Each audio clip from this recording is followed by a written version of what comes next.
From the moment I, Huoling, awakened to the extraordinary, I understood that my journey would be toward the stars and the vast sea. Would I choose to become a hero, or embrace the role of a villain?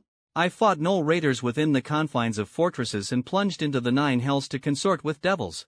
I've severed the head of an abyssal lord in the bottomless abyss and conquered the heavens themselves, forcing the gods to bow before me. In this world, every living soul, from the moment of birth, becomes an undefined currency of value.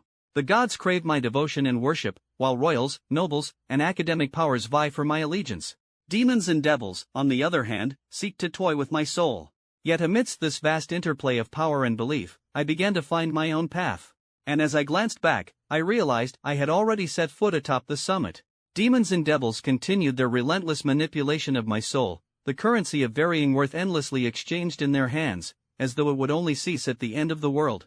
One day, when the currency, yearned to break free from it all, a massive shadow loomed atop a towering throne, emitting a piercing, mocking laugh. Currency, you have no right to your own will. In that somber palace of death, I unexpectedly became a new guest. Upon a skeletal throne sat a hooded mage, his face obscured by shadows, his voice rumbling like distant thunder. Guest, do you wish to purchase my skeleton warrior legion, my dark knight army, or perhaps my death lich battalion? And then, in the blink of an eye, I was back at Shirshi Third High School in the city of Shirshi. Sitting by the window, I Huoling propped my chin on one hand, my slightly tanned skin glinting in the interplay of light and shadow within the classroom. It was the start of senior year, and the students, still steeped in their post-holiday malaise, showed no awareness of the seriousness the school year demanded. Watching the chaotic classroom around me, I couldn't help but feel a wave of boredom. What did you get up to during the break? You've gotten so much darker. My deskmate, having just finished horsing around with some other classmates, returned to his seat and shot me a surprised look. Worked construction, I shrugged. My family's financial situation wasn't great. My parents were ordinary factory workers, and I had 2 younger brothers. Their meager salaries barely supported our family of 5, so during the break, I, a senior student, had no choice but to take odd jobs at a construction site to earn some money to help out at home. Seriously? Construction? My deskmate's surprise carried a hint of admiration. What else? Look at these muscles. Half joking, I rolled up my sleeve, flexing to show off the results of my hard work over the summer. My muscles tensed at that moment, bulging slightly with a faint sense of strength. Wow! My deskmate couldn't help but reach out to touch my arm, his eyes brimming with envy. Guess where I went during the break? I asked, steering the conversation toward him. What did you do? I leaned back against the desk behind me, relaxing my posture, my eyes narrowing slightly as I lazily gazed at him. I knew my deskmate well. Whenever he got that look, I could tell he was itching to brag. If I didn't let him finish, it'd be as frustrating for him as being constipated for 3 days. My dad signed me up for a wilderness survival camp. I trained for a whole month, and now I feel invincible. His face lit up with excitement, his eyes gleaming with confidence. My deskmate grinned smugly, his lips curling into a mocking smile. You're getting ready for the spirit realm, huh? I shifted my position, now leaning against the wall, one hand resting on the top of my head as I teased back, of course. Once I succeed in spirit initiation, I'll be your big brother, and I'll make sure to look out for you. He waved his hand grandly, as if he had already claimed ownership of the future. All right, I'll hold you to that, I chuckled. What about you? This year, it's time to prepare for spirit initiation. Want to do it together? He asked earnestly. Me? Depends on how things go. I replied, closing my eyes slightly, giving a dismissive answer, though my thoughts began drifting to deeper places. Spirit initiation, this term, only about 3 centuries old, reverberated in my mind. Over 300 years ago, the world had been a barren wasteland of the extraordinary, known as the era of declining magic, where great power belonged only to collectives. But then, an unforeseen event upended everything. The blue planet was captured by the spirit realm. The spirit realm, vast and boundless, was home to otherworldly beings of extraordinary power. As the blue planet drew closer to the spirit realm, extraordinary elements began to seep into our world, a constant flow, like water rushing downhill, infiltrating our daily lives. Along with this came spatial fissures and planar passages, seemingly opening one after another, linking the spirit realm with the blue planet. The creatures of the spirit realm also began crossing over, bringing with them unknown challenges and opportunities. This transformation seemed to unfold before my very eyes, as if the adventures of the future were already quietly taking shape. For the blue planet, this was both a monumental upheaval and a catastrophic disaster. The creatures of the spirit realm, each one extraordinary, were nearly impossible to resist with the mundane force of ordinary humans. Fortunately, the great will of the spirit realm extended benevolence to this new world. The spirit realm's extraordinary legacies descended upon the blue planet as well. The fusion of technology and the burgeoning extraordinary powers allowed humanity to barely defend their home and even begin exploring the mysteries of the spirit realm. The invention of spirit initiation was born of the wisdom of pioneers. Once, the blue planet was a barren land for the extraordinary, surrounded by only mundane matter. Though the extraordinary factors of the spirit realm had begun to permeate, fully transforming the blue planet would still require countless epochs. Thus, some discovered that by venturing into the spirit realm, capturing its essence and compressing it, then bringing it back to the blue planet and opening it, they could accelerate the infusion of extraordinary factors into humans. As these extraordinary factors accumulated in their bodies, the spirit realm would actively capture them and transport them into its domain. In the spirit realm, those fortunate enough to be nurtured by its rich magical energy would successfully awaken, transforming their mortal constitution into one capable of harnessing the extraordinary. Those actively captured by the spirit realm gained the chance to transcend, while those who entered through other means lost that opportunity forever. This process was the critical leap, like a fish leaping through the dragon's gate. Cross it, and you would rise above others. The path of the extraordinary would allow you to cultivate and grow, becoming a warrior, knight, sorcerer, mage, or warlock, with dozens or even hundreds of legacies to choose from. The extraordinary was an aspirational world, a coveted tier of existence. At that moment, the world split into two distinct classes, the extraordinary and the mundane. In the mundane class, the trend of stratification grew increasingly rigid. For those who failed to awaken the extraordinary, their life's sole task was to work hard, just to scrape by. Every parent hoped to have children, praying their offspring would succeed in spirit initiation and ascend to the extraordinary. At that moment, the classroom fell silent. I looked up to see the homeroom teacher had stepped onto the podium. He surveyed us, his face breaking into a satisfied smile as he nodded in acknowledgement. "Students, after 3 years together, the time for our farewell has finally come." His words hung in the air as if time itself had frozen for a moment. "This semester marks the crossroads of your destiny," I thought silently, my gaze unconsciously drifting out the window, as if I could see the paths of the future stretching out before me. "Class monitor, please distribute this form." The teacher's voice broke my train of thought as he looked around at each youthful face in the room. The class monitor quickly stood and began handing out a sheet of paper to everyone in the classroom. When I received the form, my heart skipped a beat. It was the Chershi 3rd High School Spirit Awakening application form. I knew this was an important decision that would shape our futures. "Students," the teacher continued, "take this home today and discuss it with your parents. If you're willing to participate in the Spirit Awakening, fill out the form and submit it to me tomorrow." Spirit Awakening, something that sounded so full of promise yet brimming with risk, wasn't something everyone could succeed in. The government didn't force every child to take this gamble. Over 300 years since the extraordinary became a reality, the blue planet had long since passed its most dangerous moments. The people of Dacia had already ventured beyond the blue planet, exploring and even exploiting the spirit realm. For those yearning to rise above their station, to achieve wealth and status in what felt like a grand age of exploration, Spirit Awakening was a tempting choice. Yet, the state didn't make a concerted effort to educate the general population about the spirit realm. Limited educational resources and the fact that the pinnacle of society was already overcrowded meant there was little incentive to allow more to climb the ladder. Nowadays, both educational and extraordinary resources were painfully scarce. What Dacia needed most was a steady stream of extraordinary crops ready to be harvested. Spirit Awakening, scheduled for the final semester of high school, was like a deadly game of chance, enticing young people eager to test their fate. If you chose not to play, you could only quietly study mundane knowledge, destined to become a cog in the machine of the blue planet, laborers, service workers, or minor figures in the entertainment industry. For those with privilege and power, their children didn't need to gamble their lives.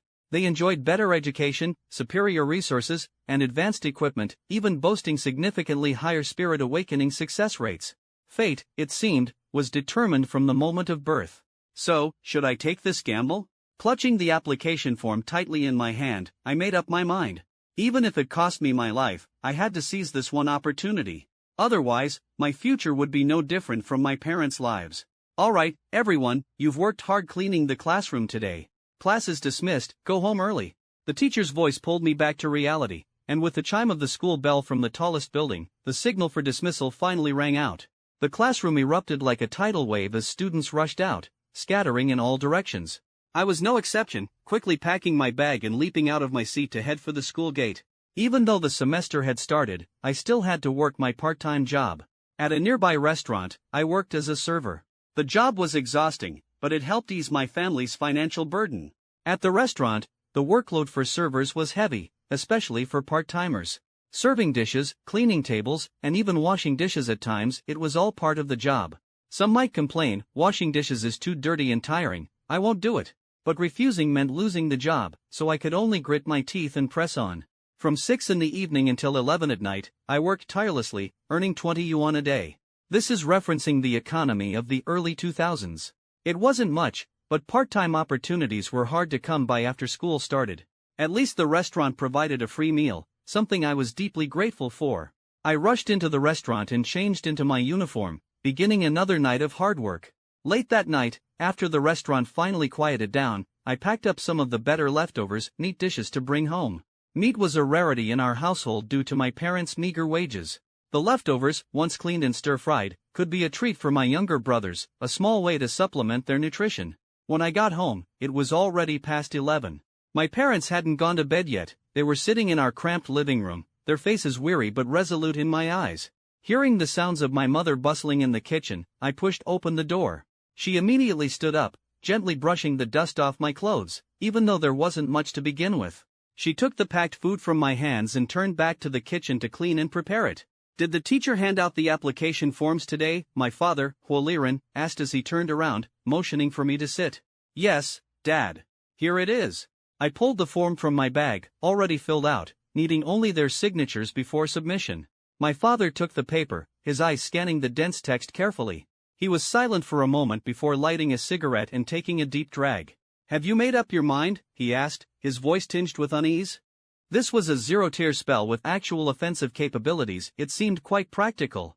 As I flipped to the third zero-tier cantrip, I began to comprehend its ability. Touch of fatigue. Upon casting, I could release a phantom-like tendril that induced a sense of weariness in the target, lasting until the spell ended.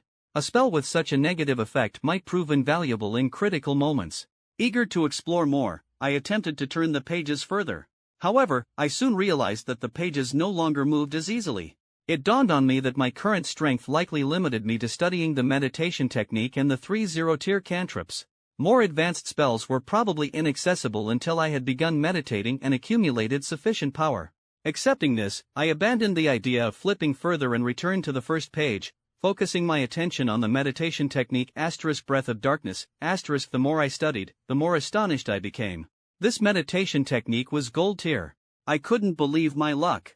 According to Spirit Realm statistics on blessings, inheritances were categorized into 5 tiers: Black Iron, Silver, Gold, Saint, and Legend.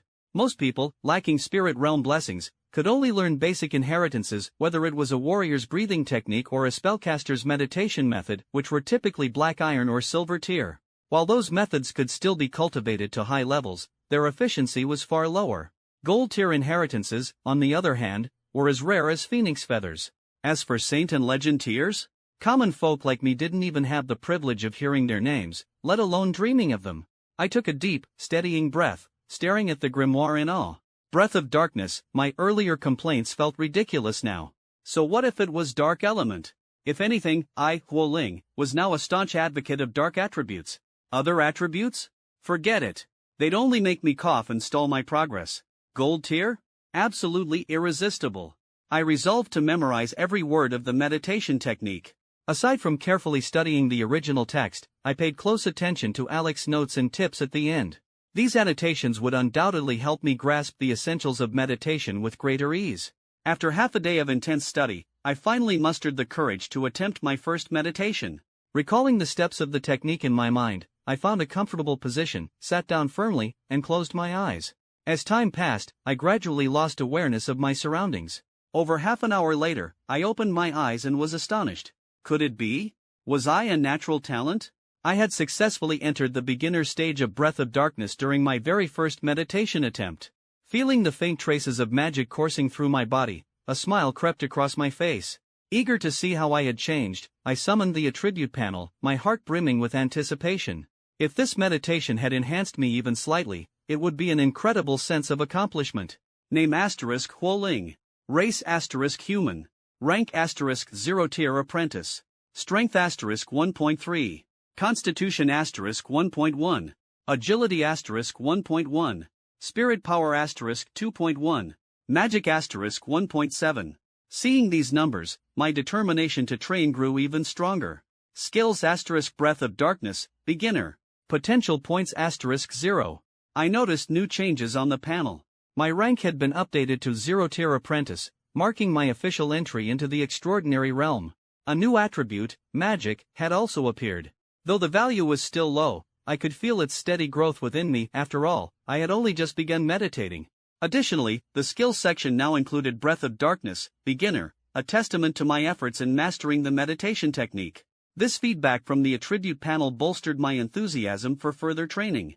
Many people struggled to persist on the path of cultivation because they couldn't see tangible progress. But now, with this clear feedback, I was motivated like never before. After finishing my meditation, I stretched and glanced out the window. The sky was gradually darkening, and night would soon envelop the land. Seeing no signs of danger, I sat back down to continue meditating. At this moment, I felt like a child with a brand new toy, overcome with excitement and eager to dive back into the world of meditation. After another round of meditation, I felt the abundant magic coursing through my body, leaving me deeply satisfied. I summoned the attribute panel to check my progress. My other stats remained unchanged, but my magic had increased to 2.1. It seemed there was a close relationship between magic and spirit power. Unfortunately, despite my growing magic reserves, I hadn't yet learned any spells, rendering this power essentially useless. Clicking my tongue, I was lost in thought when I began to hear increasingly loud noises coming from downstairs. Suddenly, a wave of panic gripped me, and my face turned pale. Moving cautiously, I stood up, gripping the fire axe tightly in my hands as I crept toward the window. Peering out through the gaps in the weathered frame, I saw the source of the commotion below. What I saw sent a chill down my spine, a massive horde of zombies staggering along the street toward my building. My heart pounded like a drum, and my palms were slick with sweat as I tightened my grip on the axe, desperately seeking a sense of security. Zombies, these creatures were not uncommon in the spirit realm. Mindless and devoid of intelligence, they seemed like wandering, lost souls from another world. The origin of zombies was relatively straightforward. When a world fell into the spirit realm, its inhabitants, unable to withstand the realm's corruptive aura, often transformed into these irrational beings. I had skimmed through some information on zombies in the Spirit Realm Encyclopedia, but now I deeply regretted not studying their characteristics in detail. In some parts of the spirit realm, zombies were a common sight. While they lacked intelligence, they instinctively absorbed magic from their surroundings, which sustained their bodies. Some even survived for centuries. Zombies from different worlds exhibited unique traits. Some grew to gigantic proportions over time, while others became bloodthirsty predators, relentlessly seeking out living beings to drain their blood. What terrified me most, however, was the fact that zombies could reproduce. Despite their lack of intellect, they retained their primal instinct to procreate, and successive generations of zombies perpetuated their existence. It was even possible that, after many generations, their descendants might regain intelligence, becoming sentient beings of the spirit realm. The mere thought sent shivers down my spine. Finally, I understood the origin of the skeleton in the adjacent room. It must have been a victim of the zombies, a hapless soul caught in their path. The bite marks on the bones were undeniable evidence of its fate. Looking down at the street below, I estimated that there were at least 1,000 zombies shambling along.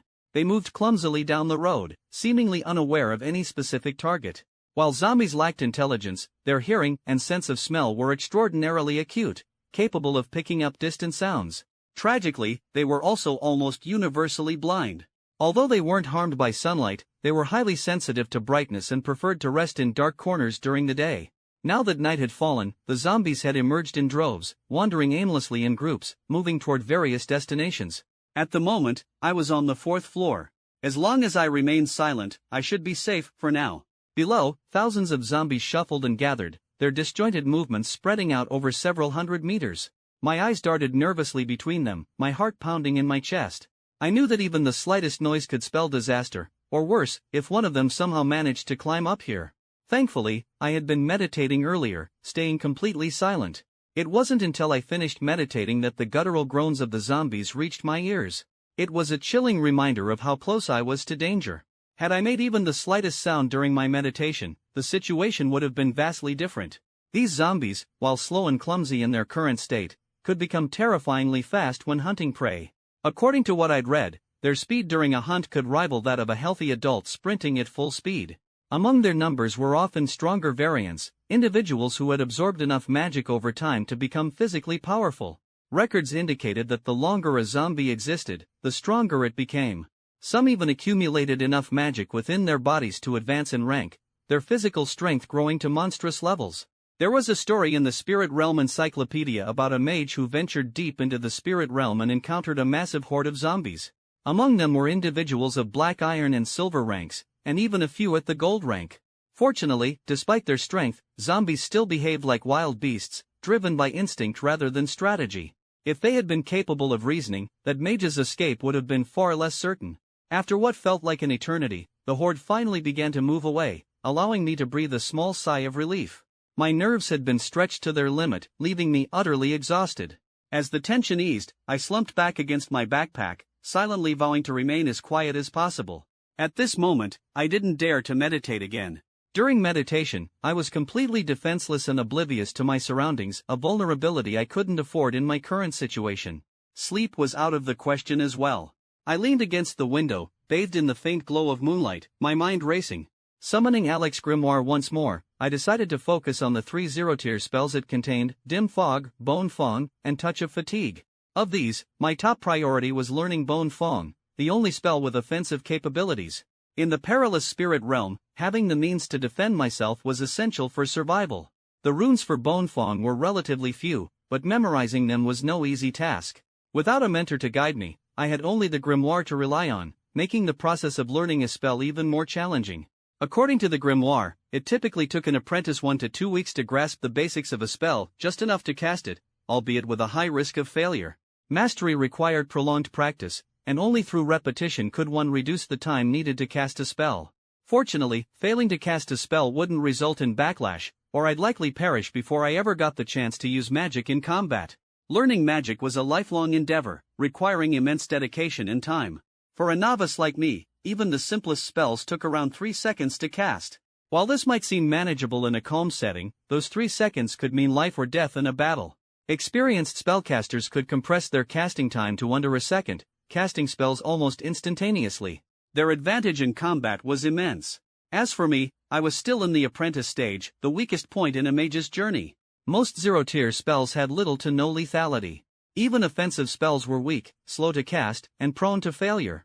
My limited magic reserves meant I couldn't cast many spells in quick succession.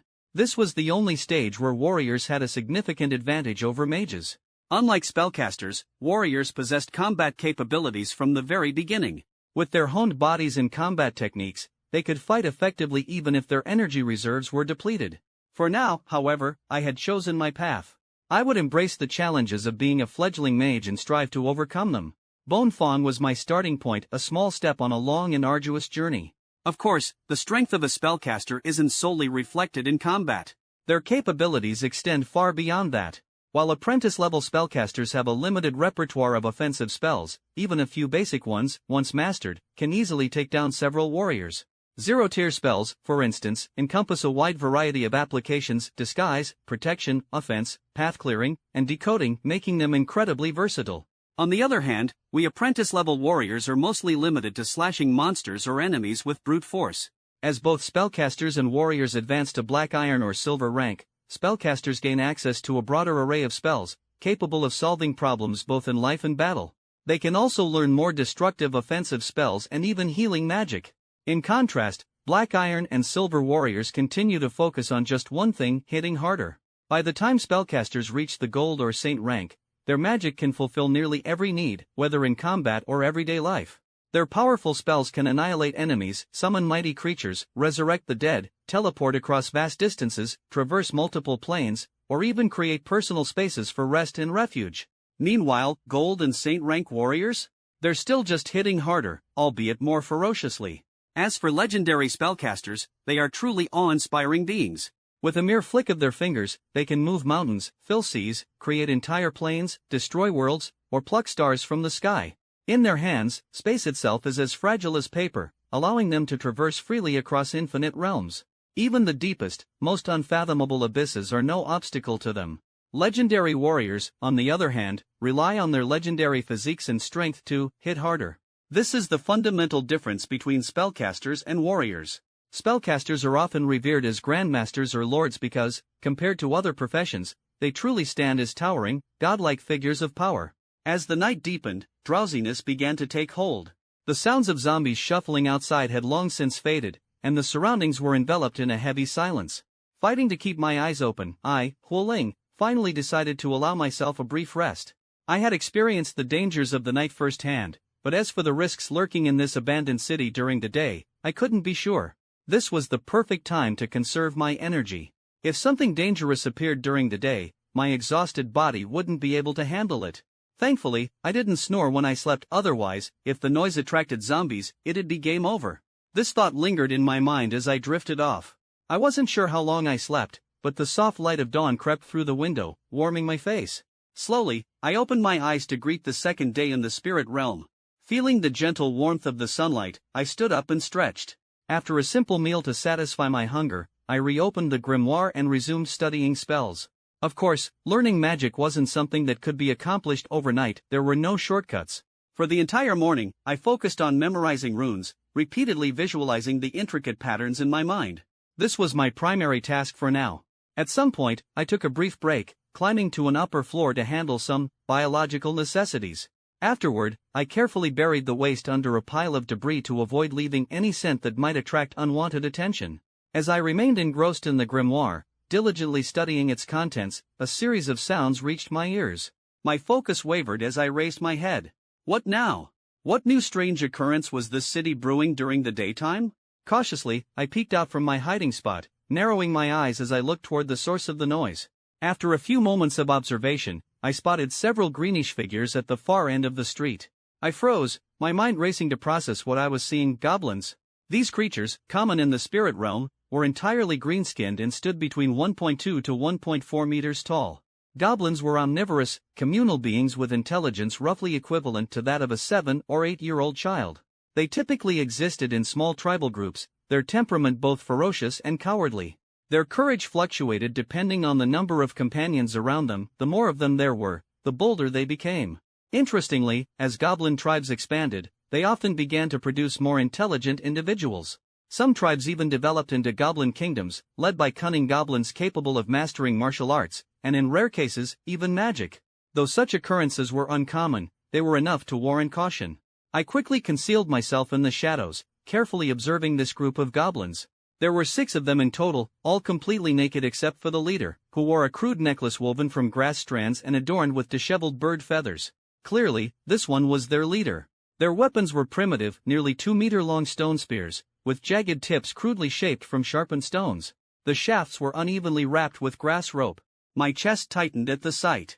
Judging by their rudimentary equipment, these goblins' civilization level was likely quite low, and their tribe probably wasn't very large. The goblins moved noisily, shouting and hollering as they went. Their boisterous behavior puzzled me. Were they not worried about attracting predators with all this racket?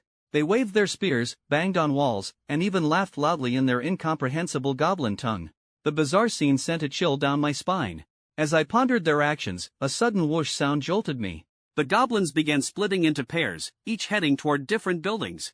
My heart sank as a wave of foreboding washed over me. Why were they entering the buildings? I hurriedly grabbed my fire axe and strapped the short knife to my waist, keeping a watchful eye on their movements. 10 minutes later, one pair of goblins emerged from a building carrying several items. Straining to see, I realized they were holding a metal pot and some miscellaneous objects. My unease deepened. What were these creatures planning to do with these items? Were they scavenging for supplies? Soon, the other 2 pairs of goblins emerged from their respective buildings, each carrying various items. After depositing their finds, they disappeared into other nearby structures, moving haphazardly like headless flies. My heart grew heavy as I silently prayed that these goblins wouldn't enter my building, let alone stumble into my room. But my prayers went unanswered. One pair of goblins exited an adjacent building, their hands empty. Muttering angrily, they began walking directly toward my building. My heart sank as if plunged into icy water. I had no desire for unnecessary conflict. After all, I had already awakened my magic and received the spirit realm's blessing. With the grimoire and the mysterious attribute panel, I was sure to become a powerful mage once I returned to Blue Planet. My future was limitless. But fate often has other plans. Despite my silent pleas, the two goblins continued toward me. Individually, a goblin wasn't difficult to handle. They were only about 1.2 meters tall, and their combat strength was comparable to that of an 11 or 12-year-old child. However, their ferocity was on a completely different level. Anyone who had been in life-or-death battles understood this well. The meek feared the bold feared the reckless, and the reckless feared the desperate. These goblins, emboldened by their numbers, were firmly in the reckless category. I truly didn't want to fight them, but life rarely grants us what we want. Despite my prayers, the two goblins drew closer, their guttural chatter growing louder. As the sound of their voices approached, my heartbeat began to steady. There was no avoiding this. If a fight was inevitable, then so be it. It was time to stake everything on survival. Although fear lingered in my heart, I would never back down. After all, I was tall and strong. Taking down a few goblins should be a simple task. All I needed to do was deal with the two in front of me first, and the remaining four would be manageable. I hid behind the door, gripping the fire axe tightly in my right hand. This weapon was perfect for single-handed use, and thanks to my newly enhanced strength from the awakening, it felt even more natural in my grasp. In my left hand, I held the short knife, silently preparing myself for the confrontation. At the doorway, I had placed an old, broken sofa to block their path, but it didn't deter the two goblins for long. With a shove, they pushed the wooden sofa aside, tearing its fabric in the process. A cloud of dust and debris rose into the air, choking me before I could dodge away. Jibber jabber. The goblins' voices grew louder as they approached, and my heartbeat quickened. They first opened the doors to two other rooms, seemingly finding something of interest and lingering there briefly. Creak, the door in front of me swung open, and a wave of foul stench assaulted my senses. It was the sour, nauseating smell of goblins who hadn't bathed in their entire lives. I held my breath, trying to minimize my presence. The two goblins soon spotted my backpack, along with the pile of food and tools I had stashed in the corner. Overjoyed, they let out excited cries. Pressing myself tightly against the wall behind the door, I slowly shifted my position. They had their backs to me. One goblin was holding the random items it had scavenged from the other rooms, including a skull perched on its head like a grotesque trophy. The other was fiddling with its stone spear, chattering animatedly in their guttural tongue. A flash of determination crossed my face as I raised the fire axe high, letting out a roar as I brought it down on the goblin holding the spear. With all the strength I could muster, the axe blade bit deeply into its green flesh. Crunch, the sound of bone and flesh breaking filled the room as green blood spurted like a fountain. The goblin let out a single, sharp cry before collapsing lifelessly to the ground. The other goblin froze, its face filled with shock and confusion. Taking advantage of the moment, I yanked the fire axe free from the trapped bone, my muscles straining. The goblin finally let out a terrified scream, but I had no intention of showing mercy. I raised the axe high once more and swung it down with all my might, my wolf-like gaze locking onto its trembling form. The goblin shrieked, raising the junk in its hands in a desperate attempt to block my strike. The axe crashed down with a resounding smash, scattering the debris it held. Though the objects absorbed some of the axe's force, they couldn't stop it entirely. The goblin managed to survive the blow, but only barely. Without hesitation, I kicked it hard, sending it sprawling onto a rickety wooden bed. Before it could get up, I lunged forward, bringing the axe down onto its skull. Crack, the sound was sickening as its head split open, white brain matter mixing with green blood, splattering everywhere. The goblin twitched once, then went completely still. I stood there, panting heavily. Although the fight had ended quickly and decisively, the tension and adrenaline coursing through my body left me completely drained. My limbs felt weak, and I realized how unprepared I truly was. No amount of training could compare to the raw chaos of real combat. In school, I had sparred countless times with classmates during martial arts training, but those bouts had never drawn blood. The only time I had seen this much gore was in the kitchen of a restaurant, where I had butchered fish and poultry. This fight, however, was a completely different beast. Standing atop the now ruined bed, I thought briefly about how it had nearly fallen apart during the battle. I yanked the fire axe from the goblin's skull, its limp body finally going still. Suddenly, a faint, glowing light emerged from the goblin's corpse, catching me off guard. The small orb of light floated toward me, and before I could react, it sank into my body. What the hell was that? I muttered, startled. I felt no immediate changes in my body, so I decided to set the matter aside for now. I'd look into it once I made it out alive. I picked up my backpack, stuffing it with the food and tools that had fortunately avoided any bloodstains. After tossing the pack into another room for safekeeping, I turned my attention back to the remaining 4 goblins. Returning to the corpses, I grabbed one of their stone spears. Using the short knife, I cut away the bindings and discarded the crude stone tip. Instead, I attached the sharp knife blade to the spear's shaft, securing it tightly with some grass rope. A longer weapon offered a significant advantage in combat, and the knife's edge was much sharper than the stone tip. With its slightly curved blade, the modified spear was now far deadlier, perfect for piercing goblin flesh. Leaning against the window, I kept an eye on the movements of the remaining goblins as I worked on the spear. It didn't take long to finish the modifications, and I now held a new, improved weapon that put the goblins' crude tools to shame. Grabbing the spear and fire axe, I hurried downstairs, heading toward the building where another pair of goblins was scavenging. Just as I reached the stairs, I heard the goblins' jabbering voices. They were coming down. There wasn't enough time to climb up, so I quickly ducked into the shadows beneath the staircase. The area was dark enough to keep me hidden from their sight. I held my breath, watching as the two goblins descended, one behind the other, carrying various items. Crouched under the stairs, I silently took a deep breath. When ambushing, the key was to let the first one pass and strike the one at the back. As the second goblin reached the bottom of the stairs, I stood up quietly, stepping forward in one swift motion. Gripping the spear with both hands, I thrust it forward with all my might. Squelch! The spear's sharp blade pierced through the goblin's chest, green blood flowing freely from the wound. Ugh! The goblin let out a pitiful groan, its head drooping as it stared at the blade in its chest. Its struggles caught the attention of its companion, who turned around just in time to see me. A tall, imposing figure kicked the wounded goblin to the ground and yanked the spear free. Ah! The remaining goblin screamed in terror, throwing its belongings to the ground along with its spear. Perfect! I thought, excitement surging through me. I closed the distance in just a few steps, driving the spear through its back with a powerful thrust and quickly pulling it out again. The goblin whirled around, clutching its bleeding chest, its terrified eyes locked onto mine as blood spurted from its mouth. I remained expressionless, my gaze shifting to the two goblins emerging from the nearby building. They had heard the commotion and were now rushing out, their stone spears clutched tightly. Unlike the others, these two seemed much more alert, their eyes scanning their surroundings as they chattered back and forth. They were either trying to intimidate me or bolster each other's courage. I exhaled deeply, gripping my spear with both hands. Lowering my stance slightly, I prepared for the next round of combat. This time, it would be a direct confrontation. There would be no room for mistakes. The two goblins circled me cautiously, attempting to find an opening in my defense. I understood that waiting any longer would be unwise. If I allowed one of them to flank me or get behind me, I'd lose the upper hand and be at a serious disadvantage. Ah! I let out a ferocious shout, trying to bolster my courage. The sudden yell startled the two goblins, causing them to flinch. Without hesitation, I lunged forward toward the goblin directly in front of me, my spear aimed straight at it. The goblin, in turn, seemed to have its ferocity ignited, and it charged toward me with equal fervor. However, I noticed its diminutive stature. It couldn't have been more than 1.3 meters tall, a significant height difference compared to me. This height disparity meant its arms were much shorter than mine. Gripping my spear tightly, I used the thrusting techniques I had practiced and deftly deflected its stone spear with a light flick. Squelch! My spear found its mark, piercing the goblin's flesh. However, this time the strike wasn't fatal, it had only lodged itself in the goblin's shoulder. The goblin screamed in pain, its face twisted in a mix of terror and rage as it clutched my spear with both hands, preventing me from pulling it free. Through its cries, the goblin called out for its remaining companion to come to its aid.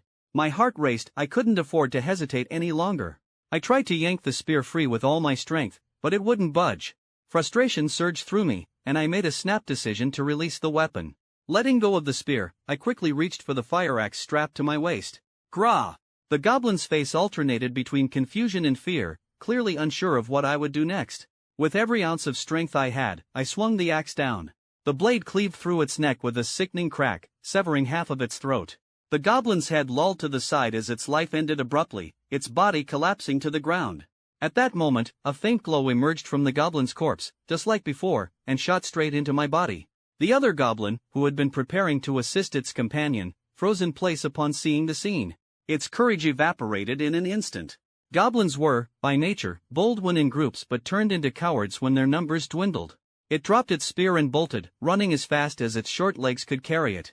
I turned to see it already 10 meters away, sprinting into the distance. I couldn't let it escape. If it returned to its tribe and brought reinforcements, things would take a catastrophic turn for the worse. Steeling myself, I planted a foot on the goblin corpse to brace myself, yanking my spear free with all my might. Then I broke into a sprint, chasing after the fleeing goblin. but it was faster than I anticipated. As it widened the gap between us, I made a split-second decision. Gathering momentum from my run, I hurled the spear with all my strength. The spear soared through the air in a graceful arc before landing with a thud, piercing the goblin's thigh. The goblin let out a blood-curdling scream as it tumbled to the ground, unable to continue running. The spear had embedded itself deep into its leg, hitting the bone. No matter how much it struggled, it couldn't pull the weapon free. I quickly closed the distance, standing over the injured goblin. Without hesitation, I raised my axe and brought it down, ending its life in a single blow. With the battle over, I stole a moment to catch my breath, but I dared not linger.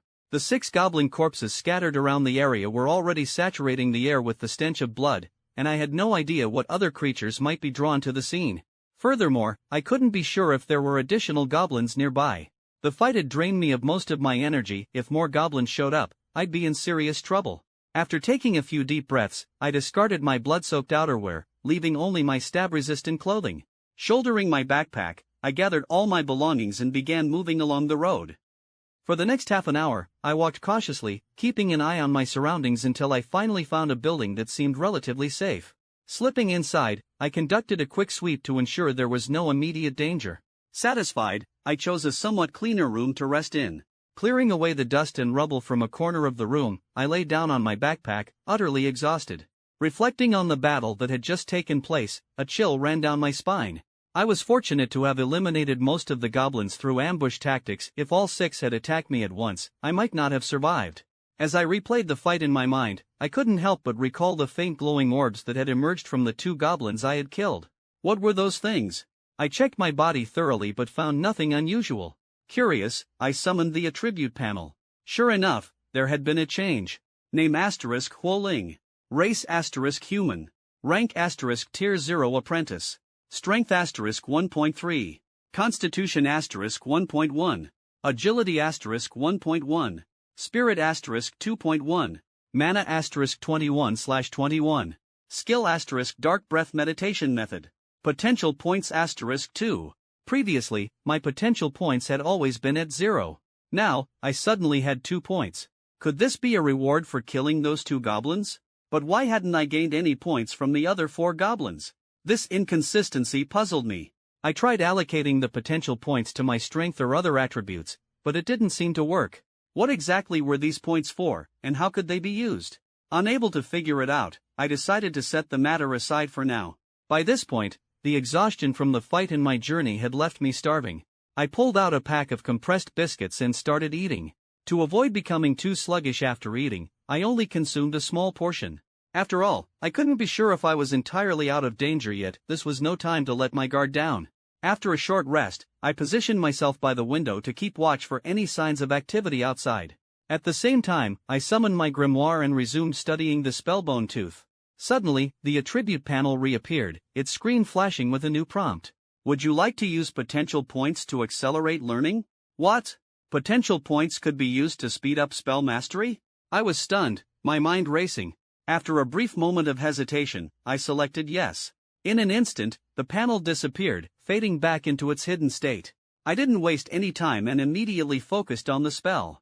The learning process was nothing short of miraculous. Concepts that had once seemed incomprehensible now felt crystal clear, as though some unseen force was guiding me. The once complicated magical runes now unfolded effortlessly in my mind. It was as if I had gone from struggling with advanced mathematics to breezing through basic arithmetic. This was the power of potential points. A surge of excitement filled me. I couldn't help but wonder about the limits of this newfound power. I continued studying without pause, determined to make the most of this precious opportunity. By the time evening arrived, the sun dipping low on the horizon, I finally emerged from my trance-like state of learning. The boost provided by the potential points had been fully utilized, and I couldn't deny how much progress I had made. With a thought, I visualized the magical runes in my mind. Within 3 seconds, a sharp, tooth-like object about the size of a peanut materialized and hovered steadily by my side. The spell Bone Tooth was finally mine to command. Bone Tooth, successfully cast. I felt a sense of pride swell in my heart. Whoosh! With a sharp sound slicing through the air, the small, sharp projectile flew like an arrow, striking the side of a building 30 meters away. A head-sized dent was left on the wall. Though it didn't penetrate the surface, the damage it dealt was significant. If that had been a goblin's head, it would have been blown apart in an instant. I thought to myself, the attack range wasn't bad, but not particularly far either. Based on my current mental strength of 2.1 multiplied by 25, the maximum effective range was only about 52 meters. Still, for a Tier 0 apprentice, this was a respectable distance. As I continued my meditation exercises, my mental strength would gradually increase, and with it, the range of my attack. I opened the attribute panel again to check on my stats. Name *Huoling. Mana *18/21. Skills *Dark Breath Meditation Method. Tier 0 spell *Bone Tooth. Potential points *0. Sure enough, my potential points were completely used up. What a rare and precious resource. Unfortunately, I still hadn't figured out a reliable way to earn them consistently. I recalled the glowing orbs that emerged when I killed the goblins. Those must have been potential points. But why had I only gained points from 2 of the goblins and not the other 4? If I could somehow amass hundreds or even thousands of potential points, I could learn spells at an astonishing rate. The thought alone was exhilarating.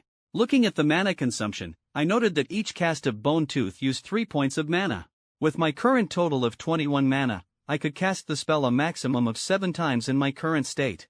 Fortunately, casting the spell didn't heavily deplete my mental strength.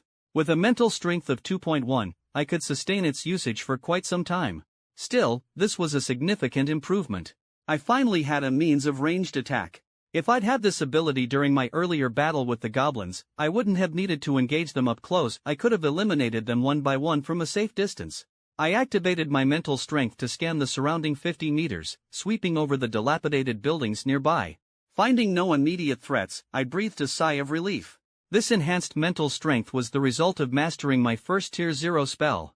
With it, reconnaissance was now far easier. No longer would I have to physically search every nook and cranny. One sweep of my mental energy was enough to assess my surroundings. However, I was keenly aware that using mental strength wasn't without its drawbacks. The scan I had just performed dropped my mental strength from 2.1 to 1.9. At this rate, I could only sustain full-powered reconnaissance for about half an hour before depleting my reserves. Once drained, mental strength took much longer to recover compared to mana. Even with meditation, the recovery process was significantly slower. Mental strength and mana were closely linked, complementing one another. The upper limit of mental strength determined the upper limit of mana, and meditation to refine mana would in turn gradually strengthen mental capacity. Despite now possessing an offensive spell, survival in this perilous spirit realm still felt like walking a tightrope. If I were surrounded by goblins or a horde of undead, a few casts of Bone Tooth wouldn't be enough to turn the tide. After observing the area for some time and seeing no signs of goblins, I began to relax. Leaning against the window, I entered a state of shallow meditation to recover my mana and mental strength. Shallow meditation allowed me to remain aware of my surroundings, enabling me to respond to any sudden threats. Deep meditation, on the other hand, shut off all external perception. I would only awaken when the meditation session ended or if I was physically attacked. While deep meditation was far more efficient for recovery, the risk of being ambushed was far too high in this hostile environment. Previously, I had relied on deep meditation until I encountered 2 significant threats, goblins and the undead. These experiences forced me to remain vigilant. Just imagining being ambushed by a few goblins or zombies while in deep meditation was enough to send chills down my spine. Thankfully, both shallow and deep meditation could substitute for sleep. As mana circulated through my body during the process, a sense of relaxation washed away my physical fatigue, leaving me refreshed. This dual-purpose function of meditation was a small silver lining in these dire circumstances. As night fell, the once silent streets began to echo with faint rustling noises. I peered out of the window but couldn't locate the source of the sound. Frowning, I reminded myself of my newfound mental capabilities. Smirking slightly, I activated my mental scan. Soon, I pinpointed the source of the noise, a small, skinny rat scurrying near the base of a building across the street. I was stunned. In this deathly quiet city, overrun with undead, I hadn't expected to encounter such a mundane creature. The undead had no intelligence, but their instinctive connection to the spirit realm's mana allowed them to sustain their physical forms. This rat, however, clearly lacked the ability to absorb mana. How had it managed to survive in this city? Before I could puzzle it out, faint footsteps reached my ears from a distance. I instinctively looked up and saw another group of undead approaching. Undead rarely traveled alone. Their acute hearing allowed them to detect even the faintest noise, making them hypersensitive to their surroundings. To them, the footsteps of their own kind were no different from the sounds of potential prey. Once one undead began moving, it would often attract others in a ripple effect, gradually forming a larger horde. As the undead passed below my building, I held my breath, not daring to make a sound. This city truly lived up to its name, the City of the Dead. Every night, the undead would flood the streets like a relentless tide. And I, Huoling, could only hide in the shadows, silently observing my surroundings while remaining as inconspicuous as possible. My gaze fell back to the oblivious rat below. It continued foraging, occasionally letting out faint squeaks. This rat is in danger, I thought to myself. As if on cue, some of the undead, still over 100 meters away, tilted their skull-like heads at the sound, pausing to listen. Moments later, they locked onto the rat's location and began sprinting toward it. These undead, naked and emaciated yet grotesquely muscular, barreled forward like arrows loosed from a bow. The lead zombies reached the rat in no time, their frenzied pursuit spurring the rest of the horde into action. Boom! The thundering sound of the undead's charge reverberated through the streets, sending the rat into a panic. It bolted toward its burrow, squeaking frantically as it fled. But the lead undead were already too close, chasing it into the building where its nest lay hidden. Boom. The thunderous sound of the horde's stampede shook the air, their footsteps reverberating like rolling thunder. The terrified rat darted toward its burrow, but the leading zombies were relentless, chasing after it with unmatched speed and ferocity. One after another, the undead poured into the building like a grotesque, human-shaped dragon, their terrifying momentum sending chills down my spine. I quickly used my mental strength to probe the situation, hoping to track the rat's movement. The poor creature was scrambling up the staircase, gripping the railings with desperate little claws. Its panicked squeaks echoed through the building, as if crying out in despair. I couldn't help but feel a tinge of pity. It was as though I were watching a doomed, one-sided hunt unfold. What would be the outcome of this deadly chase? Behind it, the lead zombies stormed up the stairs like a violent gale, their heavy footsteps raising clouds of dust. In the blink of an eye, just as the rat turned a corner, a massive, decayed hand shot out and snatched it mid-dash. Squeak. The sharp, piercing cry of the rat sliced through the air, making my heart jolt. Its life ended in an instant. The undead held the struggling rat in its rotting hand, its yellowed, jagged teeth opening wide before shoving the tiny body into its mouth. The rat's tail, still twitching, dangled helplessly from between its teeth. Crunch! The sickening sound of bones shattering and flesh tearing filled the air. A spray of blood erupted from the zombie's mouth like a grotesque fountain. I could almost hear the awful squelching of muscles being chewed to bits. A shiver ran down my spine. It was a scene that filled me with dread. Not far away, another zombie crouched low, licking the blood that had splattered onto the stairs, hungrily lapping up every last drop. When the frenzied horde finally settled after the chase, I exhaled quietly, though my heart continued to pound in my chest. Witnessing this up close was nothing short of horrifying. Normally, the undead I encountered moved sluggishly, shuffling along like decrepit old men. But now, seeing them sprint like trained athletes, I felt an uncontrollable sense of fear. I knew all too well that if even one undead locked onto me, there would be no escape. For someone like me, it would be certain death. As the horde of hundreds gathered below, I held my breath, retreating further into the dark corner of the room. I dared not move, relying on my mental strength to scan the area periodically for any signs of danger. Gradually, the horde began to disperse. The mass of bodies, packed together moments ago, now shuffled apart, staggering off in different directions. Still, the oppressive tension lingered in the air. For a brief, terrifying moment, it felt as if the entire city had been suffocating me. As the undead drifted away, I finally let out a long, shaky breath. The pressure brought by the sight of several hundred zombies gathered below had been overwhelming. Even now, I didn't dare let my guard down completely. The fear of making the slightest noise, of even letting my sweat fall to the ground, kept me frozen in place. When the last of the horde moved out of sight, I wiped my forehead instinctively, though there wasn't even any sweat there. I had underestimated them. These were just ordinary undead, not even those rumored to be of black iron rank. And yet, their sheer numbers and frenzy were enough to make my blood run cold. I couldn't imagine the chaos that thousands, or even tens of thousands, of these creatures could bring. The night was far from over. The faint metallic tang of rat blood lingered in the air, mingling with the echoes of the earlier stampede. Both would undoubtedly attract even more undead to the area. After the horde passed, I tried to resume shallow meditation, hoping to ease my nerves and recover my energy. But every time I heard the faint shuffle of approaching zombies, I would snap out of my trance, waiting for them to pass before daring to meditate again. Throughout the night, groups of zombies came and went. Some hordes numbered in the thousands, others just a few dozen, and the smallest groups had only 10 or so stragglers. Some merely passed by, while others lingered, climbing into the building where the rat had lost its life. Watching this unfold, I resolved to relocate as soon as dawn broke. Spending another night in this nerve-wracking environment was unthinkable. The rat's blood had drawn the undead into the building. It made me wonder, what about the 6 goblin corpses I had left behind during the day? How many undead would those attract? The thought alone left me trembling. To the undead, those bodies would be a feast. As the night dragged on, I sank into shallow meditation whenever the coast seemed clear. The faint light of dawn crept over the horizon, signaling the end of the long, harrowing night. Yet my unease remained. Dozens of undead still loitered outside the building. This was the last group, and they had arrived after a long trek, led here by the lingering scent of blood. Some of them had wandered into the lower floors of the building where I was hiding. My worst fears had come true. The undead, sensing the change in light, seemed to grow agitated. They wouldn't continue moving during the day. Instead, they would seek shelter in nearby buildings to avoid the sunlight, even though it didn't harm them. As the first rays of sunlight touched the ground, the zombies let out guttural growls, raising their hollow heads to the light. One by one, they began staggering into nearby structures, including the very building I was in. I held my breath as several undead stumbled onto the first and second floors. Though I was on a higher floor, the presence of zombies below made my position far from secure. Using my mental strength, I scanned the building. 5 undead had entered, 3 on the second floor, and 2 on the first. What should I do?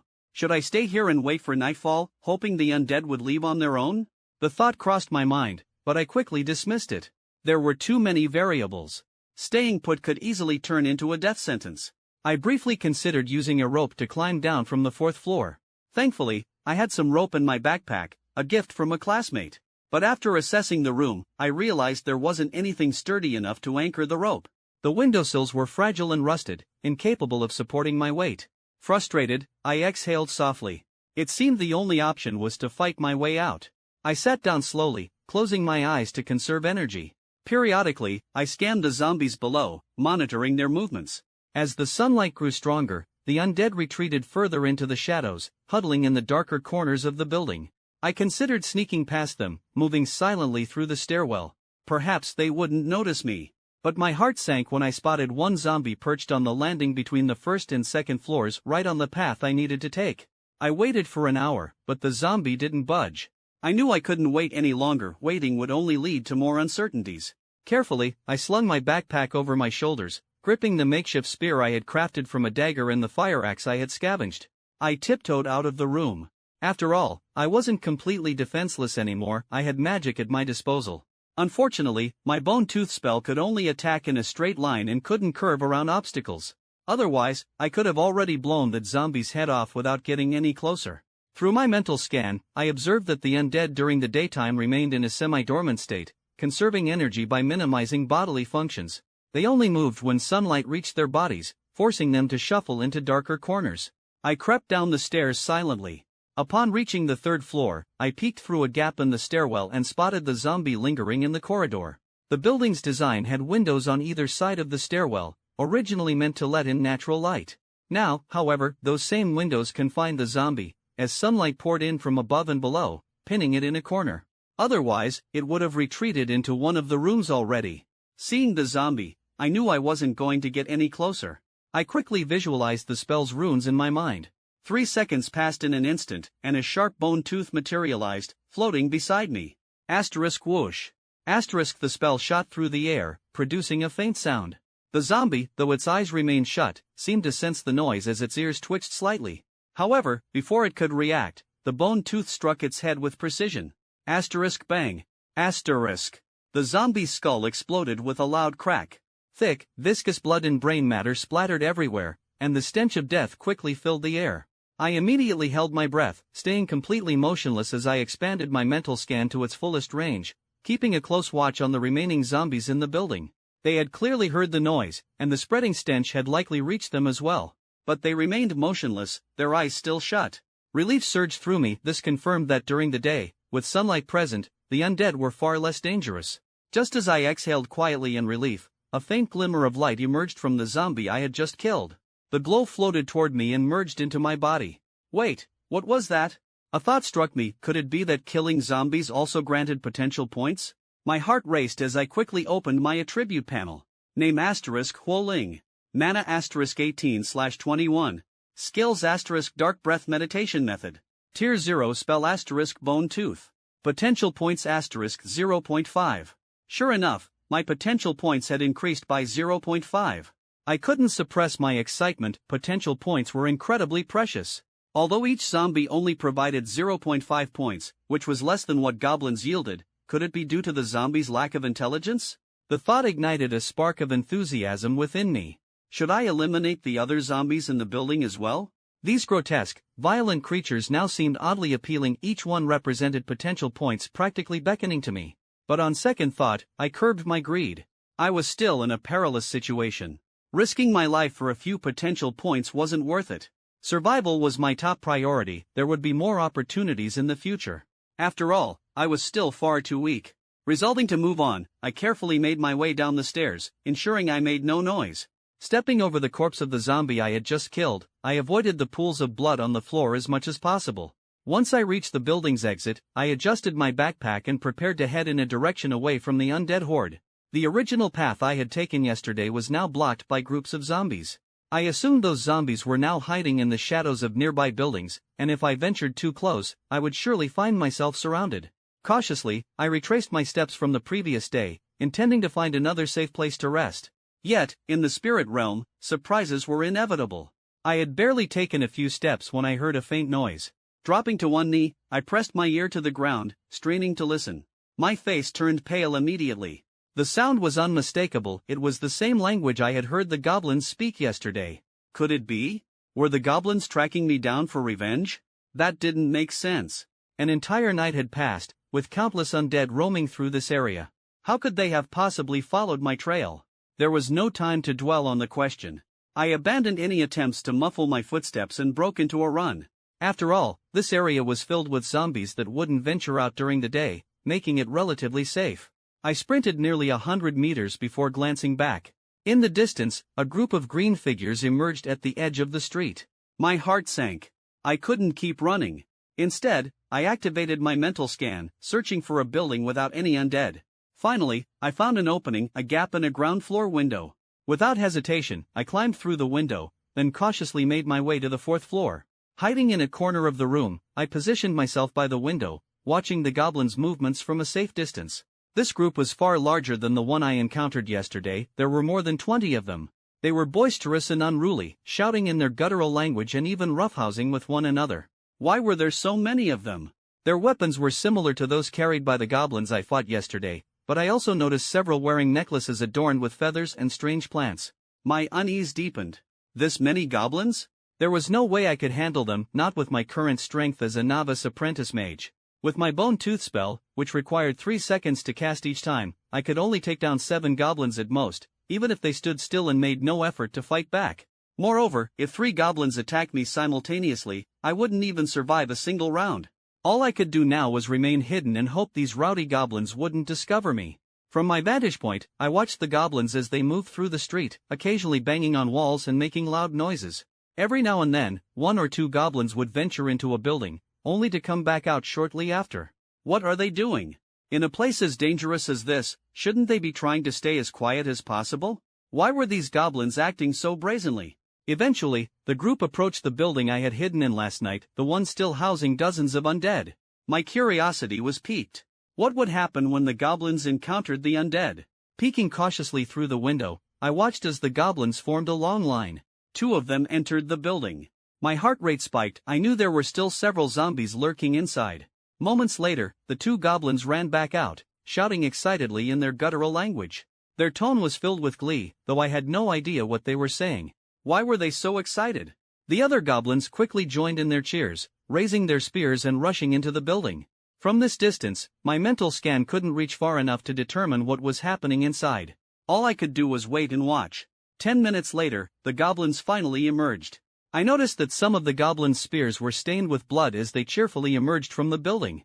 My gaze remained fixed on them, and suddenly, I saw a scene that made my pupils contract slightly. At the back of the group, pairs of goblins were carrying zombies, slowly exiting the building.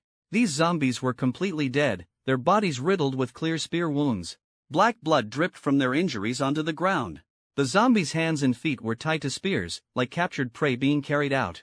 None of the 3 zombies in that building had escaped, all were slain.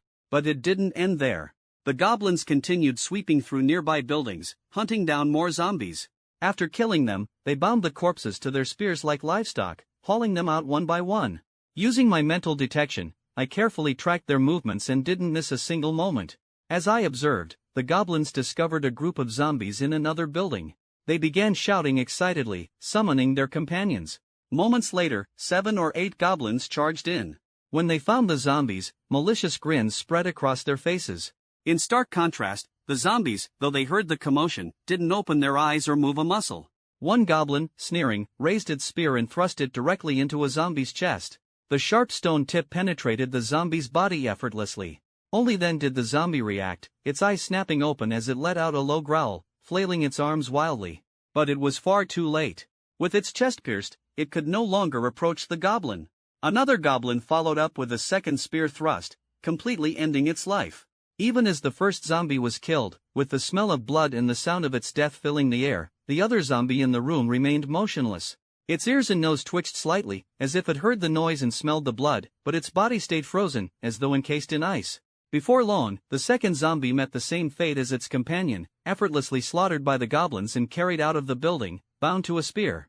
Watching this scene play out, it felt as though the truth behind everything had become clear to me. The 20 or so goblins had swiftly killed around a dozen zombies, tying them up one by one and heading back along the same street they had arrived on. My heart skipped a beat as I realized the true purpose of the goblins' noisy daytime activities and their searches through the buildings. They were hunting zombies. And as for what they planned to do with the corpses after killing them, well, I could only assume it was for food. Goblins, as omnivorous spirit realm creatures, ate almost anything, from grass roots to rotting carcasses. There was nothing they wouldn't try. And if they were willing to eat the corpses of their own kind, why not the mindless undead? After all, these zombies weren't carriers of any virus. They had simply lost their consciousness due to the corruption of spiritual energy, becoming what they were now. To the goblins, a zombie during the day was likely no different from a walking slab of pork. I watched from above as the goblins carried the zombie corpses farther and farther away, until they finally disappeared from sight. At that moment, I couldn't hold back my laughter. The pent-up emotions I had been suppressing finally burst out. So this was it. Daytime zombies were as good as stationary targets. The goblins had given me a perfect demonstration. Potential points, here I come. I set down my backpack, picked up my spear and fire axe, and rushed down the stairs. Activating my mental detection, I quickly located a building with zombies inside and began climbing its steps. I entered a dimly lit room, and my gaze immediately locked onto 2 zombies. Knowing they wouldn't move was one thing, but facing them head-on was an entirely different kind of fear. I scrutinized them carefully. Though they looked largely human, they had clearly lost much of their vitality. Their skin was unnaturally pale, likely from never being exposed to sunlight, and their bodies were covered in filth. Both zombies were male, and I could even see their exposed genitalia. It was obvious these were second-generation zombies, born from the mindless reproduction of their kind. Although they lacked intelligence, their instinct to reproduce allowed their population to continue growing. While these zombies didn't seek food, they could still grow stronger through absorbing magic. However, their bodies appeared emaciated and frail. My mind raced with thoughts as I prepared to act. Quickly visualizing the spell runes, I conjured a bone tooth and let it hover in the air beside me. I didn't launch it immediately. Instead, I kept it as a precautionary measure, a safeguard in case something unexpected happened. With that done, I gripped my spear tightly and thrust it forward with all my strength, piercing the chest of the zombie in front of me. The moment the spear struck, the zombie jolted awake, letting out a low growl as its arms flailed wildly and its sharp claws swiped in my direction. However, the length of the spear kept me at a safe distance. My eyes stayed fixed on the other zombie, monitoring its every move. Seeing that it remained motionless, I finally breathed a sigh of relief. The spear had pierced the zombie's heart, and it didn't take long for it to die completely. Yet, after waiting a moment, there was no sign of a glowing light. A pang of disappointment hit me. Even so, I quickly composed myself and moved on to the second zombie. With another thrust of my spear, I ended its life. But once again, no potential points appeared. I had grown somewhat used to this outcome by now. Taking up my spear again, I proceeded to clear out the remaining zombies in the building. This time, luck was on my side. 2 of the zombies released glowing lights, granting me a total of one more potential point. A smile crept across my face. The surrounding buildings seemed to transform into my personal hunting grounds, and an exhilarating sense of anticipation filled me, like a starving wolf spotting a flock of lambs. Over the next 2 hours, I systematically hunted down dozens of zombies nearby. Name asterisk Huoling. Bloodline asterisk human. Rank asterisk tier 0 apprentice. Mana asterisk 21/21. Skills asterisk dark breath meditation method. Tier 0 spell asterisk bone tooth. Potential points asterisk 7.5. In total, I had slain nearly 40 zombies, yet I only gained 7 potential points. The result left me somewhat disappointed. It was far below my expectations. To this day, I still don't fully understand how potential points are generated. Sometimes, I found potential points in more robust zombies, while other times they appeared in frilier, older ones. There seemed to be no discernible pattern. But for these mysteries, I, Huoling, wouldn't waste too much mental energy pondering them. Slinging my backpack over my shoulder, I decided to use the remaining daylight to move to a new hiding spot. I could tell that the buildings along this street weren't just frequented by zombies, goblins also seemed to visit regularly. This was not a place where I could afford to linger. If I were ever cornered by either zombies or goblins inside a building, it would spell disaster. Moving swiftly and keeping my footsteps as quiet as possible, I spent over an hour searching for a better hiding spot. Finally, I found an ideal location. It appeared to be a residential complex, surrounded by a sturdy wall. When I reached the main gate, I noticed a string of characters inscribed above it. Judging by their appearance, it seemed to be the written language of this city's former human inhabitants. I gave it a cursory glance, but since I couldn't read it, I didn't bother wasting any attention on it.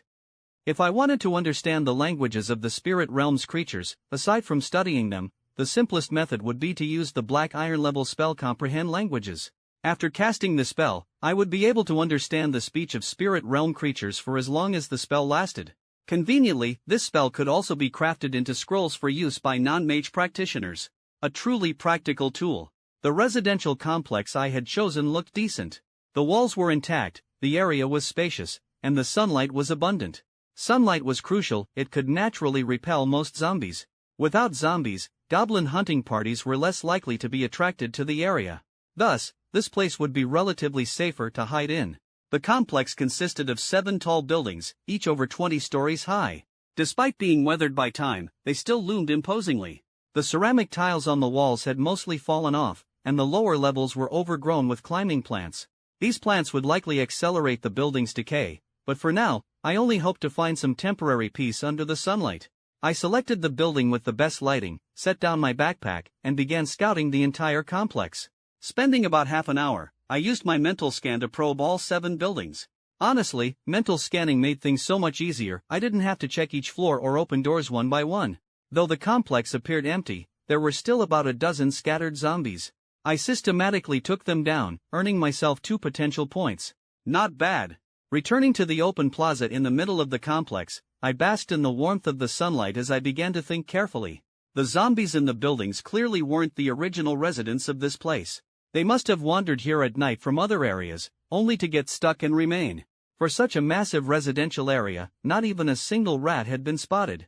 It seemed likely that the zombies had already consumed all the small animals. Since I was planning to use this residential complex as my hideout for the next few days, safety had to be my top priority. Zombies wouldn't appear during the day, so I could move around without attracting too much attention. I patrolled along the perimeter of the complex, inspecting the surrounding walls. Aside from the front and back gates, I discovered a breach in the wall. I wasn't sure what had caused it, but now that I'd found it, I needed to deal with it. The iron gates at the front and back of the complex were heavily rusted from years of exposure to the elements. I wasn't sure how much defensive strength they had left, but I closed them anyway. Then, I got to work scavenging. I began dismantling furniture from the lower floors of the buildings, most of it was already close to rotting, and carried it all outside. I piled the broken furniture at the front and back gates, as well as at the breach in the wall. These makeshift barricades wouldn't stop a determined horde, but they were enough to deter wandering zombies. As long as I didn't make loud noises at night, any passing zombie horde would likely skirt around the complex due to the obstacles. Zombies had extremely poor vision and no intelligence. When they encountered barriers, they wouldn't stubbornly persist, they would simply follow the wall and move on. Once everything was set up, I still had some daylight left. Picking up my backpack, I climbed to the 15th floor of one of the buildings. The location offered plenty of sunlight, good ventilation, and a safe distance from the ground. It was perfect for setting up a base. I cleared out all the unusable furniture in the apartment I chose, moving it into an adjacent room. After scouring the floors above and below, I finally gathered enough usable items to make the space livable. To my surprise, while rummaging through an old wardrobe, I found a sealed vacuum-packed bedding set left behind by the original occupants. Not bad. I immediately made up the bed. After spending 3 days in the spirit realm, finding a proper bed to sleep in felt like an unexpected stroke of luck. Back in the room, I sat down on a chair and munched on some compressed biscuits. Life wasn't too bad for the moment, though the food left much to be desired in terms of taste. But I couldn't afford to be picky. Having satisfied my hunger, I looked out the window at the setting sun. Another day had passed, and the dark, ominous night was descending once more. Turning away from the window, I pulled out my spellbook and began reading under the faint moonlight. My next goal was to quickly learn the 2 remaining spells in the book. In my mind, I silently asked, "Would you like to use potential points to accelerate learning?" Without hesitation, I answered, yes. Hours passed as the moon rose high in the sky. I finally set down the spellbook, a smile spreading across my face. Visualizing the runes in my mind, I channeled mana into them and murmured, *dim mist. A cloud of gray mist materialized, hovering in the air before slowly settling to the ground. Success! Next, I prepared to cast another spell, touch of fatigue. However, I quickly realized I had no suitable target for testing the spell. Reluctantly, I decided to use it on myself. A spectral tendril of energy coiled around me before vanishing. Instantly, a wave of exhaustion washed over me, as though I had spent an entire morning hauling heavy bricks. My limbs felt weak, and my mind clouded with fatigue. Shaking off the unpleasant sensation, I muttered to myself, "I need to rest." Quickly, I dispelled the magic and freed myself from the suffocating weariness. Now that I had mastered 2 Tier 0 spells, the next step was to practice diligently. The more I trained, the faster I would be able to cast them. Opening my status panel, I reviewed my current attributes. Name *Huoling. Bloodline *Human. Skills *Dark Breath Meditation Method. Tier 0 spells *Bone Tooth, Dim Mist, Touch of Fatigue. Potential points *5.5. I had spent 4 potential points to unlock 2 new Tier 0 spells, a deal that was almost too good to be true. In the past, learning these spells would have taken me nearly 20 days of painstaking effort. But now, I had mastered them in just a few hours. Not even the geniuses of history could have achieved such speed. However, as I tried to flip further into the spellbook, I found that I could no longer access any new spells. It seemed that, for now, I wouldn't be able to gain anything more from the book. My gaze shifted to the meditation method, Dark Breath. If spells could be accelerated with potential points, could meditation techniques also benefit from the same process? My breathing quickened as excitement bubbled within me. I decided to give it a try. Setting the spellbook aside, I adjusted into a comfortable position and began meditating. Just as I settled into focus, a prompt appeared, "Would you like to use potential points to accelerate learning?" Of course. I immediately confirmed, and my consciousness plunged into a deep meditative state. With the residential complex now secured and relatively safe, I could afford to immerse myself in deep meditation for a while.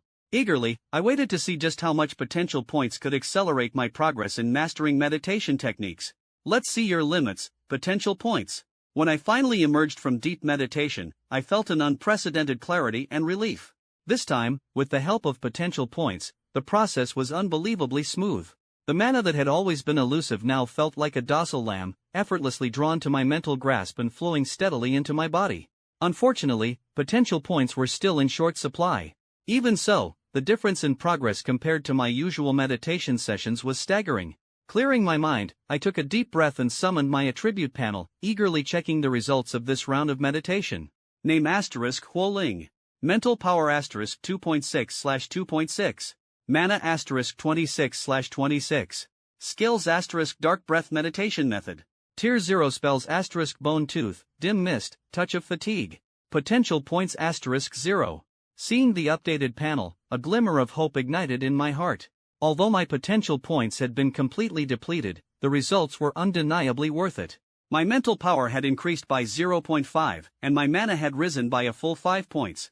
This round of enhancement was nothing short of astonishing. It felt like my overall combat ability had surged by 25%.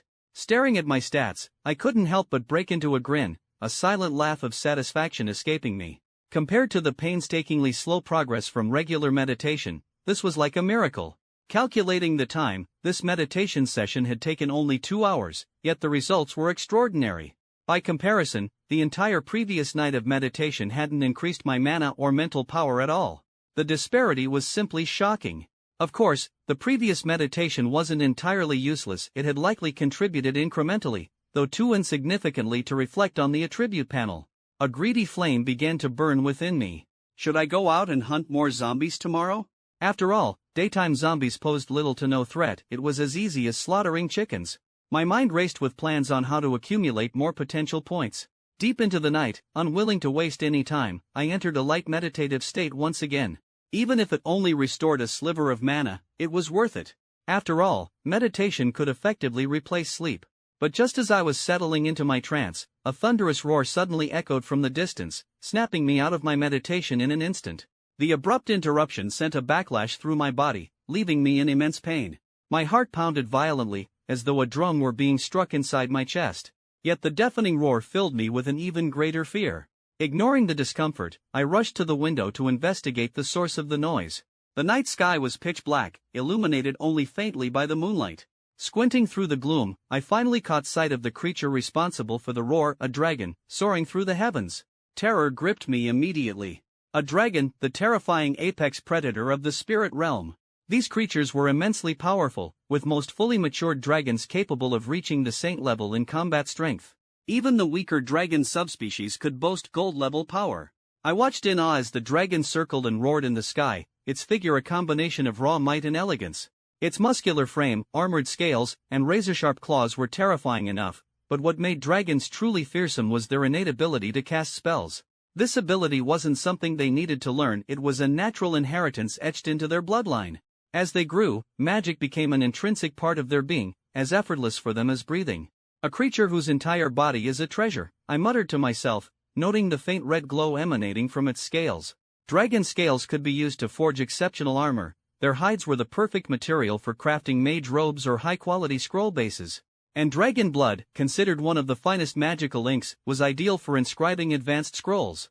Even their meat was a delicacy sought after by warriors, capable of enhancing their physical strength. Dragon bones, meanwhile, were top-tier materials for crafting weapons and staffs. If someone were lucky enough to obtain a dragon's corpse, not a single part of it would go to waste, not even its saliva or droppings, which could be used as fertilizer more potent than any chemical concoction. But this dragon wasn't simply flying, it was engaged in a furious battle with some unknown entity. Its massive wings flapped mightily as it occasionally dived, unleashing devastating dragon breath upon its foe. From this distance, I could see its silhouette but couldn't identify its species. Judging by its size, the dragon wasn't yet fully grown. When it passed over a nearby building, I estimated its body length to be about 6 or 7 meters. Clearly, this was either a juvenile dragon or a young adult. Despite its youth, its strength was nothing to scoff at. Juvenile dragons typically had silver-level combat power, while young adults could reach gold level. If I were to face such a creature, it could likely annihilate me with a single breath. The more I thought about it, the more surreal the situation seemed. Here I was, a weak human, sharing the same realm as such a powerful being. The feeling was a mix of dread and an inexplicable sense of anticipation. I couldn't help but wonder what kind of creature was battling this dragon. Could it be a massive horde of zombies? But zombies were mindless and carried no treasures of value, even if some of them had managed to evolve into stronger variants. Shaking off these thoughts, I decided it was best to treat this as a spectacular show, like watching an epic fantasy movie in real life. Leaning against the window, I observed the dragon's graceful yet menacing movements in the sky. Even as it fought, I suspected the commotion had likely drawn zombies toward the battlefield.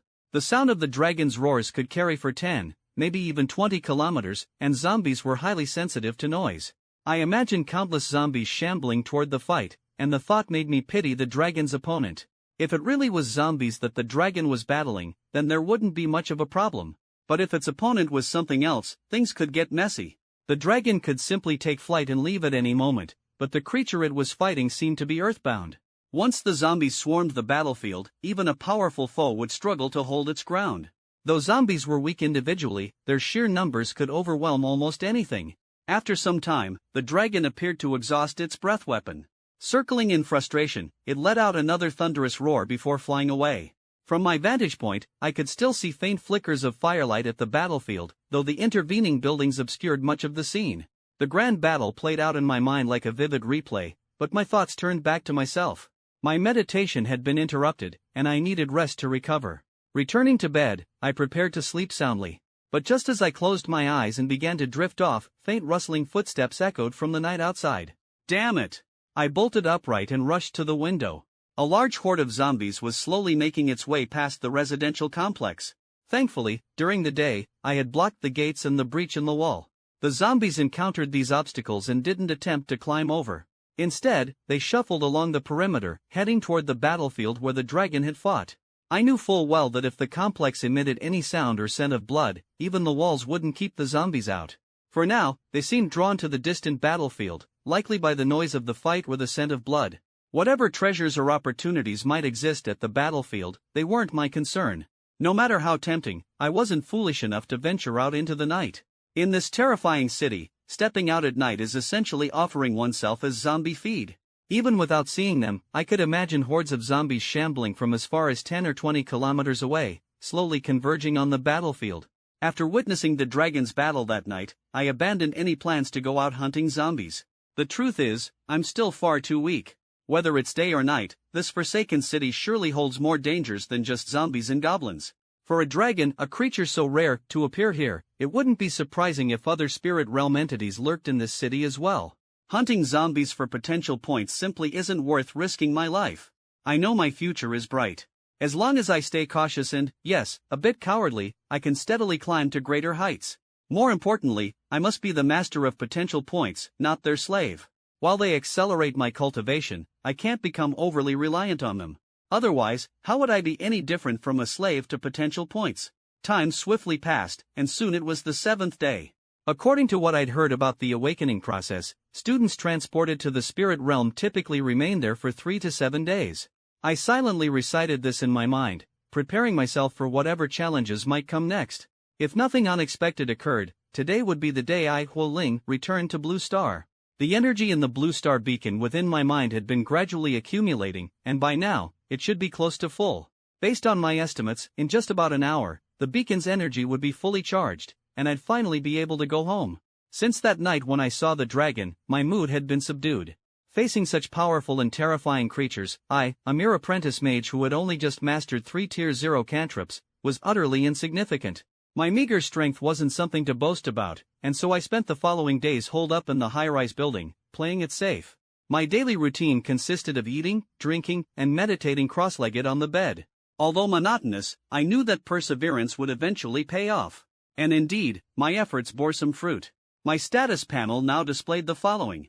Name *Huoling. Bloodline *Human. Mental power *2.7/2.7. Mana *27/27. Skills *Dark Breath Meditation Method. Tier 0 spells *Bone Tooth, Dim Mist, Touch of Fatigue. Potential points *0. Through these days of meditation, my mental power had increased by 0.1, and my mana had grown slightly as well. By calculating the time spent meditating, I estimated that it took roughly 4 days to achieve a 0.1 increase in mental power, a respectable pace. According to my spellbook, an apprentice mage must increase their mental power to 10 times that of an ordinary person in order to advance to the Black Iron rank. Based on my current mental power and cultivation speed, it seemed I'd need about a year to achieve this breakthrough. If I wanted to grow stronger, it was clear that patience and hard work would be essential. 1 year. Just 1 year, and I could become a Black Iron mage. This advancement would elevate me to a whole new tier of existence. Closing my eyes, I allowed myself to envision the life awaiting me in the future. In the mundane world of Blue Star, the Hua family had little room for upward mobility. My parents' combined monthly income barely exceeded 4,000 yuan, and at 40 years old, they were still ordinary factory workers. Despite years of effort, it seemed unlikely they would ever receive a promotion. Whenever I thought about it, I dreaded the possibility of failure during awakening. Without success, I'd have no choice but to attend a technical college, graduate in 4 years, and follow my parents' path, working in a factory, saving for a few years, marrying an ordinary woman, having children, and repeating the very same cycle. That was never the life I wanted. And so, I chose to undergo awakening. Luckily, I succeeded. My primary goal now is simple: survival. After that, strengthening myself. As long as I survive, even as a low-level spellcaster, I'll earn far more than my parents ever could. Survival means opportunity. At the very least, I'll be able to ease the burden on my parents, who have worked so hard for me, and finally become the pillar of support my family needs. That's why I've refrained from hunting zombies these past few days.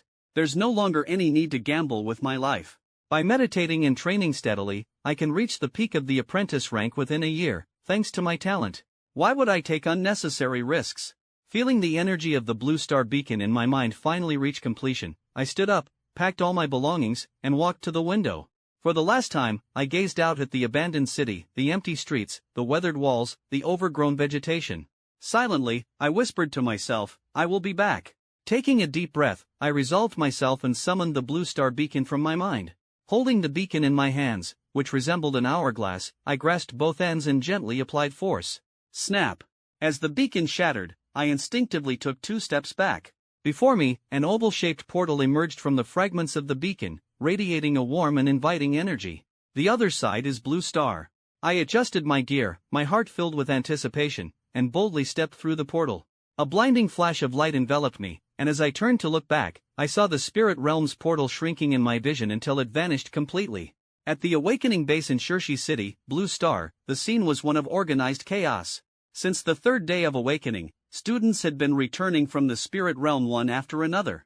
Some were fortunate enough to return unscathed, while others were gravely injured. The medical staff worked tirelessly to provide emergency care for the less fortunate. In the command center of the awakening base, a spacious hall buzzed with activity. It was filled with personnel from various sectors: awakening base staff, officers of the Daxia army, and even university professors and teaching assistants. At the front of the room, a massive screen displayed a real-time map of the awakening base, allowing for precise monitoring of all awakening chambers. It seems Shirshi City won't be able to establish a stable spatial passage this time either, remarked a burly officer, his eyes fixed on the monitoring screen, his tone heavy with concern. Captain Zhao, if stable spatial passages were so easily formed, it wouldn't necessarily be a good thing, a middle-aged man in elegant attire responded with a faint smile. He was the county magistrate of Shirshi City, and he had been actively involved in the base's operations over the past few days. At that moment, the tension and anticipation on every face in the room became palpable. In this parallel world, where modern technology intertwined with fantastical elements, every decision could shape our destinies. That's true, I muttered with a wry smile, reflecting on the delicate balance of power and danger posed by the spirit realm. As the commander of a battalion of Daxia soldiers stationed at the base, I bore no small responsibility. With over 300 soldiers under my command, our combat strength was formidable. While the majority of my troops were apprentice-level combatants, the squad leaders and higher-ranking officers were Black Iron Tier professionals. As a battalion commander, I myself had advanced to the Silver Tier. Yet even with such strength, the responsibilities on my shoulders were immense.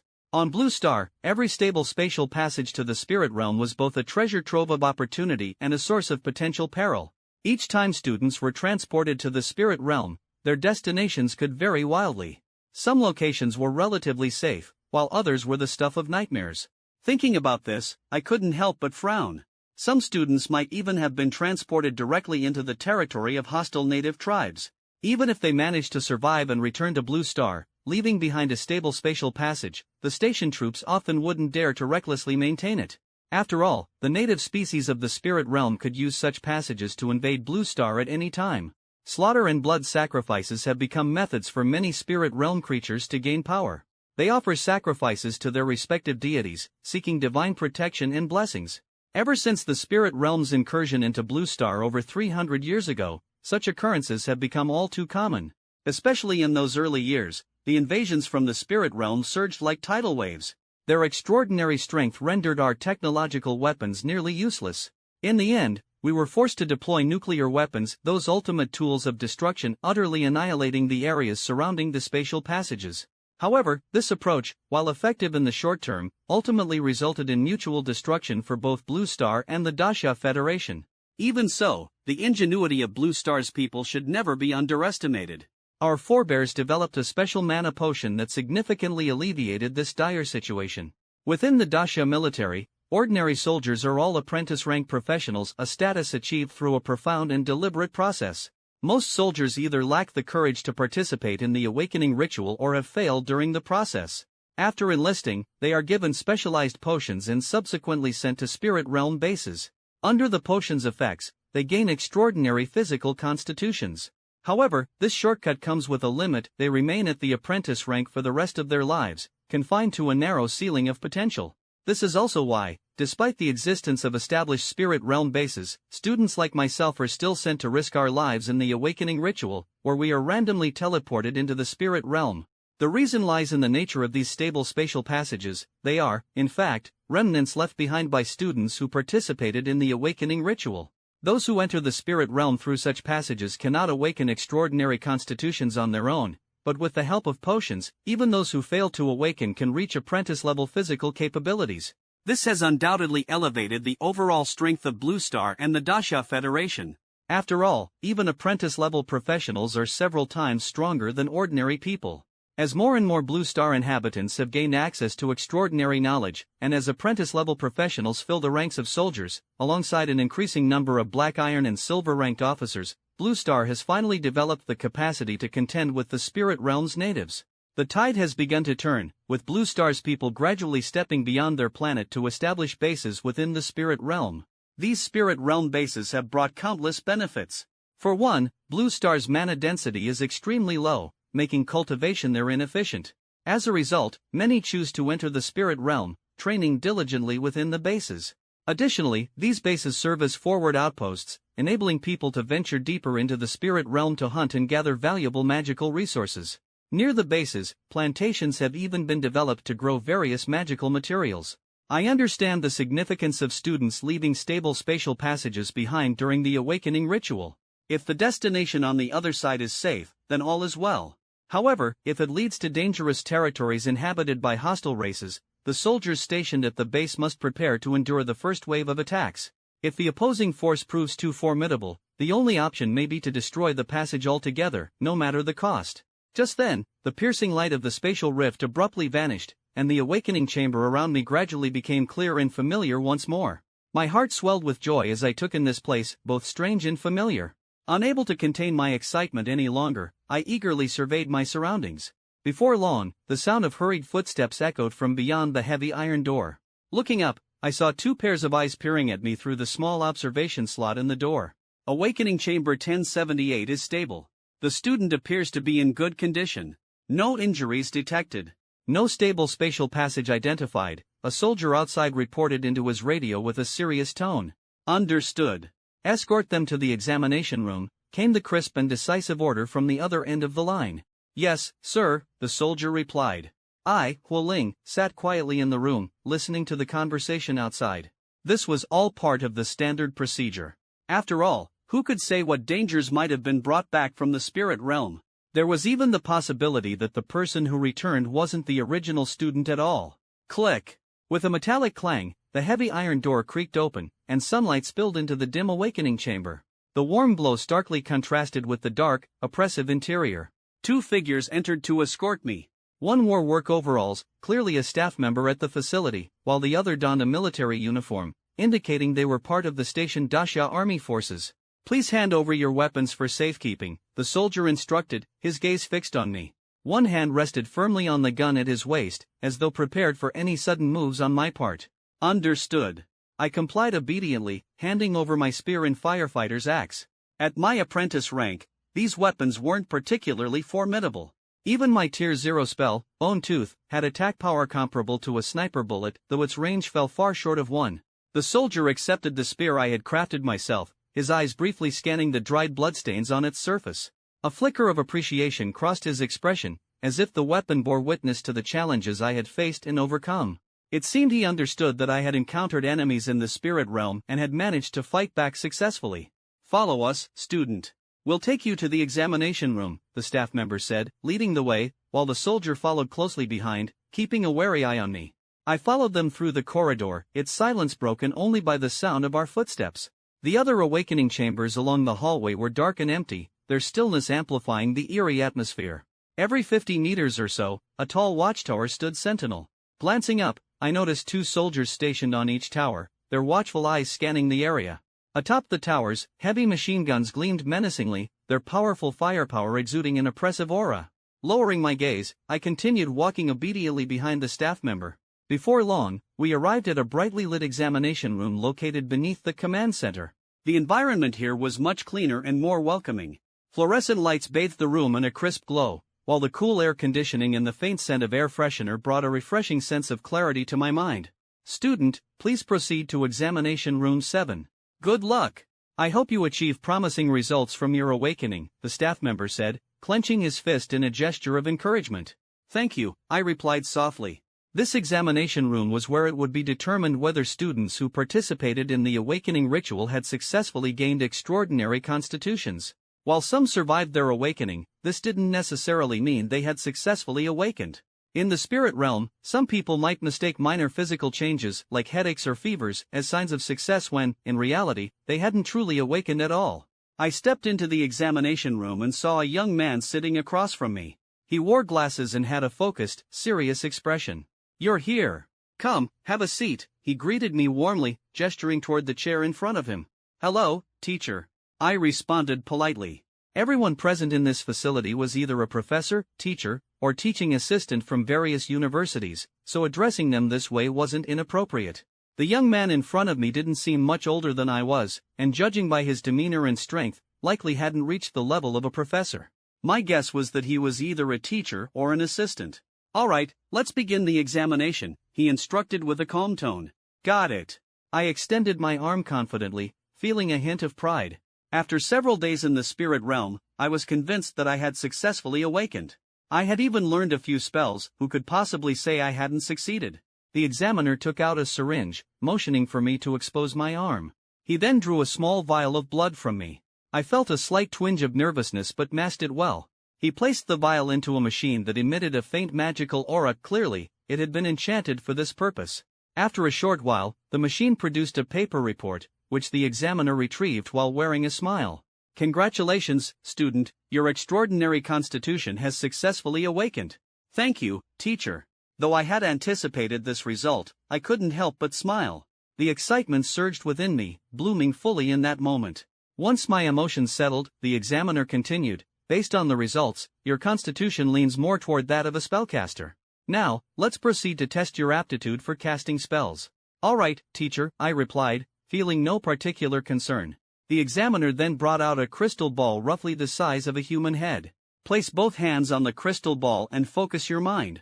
That's all you need to do, he explained, demonstrating the process before sliding the crystal ball toward me. I wiped my hands on my pants, then gently placed them on the surface of the crystal ball. Seeing my careful movements, the examiner smiled faintly, as though reminiscing about his own experience. The moment my hands made contact with the crystal ball, I felt two mysterious flows of energy emanating from it. The energy spread along my arms, reaching my mind before quietly returning. Gradually, the crystal ball began to emit a faint glow. Stop! Before I could remove my hands, a thunderous shout erupted from above, startling me into freezing on the spot. The examiner's expression turned grim, as though he were facing a significant threat. Come behind me, now, he ordered, flipping the table and shielding me without hesitation. What's happening?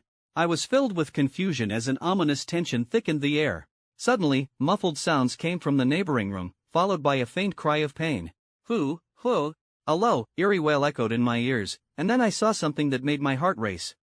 A semi-transparent specter emerged through the wall from the adjacent room and floated into ours. Its presence brought with it an oppressive aura that weighed heavily on my chest. Though fear gripped me, I refused to be a passive victim. Quickly, I began mentally sketching runes, preparing to cast a spell. Damn it!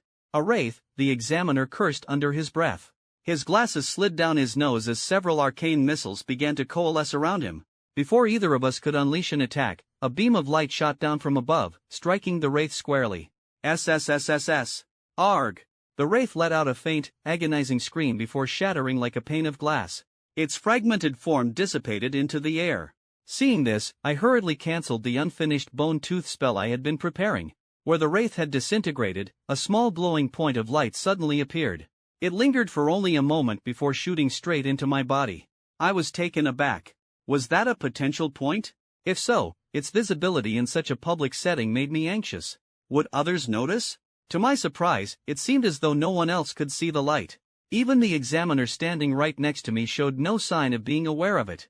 They can't see the potential point? Realizing this, I felt a wave of relief wash over me. What was that? I couldn't help but ask as the tension began to subside. That was a wraith, at least silver-ranked, the bespectacled examiner replied, exhaling deeply as though a great weight had been lifted off his shoulders. He wiped the sweat from his brow, though the shock of the encounter still lingered in his expression. The earlier scene had shaken me as well. Silver-ranked wraiths were terrifyingly powerful. Thanks for protecting me just now, I said sincerely. When the wraith had burst into the room, the examiner had selflessly shielded me. I would remember this act of kindness. No need to thank me. Good thing the wraith didn't launch an attack, otherwise, we'd both be dead meat, he said with a nervous laugh, patting his chest. Despite his attempt to sound casual, I could tell he was still rattled. After all, as a mere black iron-ranked mage, he had no way of contending with such a formidable foe. Even so, I knew just how terrifying a silver-ranked wraith could be. Dealing with such entities typically required divine magic from priests, followed by spells from mages or warlocks. However, in Dacia, priests were prohibited from spreading their faith, and there wasn't a single priest within the nation's borders. The attack that vanquished the wraith must have been the work of a mage stationed above. What happened next door? I wondered aloud, still puzzled. The wraith had come from the neighboring room, but now that no further magic was being cast from upstairs, it seemed the danger had passed. I'd like to know too, the examiner replied helplessly, glancing at me. The isolation enchantments on this testing facility prevented us from using mental probes, leaving us with nothing but unanswered questions. Should we check it out? I suggested, sensing his curiosity. That's probably not a good idea, he said hesitantly, though his gaze betrayed a flicker of indecision. It was as if he was silently thinking, you're just a newly awakened rookie, this could be risky. There might be injured people next door. We should see if we can help, I reasoned, a sense of responsibility welling up within me. Good point. Let's go, the examiner agreed. It seemed even mages weren't immune to the Blue Star people's universal love for excitement and spectacle. The two of us pushed open the door and headed toward the neighboring room. The hallway was in chaos, with staff members rushing about in a panic. We exchanged a glance but said nothing, continuing on toward the adjacent room. The examiner pushed the door open and peered inside, only to recoil in shock. Following his lead, I peeked inside as well, and the sight left me speechless. The ceiling had been blown open, revealing a direct view into the command center above. Debris littered the floor, and the testing equipment looked as though it had been caught in a tornado, completely wrecked. 3 figures stood in the room, a uniformed military officer and 2 middle-aged men in civilian clothing. On the ground lay 2 individuals. One was clearly a student who had returned from the spirit realm, his face ashen and exuding a chilling aura. The other was an examiner, slumped in a chair with his eyes closed. Blood dripped steadily from the corner of his mouth, staining his shirt. You idiots, get over here and help, one of the 3 standing figures barked at us, his voice sharp with urgency. The command jolted me to attention. Yes, teacher. Right away. The bespectacled examiner jumped as if a mouse had just seen a cat, his entire body stiffening as he hurriedly responded. Then, with a look of helplessness, he turned to me, his expression clearly saying, "Why did I listen to you and get myself into this mess?"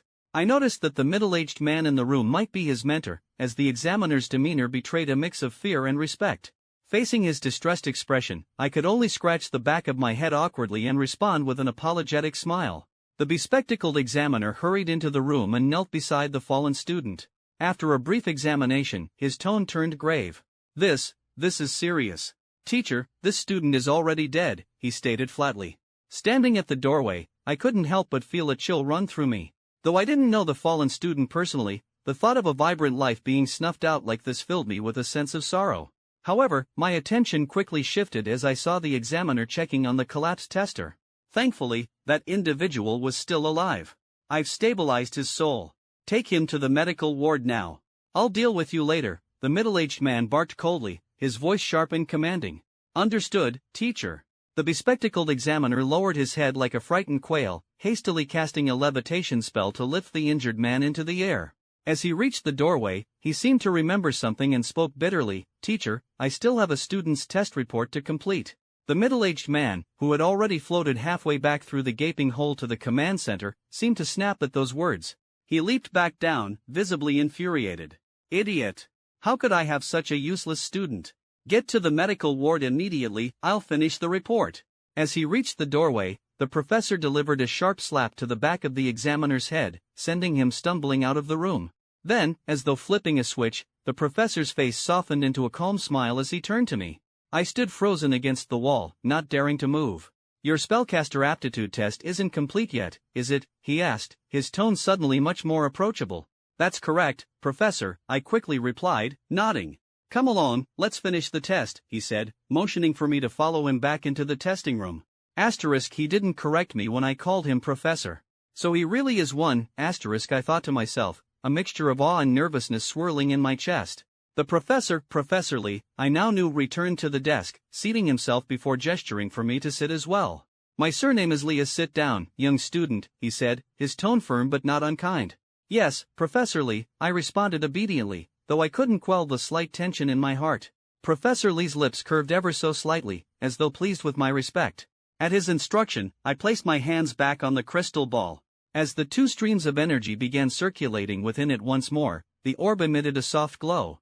Professor Lee's eyes gleamed with interest as he observed the process, his expression showing a flicker of anticipation. All right, you can take your hands off now, he said after a moment.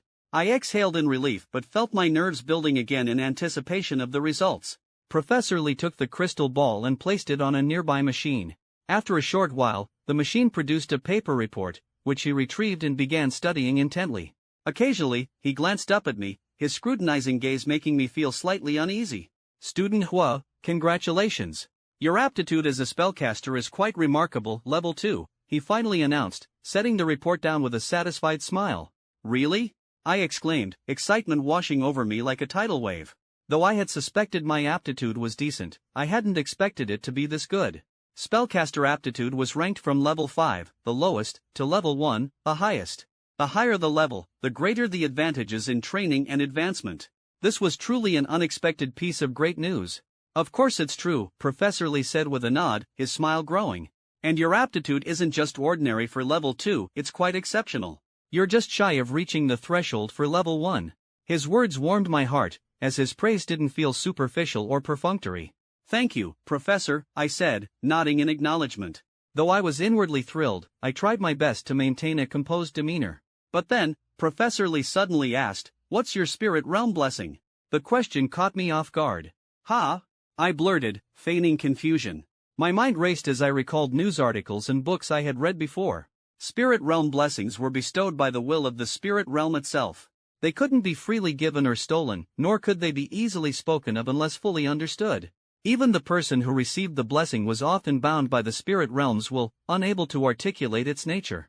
I hesitated, unsure whether to use this opportunity to reveal my spirit realm blessing and potentially elevate my status. Professor Lee's question, however, made me realize this might be a golden opportunity. Don't worry. A spirit realm blessing cannot be taken away by anyone, I replied with a newfound confidence, my lips curling into a subtle smile. Inwardly, I felt a sense of relief. This was my chance to showcase my uniqueness. Professor Lee's sharp gaze remained fixed on me, his eyes reflecting a hint of admiration that made my heart race. Spirit realm blessings are gifts from the spirit realm's will. Weapons and legacies obtained through these blessings can only be used by the blessed individual, he explained with a faint smile, as though reading my mind. Don't worry, student. In the hands of others, such weapons would be no more useful than firewood. As for legacies, they are completely inaccessible to anyone else, let alone something they could claim as their own. I nodded silently, acknowledging the truth of his words. His explanation reassured me that revealing my blessing wouldn't necessarily put me at risk. On the contrary, it might even bring me valuable opportunities. Professor Lee, how did you know I received a spirit realm blessing? I couldn't help but ask, curiosity brimming in my voice. He raised the report in his hand, his lips curving into a knowing smile. The test results show traces of high-level will imprints on you. That's a clear indicator of a spirit realm blessing. Ah, so that's how. I suddenly understood. I hadn't expected the testing equipment to be so advanced that it could uncover even this hidden detail. Could you briefly describe the blessing you received? I'd like to record it in your file. It'll help you stand out when applying to top universities, Professor Lee said, his tone filled with genuine interest. My thoughts raced as I weighed my options. Ultimately, I decided to reveal only part of the truth. The blessing I received is a mage legacy. It includes a silver-ranked meditation technique and a few tier 0 spells. This explanation was just enough to highlight my potential without drawing excessive attention. Revealing too much, like the existence of a gold-ranked meditation technique, might invite unwanted trouble. A silver-ranked meditation technique? Not bad, Professor Lee exclaimed, his excitement evident. His reaction made me feel a mixture of pride and relief. You're quite fortunate, he continued. Even without any significant spell legacies, a silver-ranked meditation technique alone is a tremendous boon. Hearing this, I couldn't help but feel a surge of satisfaction. I knew the legacy I had inherited held far more secrets, with many spells yet to be unlocked. Student Hua, are you interested in joining Tiannan University? Professor Lee shifted his tone, beginning his recruitment efforts. Tiannan University was located in Tiannan Province, where my hometown of Shirshi County was also situated. As one of the top-tier universities in the country, Tiannan University was among the prestigious 10 Class A universities, holding significant influence nationwide. In the Great Xia Kingdom, universities were divided into 4 levels, Class A, B, C, and D. There were 36 Class B universities, 108 Class C universities, and Class D institutions, which were primarily vocational and technical schools catering to ordinary students and those who failed to awaken. Tiannan University was a strong contender among the Class A universities, and it had been my original goal. However, after my awakening, my mindset had shifted. With my level 2 spellcaster aptitude, coupled with the added advantage of the Spirit Realm blessing, I could easily apply to almost any university. At this stage, the focus was more on which university could offer the most appealing benefits. Having heard stories from my county about exceptional upperclassmen and graduates, I had learned that some universities would go to great lengths to recruit students with outstanding potential, offering them generous perks and incentives. I wasn't yet sure what Professor Lee could offer, so I decided not to rush. After all, it's always wise to compare options. With that thought in mind, I replied, Professor Lee, I'll need to discuss this matter with my parents first. Of course, that makes sense, Professor Lee nodded, understanding. He then proceeded to organize and pack up the documents, sealing my information into a file. Alright, Student Hua, your assessment is complete. You can head to the main hall now and wait for your homeroom teacher to pick you up, he said. I nodded, still feeling a bit nervous, but I politely responded, Thank you, Professor Lee, for all your help. As I stood up, I gave a slight bow to express my gratitude before turning and leaving the testing room. Huo Ling, over here. After waiting quietly in the main hall for a few minutes, my homeroom teacher finally arrived. As soon as he entered, he spotted me amidst the crowd and called out excitedly. Teacher, I greeted him as I walked over. How are you? Are you hurt? Did you awaken successfully? My homeroom teacher eagerly patted my shoulder, his concern evident. I'm fine, the teachers here took great care of us. And yes, I successfully awakened. I'm a level 2 spellcaster.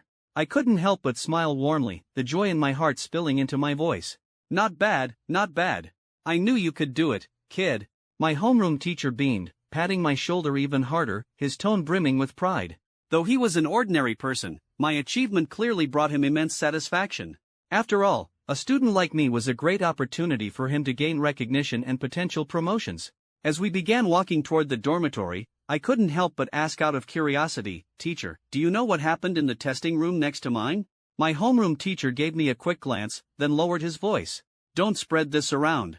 I'm only telling you because you witnessed part of it. He continued, the student in the room next to yours was from Egao, First High School. During his time in the spirit realm, he was parasitized by a wraith. It was discovered during his assessment, and, as you probably know, the wraith was destroyed. However, the student had already died the moment the wraith took over his body. I felt a shiver run through me as the truth sank in. I quickly nodded to reassure him, Don't worry, teacher. I won't talk about this with anyone. Soon enough, we reached a tall dormitory building. The 10-story building was now fully occupied by students who had returned from the spirit realm. The surrounding buildings were also dormitories, housing more students who had recently completed their awakening trials. Following my homeroom teacher, I arrived at the door of a specific dormitory room. After pointing it out to me, he hurriedly left, likely to pick up another student. I pushed the door open and began to examine the room. Inside, there were 2 beds and a desk, creating a cozy and simple atmosphere. One of the beds was already occupied, someone was lying on it, sound asleep. As I set my luggage down, a sudden voice filled with excitement rang out from behind me. Little Hua, I knew you'd make it back alive. The voice startled me, and my reflexes, honed during my time in the spirit realm, made me turn sharply. I saw a familiar figure sitting up on the other bed. It was Rin Zhangyang, my childhood friend and roommate.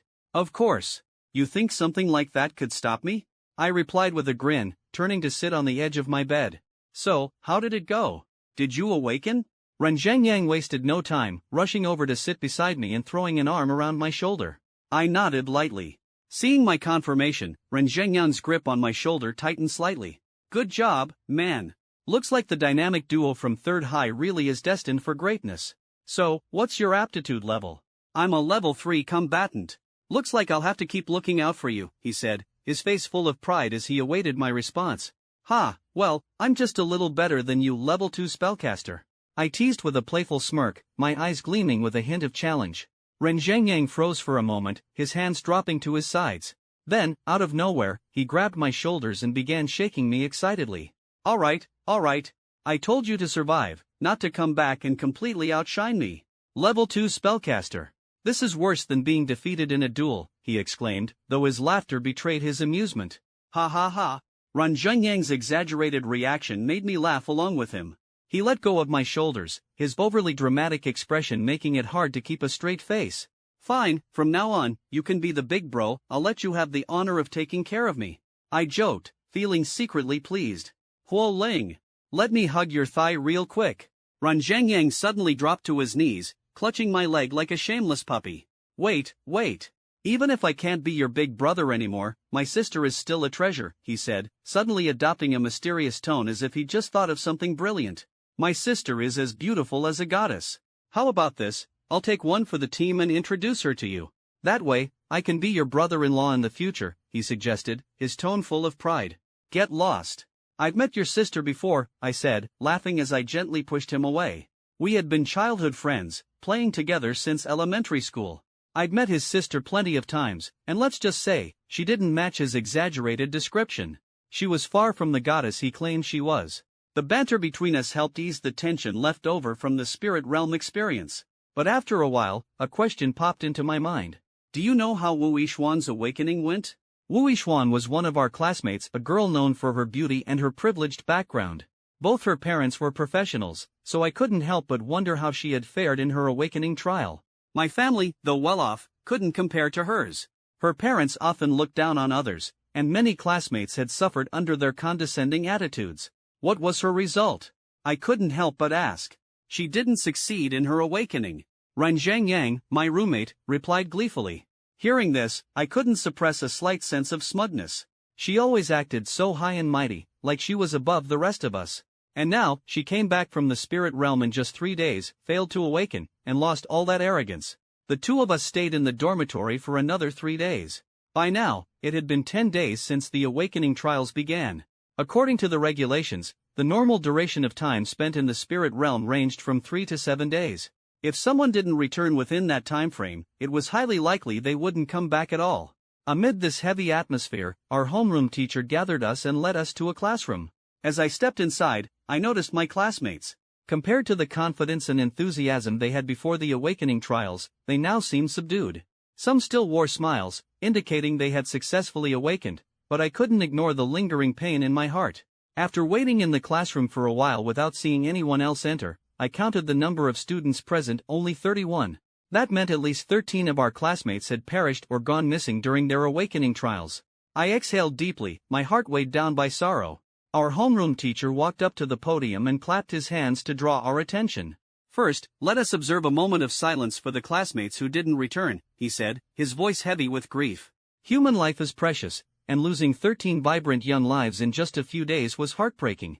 I lowered my head in silence, the atmosphere in the classroom somber and oppressive. After a few minutes, everyone slowly lifted their heads. Now, let us applaud for the students who succeeded in their awakening. The teacher's voice rose, and the room erupted into thunderous applause. I never expected that among my students, one would awaken with level 2 spellcaster aptitude. Let's give another round of applause for Huo Ling. His voice was filled with excitement and pride. I was stunned, caught off guard by the sudden attention. I had never imagined myself in the spotlight like this. Though I wasn't completely unknown in the class, I had never been someone particularly noteworthy either. Coming from a modest background, I had always felt ordinary, with nothing to set me apart except decent physical fitness. Now, my awakening had granted me such a high aptitude, and I was receiving recognition from everyone. The gazes of the female classmates around me shifted toward me, their eyes filled with admiration and envy. Some even seemed to harbor a hint of affection, as if wishing they could trade places with me. Despite the attention, I remained calm, as though this outcome had always been within my expectations. But then, I felt a faint, melancholic gaze directed toward me. I turned my head slightly and saw Wu Yishuang. Her eyes reflected a sense of loss, and it caused an inexplicable pang in my heart. I glanced at her briefly before turning away. Wu Yishuang came from a well-off family, with both parents being professionals. I had always thought of her as someone from a completely different world. Now that I had successfully awakened and become a professional, while she had failed and remained an ordinary person, it felt as though a new divide had formed between us. Our teacher continued, finally, to those who didn't succeed in their awakening, don't lose hope. Even if you don't become extraordinary professionals, you still have a bright future ahead. I encourage you to consider retaking the awakening process next year and aiming for a good vocational school. Another round of applause filled the room, though my mind was awash with complex emotions. Out of the 44 students in our class who participated in the awakening trials, 13 had died or gone missing, and 20 had failed to awaken. Though they didn't succeed, the trials of the spirit realm had still enhanced their physical abilities, leaving them stronger than those who had never entered the spirit realm. At that moment, I felt a mix of emotions that was hard to put into words. The future seemed unpredictable and full of challenges. Among my classmates, only 11 of us had successfully awakened. My own level 2 spellcaster aptitude was the highest, while most of the others had level 3 or level 4 combatant aptitudes. The only female spellcaster in the class had a level 3 aptitude. As the homeroom teacher finished his speech, the dismissal bell sounded, signaling the start of the intense process of applying to universities. When I got home, I couldn't wait to share the joy of my awakening with my parents. Son, with an aptitude like yours, you're definitely getting into a Class A university. My father, Huoliren, was overwhelmed with excitement as he eagerly sifted through brochures and information about various top-tier universities, trying to find the best fit for me. Thank the ancestors. I'll light incense for them tomorrow and offer my gratitude for protecting our Huoling. My mother, Bai Xiaolan, was moved to tears. She knew that in our Huo and Bai families, I was the first to successfully awaken in decades. This was undoubtedly a moment of immense pride for the family. Son, have you decided which university you want to attend? My father asked, holding a steaming cup of tea, his joy evident in his expression. I haven't decided yet. I want to weigh my options and see which university offers the best benefits, I replied thoughtfully. I understood that with my aptitude, several universities would likely compete to recruit me. Good thinking. That's the ambition I'd expect from my son. My father's praise filled me with warmth, and I couldn't help but feel hopeful for the future. Even my younger brothers, Huofeng and Huai, couldn't hide their admiration. Big brother, you're amazing, they chimed in, their voices full of excitement. Despite my ordinary background, I couldn't help but feel a sense of pride at this moment. Hello, this is Huoling speaking. Yes, teacher, thank you for calling. I answered yet another call from a university admissions office. Hearing the offers they laid out, I couldn't help but feel a growing sense of joy. This time, it was a Class B university offering decent benefits. Over the past few days, I'd received more than 20 calls, including offers from 3 Class A universities, which was no small feat. The benefits from those Class A universities were particularly tempting. Haichang University offered 50 academic credits upon enrollment, along with an apartment in Haichang City. Wuhan University, a military academy, promised 30 credits and a promotion by 1 rank upon graduation. Wufu University was the most generous, offering 80 credits as an enrollment benefit. As for the Class B universities, they weren't currently in my consideration. Through these conversations with admissions officers, I gradually learned the true value of academic credits. Credits, a product of the University Alliance, could be exchanged for a wide range of resources in legacies, meditation techniques, breathing methods, spells, combat skills, and more. In the Great Xia Kingdom, universities operated almost like knowledge monopolies, tightly controlling access to precious information. Recruiting students wasn't just about providing education, it was also about cultivating and harvesting talent. Academic credits were the primary means for students to access the kingdom's rare resources unless they joined official organizations. The value of a single academic credit was astonishing, equivalent to a magic stone or even more. A single magic stone costs 100,000 yuan. The realization hit me like a thunderbolt, leaving me momentarily stunned.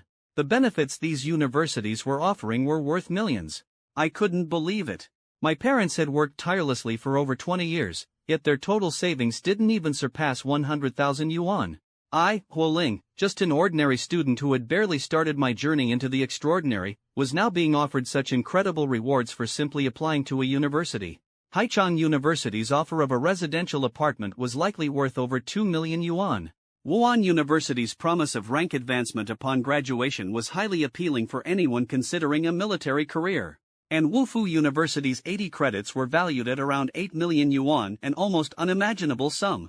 But what puzzled me most was why Tiannan University, my province's top Class A university, hadn't contacted me yet. Could it be because I hadn't immediately accepted Professor Li's invitation? Meanwhile, in a hotel in Shirshi County, Professor Li was busy making calls. In addition to his teaching duties, he was also handling recruitment for Tiannan University, and his phone had been ringing non-stop for days. How many more calls do we have left? Professor Li stretched, asking his assistant as he tried to shake off his fatigue. Not many left, Professor, just about 10 more, the assistant replied, glancing at the remaining list. All right, I'll leave the rest of the calls to you. I need a break, Professor Li said, slumping into his chair with absolutely no regard for appearances, looking utterly drained. What? I was already exhausted myself, but seeing the professor in such a state, I could only sigh helplessly and prepare to make the next call. Just then, my eyes fell on Huo Ling's name and information on the list. What caught my attention most was the enticing offer listed beside his name, 60 academic credits and a free first-tier spell exchange voucher. Reading further, I noticed the details: Level 2 Spellcaster Aptitude, Spirit Realm Blessing, Silver Tier Meditation Method. My curiosity was piqued, and I couldn't help but ask, Professor, is this Huo Ling the student you helped assess earlier? Which one? Professor Li lazily took the document from my hands, glanced at it briefly, and replied indifferently, yes, that's him. I even invited him to join us then, but he brushed it off. But Professor, he has a Spirit Realm Blessed meditation method. Are we offering him enough to actually convince him to join Tiannan University? I asked, puzzled. It's good enough. It's just a silver tier meditation method. Even if it suits his attributes now, he'll have to replace it later as he advances, Professor Li said dismissively with a wave of his hand, as if it were no big deal. I nodded in agreement, listening to his reasoning. He then picked up the phone, ready to make the call. However, just as his finger was about to press the button, he suddenly stopped, a thought seemingly crossing his mind. He put the phone down, his demeanor becoming more cautious. Professor, there's something I forgot to mention about Huo Ling, I said, my voice hesitant. Professor Li looked up at me, frowning slightly. What is it? Taking a deep breath, I continued, when the wraith broke into the testing room, I pulled Huo Ling behind me. At the moment I cast my spell to destroy the wraith, I faintly sensed a wave of magical energy behind me. Professor Li's expression immediately sharpened. What? Are you sure? At the time, everything happened so quickly, and your spell wiped out the wraith instantly. I didn't think too much of it then. After all, Huo Ling had just completed his awakening. How could he possibly have cast a spell? So I brushed it off. I swallowed hard, hesitating before adding, but now that I think about it, and after seeing his profile, he has a Spirit Realm Blessed meditation method and even a few zero-tier spell blessings. Do you think it's possible he's already started meditating and even mastered a spell? What? Are you certain? Professor Li, who had been slouched in his chair, immediately straightened up, his demeanor suddenly serious. I can't say for sure, but I distinctly felt a surge of magical energy behind me. It's the kind of raw, unrefined energy that's characteristic of apprentice mages who've just learned a spell, I muttered, my voice low. Hearing this, Professor Li's gaze grew intense. Memories of that day flashed through his mind. On the second floor of the testing facility, he had indeed felt a faint spellcasting fluctuation from below. At the time, he had dismissed it as nerves or coincidence, but now, with this new information, he couldn't shake the feeling that Huo Ling might truly have already learned a spell. This possibility sent a ripple of excitement through him. If this were true, it would be extraordinary. Receiving his Spirit Realm blessing during awakening wasn't unheard of, but it was still rare. Professor Li himself had level 2 spellcaster aptitude, which was decent but far from exceptional. This year, there were even a few students with level 1 aptitude in his recruitment pool. But for someone to successfully meditate and master at least one zero-tier spell within just 7 days, this was highly unusual and a testament to immense potential. Professor Li began pacing the room, his anxiety and excitement palpable. Suddenly, he slapped his thigh and declared, "Let's go. Find out which school Huo Ling is from and look up his address." "What?" I exclaimed, startled by his sudden decision. "We're going to his home to see him and ask if he's already learned a spell," Professor Li said, his tone urgent. "But Professor, there are still 10 more calls to make," I said, gesturing to the remaining names on the list, feeling conflicted. "Those can wait. This is more important," he said impatiently, waving a hand dismissively. Meanwhile, I was sitting in my room, completely engrossed in examining my attribute panel.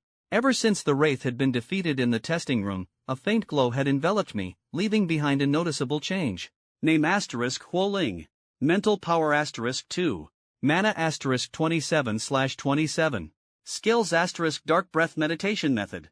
0 tier spells *Bone Fawn, Grey Fog, Touch of Fatigue. Potential points *9.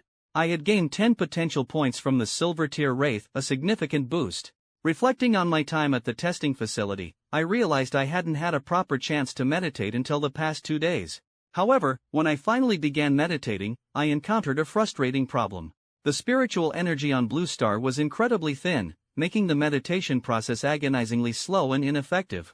Frustrated, I decided to experiment by using 1 potential point to accelerate my meditation, only to find it had no effect. In the spirit realm, a single potential point could increase my mana by 1 and my mental power by 0.1. But here on Blue Star, the same potential point seemed utterly useless. Disheartened, I resolved never to waste potential points on meditation again. Initially, I had hoped that with a year of consistent meditation, I could smoothly advance to the Black Iron tier as a mage. But given the current circumstances, that goal seemed far more challenging than I had anticipated. Unless I could meditate in the spirit realm, relying solely on Blue Star's sparse spiritual energy to accumulate the mental power needed for a breakthrough seemed like an uphill battle. As these thoughts churned in my mind, a sudden knock at the door startled me. Instinctively, I extended my mental power to probe who was outside, and the result left me stunned. It was Professor Lee and the bespectacled assistant from the testing facility. When our eyes met through the doorway, I could sense their surprise. Inwardly, I thought to myself, so it's true, I've really begun to harness mental power. This is the first step on the path of a mage *. Professor Lee, and this teacher as well. What brings you both here? I opened the door, feigning surprise, though a mix of joy and apprehension welled up inside me. I'm a professor from Tiannan University. This is my assistant and your senior, Guan Boron. You can just call him Senior Guan, Professor Lee introduced with a smile, gesturing toward the bespectacled man beside him. Hello, Senior Guan, I nodded politely, my curiosity piqued. We're here to formally invite you to join Tiannan University, Professor Lee said, sitting down on the sofa without hesitation, his eagerness evident. Professor Lee, you could have just called. Why go to the trouble of coming all the way here? I asked, bringing them tea and pretending to be relaxed.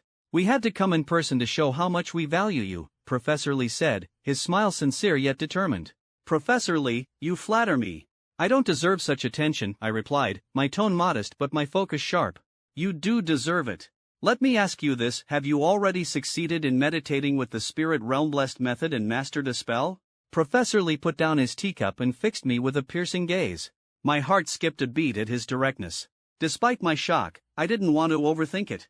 After all, if he could deduce my Spirit Realm blessing, it wasn't surprising he'd suspect my progress. A mix of anticipation and nervousness surged within me. After a moment of silence, I nodded slightly, thinking to myself, Professor Lee, your insight is truly remarkable. You're truly impressive, Professor Lee praised, his tone filled with admiration. To not only succeed in meditation but also master a spell in such a short time, sure she's genius indeed. We are now officially inviting you to join Tiannan University. Senior Guan, standing to the side, extended his hand, the light reflecting off his glasses giving him a sharp, determined look. I clenched my hand slightly, feigning shyness as I gestured toward the modest furnishings of my home. Slowly, I said, Senior Guan, Professor Lee, I was wondering, what benefits would there be if I were to join Tiannan University? I knew my family's financial situation was limited. Ever since I was young, my mother had instilled in me the belief that a poor child must grow up early. To be honest, I've already received calls from Haichang University, Wuhan University, and Wufu University. They've made some generous offers, I said, my face heating up slightly. On the path to becoming extraordinary, my family can't provide me with much support. So, I hope to rely on these benefits to quickly advance toward becoming a professional. I understand. We've all been through the same, Professor Lee nodded slightly, his gaze steady. What kind of offers did those universities give you? Senior Guan asked, tilting his head with genuine curiosity. The highest offer came from Wufu University. They offered 100 academic credits and a residential apartment in the city center, I said hesitantly, a hint of anticipation flickering in my heart. I glanced at the two educators, sensing their growing interest in me. Clearly, their personal visit to my home signified how seriously they regarded me. I knew this was the perfect moment for negotiation. Professor Lee exchanged a knowing look with Senior Guan before he spoke with a confident smile. Then you should all the more reason choose Tiannan University. His words stirred something in my heart, a feeling that this decision might lead to an extraordinary journey. If you join Tiannan University, the initial benefits we're offering include 100 academic credits and the free exchange of 5 first-tier spells, he said with certainty, his voice magnetic and persuasive. Professor Lee, forgive my ignorance, but what exactly is a first-tier spell exchange voucher? I couldn't help but ask, genuinely curious. I'll explain, Professor Lee said with a faint smile, clearly enjoying the opportunity to share this knowledge. At the university, whether it's spells or combat techniques for warriors, anything above 0 tier must be exchanged using academic credits. A single first-tier spell requires at least 10 credits, and more powerful spells can cost as much as 20 credits. So, 5 first-tier spell vouchers are equivalent to at least 50 academic credits, Senior Guan added, picking up where Professor Lee left off. As I silently calculated in my head, I began to realize the true value of Tiannan University's offer. Not only was it generous, but the university's location was also conveniently close to home, a significant advantage for my family. Seeing my thoughtful expression, Professor Lee continued, considering the connection we've built today, if you sign the enrollment agreement with us now, I'll personally introduce you to a mentor, either an associate professor or a full professor. What? I couldn't help but exclaim in shock, my emotions a whirlwind of excitement and disbelief. It felt as though countless possibilities for my future had suddenly been ignited. Both Senior Guan and I widened our eyes in astonishment, blurting out simultaneously, "Really?" Professor Lee smiled warmly. "You should know that even if you enroll in a top-tier university, you might not have the opportunity to be mentored by someone of this level. Professors and associate professors are typically advanced professionals at the gold tier. Having one as your mentor would be an incredible advantage." His words echoed in my mind, stirring a deep sense of longing and ambition within me. I could feel my heart pounding as I realized the significance of this opportunity. Most of the ordinary instructors at universities are only at the silver tier. When you first start, the ones teaching you might not even be as strong as black iron tier teaching assistants. Professor Lee's explanation left me breathless. The thought of having a gold tier professional as my mentor was beyond anything I had dared to hope for. I could barely contain my excitement. I understood that under such a mentor's guidance, I would gain access to invaluable resources, connections with outstanding seniors, and opportunities that could elevate someone like me, a child from a modest background, to unimaginable heights. My gaze instinctively fell on Professor Lee. A thought crossed my mind, could he be considering taking me as his student? His smiling eyes seemed to hold a hidden meaning, as if silently affirming my suspicions. Meanwhile, Senior Guan appeared dumbfounded, looking back and forth between us. He opened his mouth as if to say something but ultimately closed it, unable to find the words. "I'm willing to apply to Tiannan University," I declared without hesitation, my voice firm and resolute. "Excellent. Guan, bring out the agreement." Professor Lee's face lit up with joy as he eagerly motioned for Senior Guan to retrieve the document. Senior Guan pulled a set of contracts from his bag, handing them to me. I took them carefully, scanning the terms and conditions with meticulous attention. Once I was sure everything was in order, I signed my name, my heart racing with excitement. "Wonderful. I look forward to seeing you at Tiannan University in 2 months." Professor Lee's voice was warm and encouraging, filling me with a sense of anticipation for the adventures that lay ahead. As they prepared to leave, I exchanged contact information with them. After walking them out of the neighborhood, I turned to glance back, ensuring no one else was around. Then, I leaned closer to Senior Guan and whispered, "Senior, was Professor Lee being serious earlier? With his connections at the university, can he really introduce me to a professor-level mentor? Professor, can you help me with my current situation first? I'm still just an intern teaching assistant. I haven't even secured a permanent position at the university yet." Senior Guan blurted out, his tone laced with urgency. "Watch your tone." Professor Lee smacked him lightly on the back of the head. With a sigh, he said, "Didn't I say it would be a private introduction? It's not like it's written in the contract. Besides, when I return to the university, I'll ask around to see if any professors are interested. If they aren't, well, that's out of my hands." His tone was exasperated but carried a hint of nonchalance. "Professor, you're truly a master of strategy.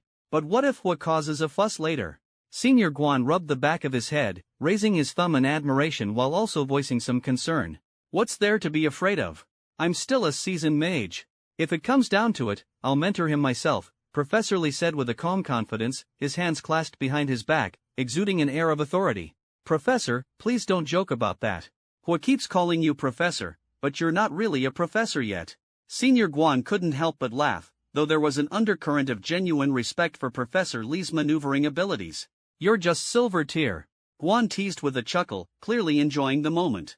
You impudent brat. Professor Li's tone immediately turned stern, though his demeanor betrayed a hint of amusement.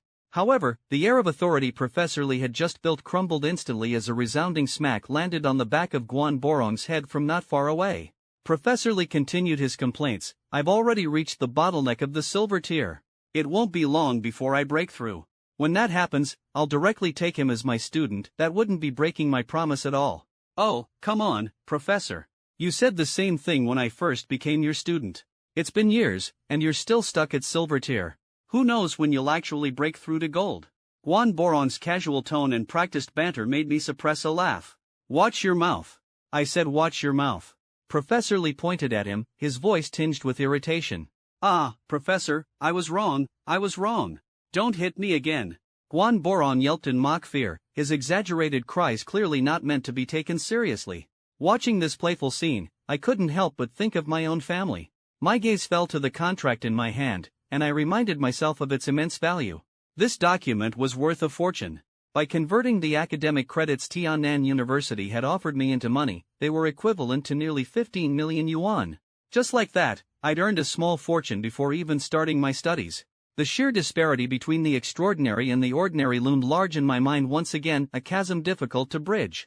Yet, with nearly 2 months until the semester began, I wondered if I could find a way to earn some money in the meantime. Academic credits and cash, they were entirely different things. From what I'd learned so far, it was best to hold on to those academic credits. Trading them for money would be like exchanging a high-value asset for a low-value one. But my family's financial situation weighed on me. Both my parents were still working grueling hours at the factory, each day clocking over 12 hours of exhausting labor. It saddened me to see them continue pushing themselves like this, especially now that they were in their 40s. It was time for me to step up and shoulder some of the family's financial burden. My immediate goal was to find some means of earning money. As a newly awakened apprentice mage, I needed to put my abilities to use. For now, my progress on Blue Star was limited. The spiritual energy here was so thin that my meditation efficiency was painfully low. As for spells, I'd already mastered the 3 zero-tier spells from the book. Enhancing their speed and power would take time and repeated practice. Thank you so much, teachers. Thank you, school leadership. I said enthusiastically, seeing off the high school officials and my class teacher who had come to congratulate me. Tiannan University's efficiency was indeed impressive. Just a day after signing the agreement, my admission letter was delivered to me. The news quickly spread through the school. My class teacher, knowing my family's financial struggles, applied for a scholarship on my behalf. The school leadership seized the opportunity to visit my home the next day, delivering the scholarship and chatting with my parents before leaving. Our Ho Ling has only just awakened, and he's already made a lot of money. Amazing, my mother, Bai Xiaolan, beamed with pride as she looked at the stacks of 100,000 yuan cash sitting on the living room table. She grabbed a few bundles of cash, holding them close to her chest with a delighted expression. Little Ling, the family can't do much to support you on your extraordinary journey. This scholarship money is what you've earned for yourself. Use it to buy things that will help you with your studies. I glanced at the 10 stacks of cash, feeling surprisingly indifferent. This 100,000 yuan was nothing more than the equivalent of 1 academic credit. Once again, I was struck by the immense gap between the extraordinary and the mundane. As a newly admitted student, I'd already gained resources worth over 15 million yuan in academic credits. And that was just the beginning. My status as an apprentice mage limited my current opportunities. I couldn't help but think about the even greater expenses I'd face as I continued down this path. Mom, Dad, keep the money at home for now. I'm planning to enroll at Tiannan University, and they'll provide me with resource subsidies once I start. I won't need this money for the time being, I said, shaking my head. Good boy, my mother exclaimed, pulling me into a warm embrace, her joy evident. All right, I'll deposit the money in the bank. Let me know when you need it. My father, Huo Liren, nodded in agreement before falling silent again. We chatted in the living room for a while before I headed back to my room. My father, meanwhile, busied himself with depositing the money. Hello, second sister? Our Huo Ling successfully awakened. Yes, he's a level 2 spellcaster talent and got into Tiannan University. Oh, and he even received a scholarship. I overheard my mother's excited voice as she called relatives to share the good news. Her tone was brimming with pride. Back in my room, I felt a bit restless. Meditation over the past 2 days had been frustratingly ineffective.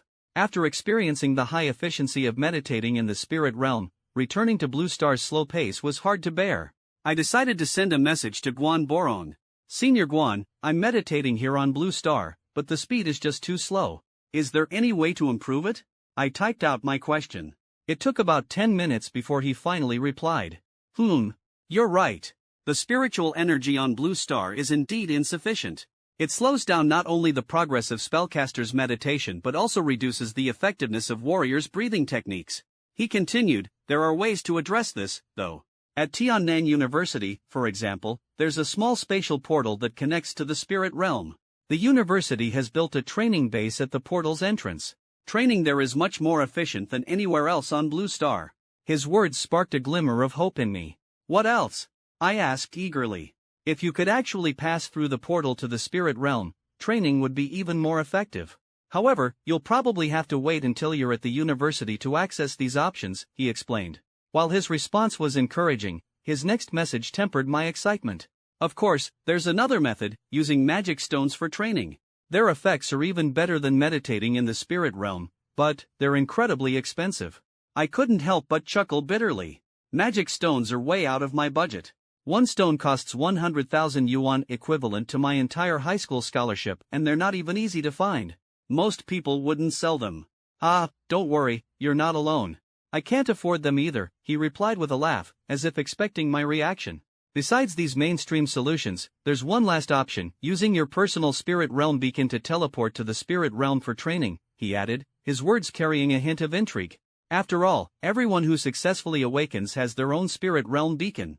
As long as your spirit realm is safe enough, traveling there to train shouldn't be a problem. Of course, it has to be safe. If the place is dangerous, then you'd be better off waiting until you're at the university to meditate and train. For the next 2 months, just relax and enjoy yourself, Guan Borong said, his words easing some of my tension.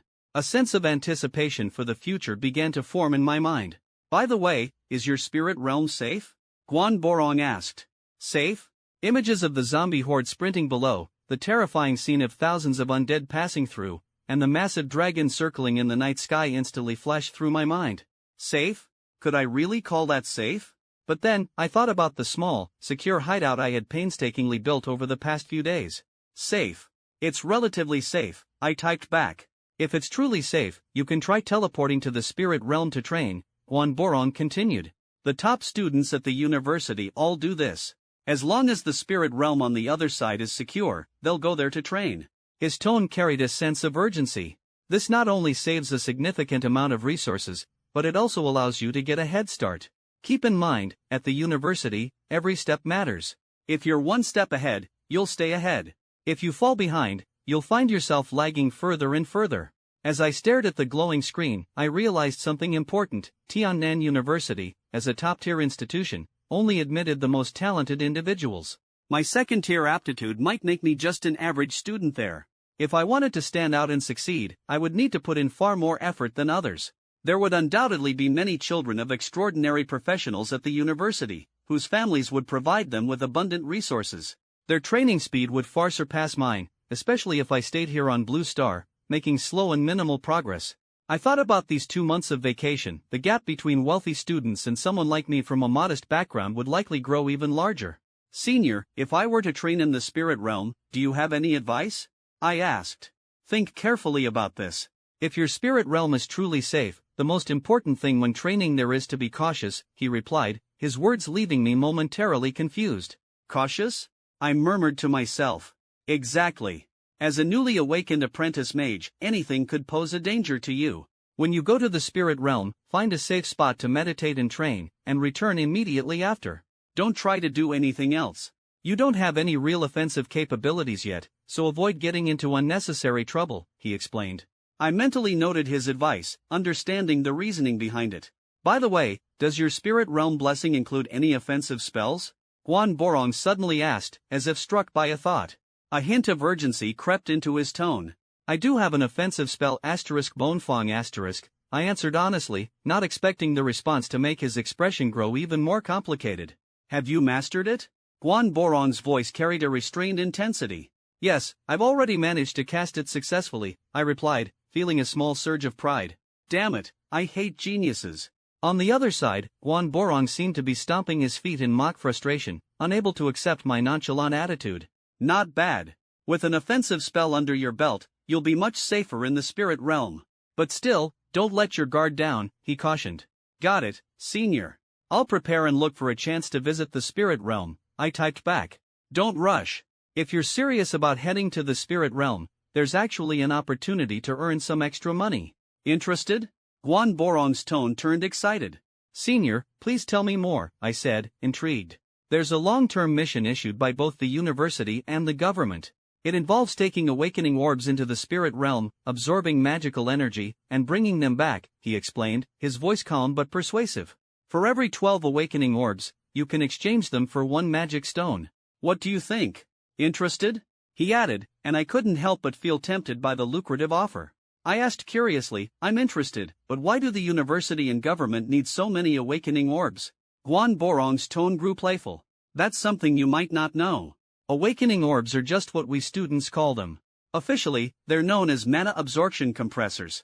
Do you know how artificial magic stones are made? They're created by compressing the magical energy collected by these orbs into crystalline form. His words sparked a realization in me. Of course, no one ever finds themselves with too many magic stones. That's why these missions are always available. After all, we all have a personal space beacon, and as long as the spirit realm on the other side is safe, it's possible to set up a lot of awakening orbs for energy collection. Guan Borong continued typing, patiently explaining, oh, and the university's purchase rate is higher than the government's. At the university, 10 awakening orbs can be exchanged for 1 magic stone. A slight doubt crossed my mind, and I asked, then why don't they just do this at the spirit realm bases? Doesn't Daxia have several spirit realm bases already? His reply was quick. Who says they don't? But there's a catch. Each awakening orb has a placement requirement. Within a radius of several dozen meters, only 1 orb can be placed. If you put more, their absorption efficiency will drop significantly. Our demand for magic stones on Blue Star is massive, he continued, his tone solemn. Whether it's for training, crafting enchanted equipment, or various enchanted machinery, magic stones are indispensable. As long as they're available, there's always a buyer. This information seemed to push me further toward venturing into the unknown. It was clear this could be a promising way to make money. I quietly contemplated my options. There's one more thing to keep in mind, Guan Borong interrupted my thoughts. When you place the awakening orbs, make sure to hide them well. They look like crystal balls, and some spirit realm creatures might mistake them for treasures and steal them. My thoughts turned to the zombie city in the spirit realm where I had been transported. It seemed like a perfect hidden spot. The city's most dangerous inhabitants were the undead, but without intelligence, they wouldn't steal anything. Senior, where can I get these empty awakening orbs? I asked. That's easy. I'll send you a link to download an app. Once my teacher gives you an invitation code, you can register on Tiannan University's platform, where you'll be able to accept missions and obtain awakening orbs, he explained, sending me a link. Excited, I quickly clicked the link, downloaded the app, and completed the registration process. Thank you, senior. I said sincerely. Any time. Let me know if you have more questions, Guan Borong replied, his tone lighthearted. When I opened the Tiannan University app, my heart was full of anticipation. The app offered an impressive range of features. It had a university introduction, forums, and various study materials for different courses. What caught my eye the most, though, was the task board and the online marketplace. I first opened the online marketplace, and the dazzling array of items immediately caught my attention. Magic scrolls, enchanted equipment, everything imaginable was available, leaving me feeling exhilarated. The marketplace also offered a wide variety of magical materials, and even breathing techniques and meditation methods could be purchased. However, the prices made me hesitate. Every item was priced in magic stones, and some even required additional academic credits. This realization quickly made it clear just how crucial academic credits were, far beyond what I had initially imagined. I clicked on the link for one of the products, a Tier 1 spell scroll called Comprehend Languages. This black iron level scroll had incredibly high sales, and it wasn't hard to see why.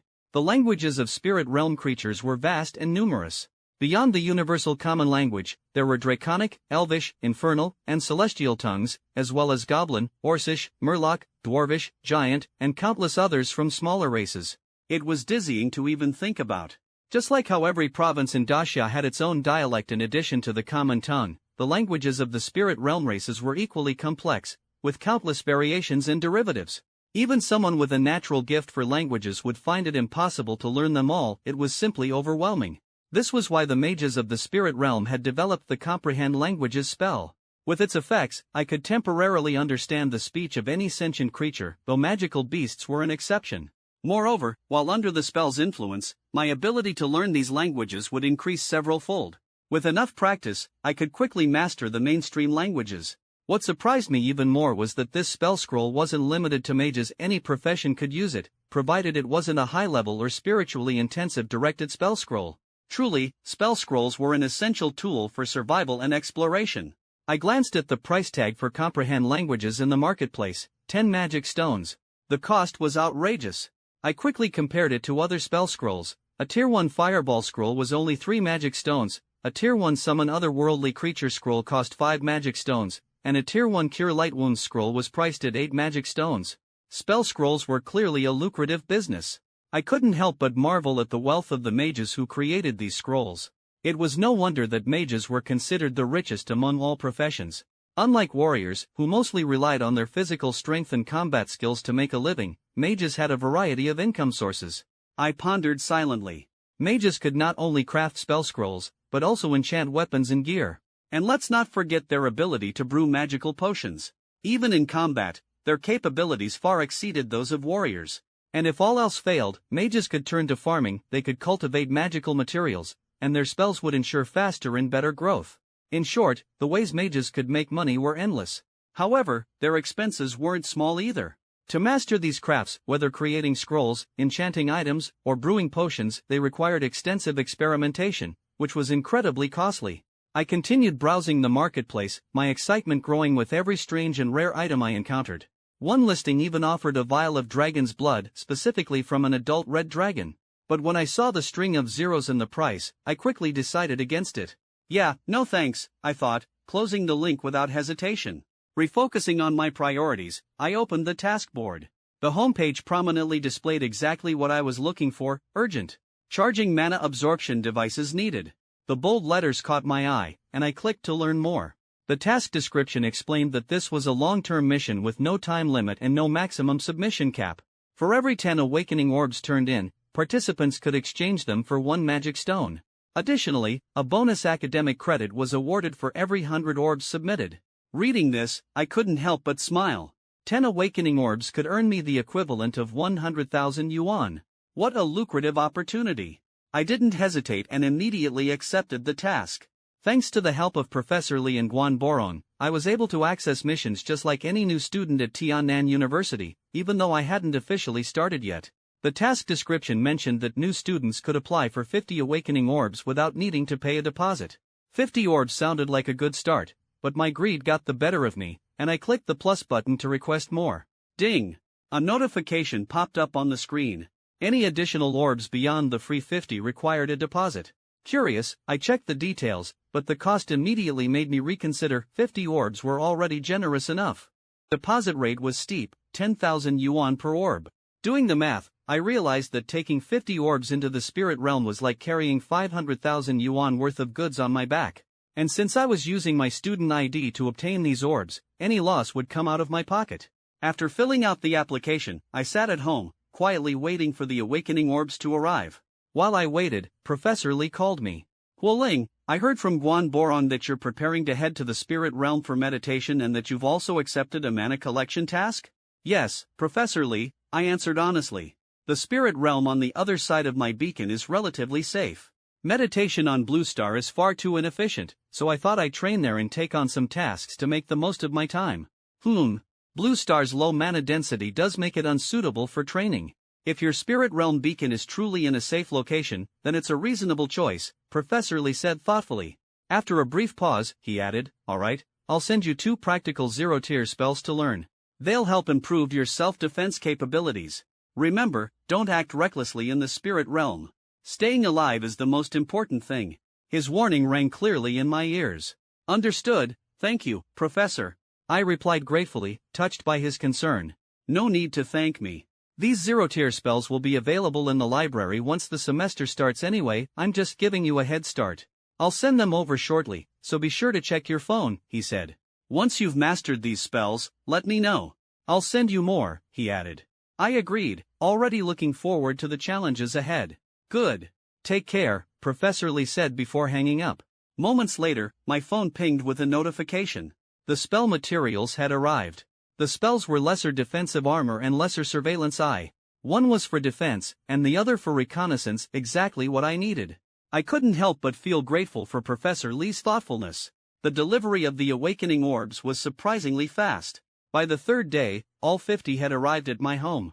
After making thorough preparations, I woke up early, carried the box filled with orbs, and quietly left without telling my parents. They'd only worry. Nervous yet excited, I activated the portal and teleported straight back to the spirit realm. The spirit realm's beacon teleportation system was truly remarkable. When I left, I was here, and now, upon my return, I stood in the exact same place. Unlike my first visit, the beacon now had completed its energy accumulation. I only needed to wait for about an hour, and I'd be able to return to Blue Star again. As the blinding light faded, I found myself back in the spirit realm. Surveying the abandoned house where I had stayed before, I felt the dense magic energy in the air and couldn't help but shiver with comfort.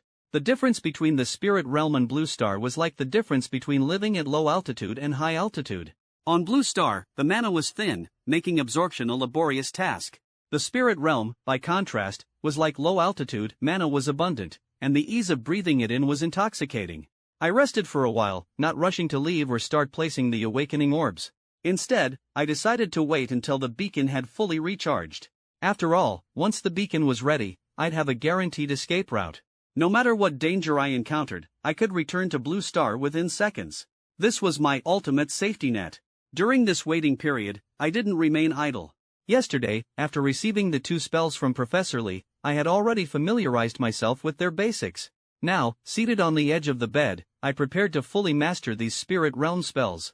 Do you want to use potential points to accelerate learning? A thought about my unused potential points surfaced. Why not? The points I had gained from that silver-ranked Spectre had been sitting unused. Leaving them idle would be a waste. It was better to use them now to grow stronger. A few hours later, I emerged from my state of intense study and opened my attribute panel with satisfaction. Name *Huoling. In the skills section, 2 new spells were prominently displayed, Lesser Defensive Armor and Lesser Surveillance Eye. My current potential points were now at 5. Judging by the results, I had completely mastered these 2 spells. I couldn't help but feel a sense of pride in my learning ability. Perhaps I really was a genius.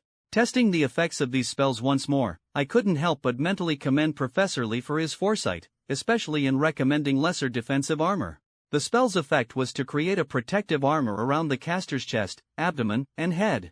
During its duration, it provided semi-comprehensive defense.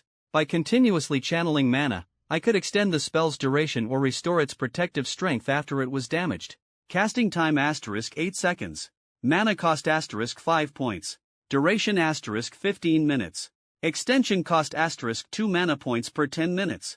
Defense strength *12 units, restores 3 units per mana point channeled. I had learned that defense strength was calculated based on the damage capacity of attacks.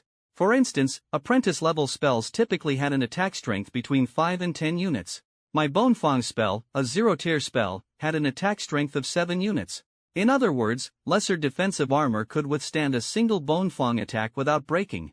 Even better, I could repair the armor's strength by channeling mana into it after it took damage. When compared to the attack power of warrior-class professionals, apprentice-level warriors typically had an attack strength of only 2 to 3 units for basic slashes. If they used their breathing techniques to unleash a burst of strength, their attack power could double to 4 or 6 units. With this spell, it was as if I were wearing a lightweight yet highly effective bulletproof vest. However, the spell wasn't without its drawbacks. It only protected my torso and head, leaving my limbs completely exposed. For full body protection, I'd need to advance to the Black Iron Mage level, where I could learn true Tier 1 defensive spells. The second 0-tier spell I had learned was Lesser Surveillance Eye. This spell allowed me to summon 3 surveillance eyes and fix them in specific locations. These eyes could gather information from their surroundings and share their vision with me when I checked them. If attacked, the eyes would be destroyed and their effect would cease. Casting time *6 seconds. Mana cost *6 points. Duration *30 minutes. Range * mental power times 100 meters. Extension cost * 3 mana points per 30 minutes, additional mana required for each extra eye. Defense strength * 1 unit. This spell was an excellent supplement to my safety measures. After learning it, I decided to put it to practical use. In a dark corner on the first floor of the abandoned building, I placed a surveillance eye. Through the spell, I could observe everything the eye could see within a 20-meter radius. I could even set a target for the eye to monitor. It would alert me if anything passed by. Viewing the surveillance eye's feed felt novel, like I had opened a small window in my vision, similar to watching a security camera. Equipped with these two spells, I was now better prepared. Once I was ready, I got to work. I opened the box of awakening orbs, carefully unpacked one, and read the instructions. Following the guide, I activated the orb's mana absorption function and placed it in a corner of the room. The manual stated that the awakening orb's absorption range was 30 meters in diameter. To fully charge it would take about 2 months. While that was a considerable amount of time, it aligned perfectly with the start of the semester at Tiannan University. By then, the orbs would be fully charged, and I'd have a hefty sum of extra spending money. The manual also warned that each orb needed to be spaced at least 30 meters apart, or their absorption efficiency would be compromised. Placing them too close together would extend the charging time. With a box of 50 awakening orbs, finding proper placement locations was no small task. Still, for the sake of my financial future, I resolved to see it through. I began my mission to turn a profit, carefully listening for any signs of nearby creatures while scouting for suitable spots to place the orbs. The orbs had been designed with a matte finish to avoid drawing the attention of spirit realm creatures. I dug up some dirt, smeared it over the orb, and hid it under a bed in an abandoned building. This minimized the chances of it being discovered. I knew that apart from the ever-present zombies, goblins also roamed this city. These goblins were notorious scavengers. If they found an orb, they'd definitely take it. While the city was relatively quiet during the day, I didn't let my guard down. Who knew what other spirit realm creatures might be lurking in the shadows? Oddly enough, the city seemed safer at night. During the night, the streets were dominated by hordes of zombies, deterring other creatures from venturing out. As long as I stayed silent and hidden in a tall building, I was practically guaranteed safety. The zombies, in a way, became my free bodyguards. During the day, however, the city became a chaotic battleground. The zombies, weak and vulnerable in daylight, fell prey to goblins, who hunted them like chickens. Daytime was when the true horrors of this city came out to feed. For someone like me, venturing out alone during the daytime was undoubtedly a more dangerous choice. Before long, just before dusk, I had already placed all the awakening orbs around the neighborhood. On my way back to the residential complex, I initially planned to set up a lesser surveillance eye, but I later dismissed the idea.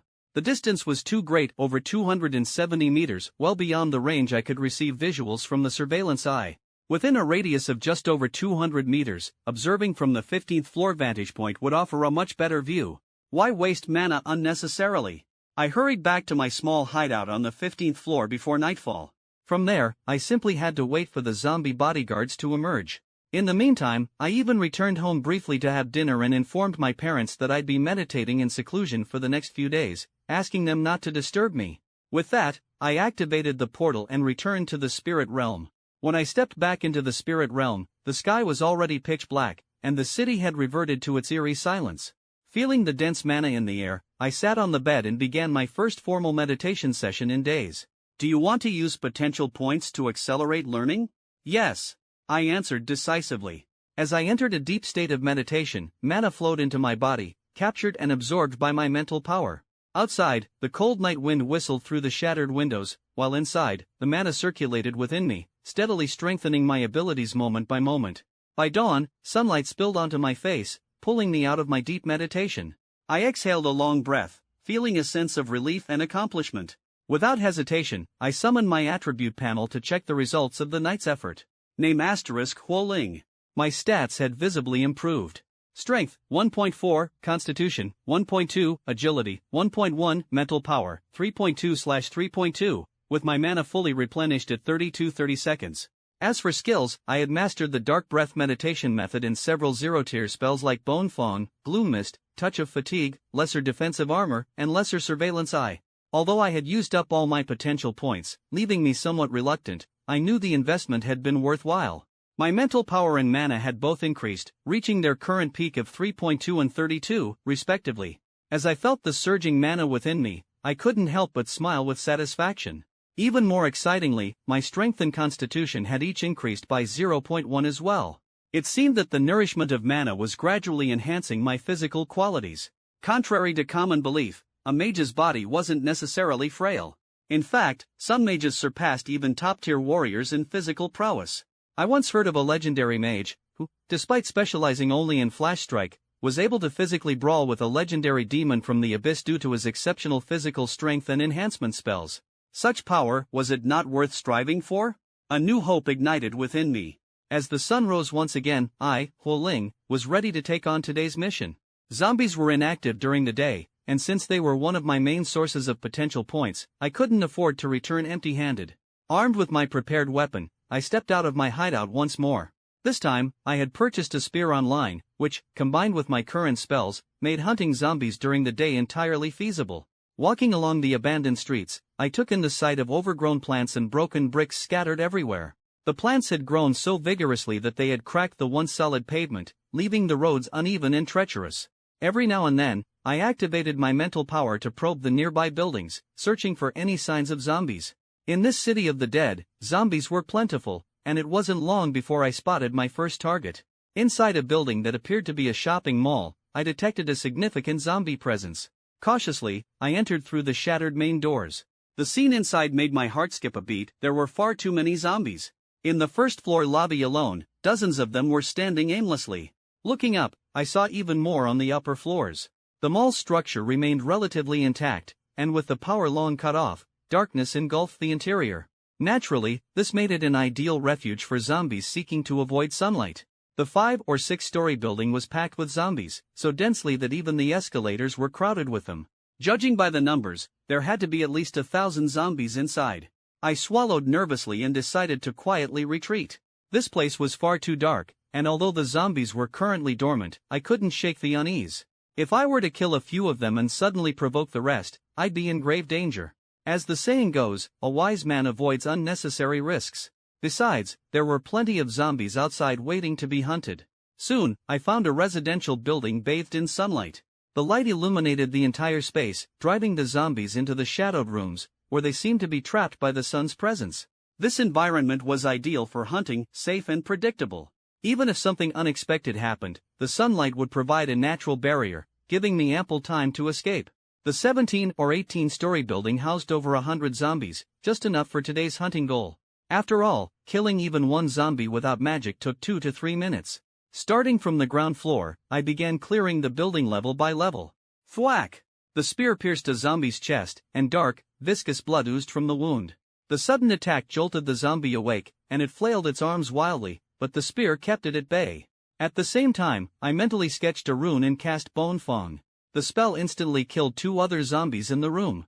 Those struck by Bone Fong were dispatched in an instant, their heads obliterated. As my spellcasting improved, my casting speed had significantly increased. Whenever my mana fully replenished, I'd unleash a few spells, both to hasten the hunt and to practice my casting.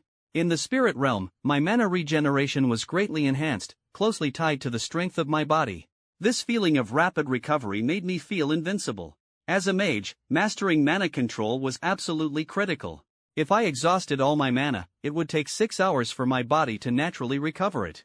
With meditation, this time could be reduced to 2 hours. When my mana dropped to about half, the recovery speed became much faster. 1 hour was enough with natural regeneration, and with meditation, it only took 20 minutes. If I had only used a small portion of my mana, keeping 70 to 80% in reserve, my recovery was even faster. Everything could regenerate within 10 minutes. Through meditation, it would take just 1 to 2 minutes.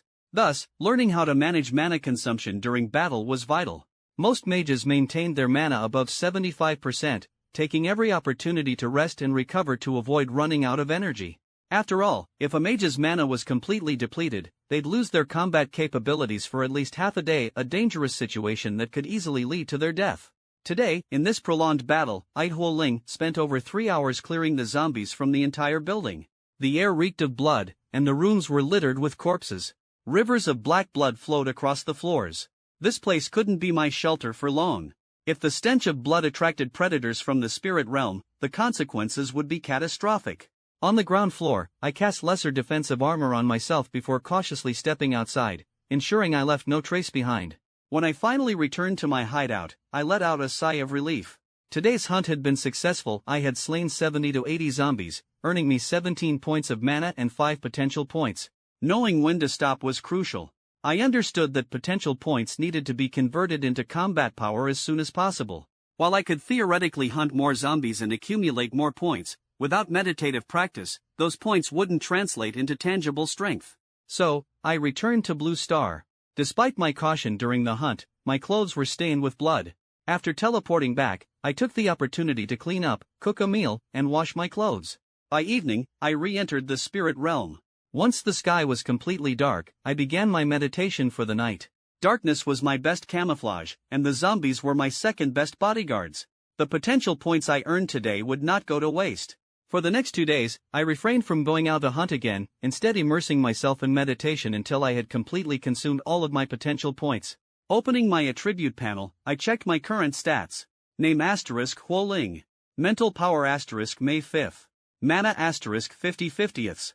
Skills Dark Breath Meditation Method, 0 tier spells, Bone Fawn, Bloom Mist, Touch of Fatigue, Lesser Defensive Armor, Lesser Surveillance Eye. Potential points *0. The results of 2 days of meditation were remarkable. My mana had officially reached 50, bringing me that much closer to the 100-point threshold required to break through to the Black Iron rank. With these gains, I set out on a new journey. This time, I intended to hunt zombies once again in hopes of further increasing my mental power and mana. My previous experience at the shopping mall left a deep impression. It was undoubtedly an excellent hunting ground. The vast space provided a perfect refuge for zombies, and so I decided to return to that location. Walking along the now familiar roads, my pace was noticeably quicker than last time. 3 days had passed since my previous hunt, and I was eager to see what had become of the corpses I had left behind. However, as I approached the mall, an unsettling feeling gripped me. It seemed someone else had beaten me to it. Climbing up a nearby tall building, I cautiously observed the scene below. On the ground floor of the mall, a dozen zombies were struggling to avoid the sunlight, their movements sluggish and erratic. To avoid exposing my position, I refrained from attacking them and instead climbed to the highest point to quietly observe. Sure enough, what I saw outside the mall left me stunned. A small group of battle lizardmen had entered my field of vision. Battle lizardmen, a low-tier spirit realm species, typically inhabited jungles and swamps.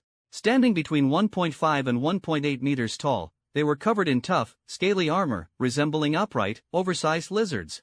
Their scales, combined with the leathery hide beneath, gave them exceptional defensive capabilities. I noticed their reptilian heads, with forked tongues occasionally darting out to sample the air, allowing them to track prey and enemies with ease. Their thick, muscular hind legs supported their robust bodies, while their powerful forelimbs were more than capable of wielding weapons. Battle lizardmen were resourceful creatures, often crafting weapons from wood or bones of their prey. If they managed to seize enemy weapons, they would gladly use them as well. They communicated in lizard tongue, and some could even speak rudimentary Draconic. Despite being an intelligent species, their cognitive abilities were somewhat limited due to their skull structure. I silently assessed the situation, realizing that this hunt was unlikely to proceed as planned. Battle lizardmen were renowned for their durability and physical strength, with matured individuals often possessing combat power equivalent to an apprentice-level professional. Those with higher intelligence could even practice warrior breathing techniques, advancing through biological ranks to become Black Iron or even Silver-ranked warriors. The truly gifted among them could become spellcasters, typically warlocks, capable of using innate bloodline abilities such as Acid Spray, Foul Breath, and Rotting Swarm. In short, the combat prowess of the battle lizardmen was not to be underestimated. Faced with such a group, I, Huoling, stood no chance. Escape seemed equally improbable, given their keen sense of smell, which allowed them to easily track down enemies. As I continued observing, I noticed a particularly alarming detail. Near the mall entrance stood 2 battle lizard knights mounted on massive swamp lizards. The sight of these riders sent a chill down my spine. Swamp lizards, domesticated beasts used by the battle lizardmen, stood 1.5 meters tall and stretched up to 5 meters in length. Their broad backs were fitted with saddles and reins for easy control. The presence of these knights clearly indicated that their strength was at least Black Iron rank, far beyond my capabilities. The group at the entrance consisted of over 20 battle lizard warriors. Although I didn't spot any warlock-like spellcasters among them, their sheer numbers were enough to make me feel an overwhelming sense of pressure. What were they doing here? My eyes turned toward the massive mall behind them. Were they here to hunt zombies? My suspicions were confirmed shortly after, as I saw several battle lizardmen dragging freshly slain zombie corpses out of the mall. It seemed that spirit realm creatures universally regarded zombies as a food source. Even goblins hunted zombies, and now the battle lizardmen were joining the fray. Watching the bustling activity of the battle lizardmen below, my mind raced as I considered the implications. It felt like I was standing on the precipice of a battlefield about to erupt. Suddenly, chaos broke out on the lower floors. Inside the darkened mall, something seemed to have terrified the battle lizardmen. One by one, they fled the building in a frantic panic, screaming in their guttural language. The sound of their cries was harrowing, filled with desperation. The 20 or so lizardmen stationed at the entrance immediately grew alert, their eyes fixed on the darkened mall entrance with tense anticipation. Roar! A deafening roar erupted from within the mall, shaking the very air.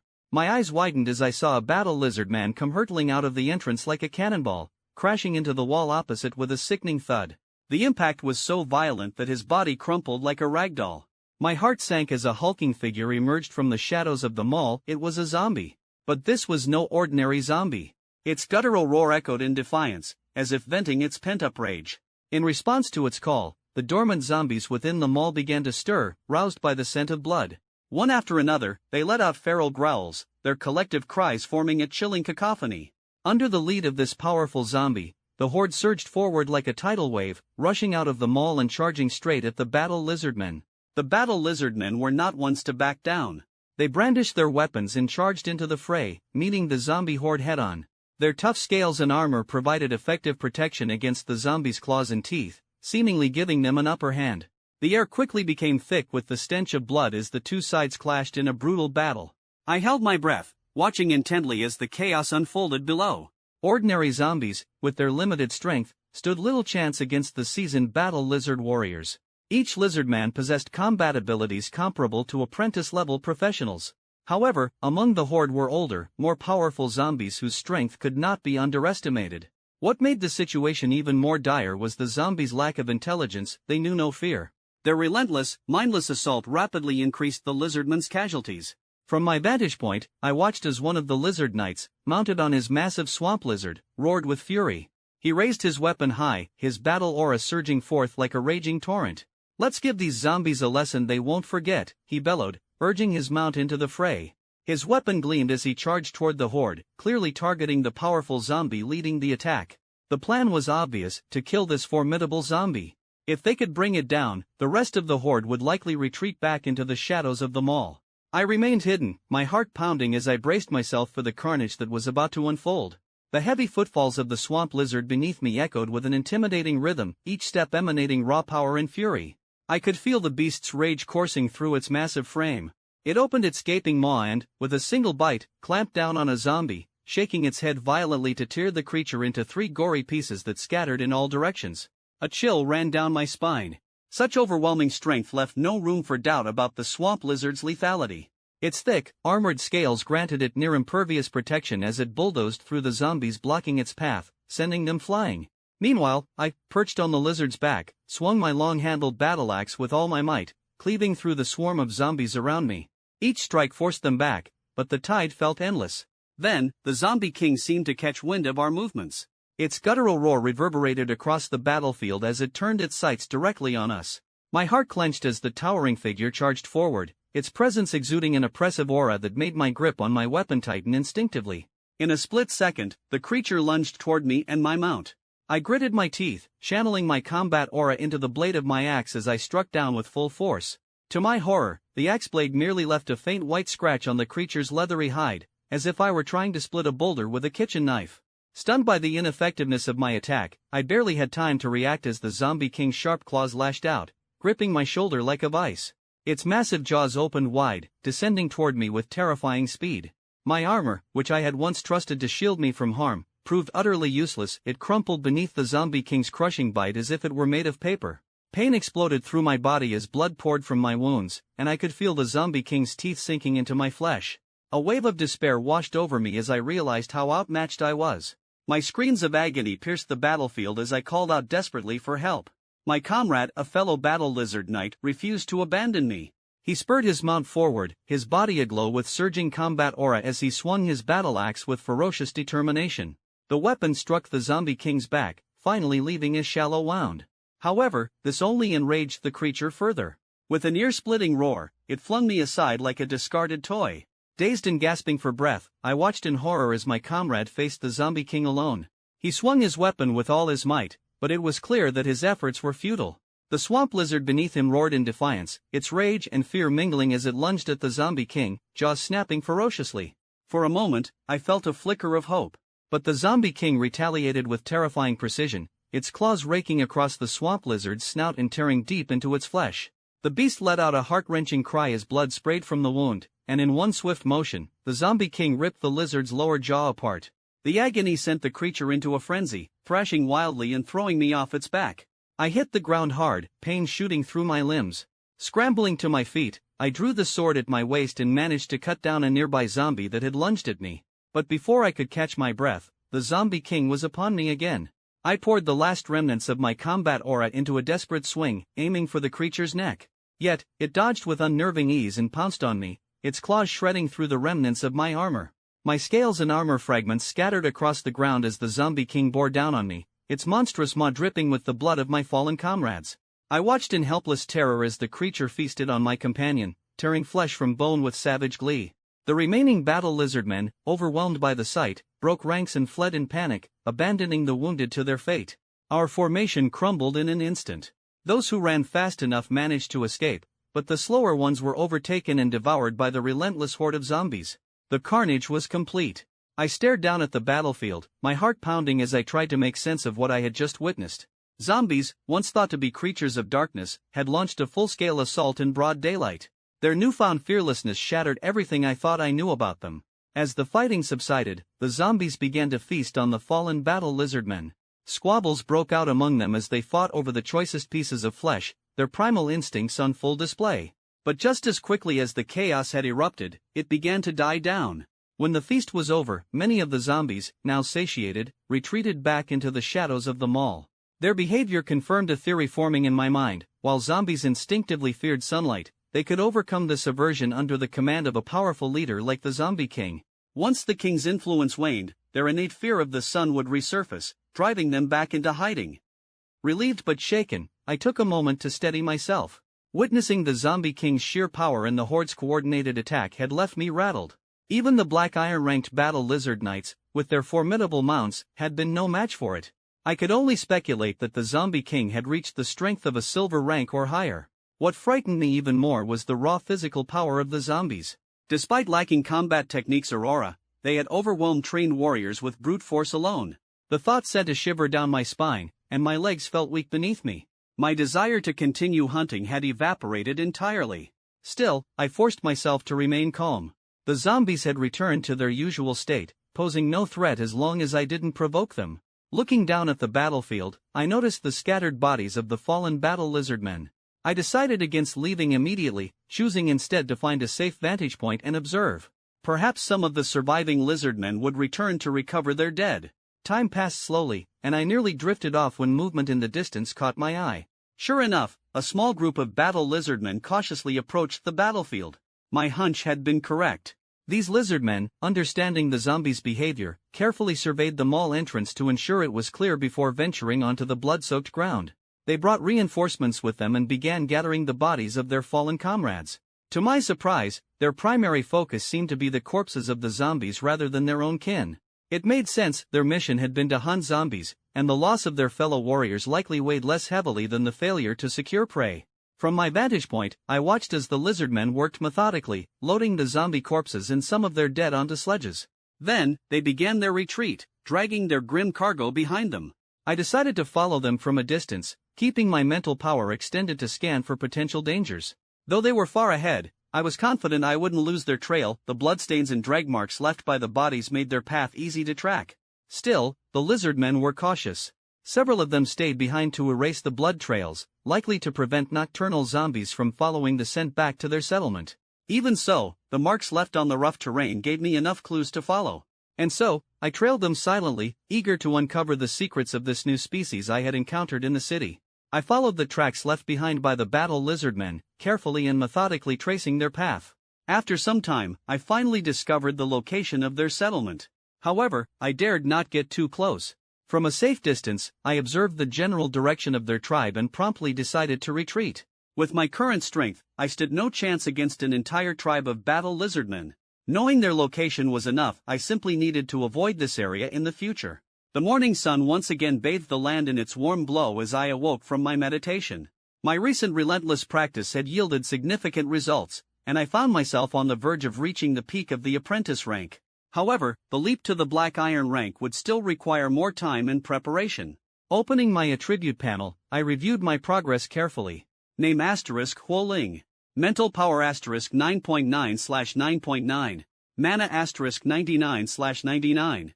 Skills *Dark breath meditation method, 0 tier spells, Bone Fawn, Bloom Mist, Touch of Fatigue, Lesser defensive armor, Lesser surveillance eye. Potential points *41.5. Since witnessing the brutal daylight battle between the battle lizardmen and the zombie horde, I had grown far more cautious in my hunting expeditions. I now limited myself to targeting small groups of zombies, usually no more than a few dozen. Such groups seldom included black iron rank zombies, making them relatively safer to hunt. After each hunt, I would immediately meditate, consuming all the potential points I gained to steadily improve my abilities.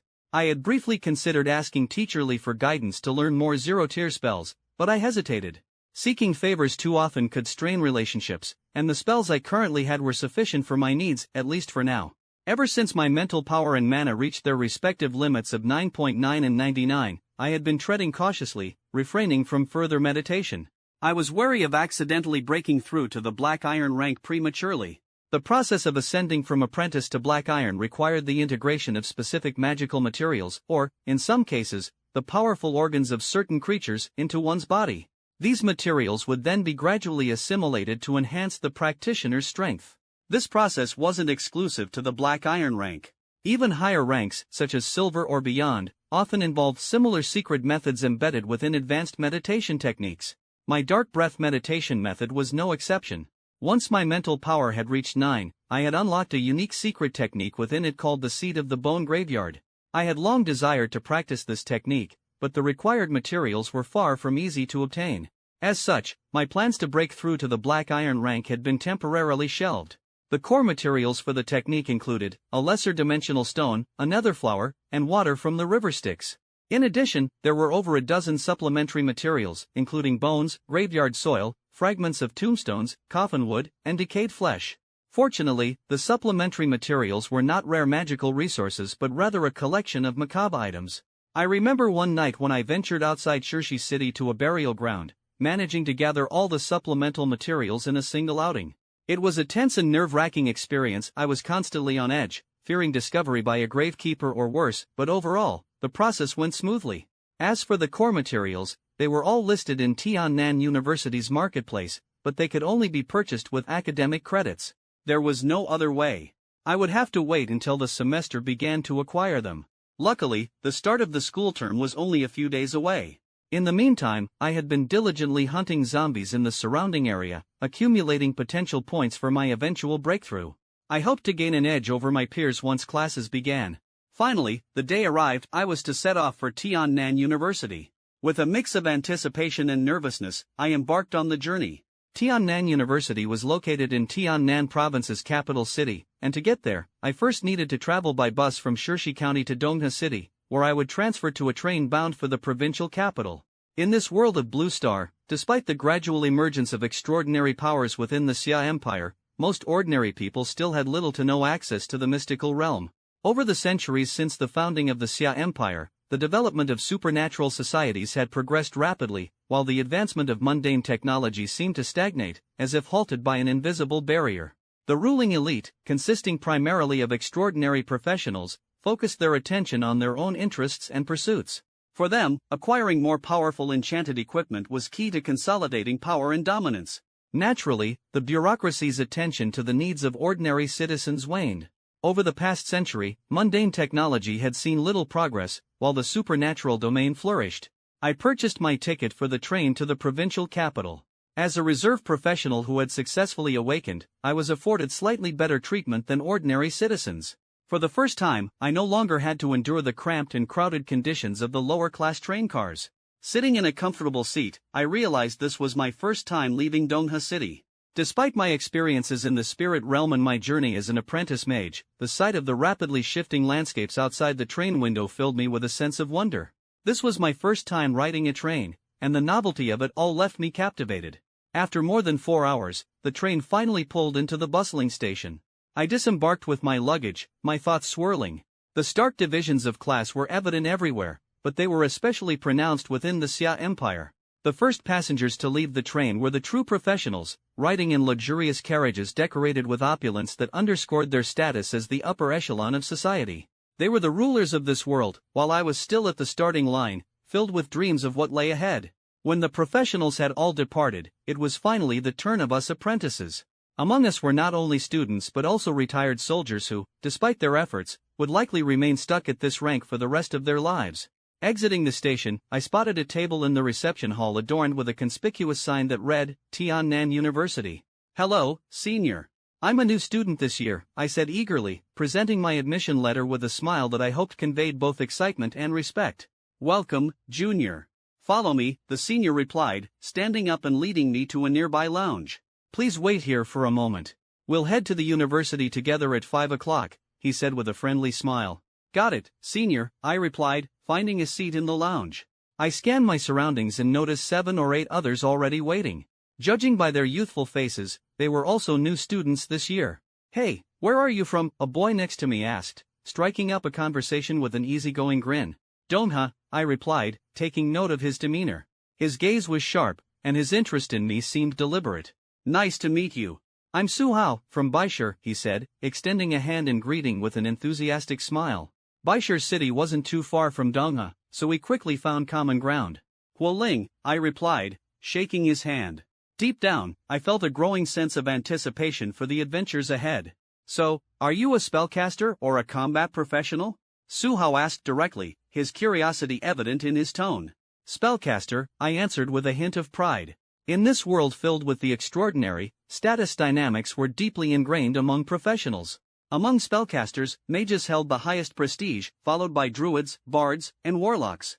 For combat professionals, knights were the most revered, followed by functional classes like rogues and hunters.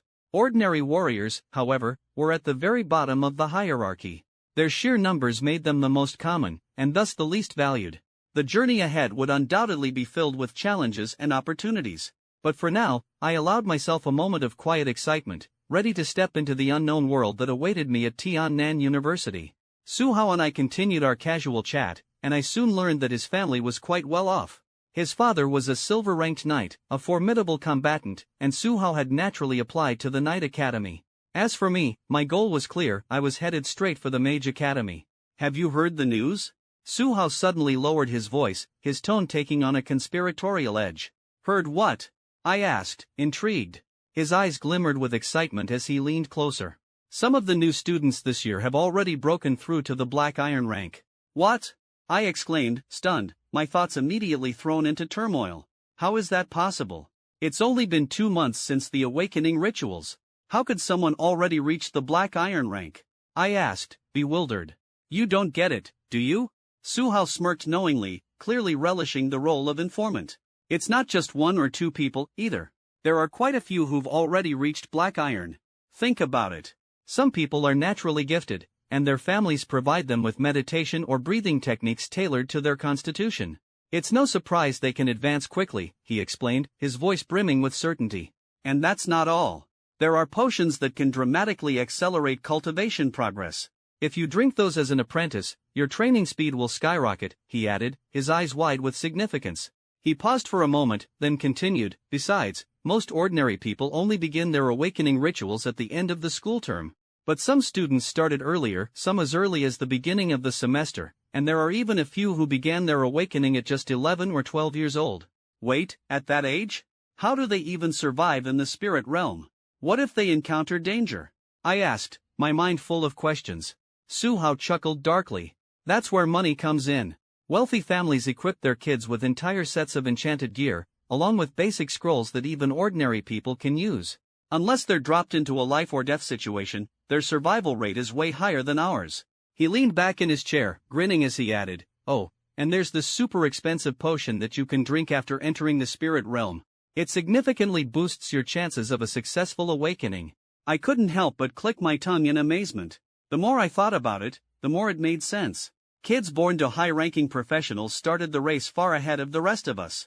Even wealthy ordinary families went to great lengths to prepare their children for awakening, so it was only natural that top-tier professionals would do even more to ensure their heirs didn't lead mediocre lives. I realized that what Suha was describing wasn't all that surprising. His family, while respectable, was considered middle to lower tier among professionals. In the families of truly high-ranking professionals, the resources and advantages must be unimaginable, like a farmer imagining an emperor farming with a golden hoe. If you're not in that world, you simply can't fathom the reality of it. The privileges of the wealthy and powerful weren't just beyond my reach, they were almost impossible to even imagine. But while others might have a head start thanks to their family backgrounds, I had my attribute panel and my potential points. The thought reignited my resolve. I wasn't going to let them leave me in the dust. Curious, I asked, so, did you get any advantages during your awakening? Suhao shrugged modestly. I'm nothing like those prodigies. My family only managed to buy me an awakening orb so I could start earlier than most. That gave me a few extra months of training time, but we couldn't afford any of those potions to boost my success rate or aptitude. What's the difference between the awakening orbs you buy and the ones the school provides? I asked. Not much, really. They all come from the spirit realm outposts, Suhao replied, his expression steady but his eyes betraying a glimmer of hope for the future. I see, I nodded, though my mind was already turning over other thoughts. Anyway, the orb my family bought cost us 10,000. I used it right after the new year. Even without potions, my aptitude turned out to be decent. Suhao said confidently, clearly proud of his progress. We chatted about all sorts of things until the school shuttle finally arrived to pick us up. I followed a senior sister to the entrance of my dormitory. She handed me my student ID and offered a few words of advice. This is your dorm room. Make sure to keep your student ID safe, you'll need it to access facilities like classrooms, laboratories, and the library. Without it, you won't be able to get in. Thank you, senior, I said gratefully. She nodded in acknowledgement and left, clearly busy with other responsibilities. I stood in front of the dorm room I'd be living in for the next 6 years, taking it all in. The room was small, about 20 square meters, with a balcony that included a private bathroom. Inside, there was only a bare bed, a wooden desk, and a wardrobe. After placing my luggage on the floor, I cleaned up the room a bit, set up my bed, and lay down to rest. The long day of travel had left me exhausted. Though the dorm wasn't spacious, it was cozy enough, and having the room to myself was a luxury I appreciated. It wasn't much different from the tiny room I'd grown up in, which had been even smaller. The first day of classes finally arrived. My phone buzzed with a message from an assistant instructor, directing me to the school's grand auditorium. The auditorium was massive, its lofty ceiling and expansive space enough to accommodate thousands of people. As I stood there, I couldn't help but feel a surge of anticipation. This was the beginning of a new chapter in my life. The freshman welcome ceremony was straightforward. Standing amidst the crowd, I let my gaze wander as a school leader delivered a lengthy, half-hour speech. I barely paid attention to the content, my mind drifting until the speech finally concluded and the leader stepped down with a relieved expression. Following that, a few outstanding upperclassmen gave brief welcoming remarks, and the ceremony came to an end. Under the guidance of the assistant instructor, I made my way to the classroom. I arrived earlier than expected, finding the room nearly empty. After about 10 minutes, my classmates began trickling in. Our class consisted of only 23 students, all mage apprentices. Tiannan University had high admission standards, requiring at least third-tier aptitude for enrollment. Exceptions were made only for those with unique bloodlines. This year, the Mage Academy had enrolled just over 150 students in total. I glanced around the room, impressed by the aura of talent that seemed to radiate from my peers. Every one of them was a potential future spellcaster, brimming with promise. After a short wait, a young man entered the room, holding a folder.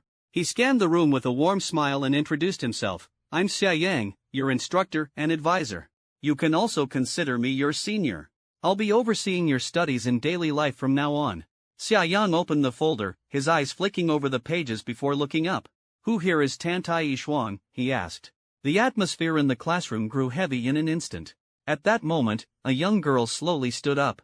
She wore a simple white short-sleeved top and fitted black pants. Her jet-black hair cascaded like a waterfall, exuding an air of elegance. Her voice, cold yet melodic, rang out, Teacher Xia, I'm Tantai Shuang. At that moment, I had a faint feeling that the journey of our future had just begun. I glanced at her from the side, her fair and delicate face seemed to emit a soft radiance. My gaze unintentionally trailed downward, briefly catching sight of her graceful curves. She was stunning. Since Tantai has already reached the Black Iron rank, I'll appoint you as the class monitor, Xia Yang said with a warm smile. She frowned slightly but did not refuse. Understood, teacher. Does anyone have any objections? Xia Yang asked, looking at the rest of us. Of course, no one had any objections. Instead, we were filled with astonishment. Someone had already broken through to the Black Iron rank. That was a major leap in power. As mage apprentices, we had some combat capabilities, but in the world of Blue Star, we were still as fragile as paper. A simple handgun could pose a serious threat to our lives. But once someone advanced to the Black Iron rank, everything changed. A variety of spells rendered them nearly immune to most conventional weapons. Unless heavy artillery was involved, it was nearly impossible to break through a Black Iron mage's shield. I couldn't help but think to myself, it seems Tantai Yixuan really is one of those legendary prodigies. Her background must be extraordinary. I should definitely try to get on her good side. My gaze drifted briefly to her slender, elegant legs, and I couldn't help but indulge in a small fantasy. These are your course schedules. You can choose your core and elective courses for the semester. Take a look, Xia Yang said, casting a spell. Sheets of paper floated gracefully onto each of our desks. I looked down at the course schedule, and my head immediately began to spin. The sheer number of courses was overwhelming. The required courses included Runic Studies, Fundamental Magic Theory, Meditation and Spellcasting Techniques, Spell Analysis, Magical Scroll Crafting, Equipment Enchantment, Alchemy and Potionology, Material Science, Spirit Realm Biology, and more. Over 30 courses in total. Just looking at the list made my brain feel like it might explode. Xia Yang stood before the schedule, frowning slightly as he explained, "You don't have to take all of these courses. At minimum, you need to choose 2 core courses. The rest can be chosen as electives based on your interests and learning capacity. There's no limit to the number of electives you can take, but be mindful of your abilities and time. Keep in mind, though," he added, "all courses have exams at the end of the semester. If you pass, you'll earn credits. If you fail, credits will be deducted from your total. So choose wisely." I stared at the extensive list of courses, deep in thought. After some consideration, I decided to focus on Fundamental Magic Theory and Runic Studies as my core courses. For electives, I chose Magical Scroll Crafting, Material Science, and Spirit Realm Biology. These seemed like the most practical choices to enhance my abilities. As I finalized my selections, a mix of anticipation and nervousness bubbled within me. Despite the challenges ahead, I felt a growing excitement for the road before me. The first day of classes ended quickly, with little in the way of substantial content. Back in my dorm, I logged into the university's system to check my credits and was relieved to find that they had already been credited to my account. I immediately browsed the university's online marketplace and placed an order for the 3 core materials I needed for my advancement: the lesser dimensional stone, the nether flower, and the water from the river Styx. However, a small issue arose. While the lesser dimensional stone and the nether flower were in stock, the water from the river Styx was not. I contacted customer service and quickly learned the reason. The water from the river Styx had a limited shelf life. Once retrieved, it had to be used within 7 days, or it would revert to ordinary water. Because of this, students had to place orders for it at least a month in advance. Left with no other choice, I scheduled an order for the following month. Advancing to Black Iron rank now was technically possible, but it would mean losing the chance to integrate a key secret technique. That kind of trade-off wasn't worth it. After some deliberation, I decided to message Professor Lee. After all, he had promised to recommend me to a gold-ranked mentor, a rare opportunity one couldn't afford to miss. "Professor Lee, I've arrived at Tiannan University. Where are you? I'd like to visit you," I wrote. After sending the message, I waited for half a day, but there was no response. Feeling increasingly uneasy, I sent another message to Guan Borong, his apprentice. "Senior Guan, I've registered at the university and would like to pay a visit to you and Professor Lee. However, I haven't received a reply from the professor. Could you let me know if everything is alright?" This message, too, seemed to vanish into the void. Neither Professor Lee nor Guan Borong responded, and a faint sense of unease began to creep into my heart. What I didn't know was that, outside the spirit realm base near the university, Professor Lee and Guan Borong were currently hiding in a forest cave, resting after narrowly escaping danger. "Teacher, isn't this a bit much? Just because you failed to keep a promise to a new student, we're now stuck on this life-threatening mission?" Guan Borong complained bitterly, his face full of reluctance. "You don't understand. I truly feel like I'm on the verge of breaking through. I have to take this gamble. Professor Lee exclaimed, his expression filled with determination. But why drag me into it? I'm not even close to a breakthrough. Guan Borong protested, clearly exasperated. Idiot. This is for your own good. Consider it early exposure to the challenges of advancement, Professor Lee snapped, leaving Guan Borong to roll his eyes in frustration. Back in my dorm, my patience was wearing thin. Finally, I decided to call Teacher Xia. Hello, Mr. Xia? It's Huo Ling. Do you have a moment? Of course, Huo Ling. What's on your mind? Xia Yang's voice was light and approachable. Well, I was scouted by Professor Lee and his student Guan Borong in Dongha City's Shirshi County. They were both incredibly helpful to me, and I wanted to visit them now that I'm on campus. However, I haven't received any replies to my messages, and I'm a bit concerned. Could you help check on their status? Professor Lee? Xia Yang paused briefly before his tone turned serious. Let me look into it. I'll get back to you shortly. After a few minutes, he called back. Huo Ling, I checked with the admissions office. The one who went to Shirshi County wasn't Professor Lee from the Mage Department, but rather a Professor Lee from the Spirit Realm Biology Department, along with his assistant Guan Borong. They took a leave of absence 2 weeks ago to undertake a mission in the Spirit Realm. You'll have to wait for their return to Blue Star before you can visit them. Understood. Thank you, Teacher Xia, I replied, hanging up the phone. My fists unconsciously clenched at my sides. I finally realized that Professor Lee and Guan Borong had likely gone on this mission to avoid me. My hopes of being mentored by a gold-ranked professional were likely dashed. I couldn't help but chuckle bitterly at my predicament. Still, I didn't plan to dwell on it. Tiannan University's resources were already generous compared to other schools. Losing the chance for a gold-ranked mentor was disappointing, but I was determined to forge my own path. One day, I vowed, I would reach the gold rank myself. In the following days, I fully immersed myself in my studies. The courses were absolutely fascinating to me. Every lecture, I listened intently, and whenever I encountered something I couldn't grasp, I would promptly seek clarification from the instructors after class. However, I often felt like I couldn't keep up with the pace of my peers. One day, I muttered to myself under my breath, I came here as an ordinary person, trying to be your classmate. But all I've gotten in return is being outpaced. Fine, I won't hold it back anymore, I'm a genius. With that, I opened my book. Potential points, activate. With the support of my potential points, my learning experience dramatically transformed. Concepts that once seemed cryptic and incomprehensible now felt like second nature after just a glance. Closing the book on fundamental magic theory, I realized I had mastered the course content for the entire academic year with just 10 potential points spent. Looking at the remaining potential points, I eagerly cracked open runic studies. I could push myself further. After spending a total of 40 potential points, I had mastered both my core courses and my 2 elective courses. From that point forward, my classes became more about filling in minor gaps in my knowledge. Yet, I wasn't someone who liked to show off, so I made no effort to draw attention to myself. However, with my potential points depleted, I couldn't help but feel a lingering itch, a restless urge to hunt down a few hundred more ghouls to replenish them. Still, I told myself to focus. As the old saying goes, to do a good job, one must first sharpen their tools. Now that I was in this treasure trove called university, I resolved to dig deeper and make the most of it. I made my way to the library, and the scent of books filled the air, igniting a sense of excitement within me. Every row of bookshelves seemed to hold countless secrets. The library's spell archives span everything from apprentice-level spells to Tier 3 spells for gold-ranked mages. However, given my current capabilities, I could only stick to the first floor and browse the zero-tier spells. In the vast archive of spells, I carefully selected a few. Using my student ID, I borrowed 3 zero-tier spells, quietly deciding to master them in the days ahead. The 3 spells were Minor Healing, Lesser Wind Acceleration, and Lesser Shadow Bind. Each spell had high practical value, especially the healing spell. Minor Healing was a spell designed to treat minor injuries. It could stop bleeding and even stack its effects for greater efficacy. The spell required a 10-second cast time and consumed 6 mana points. It could heal wounds no larger than 5 centimeters and wouldn't work on vital organs or major limbs. Nevertheless, it could close minor wounds completely and even stop bleeding from more severe injuries.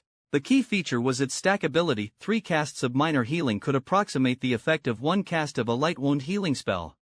The other 2 spells were also carefully chosen. With great anticipation, I prepared to take my abilities to the next level. I practiced Lesser Wind Acceleration, a spell that allowed me to commune with wind elements to summon a gust of elemental wind, increasing my movement speed by 15%. The spell required only 3 seconds to cast and consumed 5 mana points. The effect lasted for 15 minutes but required an additional 3 mana points every 10 minutes to maintain. However, I had to be cautious, as the spell's effects could be dispelled. Simultaneously, I worked on mastering Lesser Shadow Bind, a spell that harnessed shadow energy to release 3 tendrils of shadow, slowing an enemy's movement speed by 15%. Like the wind spell, it required a 3-second cast time and consumed 6 mana points. The effect lasted for 5 minutes and could be extended at the cost of 4 mana points every 5 minutes. It, too, was vulnerable to dispel magic. Having borrowed and practiced these excellent spells, I hurried back to my dorm and immediately transported myself to the spirit realm. This trip wasn't just about hunting ghouls to replenish my potential points, it was also time to retrieve the awakening orbs I had left to charge. Their incubation period had elapsed, making them ready for exchange into mana stones. With clear objectives in mind, I moved swiftly. By nightfall, I had successfully retrieved all the awakening orbs and even managed to eliminate a few ghouls along the way, replenishing my potential points. Over the course of several hours, I mastered all 3 spells and left the spirit realm satisfied, already planning my next steps. For now, I dared not delve too deeply into meditation to increase my mana and mental strength. I feared that one reckless move might accidentally push me straight into the Black Iron rank before I was fully prepared. Finally, the second month of the semester arrived. Excitedly, I paid the remaining balance for my materials and acquired the 3 magical components I needed. The Lesser Dimensional Stone was the most expensive, costing me a hefty 50 credits. This material, imbued with spatial energy, was a key ingredient in crafting storage equipment. Honestly, it was already a bargain. Purchasing it with energy crystals would have cost 30% more. The nether flower was the cheapest at just 10 credits, while the river Styx water cost 20 credits. After these purchases, my credit balance plummeted from 100 to just 20. But I didn't care, this was the moment I had been waiting for. Now, it was time to imbue these materials with my mana, a crucial step in my advancement. I also used my potential points to quickly master the secret technique Seed of the Bone Graveyard.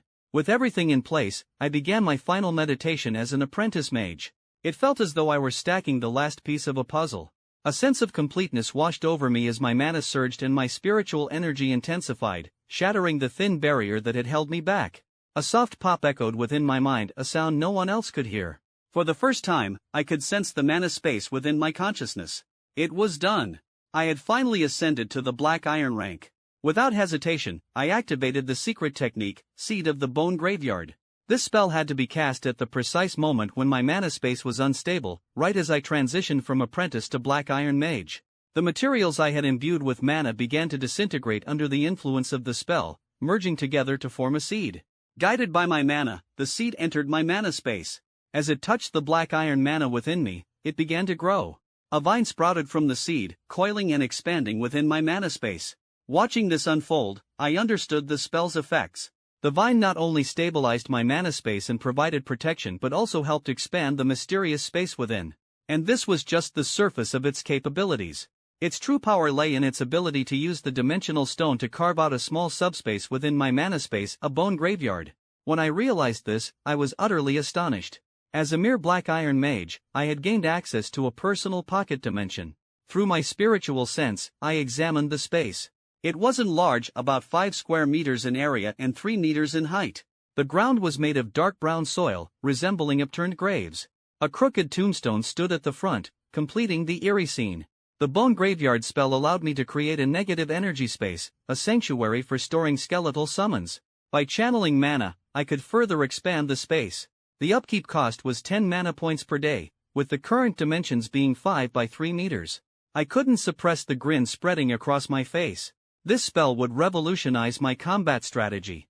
And just as I completed my advancement, my magical grimoire, Alex's spellbook, began to glow, signaling the unlocking of new spells.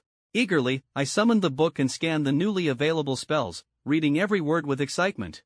Bloody Bones, Bone Shaping, Wraith Modification, Skeletal Revival, Bone Armament, Negative Energy Ray, Bone Spear, Bone Cage, and Soul Lash. 9 Black Iron level necromancy spells. What a jackpot! Even though these spells were undeniably from the necromancy school and carried an air of taboo, I couldn't care less. In this world, strength was the ultimate currency. As long as I didn't rob graves, society on Blue Star wouldn't shun a necromancer outright. Let others cast judgmental glances if they wanted. I had nothing to lose and everything to gain. In the university's online marketplace, I could easily find most spells, but the spell Wraith modification was unique to my magical grimoire. Intrigued, I delved into its description. The effect of Wraith modification was to alter a summoned Wraith and imbue it with a customized skeletal combat strategy designed by the caster. Once the spell was complete, the Wraith would possess and execute the programmed battle plan. The casting time was brief, just 15 seconds, but the mana cost was a staggering 30 points. This was an undeniably peculiar and specialized spell, clearly designed to enhance the combat effectiveness of summoned skeletal warriors. And skeletal warriors, without a doubt, were the cornerstone of a necromancer's power. There were 3 primary methods for summoning skeletal warriors, each with its own nuances. 1. Standard summoning via mana payment. By expending mana, a skeletal warrior could be summoned using a preset template from the spirit realm. The summoned skeleton would match the caster's level and remain active for 15 minutes. During this time, it could fight on my behalf. However, once destroyed or expired, it would dissipate back into pure mana. 2. Necromantic summoning. This involved communing with the necrotic plane of the spirit realm, a domain teeming with undead entities. By investing mana, I could summon skeletal warriors from this plane. These warriors were often stronger than standard summons, though there was always the risk of summoning a flawed or damaged specimen. 3. Crafting personal skeletal warriors. This method was the most intriguing to me. Using a combination of spells, I could personally construct and customize skeletal warriors, making them permanent assets under my control. The thought of wielding such unique creations filled me with indescribable excitement. These personally crafted skeletal warriors belonged solely to their creator and came with additional benefits. As undead creatures, they could absorb the flesh and soul energy of fallen enemies, gradually growing stronger over time. Maintaining control over them required only a minimal amount of mana, making them both efficient and practical. When not needed, these skeletal warriors could be transported to the necrotic plane, where they would absorb death energy to continue their evolution. During combat, I could summon them back to my side at will. This method of skeletal crafting was the most common choice for necromancers specializing in death magic. It was cost-effective, the warriors were permanent, and they could grow continuously stronger. However, there were risks involved. Sending skeletal warriors into the necrotic plane wasn't without danger. The realm was filled with countless undead creatures that constantly battled and consumed one another to evolve. If I chose to send my warriors there, I had to be prepared for the possibility that they might return significantly stronger or not return at all. Occasionally, a skeletal warrior that had just reached the Black Iron rank might evolve into a high-tier elite skeletal warrior after being recalled from the necrotic plane. At other times, however, it might return as a crippled, broken entity. Such outcomes were unpredictable. After completing my breakthrough, I meditated lightly to stabilize my condition, then summoned my status panel to carefully review my attributes. Name, Huoling. Race, human. Rank, Tier 1 Black Iron Mage, Stage 1. Strength, 5.3. Constitution, 5.1. Agility, 5.0. Spirit, 15.3. Mana, 153/153. I looked down at my stats with satisfaction, proud of my accomplishments. I had officially reached the rank of Black Iron Mage. The Black Iron rank was divided into 9 stages. Stages 1 to 3 were considered ordinary mages, stages 4 to 6 were elites, and stages 7 to 9 were referred to as veteran mages. Once my mana reached a total of 1,000, I could begin preparing to break through to the silver rank. For now, however, that goal remained distant. My mana was only at 153. I was fortunate to have gained an extra 50 mana during my breakthrough, a significant boost that put me halfway through stage 1 of Black Iron. For now, this achievement was remarkable progress. It was time to strike while the iron was hot and focus on learning the spells in my grimoire. Activating my potential points, I continued to push forward. This round of study revealed a stark difference. Previously, mastering a 0-tier spell cost me only 2 potential points. Now, even a first-tier spell required 10 points. Still, this was manageable. With over 70 potential points remaining, I could afford to learn 7 spells.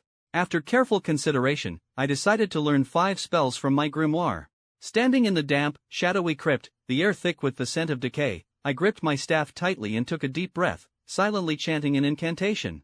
Before me lay a lifeless corpse, and I prepared to cast my first spell *** Bloody Bones ***.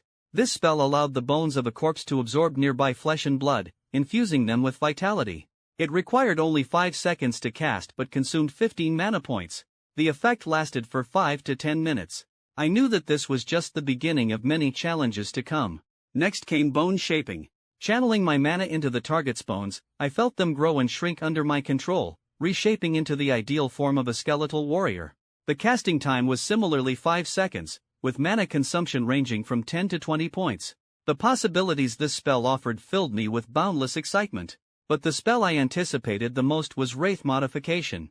This spell allowed me to call forth the wraiths within the skeletons and imbue them with rudimentary combat techniques.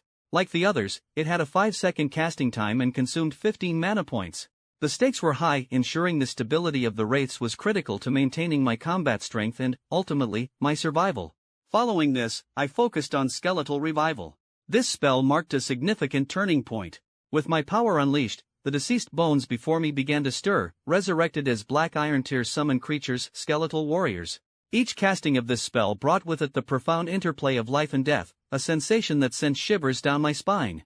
Of course, I reserved a portion of my potential points for learning defensive spells. In this perilous and unpredictable world, survival always came first.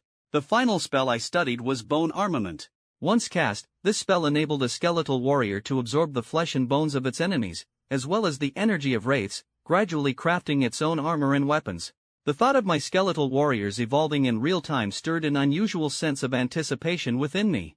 As I cast this spell, I felt the surge of power coursing through my veins, propelling me toward greater heights.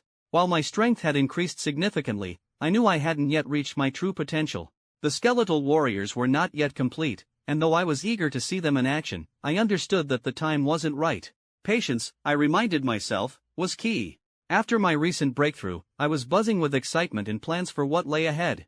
Deciding to return to Blue Star for a brief respite, I summoned the Blue Star beacon. With a firm grip in my palm, I activated it and returned to the familiar, bustling world of Blue Star. Setting foot on Blue Star once again, I felt a renewed sense of purpose. I knew this was only the beginning of a greater adventure. As soon as I arrived back, I couldn't wait any longer and pulled out my phone. Having successfully advanced to the Black Iron rank, I felt an overwhelming urge to share this incredible news with my family. I scrolled through my contacts until I found the number of my mother, by Xiaolan, and with a slight tremble in my hand, I dialed her. At that moment, she was busy working on an assembly line. Despite the scholarship I had sent back to support the family, she hadn't quit her job, determined to save enough money to provide for my 2 younger brothers and support their education. The ringtone echoed across the factory floor. "Bye, your son's calling. Come pick it up," the shift leader called out politely. At her workplace, personal phones weren't allowed to be carried around and were instead kept in a designated area. The shift leader wasn't always this courteous, but ever since finding out that I had been accepted into Tiannan University, her attitude toward my mother had become noticeably more respectful. My mother quickly set down her work and rushed over to answer the call. "Hello? Son? What's the matter? Why are you calling all of a sudden?" Her voice carried a hint of anxiety. "Is everything okay at school? Do you need more living expenses?" Hearing her concern-filled voice, my heart ached. Our family didn't have a history of producing anyone with extraordinary talent, so she had no idea how resource-intensive cultivation could be. Unbeknownst to her, the nearby workers had slowed their tasks, their ears perked up to listen in, curiosity written all over their faces. "Mom, I've advanced to Black Iron Mage," I declared, my voice energetic and triumphant. My words struck like a bolt of lightning. My mother, who had been slightly uneasy moments ago, suddenly staggered. Her legs nearly gave out beneath her as the shock hit her. The shift leader, noticing her sudden instability, rushed over to support her. "Bye, are you okay? What happened? Stay strong." The other end of the line fell silent. I didn't rush her, letting her process the news. After a while, her trembling voice finally broke the quiet. "Son, what did you just say?" "Mom, I've advanced to the rank of Black Iron Mage," I repeated firmly, brimming with excitement. You're not joking, are you?" Her voice was filled with disbelief. "No, Mom, I'm serious." My response was resolute. "Ah!" My mother let out an uncontrollable scream of joy, her exclamation so loud it nearly pierced through the phone speaker. I could feel her happiness radiating, spreading like wildfire. After we ended the call, her co-workers immediately crowded around her, their curiosity burning. "Bye, what happened? What's got you so excited?" Seated nearby, a middle-aged woman leaned over, astonishment coloring her voice. "Our Ho Ling, he's become a Black Iron Mage." "What?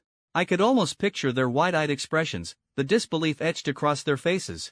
Incredible, another coworker exclaimed, practically bouncing with excitement. I always said your Ho-Ling was a bright kid. Bye, you're going to live the good life now. The group buzzed with enthusiasm, offering congratulations and warm wishes. Just as I was basking in the warm glow of my mother's excitement, my phone rang again. The caller ID flashed. It was my mentor, Teacher Xia Yang. His voice burst out as soon as I picked up, almost cracking with emotion. What? You broke through to Black Iron? Yes, teacher, I was fortunate to succeed, I replied modestly, though my heart was still racing with exhilaration. I had sent Xia Yang a message about my breakthrough as soon as I returned to Blue Star. I knew it wasn't something I could keep secret for long, and I also wanted to redeem some first-tier spells. But I hadn't expected him to call back so quickly. Come to my office, he instructed without hesitation. I hurried to his office. As I stepped in, I couldn't help but marvel at the turn of events. I, Ho-Ling, was the first student in my cohort to break through to Black Iron Mage. Of course, this didn't include Dan Tai Xuan, who had already advanced before enrolling. Not bad at all. Xia Yang exclaimed, nodding in satisfaction, his pride evident. He repeated the words not bad several times as if savoring the moment. Come, let's get you registered. On Blue Star, every individual who broke through to the Black Iron rank or above had to be officially documented. As we completed the registration process, I still found it hard to believe. I couldn't help but smile. I can't believe I'm the first in the class to break through. Well done. It's all thanks to your hard work and focus, I said humbly, understanding the importance of humility and respect. So, now that you've advanced to Black Iron Mage, what kind of magic do you plan to specialize in? Xia Yang asked, pouring me a cup of tea as he sat down. His gaze was inquisitive, filled with hope for my future. I plan to specialize in necromancy, I replied as I accepted the tea, my resolve firm. The world of magic was vast and complex, divided into numerous schools: abjuration, evocation, divination, enchantment, transmutation, illusion, necromancy, and conjuration. Each school branched into several subfields, and each subfield contained countless spells and techniques. To master even a small portion of this immense knowledge required a mage to dedicate a lifetime of study. Specializing in a single school often yielded the greatest results, while dabbling in too many areas could lead to mediocrity. My meditation technique, Breath of Darkness, was aligned with the necromancy school. The secret technique I used to break through to Black Iron was also a necromancy spell. For me, continuing down the path of necromancy was the most logical choice. I could always use potential points to learn highly practical spells from other schools if needed, but necromancy would remain my focus. I've reviewed your records, Xia Yang said after a pause. Your body's natural affinity leans heavily toward necromancy. A wise choice. I nodded in agreement. Then, Xia Yang's expression shifted to one of anticipation. How would you like to become my junior disciple?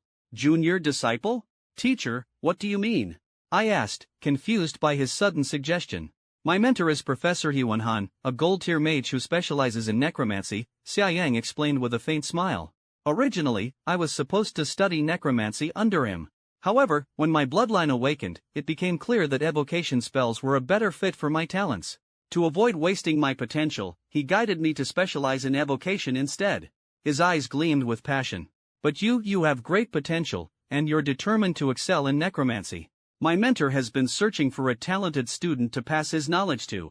You might just be the perfect candidate. I couldn't help but nod eagerly. If Professor Huan was willing to take me under his wing, it would be a dream come true. Alright, my teacher is currently in the spirit realm. When he returns next month, I'll take you to formally apprentice under him, Xia Yang said with a satisfied smile, which filled me with excitement and anticipation. After chatting for a while, I took my leave. As I walked out of the classroom, my heart brimmed with expectation for what lay ahead. Meanwhile, Xia Yang pulled out his phone and typed a message to the class group chat. Congratulations to Ho-Ling from Class 13, Class of 2023, for becoming a Black Iron Mage. The pinned message caused a wave of pride and nervousness within me. Without a doubt, this marked the first official step into my fantastical journey. It didn't take long for this simple announcement to cause a commotion in the group chat. Messages and celebratory emojis flooded in from my classmates, creating a lively atmosphere. In a smaller chat group without teachers present, the reactions came pouring in like a tidal wave. At Ho-Ling? Wenning Lang was the first to comment. That's not cool. You said you were feeling unwell and took 2 days off, but secretly you were breaking through, weren't you? Sure, Wenchuan teased, making me shake my head in exasperation. Damn, Hua, you're amazing. Wan Long's praise made me chuckle inwardly with pride. Drinks on you. Fong Lingqing demanded bluntly. Absolutely, you must treat us. No way you're getting out of it. Sure, Wenchuan added with a playful tone, clearly enjoying the opportunity to tease me. Their banter left me both amused and slightly helpless. Alright, tonight at the usual place. Let's gather, I replied, confirming the plan. Got it. Wen Yinglang replied enthusiastically. It seemed he was ready to make the most of the occasion at my expense. Prepare to go broke. Wu Dongling joked, her humor causing me to laugh out loud. In this lively atmosphere, I knew tonight would be anything but ordinary. I sent a message to Tan Taishuan, at Tan Taishuan, class rep, are you joining us? To my surprise, she replied with a simple sure. Since the beginning of the semester, the class had organized a few gatherings, but our aloof class representative had never participated. Her unexpected agreement felt like a breakthrough, perhaps marking the beginning of a more harmonious connection. Feeling celebratory, I took out my student ID, snapped a photo, and posted it to my social media with the caption. After a month at Tiannan University, I've finally advanced to Black Iron Mage through my hard work. A journey of 1,000 miles begins with a single step. I'll continue to strive for greatness in the future. Wealth unshared is like wearing fine clothing in the dark. Today, I couldn't resist this perfect opportunity to show off a little. It seemed almost criminal not to make the most of it. Not long after posting, the likes and comments began pouring in. Blessings and congratulations flowed in from all directions, making me feel like a star among my peers. The phone buzzed endlessly with calls, relatives, friends, classmates, and even teachers ringing to congratulate me. Breaking through to the Black Iron rank had brought me immense joy and the chance to share this milestone with my loved ones. I had my moment of celebration and even indulged in some well-earned bragging. But as the excitement settled, I knew life's practicalities couldn't be ignored. The breakthrough had drained my resources nearly to the last coin. My supply of mana stones was depleted, and even the credits I earned from the scholarship at the start of the semester were almost gone. For the sake of sustainable progress in my studies and cultivation, it was time to get back to work. After depositing a security fee at the school's administrative office, I collected several hundred soul activation orbs. These orbs were relatively low risk and could earn me some mana stones. Before the semester, I was only allowed to handle 50 at a time. Now, I could scale up my efforts and expand the venture. This would be my financial lifeline moving forward. Each time I traversed to the spirit realm, I carried a box of these orbs on my back, feeling a mix of anxiety and determination. I dared not bring too many at once, fearing potential losses if something went wrong during the teleportation. After a few trips, I successfully transported all several hundred orbs to the spirit realm. In an abandoned building, I took a break to recuperate until nightfall, when I began the next phase of my work. I moved the orbs downstairs and mixed soil and water into a paste, coating the orbs completely with the muddy mixture. To ensure durability, I added grass leaves and stems to the mud, making it stick even after drying. Once the outer layer of mud hardened, I used Mage Hand to lift the box of orbs and navigated the pre-scouted, relatively safe streets. Entering an apartment building, I searched for dilapidated rooms and discreetly placed the orbs in hidden spots. I buried them under piles of trash, concealed them beneath broken furniture, and stashed them in decrepit wardrobes. These locations were carefully chosen to make retrieval easy for me using mental energy while keeping them hidden from other creatures or scavengers in the spirit realm. Over 2 days, I worked diligently, avoiding areas overrun by the undead. By the end, all the soul activation orbs were securely stashed. But just as I was returning, something felt off during one of my periodic mental scans. On a side street, a scavenging party of dozens of goblins was rummaging through the ruins. I hid on the rooftop of a derelict building, carefully suppressing my presence. These goblins weren't ordinary, they numbered many, and my mental scan revealed a Black Iron-ranked goblin warrior leading the group. One goblin held a crude stone spear as it wandered into a room, poking around aimlessly. It seemed to be searching for something valuable. Its gaze fell on a rusted iron pot, but the pot was ancient and brittle. With a squeeze, the pot crumbled to dust in its hands, and a sinister grin spread across its face. Swinging its spear casually, the goblin smashed the remaining cookware in the kitchen before moving deeper into the room. My heart sank. This was the very room where I had stashed 2 orbs just 2 days ago. The goblin's reckless search put my carefully hidden orbs at risk. Peeking through the decayed wooden door, I watched as the goblin's spear struck random corners of the room. Eventually, it stumbled upon the wardrobe where my orb lay hidden. Reaching inside, the goblin pulled out a mud-covered object, its curiosity piqued. As it wiped away some of the dried mud, the translucent crystal orb beneath began to glow faintly. The goblin's eyes widened in amazement, and it let out an excited squeal. My heart raced as I realized what was happening. The orb's discovery quickly drew the attention of the other goblins, who gathered around with greedy excitement. Soon, the orb was handed over to the black iron-ranked goblin warrior. A smug grin spread across its face as it admired the glowing crystal. "Not bad. You've done well. You'll be handsomely rewarded when we return," the leader said, patting the scavenging goblin on the shoulder approvingly. "Everyone, keep searching. There might be more treasures like this nearby." The surrounding goblins revealed greedy looks in their eyes. With permission granted, they swarmed into nearby buildings like a tidal wave, scrambling to search for soul activation orbs. Over the course of half a day, they actually managed to find 2 more. As night fell, the goblins finally began to retreat. "Unbelievable," I muttered under my breath. Once they left, I cautiously emerged from my hiding spot and quickly gathered all the nearby soul activation orbs. However, I didn't rush back home just yet. Instead, I carefully followed the goblins, hoping to discover their main base. If I could locate their stronghold, there might be significant opportunities to take advantage of, or at the very least, a chance to enact some revenge later on. However, if their forces turned out to be overwhelmingly strong, I'd have no choice but to retreat and avoid any unnecessary risks. The scavenger goblins, though slow and meticulous while rummaging through trash, moved with astonishing speed on their way back. They navigated through abandoned streets and eventually returned to a hidden goblin settlement nestled deep within the city of the undead. Trailing them from a safe distance, I scanned the area with my gaze. What I saw left me utterly stunned. The goblin tribe had taken over an entire residential complex, and a quick glance revealed a staggering population of 1 to 2,000 goblins. My initial thoughts of immediate retaliation quickly vanished. Taking on such a massive force would be suicidal. I resolved to leave this for another day when I'd be better prepared. After all, my remaining orbs had been securely hidden elsewhere, and with the sun still up, I hastily made my way back to my base in the spirit realm. After some much-needed rest, I returned to my studies. Using 3 of the 5 first-tier spell vouchers I'd received upon enrolling, I exchanged them for several practical spells: Comprehend Languages, Mage Armor, and Cure Light Wounds. These were foundational spells that nearly every mage was expected to learn. With over 10 potential points still at my disposal, I prioritized mastering Mage Armor. After all, the spirit realm was far from a safe place, and ensuring my own survival was paramount. Mage Armor could provide precisely that. The spell's effects created a magical barrier around my body, capable of deflecting minor attacks. It required 3 seconds to cast and consumed 30 mana points, while the armor itself offered a protection rating of 150. The spell lasted for 15 minutes, but maintaining it cost an additional 20 mana points every 15 minutes. To restore the armor's durability, I needed to spend 1 mana point to recover 5 points of protection. Mage Armor, it truly lives up to its reputation, I thought with a hint of pride. This spell was a significant upgrade from the 0-tier lesser defensive overlay, offering comprehensive, all-around defense. Of course, the mana consumption was much higher, but it was well worth the cost. Glancing at my stats again, I couldn't help but feel a surge of excitement. Name *Huoling. Race *Human. Rank *Black Iron Mage, Tier 1, Stage 1.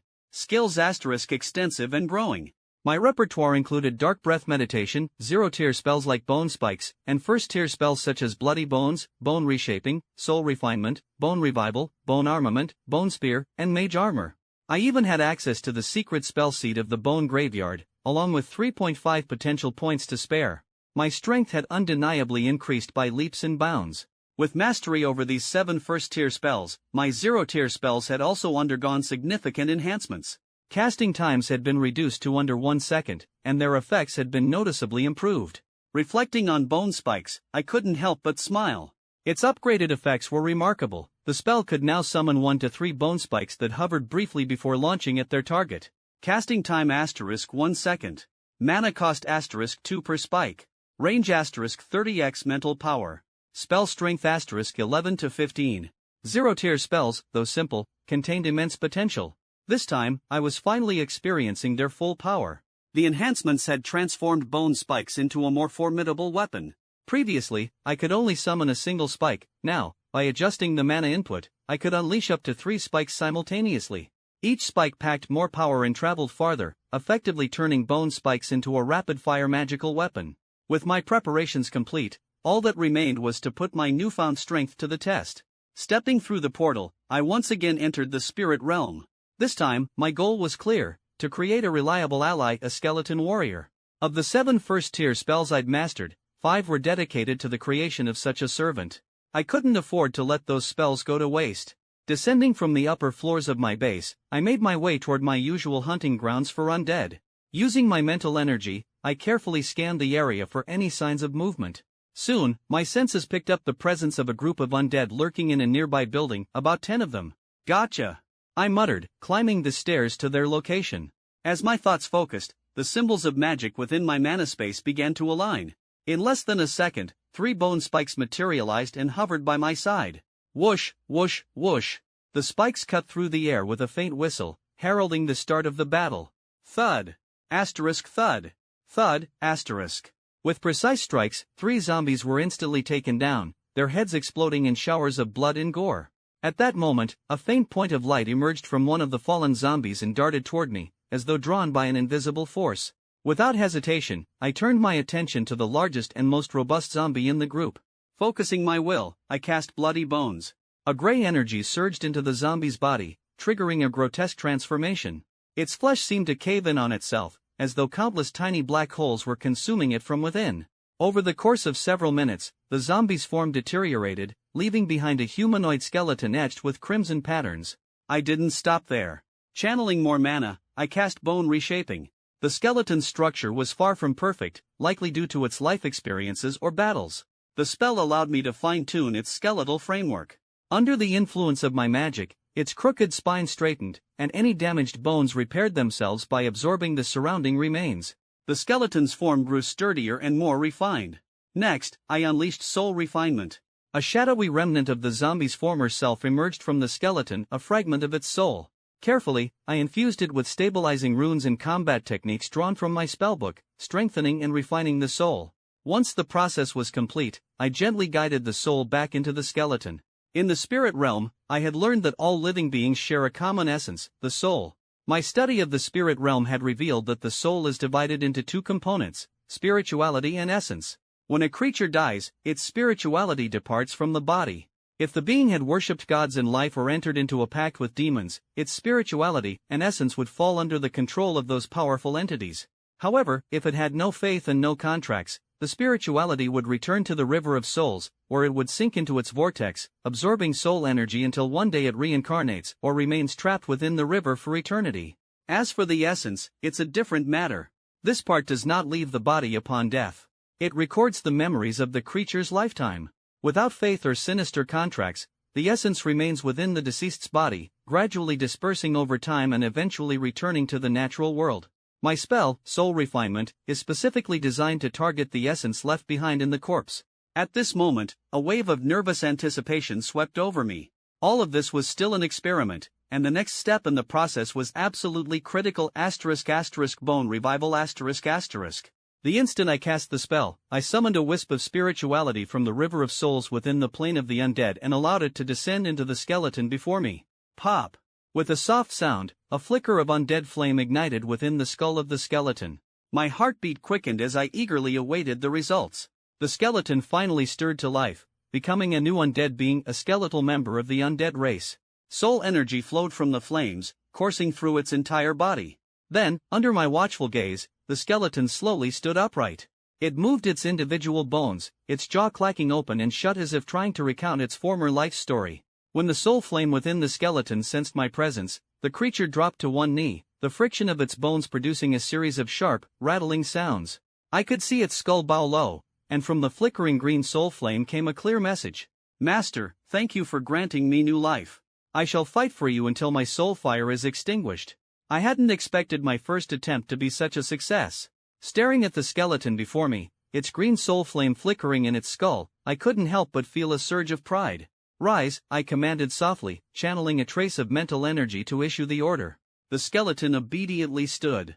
However, upon closer consideration, I realized that while the spell had succeeded in creating the creature, the quality of the corpse I had used was far too poor. Even with my spells refining it, the skeleton's strength remained at a low apprentice level. In all honesty, I wasn't even sure if it could hold its own against a typical nighttime zombie. But no matter, I could strengthen it further. Adjusting my mana flow, I prepared to cast the 5th spell, Bone Armament.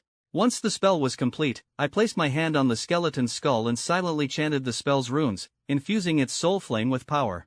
As the spell concluded, I removed my hand and issued a mental command. Absorb the corpses around you and arm yourself. Without hesitation, the skeleton responded, as you command, my master.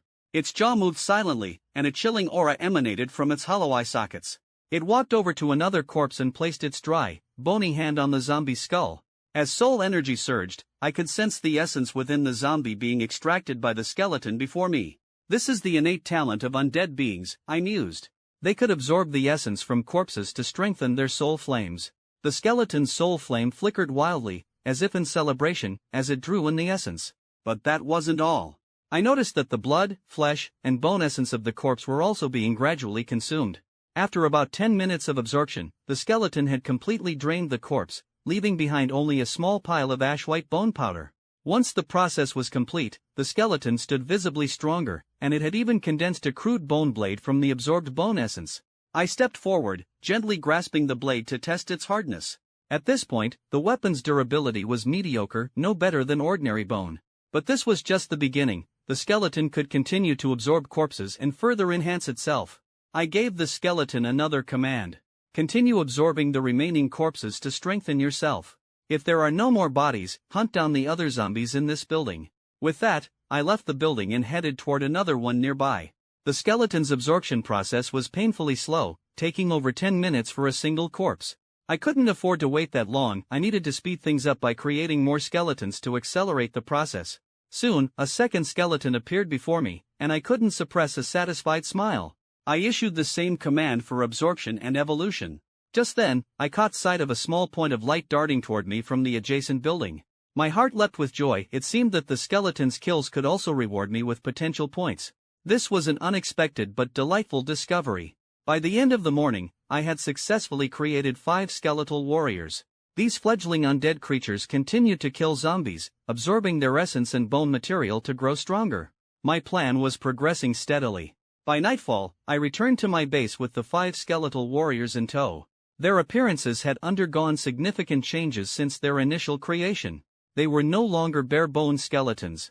Through the effects of bone armament, their bodies were now clad in layers of dark gray bone armor.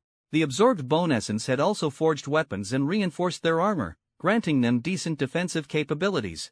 Inspecting their status, I opened their attribute panel. Skeletal Warrior. Name * Skeletal Warrior. Race * Undead Skeleton. Rank * Apprentice, Tier 0.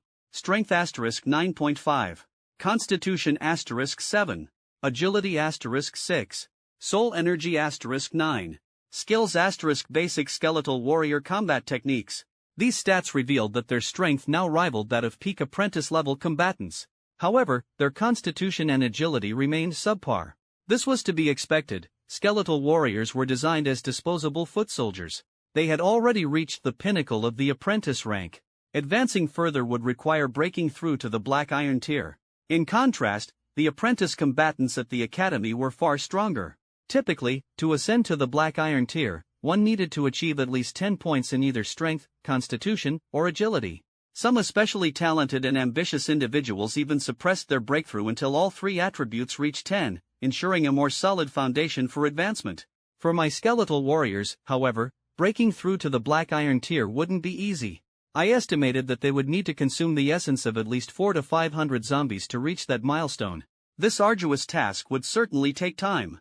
Nevertheless, their current combat strength was sufficient to provide me with some much-needed assistance. After a day of slaughter and growth, the 5 skeletal warriors no longer resembled their initial fragile forms. Clad in dark bone armor and wielding bone-crafted weapons, they now possessed a respectable degree of power. These armors seemed to grow naturally from the skeletons themselves, their hollow internal bone structures providing both support and stability. Thanks to this unique design, the armor not only maintained its firmness but also absorbed the shock of enemy attacks effectively, a truly remarkable feature. Among the 5 skeletal warriors, 3 were outfitted as sword and shield units, each wielding a bone blade in one hand and a bone shield in the other. The remaining 2 functioned as spear and shield soldiers, armed with 4-meter-long bone spears. Additionally, they carried 4 bone javelins on their backs, serving as ranged weapons. After all, skeletal warriors were incapable of using bowstrings like other creatures, and purchasing crossbows wasn't a cost-effective option. Throwing javelins, therefore, became their weapon of choice. With my assistance and the infusion of soul energy, these javelins packed a considerable punch, with an attack power ranging from 7 to 9 points, enough to strike fear into any enemy. With these skeletal soldiers by my side, my overall combat ability received a significant boost, allowing me to cast spells more freely and confidently during battles. Next, I used my secret art, Bone Graveyard, to store the 5 skeletal warriors. This unique necromantic ability was one of the defining features of the Dark Breath meditation technique. Unlike other necromancers, who often faced limitations when deploying skeletal warriors across different planes, I had a distinct advantage. Most necromancers had only 2 options for managing skeletal warriors. 1, they could leave the warriors in the spirit realm. However, this meant the warriors couldn't be accessed on other planes, such as Blue Star, without the use of summoning spells, which would consume a staggering amount of mana. 2, alternatively, they could transport the warriors to the plane of the undead. The spirit realm's vast void housed numerous upper planes, such as the elemental planes inhabited by beings of wind, fire, water, and earth, as well as celestial planes brimming with positive energy, home to beings like Aasimar and angels.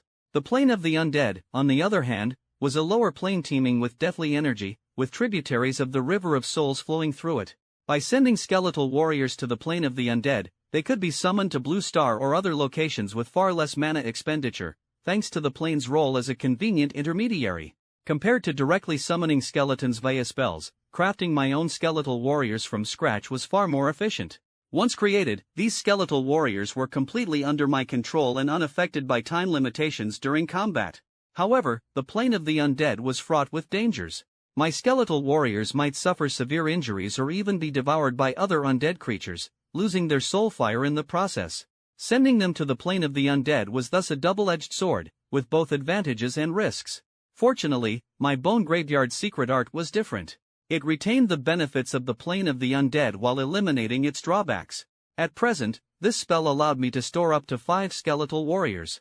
As my magic coursed through my body, the warriors within the secret art space were continually refined and strengthened by the flow of my black iron mana, slowly but steadily enhancing their power. In the quiet recesses of the Bone Graveyard, the skeletal warriors stood silently, awaiting my call.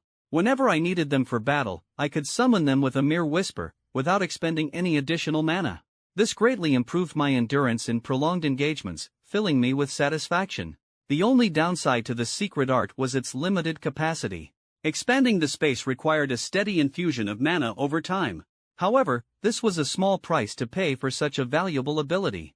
Just imagine, once I expanded this secret space to hold dozens or even hundreds of skeletal warriors, I could unleash them in overwhelming numbers at a moment's notice, drowning my enemies in an unstoppable tide. The mere thought of such a scene sent a rush of excitement through me, making my blood boil with anticipation. After crushing the Blue Star beacon, I returned to my dormitory at the academy and sat quietly, basking in the last rays of twilight. Determined to maintain my momentum, I decided to learn 2 additional spells. The first was Comprehend Languages. Once cast, this spell allowed the target to understand the language of spirit realm creatures and even accelerated the learning process for that language. It required 8 seconds to cast, consumed 25 mana points, and lasted for 30 minutes. The spell's range extended up to 10 times my mental power, and maintaining it cost only 5 mana points every 10 minutes.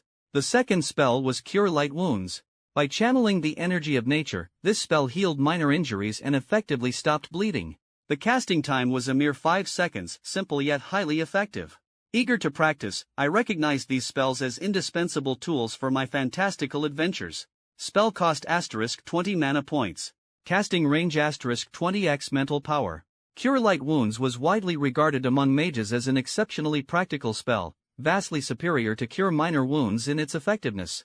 It could heal injuries up to 10 centimeters in size and stop bleeding even for more severe wounds. Remarkably, the spell's effects could stack. 2 applications of Cure Light Wounds could achieve the equivalent of a mid-level healing spell. The power of this silver-tier magic was truly astounding. However, its effectiveness on internal injuries was limited, offering only minor assistance with stopping internal bleeding. Even so, with this spell in my arsenal, I could handle the vast majority of injuries encountered during Spirit Realm expeditions. After mastering these 2 spells, I opened my attribute panel, filled with anticipation. Name *Huoling. Race *Human. Rank *Tier 1 Black Iron Mage, Stage 1. 0 tier spells *Bone Spikes, Cure Minor Wounds. First tier spells asterisk bloody bones, bone reshaping, soul refinement, bone revival, bone armament, bone spear, mage armor, comprehend languages, cure light wounds. Secret art asterisk bone graveyard May 5th. Potential points asterisk 13. So far, I had successfully mastered 9 first tier spells, and my combat capabilities were beginning to take shape. However, just as I was feeling confident in my progress, reality quickly humbled me. After spending potential points to learn and comprehend 2 core subjects and 2 elective courses, several new electives were added to my curriculum. This constant influx of challenges and opportunities left me both exhilarated and overwhelmed.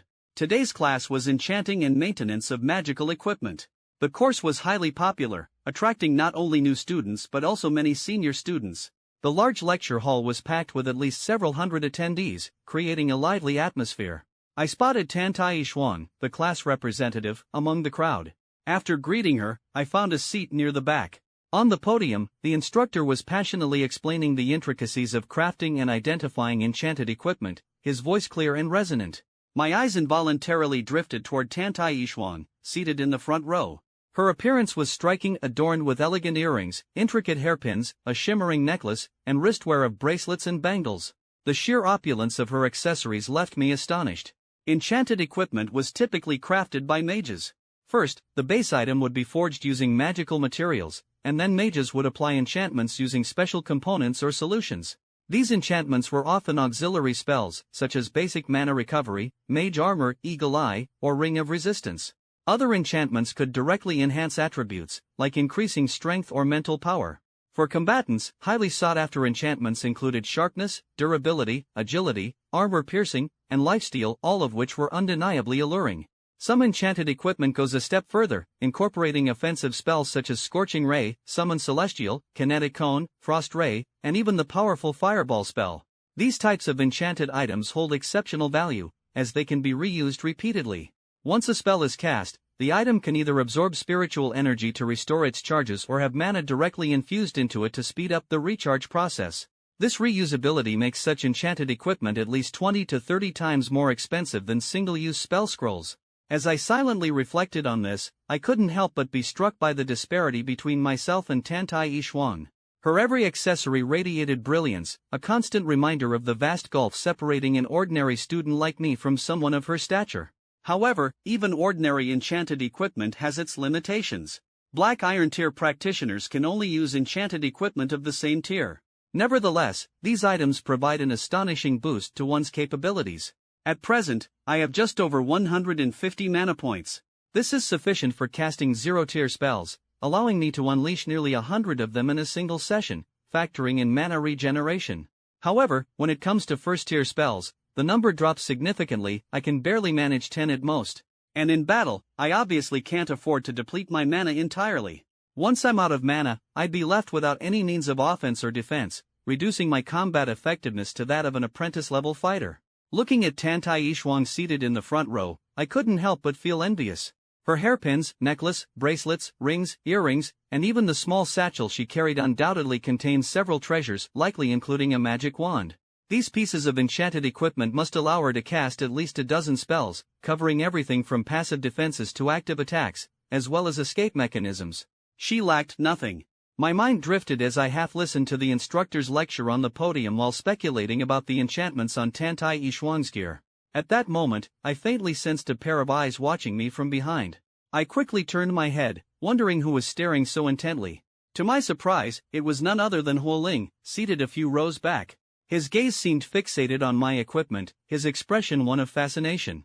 Feeling irritated, I shot him a sharp glare. After just a few seconds, Huo Ling awkwardly chuckled and turned his head away. It seems I've annoyed the little rich girl, I thought to myself with a smirk. Huo Ling didn't dare to look at me again and instead scanned the other students. What he saw must have been overwhelming. Nearly every student in the lecture hall, regardless of whether they were apprentices or Black Iron tier professionals, was equipped with enchanted gear. The sheer variety on display was dazzling. Indeed, there were many students with enchanted equipment, while someone as penniless as me was a rare sight. Shaking my head in resignation, I resolved to stay optimistic. Though my pockets are empty now, my hard work will eventually pay off. What's a few enchanted items? Someday, I'll have so many that I'll toss them aside without a second thought. After class, I returned to my dorm room, activated a portal, and continued my foray into the spirit realm. My current priority was to obtain materials to craft Black Iron Tier skeletal warriors. Today, I expanded my hunting grounds and successfully created 15 additional skeletal warriors. Unfortunately, these newly made skeletons were rather weak, typically requiring the remains of 2 or 3 zombies to fully absorb and grow. I quickly ordered them to stop absorbing and instead instructed them to drag the zombies' corpses to my 5 peak apprentice level skeletal warriors. This strategy saved time for the stronger warriors, allowing them to focus entirely on absorbing soul energy and flesh essence. Today's hunting spot was a massive 30-story office building. The spacious interior made it an ideal location for my plan.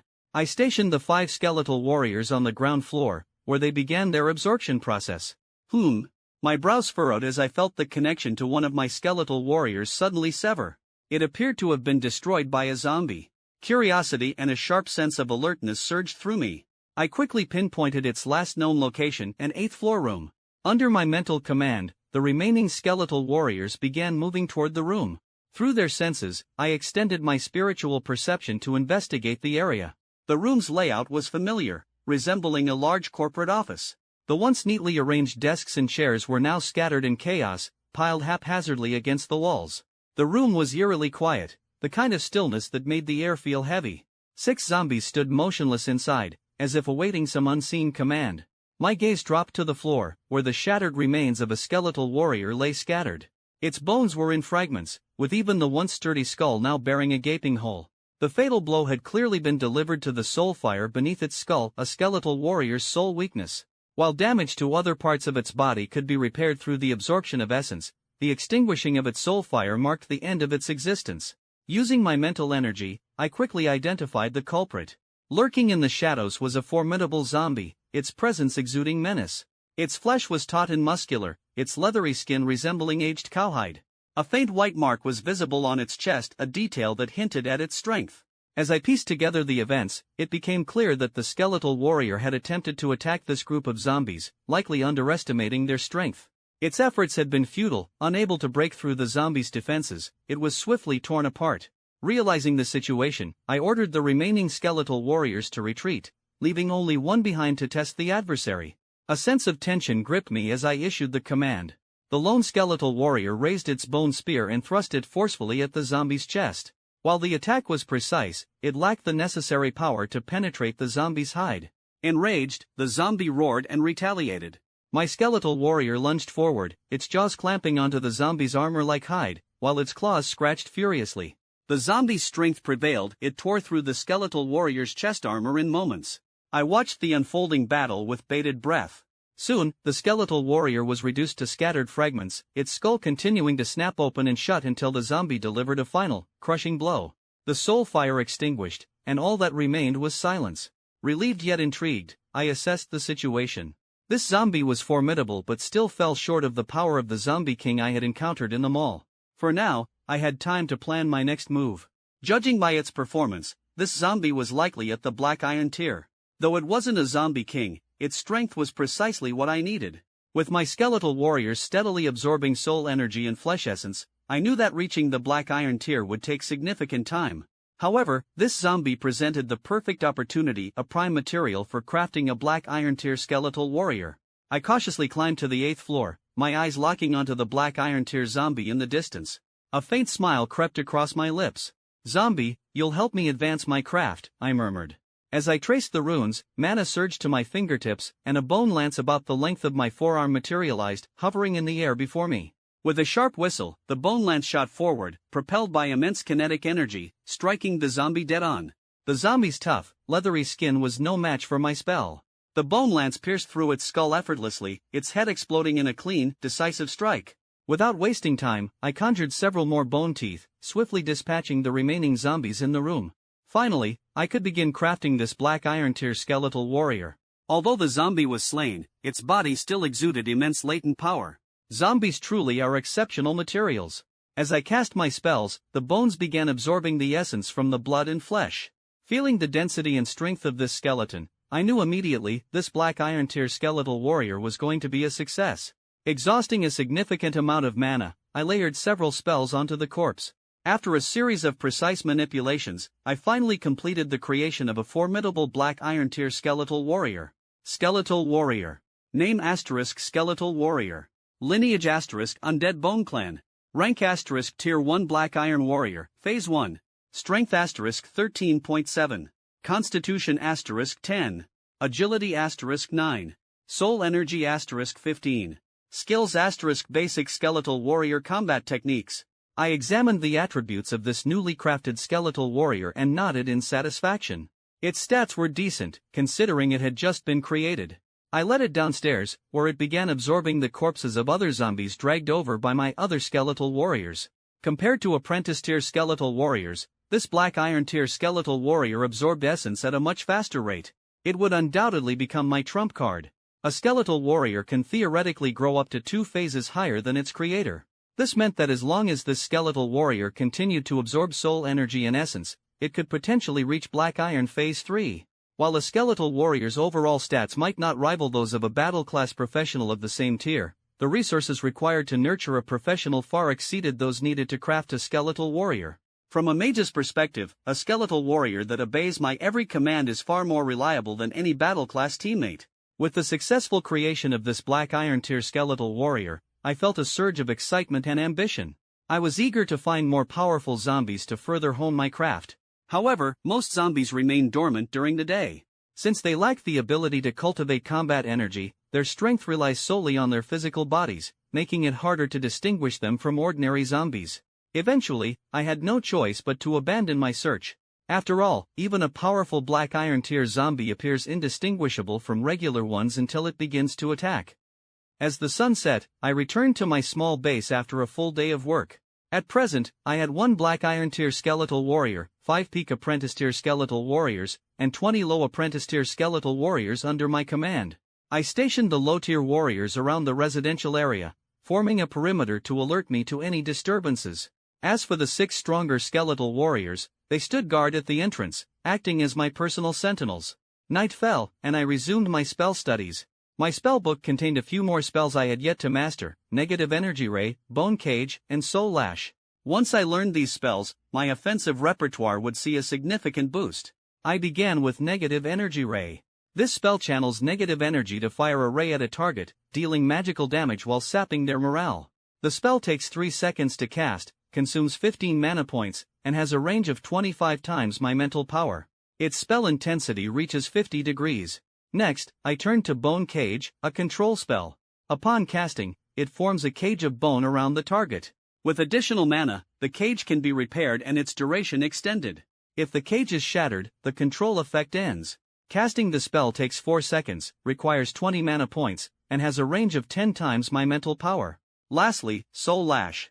This spell forms a whip of energy that lashes at the target's soul, bypassing physical defenses to deliver 1 to 3 strikes of excruciating pain. While it causes no physical damage, its effect on the soul is devastating. Casting time * 5 seconds. Mana cost * 20 to 50 points. Range * 15 times mental power. Attack count * 1 to 3 lashes. After several hours of effort, I finally mastered all 3 spells, feeling my combat capabilities rise to a new level. With time still on my side before dawn, I chose not to rest but to continue meditating. The next morning, I woke early to assess my progress. Opening my attribute panel, I silently recited. Name * Huoling.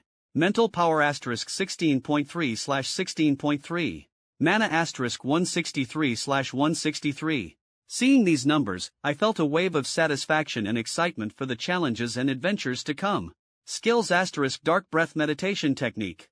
0 tier spells * Bone Teeth. Minor Healing. First tier spells * Bloody Bones, Bone Reshaping, Soul Refinement, Bone Revival, Bone Armament, Bone Lance, Mage Armor, Comprehend Languages, Cure Light Wounds, Negative Energy Ray, Bone Cage, Soul Lash. Secret Art * Bone Graveyard 0/5. Potential points * 17. However, something felt amiss. Last night, I had spent approximately 30 potential points, yet my mental power had only increased by 1 point and my mana by 10 points. By my calculations, the gain should have been at least 3 times that. Could it be that as my rank increases, the effectiveness of potential points diminishes? I pondered deeply. If this is the case, my cultivation might not progress as quickly as I had hoped. Advancing to the silver tier could take 3 times as long.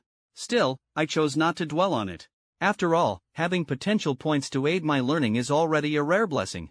I stored the Black Iron Tier skeletal warrior and 4 other skeletal warriors in the bone graveyard, leaving the rest behind in the spirit realm. Turning around, I crushed the blue star beacon and stepped into the portal. The following days were simple and monotonous. After classes, I would head to the spirit realm to hunt zombies, collect potential points, and strengthen my skeletal warriors. After half a month of tireless effort, my forces had grown to include 4 skeletal warriors at the Black Iron Tier. The strongest among them, with a solid foundation, had already reached Black Iron Phase 2. With these powerful bodyguards, my expeditions in the spirit realm became much safer. Huoling, pack your things. I'm taking you to meet your mentor. After class, I received a call from teacher Xia Yang, delivering this thrilling news. Finally, the moment I'd been waiting for had arrived. I had long anticipated the chance to apprentice under a golden tier mage, a once-in-a-lifetime opportunity. Returning to my dormitory, I packed quickly and followed teacher Xia toward the inner campus. Normally, we only attended classes in the outer campus, and access to the inner campus was reserved for postgraduate students. As I walked through the pristine inner campus, I could feel the spiritual energy here was at least twice as dense as in the outer campus. While the outer campus already had a significantly higher concentration of spiritual energy compared to the world outside, it still paled in comparison to the spirit realm. Among all the paths available to my fellow students, there are 2 primary ways to advance in cultivation: using beacons to enter the spirit realm or renting the school's cultivation chambers. It's said that the spiritual energy within these chambers is even denser than in the spirit realm. However, such luxury comes at a steep price. The chambers rely on the release of energy crystals to maintain their high concentration of spiritual energy, a cost far beyond what I, Huoling, can afford. As I walked through the inner campus, towering mage towers came into view. These mage towers are the pinnacle of a spellcaster's aspirations, a symbol of unmatched authority. When a mage stands within their tower, they are the undisputed ruler of that domain. The magical energy stored within the tower provides an endless supply of power for casting spells. However, constructing such a tower requires an astronomical amount of resources. The sheer consumption of rare magical materials makes this dream unattainable for most mages, an indescribable luxury. Finally, teacher Xia Yang led me to a laboratory. It was here that I laid eyes on the legendary figure who was to be my mentor. Professor He Wenhan, a golden tier spellcaster, was standing at the lab table, focused intently on the task before him. Strapped to the table was a silverback gnoll, a spirit realm creature of intimidating stature and grotesque appearance, resembling a beast from the abyss itself. Gnolls, as intelligent creatures, are not only vicious by nature but also possess remarkable physical prowess. Adult gnolls typically reach the peak of the apprentice tier in strength. Some, however, take up professions as either combatants or spellcasters, allowing them to break through to higher tiers with relative ease. While gnolls have their own deity, the gnoll god deep within the abyss offers little tangible support to those from the spirit realm. A few lucky gnolls become priests, wielding divine power to cast spells, but priests are exceedingly rare within the population. Most gnolls fall into the category of warriors, while spellcasters are often bloodline sorcerers or shamanic practitioners. As dual-worship creatures, gnolls' beliefs vary. Some revere the gnoll god of the abyss, while others venerate ancestral spirits, tapping into their power to perform shamanic rituals. At that moment, I heard footsteps approaching. Glancing up briefly, I caught sight of teacher Xia and myself reflected in the professor's eyes before his attention returned to his experiment. The silverback gnoll before him was an ideal specimen for his research. Using sleep and anesthesia spells, the professor had rendered the creature unconscious and immobile. With surgical precision, he opened its chest cavity. Blood flowed freely as he carefully extracted the still-beating heart, his expression one of scientific curiosity and restrained excitement. Working meticulously within the gnoll's chest cavity, the professor cleared out a significant amount of space. He then cast a spell to retrieve another heart from a sealed magical container. His enthusiasm and curiosity were palpable as he prepared to unravel the mysteries of spirit realm biology. Connecting this second heart to the gnoll's chest cavity, Professor He ensured both hearts beat in unison. Satisfied with his work, he closed the chest cavity and cast healing spells to seal the wound. The scene was shrouded in an eerie air of mystery. Moments later, an undead assistant emerged to drag the gnoll away, completing the experiment.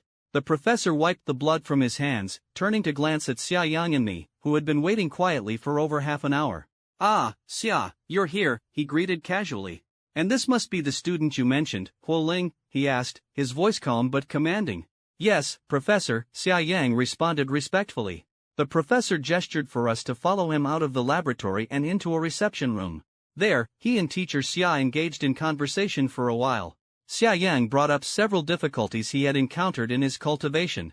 Although Xia specialized in the school of evocation while Professor He was an expert in necromancy, as a golden tier mage, the professor easily addressed Xia's concerns. I sat quietly to the side, listening intently. While the topics discussed didn't directly apply to me at the moment, I knew that remembering this knowledge could prove valuable in the future. Over an hour later, Xia Yang, satisfied with the answers to his questions, finally concluded his inquiries. "All right, Xia, you can head back now," the professor said with a casual wave, signaling his dismissal. The professor then shifted his attention to me, scrutinizing me with a thoughtful gaze. Despite the long wait, I had shown no signs of impatience. A small, perhaps unintentional test I had apparently passed. "I've heard from Xia that you're interested in specializing in necromancy. He speaks highly of your talent and recommended you as a prospective disciple, Professor," he said with a faint smile. He picked up his teacup, taking a slow sip as the fragrance of the tea spread through the room. "I've been quite busy these past 2 years, working on several research projects that require significant progress," he remarked, pausing as if in thought. "I wasn't planning to take on another student, but Xia insisted you have great potential. So, I'm willing to give you a test.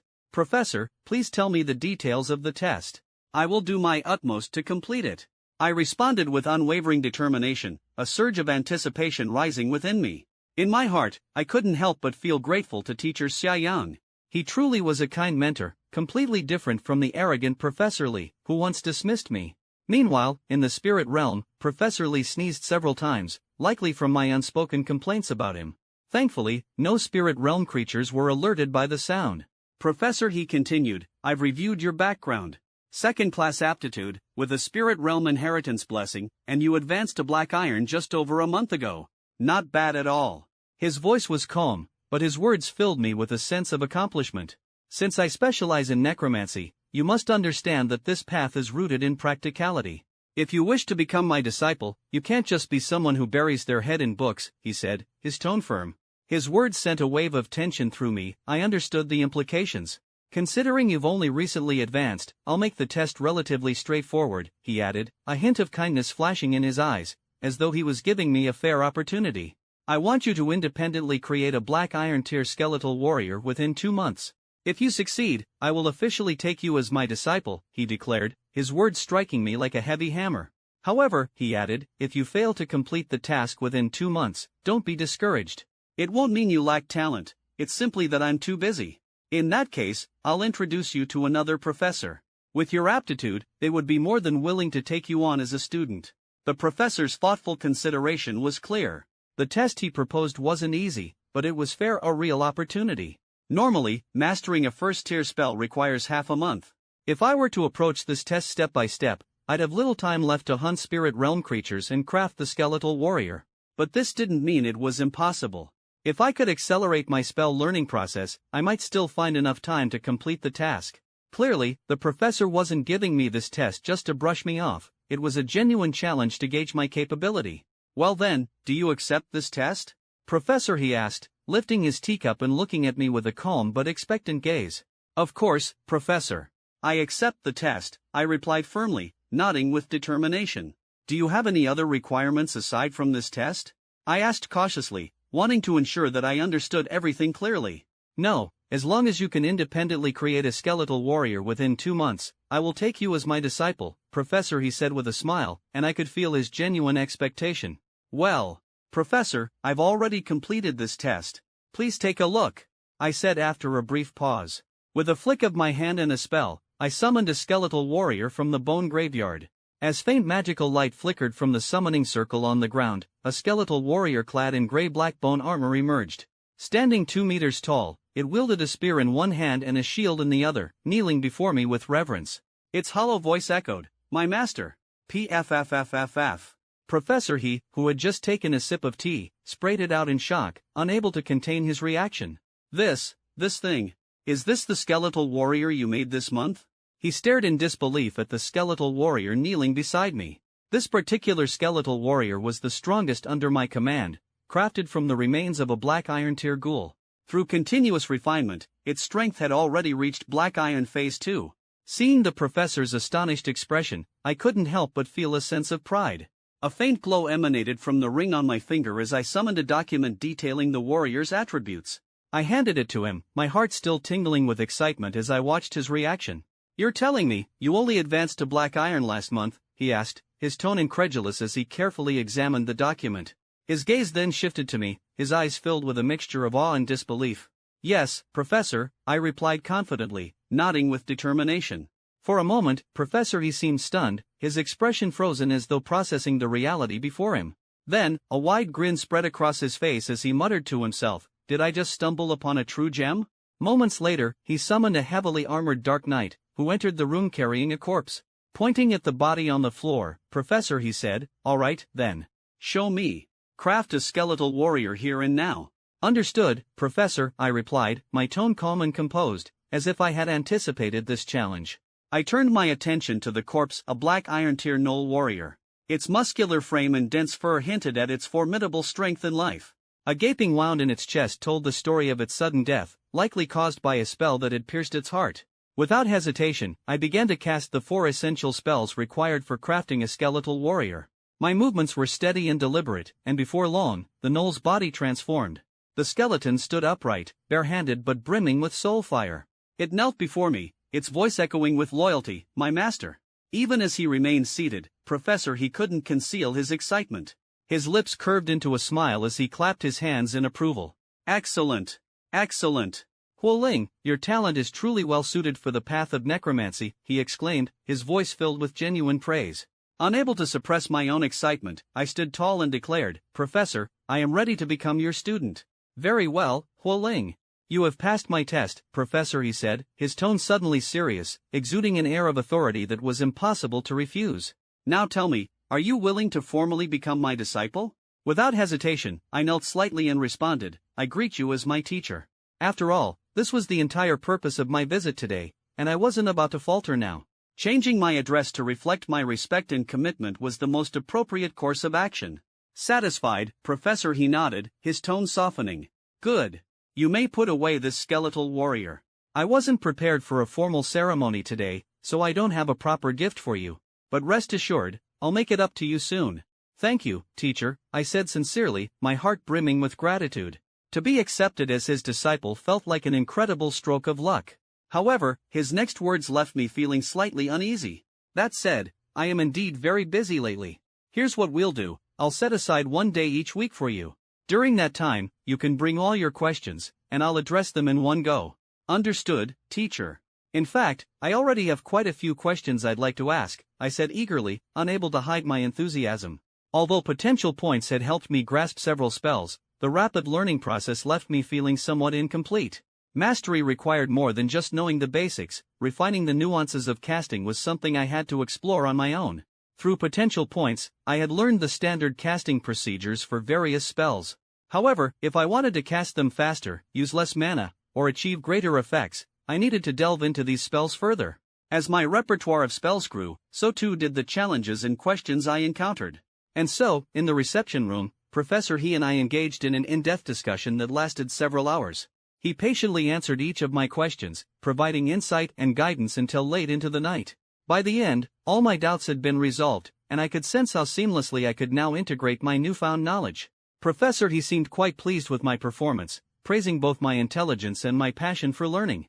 It was already late, and considering the potential dangers of traveling back to my dormitory at such an hour, I decided to stay in the professor's residence. A sense of security filled my heart as I eagerly anticipated the learning ahead. Professor he's residence was also his laboratory. Though I hadn't yet explored every corner, the power within this place was unmistakable. At each intersection, 2 Dark Knights stood as sentinels, their watchful presence a constant reminder of the professor's strength. Occasionally, I would catch glimpses of wraiths floating silently through the air. Both the Dark Knights and wraiths were silver-tier combatants. I had already counted at least 10 Dark Knights, and this was only the surface. The deeper parts of the laboratory likely housed even more powerful undead creatures. My teacher, Professor he, was indeed a force to be reckoned with. Not even a Black Iron Tier skeleton was deemed necessary for his perimeter defenses. During our conversation, he had learned more about the source of my rapid progress in crafting Black Iron Tier skeletal warriors. Chuckling, he had remarked, it's a good thing you chose necromancy. Otherwise, that city of ghouls in your possession would have gone to waste. I had nodded in agreement at the time. As we bid each other goodnight, Professor, he handed me a long box. This is a gift to commemorate taking you as my disciple, he said. I was stunned, my heart racing as I accepted the box. Unable to resist, I asked, thank you, teacher. May I ask what's inside? A staff and a spatial ring, he replied nonchalantly, as though they were trivial items. I almost fell to my knees, overcome with emotion, ready to call him my father on the spot. Teacher, this is far too valuable. I can't possibly accept it, I protested. Opening the box, I found a staff nearly 1.8 meters long. Its design was unique, crafted from what appeared to be the bone of some powerful creature. At its tip was an embedded gemstone that radiated brilliance. My heart swelled with gratitude. This staff would undoubtedly be an essential tool in my future endeavors. Beside it lay a small ring that immediately caught my attention. Spatial equipment was an extremely rare commodity, often worth even more than the staff itself. Even a ring with just 1 or 2 cubic meters of space could fetch hundreds of energy crystals. Enough. It's a gift for you, take it. Stop acting so hesitant, Professor, he said in a tone that brooked no argument. His casual demeanor made it seem as though these enchanted items were nothing but scraps of paper. Warmth filled my chest as I responded earnestly, thank you, teacher. After leaving my teacher's office, I couldn't wait to share the news with Xia Yang. After all, he had worked tirelessly to help me, and he deserved to hear the good news as soon as possible. Sliding the spatial ring onto my finger, I focused my mental energy to imprint my mark on it. Almost immediately, I could sense the space within. It had a capacity of 4 cubic meters. This discovery filled me with joy. If I were to purchase such a ring, it would have cost me at least 800 energy crystals. I then turned my attention to the other gift, the bone staff. Examining its properties etched into the surface, I couldn't help but feel a surge of excitement. Bone staff, black iron. Engraved spell, bone spike, 3/3 uses. Spell power, 50. Casting time, 2 seconds. Spell recharge, 1 use/day. Passive enchantment, plus 15% spell damage, plus 5% mana recovery rate. Staff durability, sturdy. This staff was destined to become an essential companion on my journey. A black iron tier staff like this was remarkably practical. Not only did it enhance my spells passively, but it also came with 3 pre-charged uses of the bone spike spell, effectively giving me 3 additional spells during combat. Although the staff's magic could only recharge itself once per day, I wasn't just any ordinary student, I was a mage. I could use my own mana to replenish its stored spells. As long as I had sufficient mana reserves, I could keep the staff fully charged and ready for battle. Carefully, I stored the staff inside the spatial ring. Both of these enchanted items were treasures, and I couldn't help but marvel at my good fortune. The staff alone would have been worth at least 300 energy crystals. To think that I received such incredible gifts simply by becoming Professor He's disciple, what a generous teacher. Time had flown by since I enrolled at Southern Sky University. Over 3 months had passed, and every day was so packed with activity that it left me in awe. After attending classes, I would venture into the spirit realm for hunting and cultivation. On weekends, I had the privilege of asking my golden tier mentor for guidance on any challenges I faced. With my steadily improving strength, a growing ambition began to stir within me. To become even stronger, I set my sights on the creatures of the spirit realm. The spirit realm I frequented was home to more than just ghouls. I had already encountered goblins, drakes, and lizardfolk, and I couldn't help but wonder how many other unknown species awaited discovery. As the saying goes, the quickest way to fortune is through plunder, and in the spirit realm, this often meant taking from other races. After all, looting and pillaging was the tried and true method for obtaining wealth. Currently, aside from myself, a black iron tier mage, I commanded a squad of 8 skeletal warriors, all at black iron tier. My strongest warrior had even reached black iron phase 3. Making it a formidable force. When planning my raids, my strategy was simple: start with the weak and work my way up. Deep within the spirit realm, I spotted a group of goblins carrying 7 or 8 ghoul corpses. They chattered incessantly in their peculiar language as they shuffled along the path ahead of me. I followed them from a distance of about 200 meters, carefully calculating my approach. Tonight, I would locate their lair. These goblins were my next target. Goblins, as a species, were not particularly strong. Most of them were so weak that they couldn't even win a fight against a regular human. As the saying goes, pick the lowest hanging fruit. I still remembered my first potential point came from defeating a goblin, so I couldn't help but feel a strange sense of nostalgia toward them. The goblins continued their noisy conversations as they traveled. Curious, I cast comprehend languages to eavesdrop on their chatter. However, their limited intelligence quickly became apparent. The topics they discussed were mundane and utterly uninteresting. After following them for over 2 hours, I estimated it was now around 3 or 4 in the afternoon. Finally, they arrived at their lair. From a distance, I observed the goblin settlement. To my disappointment, the scene was far from impressive. Located on the outskirts of a ruined human city, the goblins had taken over a dilapidated residential area. The low buildings and crumbling walls were in a state of complete disrepair, and the ground was littered with piles of waste.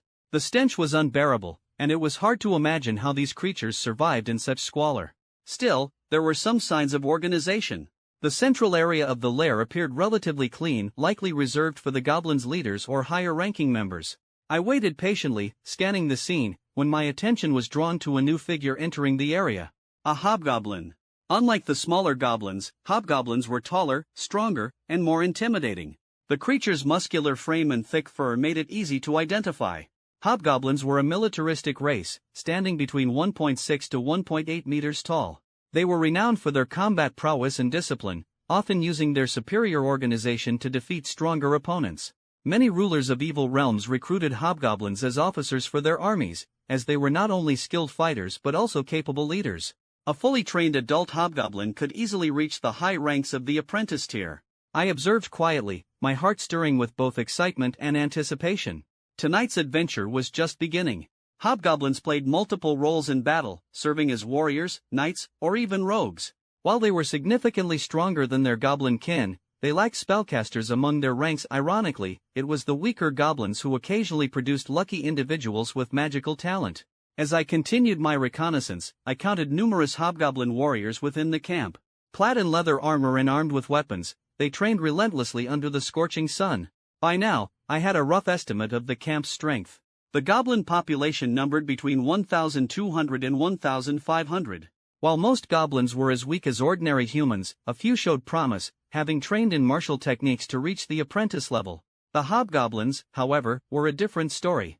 I estimated their numbers at around 170, including juveniles. Of these, at least 120 were capable fighters. During my observations, I identified 7 hobgoblins who had reached the black iron tier, though there might be more hidden from view. Conservatively, I guess there were no more than 10 black iron tier hobgoblins in the entire camp.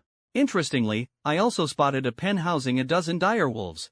These low-tier magical beasts, mostly at the apprentice level, were clearly used as mounts by the hobgoblins. I watched as they were fed by their handlers, further confirming their role as cavalry.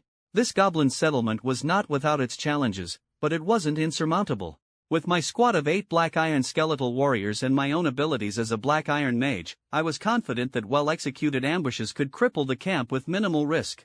After each raid, I could simply recall my warriors and hide in a nearby building before returning to Blue Star. Once the heat died down, I could strike again. The goblins wouldn't stand a chance against such tactics. The real question was whether attacking this camp would be worth the effort. If there were no significant rewards, I might be better off hunting ghouls instead. They were relatively safer targets. For now, I found a concealed spot to set up a watchpost, keeping a close eye on the goblin camp's movements. Periodically, I cast Hawkeye to enhance my vision. Hawkeye effect temporarily enhances the caster's vision. Casting time 3 seconds. Mana cost 15. Duration 15 minutes. With Hawkeye active, I could clearly observe the goblins' activities from hundreds of meters away. My observations revealed an intriguing detail. The goblin camp was built on the ruins of a human residential area. Despite the overall filth and stench, a few areas were surprisingly clean, likely reserved for the camp's leaders.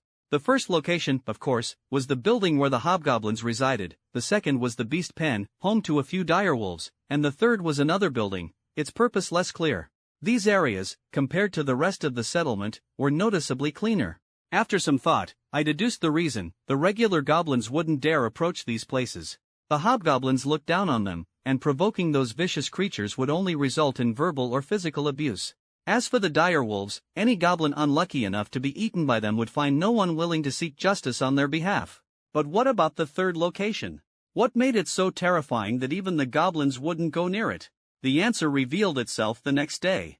As sunlight once again bathed the land, I, Huo Ling, stood from a high vantage point and finally uncovered the secret of that place. From my position, I could see dried herbs hanging throughout the building, as if in preparation for some mysterious ritual. Where there are herbs, there is likely a goblin shaman. Goblin shamans, as spellcasters of their kind, wield sorcery, enhancing their abilities through blood sacrifices or herbal concoctions. Their spells include frenzy curses, bloodlust enchantments, and even malicious curses on enemies. I immediately understood why the goblins feared this place. Shamans are merciless not only to their enemies but also to their own kind. After all, their power stems from blood sacrifices, offerings made to ancestral spirits or other malevolent entities. By dividing the energy from the sacrifices, the shamans grow stronger. Naturally, the other goblins view them with fear and trepidation. The presence of a goblin shaman also suggested the possibility of spellcasting materials being stored here, which, in turn, meant a potential treasure trove of wealth. While ideas began forming in my mind, any attack would require careful planning. Shamans, being spellcasters, could engage in long-range combat, so I needed to proceed cautiously. My deliberations didn't last long. The goblin settlement soon received new visitors, lizard folk warriors. Using my Hawkeye spell, I carefully observed the group of lizard folk. There were 11 of them in total, with their leader appearing to be at the Black Iron tier. The others seemed slightly weaker in comparison. The goblins didn't seem surprised by their arrival, quickly guiding the lizard folk to the shaman's residence. The other lizard folk waited outside while the leader was escorted into the shaman's building. Seeing this, an idea sparked within me. It was the perfect opportunity to gather intelligence. With a subtle movement of my mental energy, I commanded a skeletal rat hidden within the goblin settlement to spring into action. Unnoticed by the goblins, the skeletal rat moved like a shadow, swiftly making its way to the shaman's building. It climbed the walls, using the withered vines for cover, and found a secure hiding spot. Pet Sharpfang, what are you looking to purchase this time? The elderly goblin shaman, Malor, emerged slowly from a room filled with herbs, supported by an assistant. Malor shaman, I need to buy 100 bundles of hemostatic herbs, a bloodlust totem, and 50 vials of boiling blood potion, Pet replied, lowering his head to avoid intimidating the diminutive goblin with his towering stature. That's quite a lot. Are you preparing for battle with the Red Fawn clan? Malor asked, his sharp gaze fixed on Pet as he sat down, gripping his wooden staff. Yes, Malor shaman. This time, we plan to wipe those kobolds out completely. Pet grinned, his tongue flicking excitedly as his bloodthirsty intent became evident. Unfortunately, you're too late, Malor said, shaking his head with a trace of regret in his eyes. What do you mean? Pet's confusion was palpable. Before you arrived, the Red Fawn clan had already purchased those items from me. They've taken almost all of my stock. I'm afraid I can't fulfill your request this time. What? Pet roared, standing abruptly. His thunderous voice echoed through the room as his razor-sharp teeth glinted menacingly in the light, making him look like a beast ready to pounce. Hearing the commotion, a Black Iron tier hobgoblin warrior entered the room, further heightening the tension. How much can you sell us? Pet growled, suppressing his fury. He looked like a volcano on the verge of erupting. I can only sell you 10 bundles of hemostatic herbs, Malor replied calmly, completely unfazed by Pet's intimidating demeanor. He spoke slowly and deliberately, clearly confident in his position. As the sole provider of herbal remedies and potions in the region, Malor had nothing to fear. Even though he appeared frail and on the verge of death, Pet knew better than to underestimate the old goblin shaman. Why only 10? Pet snarled, pointing a clawed finger at the shelves filled with herbs. You clearly have plenty of hemostatic herbs right there. Pet, having used these herbs before, recognized their appearance instantly. Those are unprocessed and not ready for sale. Besides, the children of other tribes need them too, so I can't sell them all to you, Malor replied, his tone unhurried. Take it or leave it, he added with a calm yet dismissive air. Hearing Malor's indifferent response, I couldn't help but feel a surge of anger. This was clearly a lie meant to toy with the lizard folk. In this goblin settlement, only the hobgoblins were entitled to use such herbs. Injured goblins were left to fend for themselves, and their deaths meant nothing to anyone. Fine. Pet spat through gritted teeth, finally yielding. He reached into a pouch at his waist and pulled out a translucent stone, breaking off a small piece and handing it over. A mana stone. Watching the transaction unfold, I realized the lizard folk were using mana stones as payment. My mind raced. Mana stones were an incredibly valuable commodity. Malor accepted the mana stone without hesitation and handed over 10 bundles of hemostatic herbs. Pet glared at the assistant standing nearby before storming out, his kin following closely behind. Once outside, Pet didn't look back, leaving the goblin settlement without a second thought. Meanwhile, inside the shaman's residence, Malor's assistant opened a wooden chest and placed the mana stone fragment inside. Through a crack in the wall, I caught a glimpse of the chest's contents. It was filled with mana stones of various sizes, each one a natural treasure. This single chest of mana stones would be worth at least 300 to 400 stones if converted to Blue Star's currency, I thought to myself, astonished by the wealth. The chest also contains several low-tier magical potions. Even the hemostatic herbs Pat had purchased were mixed with magical ingredients, explaining their exorbitant price. Once the lizard folk had left, Malor's assistant, unable to suppress his curiosity, finally asked, "Master Shaman, the Red Fawn clan never came to purchase herbs or totems. Why did you lie to the lizard folk?" "Ah, my child, you're still young. It's natural that you don't understand these things yet," Malor replied, gently patting the assistant's head. This assistant, a rare goblin with the aptitude for spellcasting, was one of Malor's descendants. Raised under the shaman's tutelage, she was the only candidate to inherit his position upon his eventual passing. "If the lizard folk purchased enough herbs and totems from us and waged war against the Red Fawn clan, what do you think would happen?" Malor asked, his tone calm yet laden with a subtle weight. Hearing this, I couldn't help but feel a twinge of unease, as if an invisible storm was brewing beneath the surface. I watched the goblin assistant scratch his head in contemplation, and I silently mused, the lizard folk are already stronger than the Red Fawn clan. If they acquired enough herbs and totems, they'd probably crush the Red Fawn clan entirely. Asterisk. Ha ha ha, good child. You're right, but not entirely, Malor chuckled faintly, his expression quickly shifting to one of stern seriousness. Yes, the lizard folk would utterly defeat the Red Fawn clan, killing every kobold who dared resist and enslaving the rest. Generations of kobolds would then labor for the lizard folk as slaves. The assistant's face showed a hint of confusion. If that happens, the Red Fawn clan would cease to exist. Without the Red Fawn clan as an enemy, where would the lizard folk turn their attention? Where would they turn? The assistant asked naively, a trace of uncertainty in his voice. They wouldn't turn on us, would they? Exactly. They would set their sights on us. By then, even our brave hobgoblin warriors wouldn't stand a chance against the lizard folk, especially with the kobolds as their slaves, Malor said, his gaze locking onto the assistant, the worry in his eyes hardening into determination. "So, you're telling the lizard folk that the herbs and totems have already been sold to the kobolds in order to prevent the lizard folk from becoming too powerful. Is that right?" the assistant asked, a glimmer of understanding lighting up his eyes. "Precisely," Malor said with a grave expression. "But that's not all. I also plan to inform the Red Fawn clan of the lizard folk's intent to attack them. Then, I'll sell herbs and totems to the kobolds as well. If they can't afford them, I'll even lower the price to ensure they get what they need." The assistant tilted his head, puzzled. "Why would you lower the price for them if they can't afford it?" "Because we can't allow the strength gap between the lizard folk and the kobolds to grow too large," Malor explained patiently. "As long as their power remains roughly equal, neither side will be able to destroy the other outright. They'll continue fighting each other, and both will keep coming to us for herbs and totems." "Ah, I see." The assistant finally grasped the reasoning, nodding with a look of dawning comprehension. Listening to the conversation between the two goblins, I couldn't help but admire the cunning old shaman. He was profiting from both sides while essentially acting as an arms dealer and intelligence broker, stoking the flames of conflict. If either side ever discovered his schemes, he'd undoubtedly deserve death 10 times over. Truly, this crafty goblin had the makings of a war profiteer. It was just a shame he was born into the goblin race. Armed with this new information, ideas began to form in my mind. Initially, I had planned to slowly weaken this goblin settlement through periodic raids, but now I had a better approach. Leaving my hiding spot, I began following the tracks left by the lizard folk. As one of the more powerful races in the area, the lizard folk clearly didn't bother concealing their movements.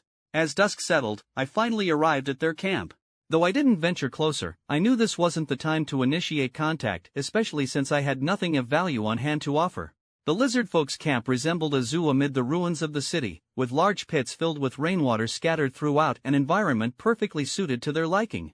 As night fell, the lizard folk grew silent, even the swamp lizards ceasing their calls.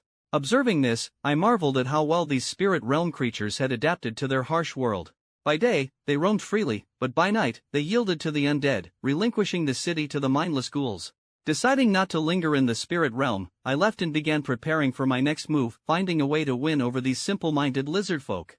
From their earlier conversation, I had learned that the lizard folk were looking to purchase hemostatic herbs, a bloodlust totem, and boiling blood potions. The names alone made their purposes obvious. I immediately opened the university's online marketplace and started searching for these items. The first item I looked up was the bloodlust totem, a shamanic spellcasting tool akin to a scroll. Once activated, it could buff up to 20 of my subordinates within a certain range, increasing their strength by 10%, reducing pain by 20%, and lasting for a full hour. I glanced at the product's details, admiring the intricate designs depicted in the preview images. With the Goblin Shaman's limited skills, I doubt his totems are even half as effective as this one, I thought. However, the price was a shock, 12 mana stones. The exorbitant cost left me speechless. Might as well go rob someone, the thought crossed my mind, but I quickly dismissed it with a sigh. Aside from the 2 pieces of equipment my mentor had given me, I barely had 2 mana stones to my name. I continued browsing the marketplace, searching for alternatives, but to my dismay, there were no items as low-grade as the ones the Goblin Shaman produced. There were substitutes, such as hemostatic herbs, which could be replaced with healing scrolls, and boiling blood potions, which could be swapped for a boiling battle spirit spell scroll. However, these high-quality alternatives were far too advanced for the lizard folk. They didn't deserve such excellent tools. Moreover, the upfront investment for these items was too steep. I scratched my head in frustration, wondering what to do. It was moments like these that made me painfully aware of my limited knowledge. How I wished I had studied more. Ordinary first aid kits for humans wouldn't appeal to the lizard folk either. While the Goblin Shaman's herbs might be crudely made, they were at least infused with some magic, giving them a slight edge. The lizard folk would likely dismiss mundane first aid kits as useless, especially since they probably wouldn't even understand how to use them properly. Ugh! I sighed heavily, running a hand through my hair. This situation was becoming increasingly vexing. With no other options, I decided to seek help, but not from Iwon-han. As a golden tier mage, I didn't want to trouble him with such trivial matters. Instead, I sent a message to teacher Xia Yang, teacher, I have a question about magical herbs. Xia Yang responded promptly, what's the question? I replied quickly, my tone carrying a hint of urgency, do you know about the hemostatic herbs and boiling blood potions made by goblin shamans in the spirit realm? Xia Yang answered, yes, I'm familiar with them. They're part of the goblin shaman's traditional craft, made using magical herbs. But to be honest, their effectiveness is fairly average. As a silver tier mage, Xia Yang's broad knowledge base was evident in his concise explanation. I followed up, do you know where I can buy these items? After a moment of thought, Xia Yang replied, those methods of potion making are too outdated and inefficient. They've been phased out for years in our realm. He added, there are similar products, though, such as Linglong Hall's hemostatic ointment and Qingxin Hall's boiling blood pills. I couldn't help but feel a twinge of curiosity as I asked, what's going on, Hua? Did you get injured recently? Why do you need these things? Huo Ling seemed a little embarrassed. I'm not injured. I just want to trade with some spirit realm creatures. If it's for trading, the 2 products I mentioned earlier are priced fairly reasonably. You might want to consider them, I suggested. Got it, teacher. Huo Ling's voice carried a hint of excitement, making me curious about his next course of action. After the conversation, I immediately searched for the 2 products online. Their pricing was indeed much more affordable compared to mage scrolls. 4 units of hemostatic ointment cost just 1 mana stone. Once applied, it could stop bleeding immediately and even heal wounds within a day. Impressive as it sounded, the price was still a barrier for me. I couldn't afford it. Moreover, the lizard folk were unlikely to accept a prepayment agreement. This route was clearly a dead end, and I needed another plan. Eventually, I returned to the spirit realm and found myself once again outside the goblin settlement, hiding in the shadows. I devised a scheme to use the skeletal rats under my control to covertly steal magical materials from the shaman's stockpile while he was away. My plan was to sell the stolen goods and alleviate my financial woes. Not a bad idea, right? Hidden in a once flourishing flowerbed near the shaman's house, 7 or 8 skeletal rats lay in wait. Their soul fire fluctuations were reduced to the bare minimum, making them nearly impossible to detect without specialized psychic probing. This was my elite rodent espionage squad. As I lay in wait, the voice of the goblin assistant suddenly interrupted my thoughts. Master, the red fawn kobolds have arrived. My heart tightened. It turned out that today brought new visitors to the settlement, over 30 kobolds, to be precise. The kobolds, a small, reptilian race standing about 1 to 1.5 meters tall, came in a variety of skin tones, though most were reddish-brown. Their scaled hides granted them decent natural defense, and their muscular legs supported bipedal movement. Long, clawed fingers and crocodilian jaws gave them an edge in digging in combat. Some bore white or brown horn-like protrusions on their heads, and the most powerful among them even grew full-fledged horns. The kobolds were a hard-working, quarrelsome race adept at mining and tunnel construction. They typically lived in mountains, carving out caves and mines to inhabit. They had their own miners and blacksmiths, capable of forging weapons and tools from the iron ore they extracted. A new challenge now lay before me. How would I proceed with my plan? Kobold weaponry and equipment were generally decent. Their language, a mix of Orcish and rudimentary Draconic, sounded like barking to the untrained ear but was indeed a form of Draconic. As distant relatives of dragons, kobolds carried a faint trace of Draconic blood, granting some gifted individuals the ability to awaken latent powers and become kobold sorcerers. Kobold sorcerers, shaped by their bloodline, awakened unique abilities tied to specific Draconic ancestries. For instance, those with Red Dragon bloodline wielded spells like Fireball, Flamejet, and Scorching Ray. While most kobolds were weak, their strongest individuals often took on roles like kobold guardians, rogues, or assassins, with strength at the apprentice level. A rare few even broke through to black iron or silver tiers. The kobolds worshipped dragons and often served as their slaves. But I knew full well that if these kobolds truly had a dragon patron, they wouldn't be suffering under the thumb of the lizard folk. As my thoughts wandered, a kobold officer standing at about 1.5 meters and radiating the aura of a black iron tier stepped into the shaman's hut. Clearly, this individual was a kobold commander. Shaman Malor, thank you for your warning. We've come this time to purchase a sufficient supply of herbs to take back with us, the commander said in a low voice. I watched as Malor nodded and signaled his assistant to bring out a large wooden crate, all while keeping a close eye on the interaction. No problem. I've already prepared everything, Malor said easily, his tone relaxed. The kobold commander bowed slightly, then retrieved a pouch from his waist and handed it to the assistant. Judging by its weight, both Malor and I couldn't help but smirk. The kobolds exchanged a few polite words with the goblin shaman before preparing to leave. I quietly observed the kobolds carrying the crate and felt a cold glint flash in my mind. Why bother making the ointments myself when these kobolds were practically delivering a fortune right to me? As they moved, I silently followed, sizing up their strength with both my psychic senses and my eyes. This group consisted of 35 kobolds, including 3 Black Iron Tier members. The rest were ordinary kobold soldiers of varying strength, ranging from weaklings to apprentice-level fighters. Facing this group, I felt a surge of confidence. This was well within my capabilities. On my person, I carried 5 skeletal warriors, and while I had more undead soldiers stored away, there wasn't enough time to summon reinforcements. Still, with my magic and these Black Iron Tier skeletal warriors, I was more than equipped to take down the kobolds. Carefully tracking their route, I noticed the kobolds were heading out of the city. Kobold dens were typically located in mountain caves, making the city unsuitable for their habitation. I found an abandoned 2-story house in the suburbs and summoned my 5 skeletal warriors, then quickly hid myself. The skeletal warriors waited silently behind the roadside structure, ready to strike at my command. Move faster. We need to return to the clan as soon as possible, the kobold commander barked, frowning at the kobold struggling to carry the crate of herbs. The sluggish pace was clearly slowing down the entire group. Yes, sir. The reprimanded kobold dared not retort, gritting his teeth as he hoisted the crate higher and quickened his steps. What's that? Suddenly, thick, gray mist enveloped the kobold squad, obscuring their vision entirely. The commander tensed, channeling his Black Iron Tier battle aura as he drew his weapon, swinging it in an attempt to disperse the fog. His efforts proved ineffective. All of you, gather around me, he shouted, his commanding tone cutting through the mist. I couldn't help but smile. The time to act had come. The kobold commander's roar echoed in the mist as the disoriented kobolds scrambled to regroup around him. Among them, the 3 Black Iron Tier individuals stood out, 2 warriors and 1 rogue. I focused on the rogue, watching as he used the cover of the fog to vanish, likely searching for the unseen enemy. Go ahead and try, little rogue. When you challenge me, don't expect any mercy, I thought to myself, remaining calm despite the 200-meter distance. My state of readiness left me unshaken, even if the rogue managed to sneak up on me. Following my mental command, the 5 skeletal warriors charged into the fog without hesitation, weapons at the ready. Meanwhile, I swiftly cast a spell, forming a bone lance in an instant. Whoosh!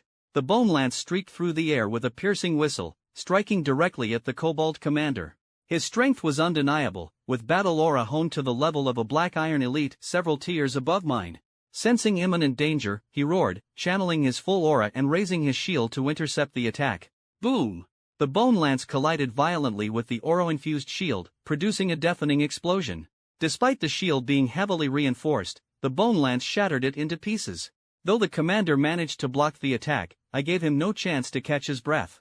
Fragments of shattered bone scattered in all directions, injuring several nearby kobolds. Yet before the kobold commander could fully recover, another bone lance was already tearing through the air, its sharp whistle cutting through the chaos as it headed straight for him. "This one's my best friend," he barked, grabbing a nearby apprentice-level kobold warrior without hesitation and hurling him toward the incoming spell. With a surge of battle aura, he channeled it into the blade of his war knife, ready for the assault.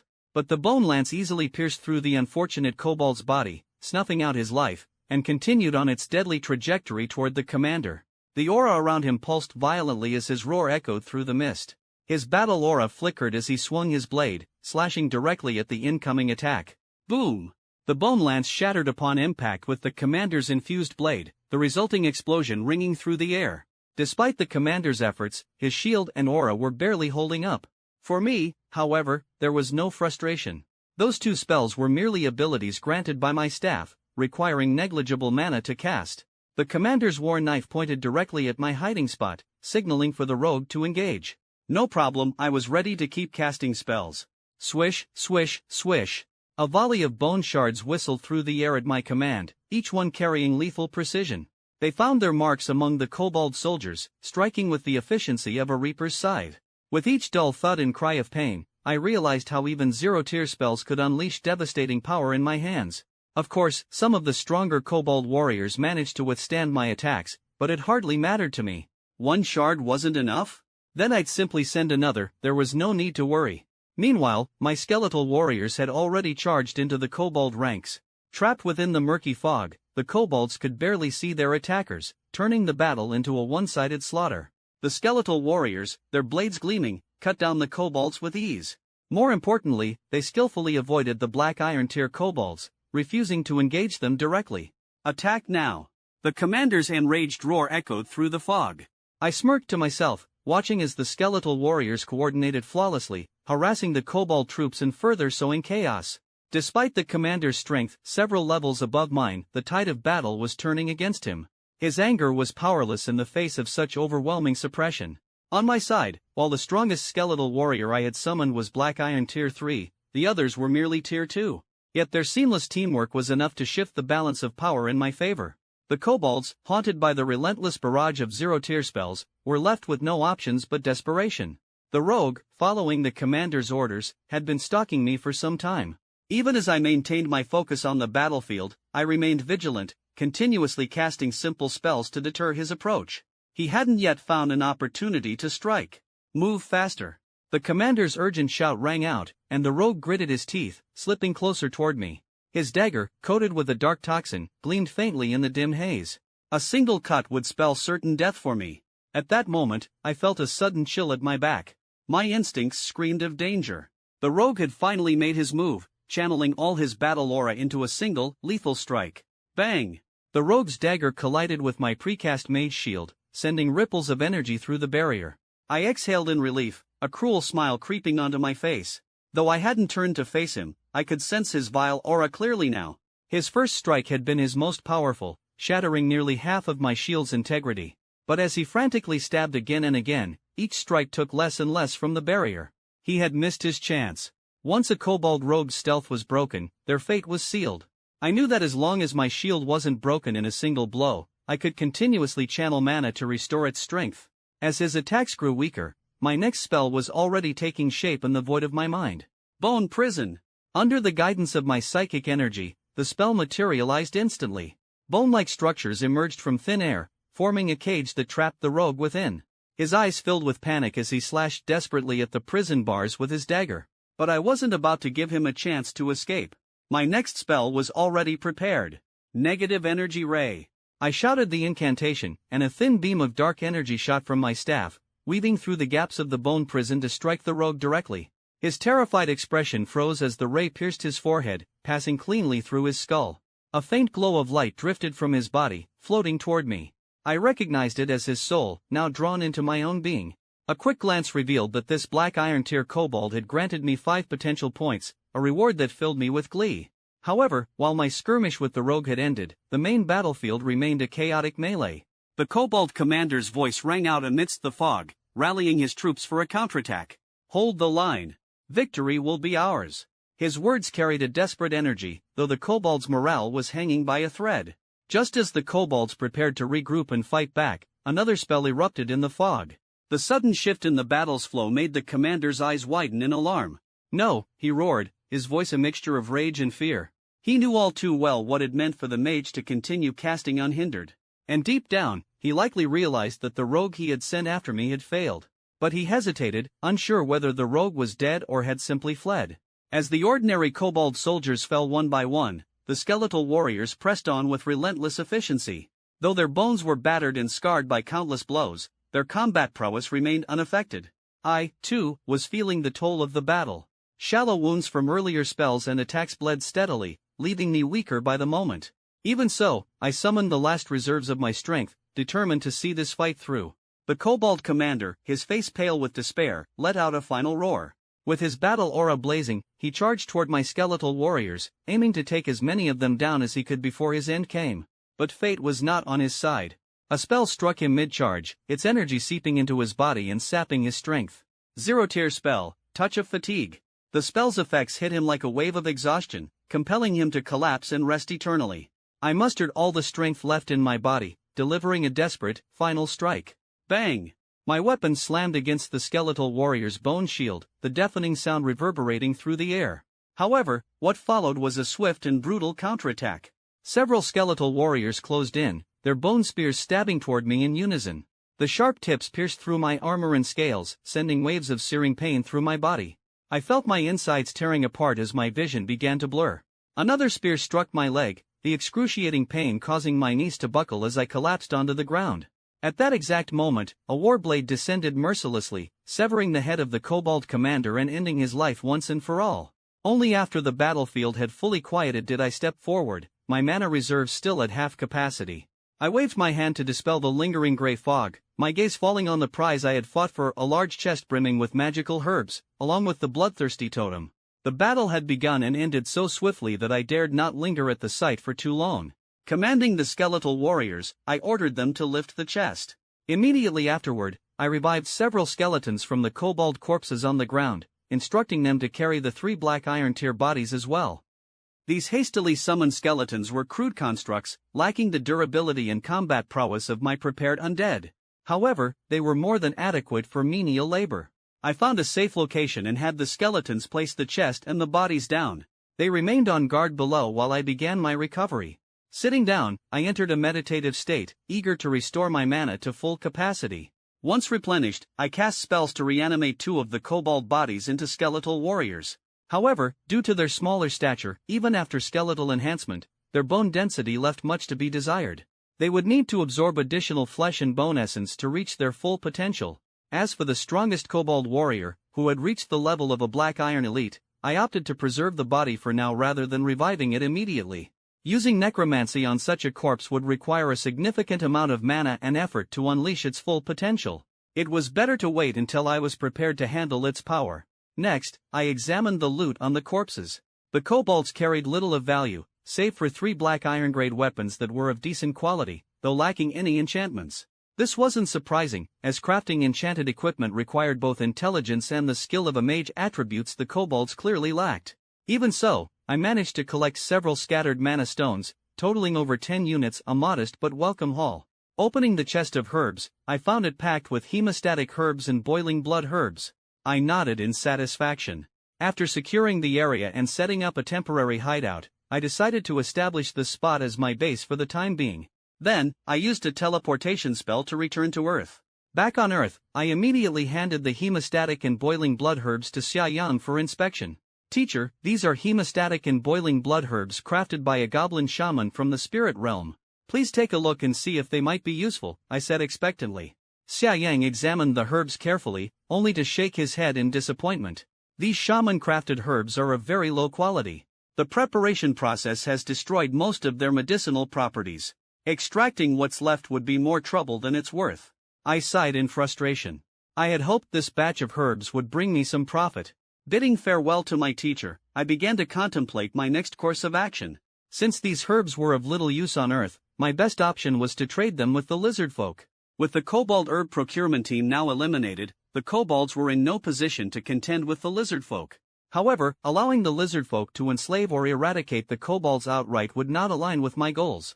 After all, the kobolds had little to offer aside from perhaps some valuable ores hidden in their mines. Their resources were limited. There was no profit to be made from them. The goblins, on the other hand, were a different story. This batch of herbs alone, once traded, could net me several hundred mana stones, alleviating my current financial pressures significantly. I began formulating a plan. If I could drive the lizard folk to attack the goblins, the ensuing conflict would weaken both sides. Then, as the goblins' new shaman, I could use my magic and their herbal resources to gain control over both tribes. This approach would ensure sustainable development and, more importantly, maximize my profits. Allowing the lizard folk to easily conquer or enslave the kobolds would create a situation beyond my control. That was not an acceptable outcome. Meanwhile, a lizard folk hunting party was returning to their tribe, carrying the corpses of several undead creatures. The group was led by a black iron tier lizard folk warrior, accompanied by over 20 ordinary lizard folk fighters. As they advanced along the path, I spotted them from a distance, and my heart raced with tension. Friends of the lizard folk, don't be alarmed. I am not your enemy. I called out in a strange, guttural dialect of the lizard folk tongue, attempting to ease their wariness. The leading lizard folk warrior regarded me with suspicion, his tongue flicking in and out as he observed me. "Hiss, who are you, and why do you block our path?" I could sense his unease, his gaze darting frequently toward the skeletal warriors standing behind me. "I am a wandering human mage, seeking to trade with your tribe," I replied calmly, ignoring the wary look in his eyes. "What kind of trade, Hiss?" The lizard folk warrior slightly relaxed, though his guard remained up. I gestured for one of my skeletal warriors to sheath its weapon and approach, carrying a wooden box. The towering skeletal warrior's presence clearly unsettled the lizard folk, and I could see the fear in the leading warrior's eyes. He sensed that this black-boned skeleton was as strong as he was, if not stronger. And there were 9 more of them standing behind me. The warrior opened the box, his eyes narrowing as he caught sight of its contents. Inside were the goblin shaman's hemostatic and boiling blood herbs, originally intended for the kobolds but now repurposed for this trade. "Hiss, how much of this do you have?" The lizard folk warrior sniffed the herbs, evidently pleased with their quality. "I have plenty enough to supply your needs for war. I also have a bloodthirsty totem," I said with a slight smile, knowing this deal could yield significant returns. The warrior's expression hardened with suspicion. "How do you know we are preparing for war?" I chuckled softly. "It's no secret. After all, the kobolds have also been stockpiling herbs and totems. What else could it be for, if not war? If you want to trade, bring your people and mana stones here tomorrow. We'll meet at this spot," I declared, turning to leave with a sense of excitement. As I walked away, I felt the lizard folk warrior's gaze linger on me, undoubtedly filled with doubt. Still, he had no choice but to report this encounter to his chieftain. The location I had chosen for the trade was just half an hour's journey from the lizard folk tribe, a distance close enough to lower their guard, but far enough to ensure my safety. The following day, as agreed, I arrived at the site and soon sensed a small party of lizard folk approaching. Their group consisted of over 40 members, among whom were 5 black iron tier lizard folk warriors, a force that commanded both respect and caution. "Mage, I heard you wished to trade with us?" The one who spoke was Fang, the chieftain of this lizard folk tribe. His reputation preceded him, a seasoned black iron tier warrior who rode atop a massive swamp drake. His imposing presence was enough to instill awe in anyone who stood before him. "Indeed, I brought the herbs and bloodthirsty totem you need," I replied. At my command, one of my skeletal warriors stepped forward, carrying the goods. Fang squinted his eyes and motioned for one of his warriors to inspect the items. "A few days ago, you were the one who killed the kobold's escort team, weren't you?" His sudden question caught me off guard. I hadn't expected the flow of information in this region to be so swift and far-reaching, far beyond what I had anticipated. "That's correct. These goods were what the kobolds had purchased," I admitted with a faint smile. Since the secret was already out, there was no need to hide it. Why not let them see what I was capable of? "Chieftain, the goods are fine," the inspecting lizard folk reported. "Then let's go with the goblin's price. What do you say?" Fang asked, picking up a pouch. Though his exterior was savage, I knew he wasn't a fool. Someone who could so easily defeat the kobold's guard team must not be underestimated. At the same time, he didn't seem eager to cause trouble unnecessarily. "Agreed," I said, signaling one of my skeletal warriors to retrieve the pouch. Using my mental energy to scan its contents, I discovered over 100 units of raw mana stones inside. Mage, your strength is impressive. Would you consider taking up my offer of employment and fighting for me? Jesli Fang's gaze shifted from me to the skeletal warriors behind me, a flicker of apprehension evident in his eyes. Employment? And who exactly are your enemies? I asked, feigning interest. The Red Fawn clan of kobolds. His tone was icy. You've already killed many of their kin, including 3 Black Iron Tier warriors. The Red Fawn clan now considers you to be their mortal enemy. Join me, and together we will annihilate the Red Fawn clan. You'll even get a share of the spoils. Jesli Fang's voice grew louder and more fervent as if victory was already within reach. Such confidence was certainly enticing.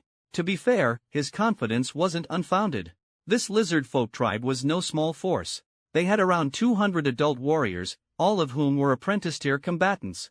Additionally, the tribe boasted over 10 Black Iron Tier fighters. Even at their peak, the kobolds had been suppressed by the lizard folk. Having recently lost 3 of their Black Iron Tier warriors to me, it was clear the Red Fawn clan's strength was in decline. It was unlikely they could withstand an all-out assault from the lizard folk. The goblins won't just stand idly by while you destroy the Red Fawn clan, I responded, rejecting his offer outright while subtly reminding him of the potential complications. Then we'll crush them as well. Jesli Fang declared with unwavering confidence, his booming voice carrying an air of invincibility. I chuckled lightly and said no more. Gathering my goods, I left without further engagement. Jesli Fang's overconfidence was precisely what I needed. Now was not the time to involve the lizard folk in attacking the goblins. Their strength needed to be diminished first. Only when they had suffered significant losses would they be in a position to obey my commands.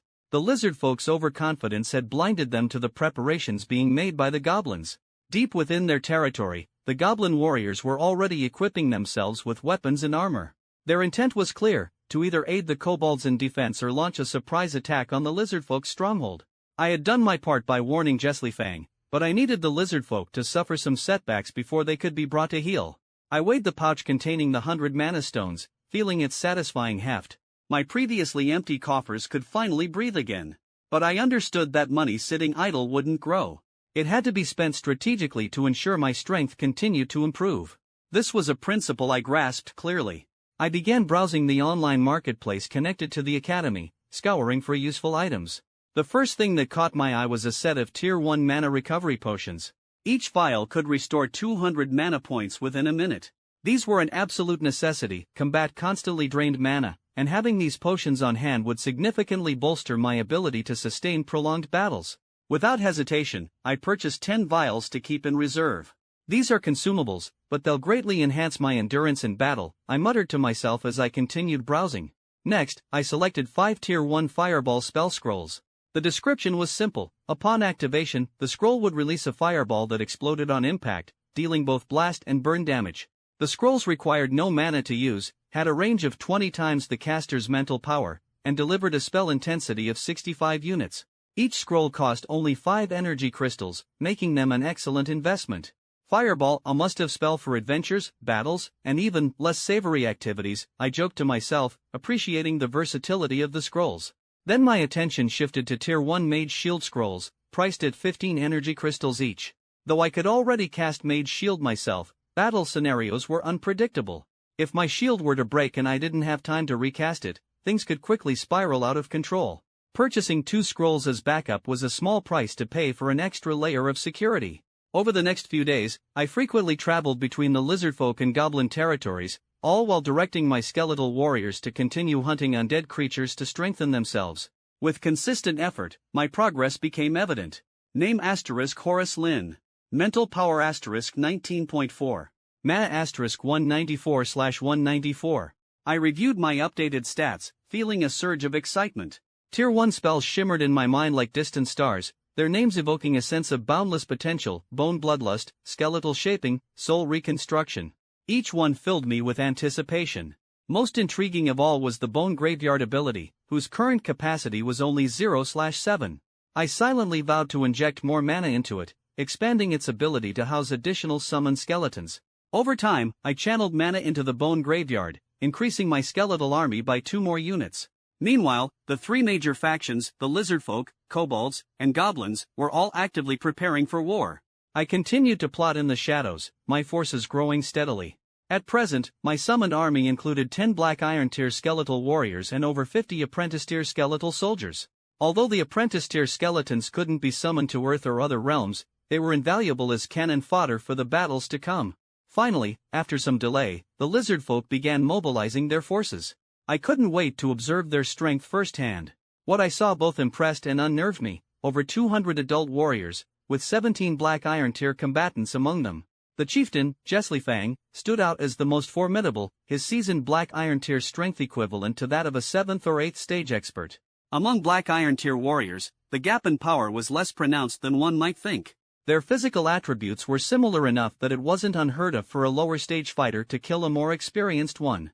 However, in most cases, a seasoned Black Iron Tier warrior would rely on their superior combat experience and overwhelming power to easily subdue their less experienced counterparts. Faced with the lizard folk's mobilization, I quickly made my way to the goblin settlement to assess the latest developments. The increasingly intricate situation left no room for hesitation on my part. The goblins' intelligence network lagged far behind mine. It wasn't until midday that news of the lizard folk's march reached the settlement. Using eagle eye, I peered through the windows into the goblin stronghold, observing Black Iron Tier hobgoblins bustling about the main building, deliberating and strategizing. Before long, the goblin forces were fully assembled. After days of preparation, they appeared unusually disciplined.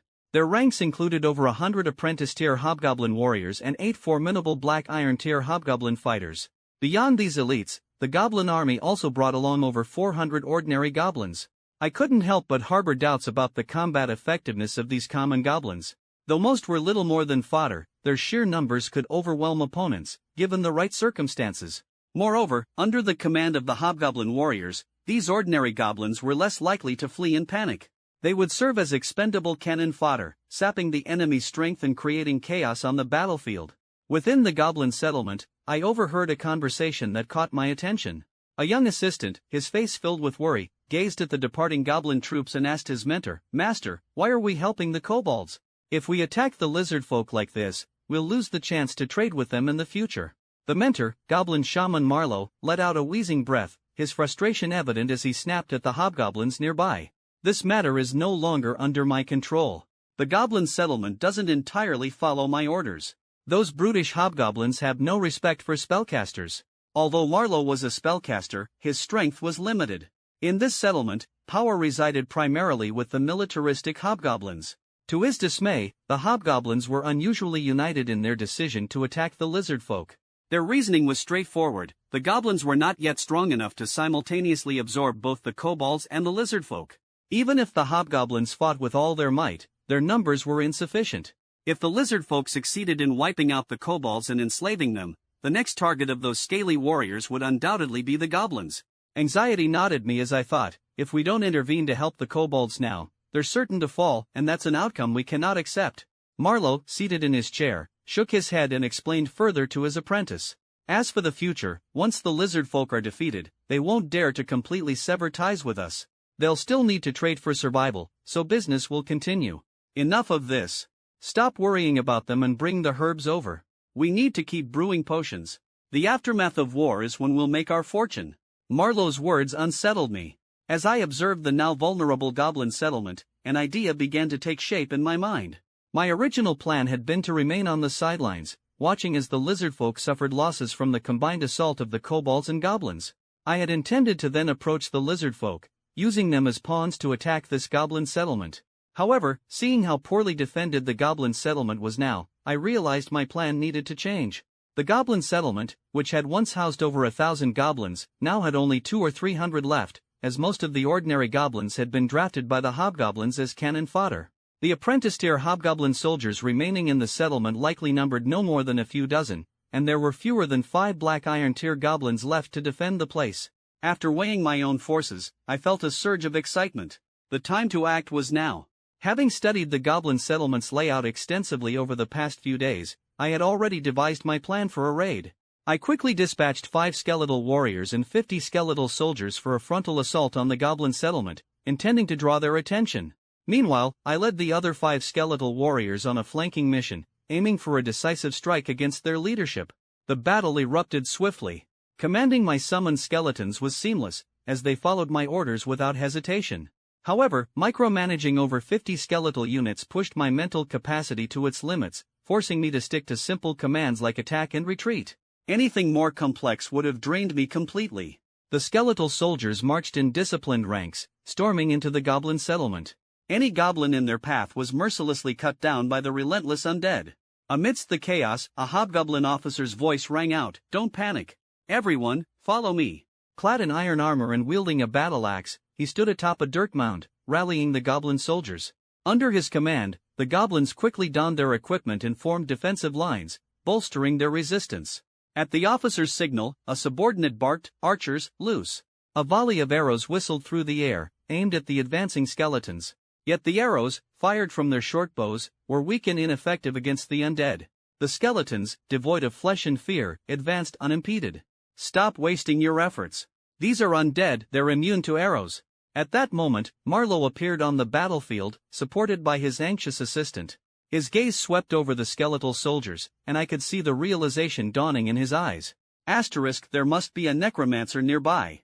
These skeletons are under his control, asterisk. "Shaman, what should we do next?" a black iron tier hobgoblin officer asked nervously. I held my breath, eager to see Marlowe's next move.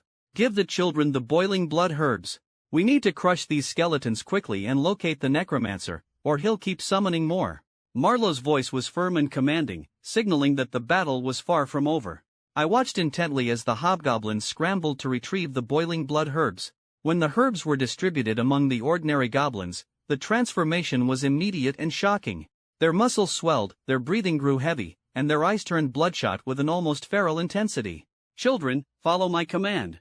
Smash these piles of bones to dust," Marlowe shouted, his assistant hurriedly planting a bloodthirsty totem before him. The moment the totem activated, the hobgoblins felt a surge of magical power coursing through them, bolstering their courage. Emboldened by the totem's effects, the goblins, who had initially been hesitant, now charged at my skeletal soldiers with wild abandon. Even as their bodies were pierced or limbs severed, they clawed and bit at the undead in a desperate frenzy, trying to inflict even the slightest damage. Faced with such a frenzied assault, an ordinary army's morale would surely have faltered. Yet these undead creatures knew no fear. They simply wielded their weapons in silence, methodically cutting down the goblins who charged at them. Meanwhile, I wasn't idle. I gestured for my assistant to drag forward a bound goblin slave. Drawing a small blade, I slit its throat, releasing a fountain of blood. Dressed in my shamanic feathered robes, I began chanting an ancient and guttural incantation, Strength Surge. As the incantation resonated, a glow of magical energy burst forth from my fingertips, locking onto several black iron tier hobgoblin officers. The spell's effect was straightforward, it amplified my physical strength. Feeling the surge of power coursing through my body, I let out a primal roar, like a wild beast unleashed. Swinging my battle axe, I brought it down with immense force, shattering a skeletal warrior's spear. Encased in my heavy armor, I charged headfirst into the skeletal ranks without hesitation. The skeletal warriors before me crumbled like brittle stones under my onslaught. Bones shattered, and their frames collapsed, barely holding together. A sinister smirk crept across my face as I grabbed one of the skeletal warriors by its skull. With energy swirling in my palm, I crushed the soul fire flickering within, extinguishing it completely. But as I reveled in my dominance, the cold, hollow gazes of the skeletal champions locked onto me, their killing intent palpable in the air. These skeletal champions had been lying in wait among the skeletal warriors, biding their time for the perfect opportunity to strike at me. Now, they began their assault. One champion opened its jaw wide, unleashing a silent scream of soul energy that surged toward me. Under its command, two skeletal warriors lunged forward, aiming to pin me down. Faced with the sudden danger, I remained calm. Swinging my battle axe, I struck at one skeletal warrior's ribcage with devastating precision. The sound of splintering bone echoed across the battlefield. I drove my hand through the shattered chest cavity, grasping its spine and snapping it in one swift motion. Ha ha ha! I laughed maniacally, savoring the raw power and victory coursing through me. Yet I had underestimated the resilience of these undead. As long as the soul fire within their skulls burned, they would continue to fight, even without a spine.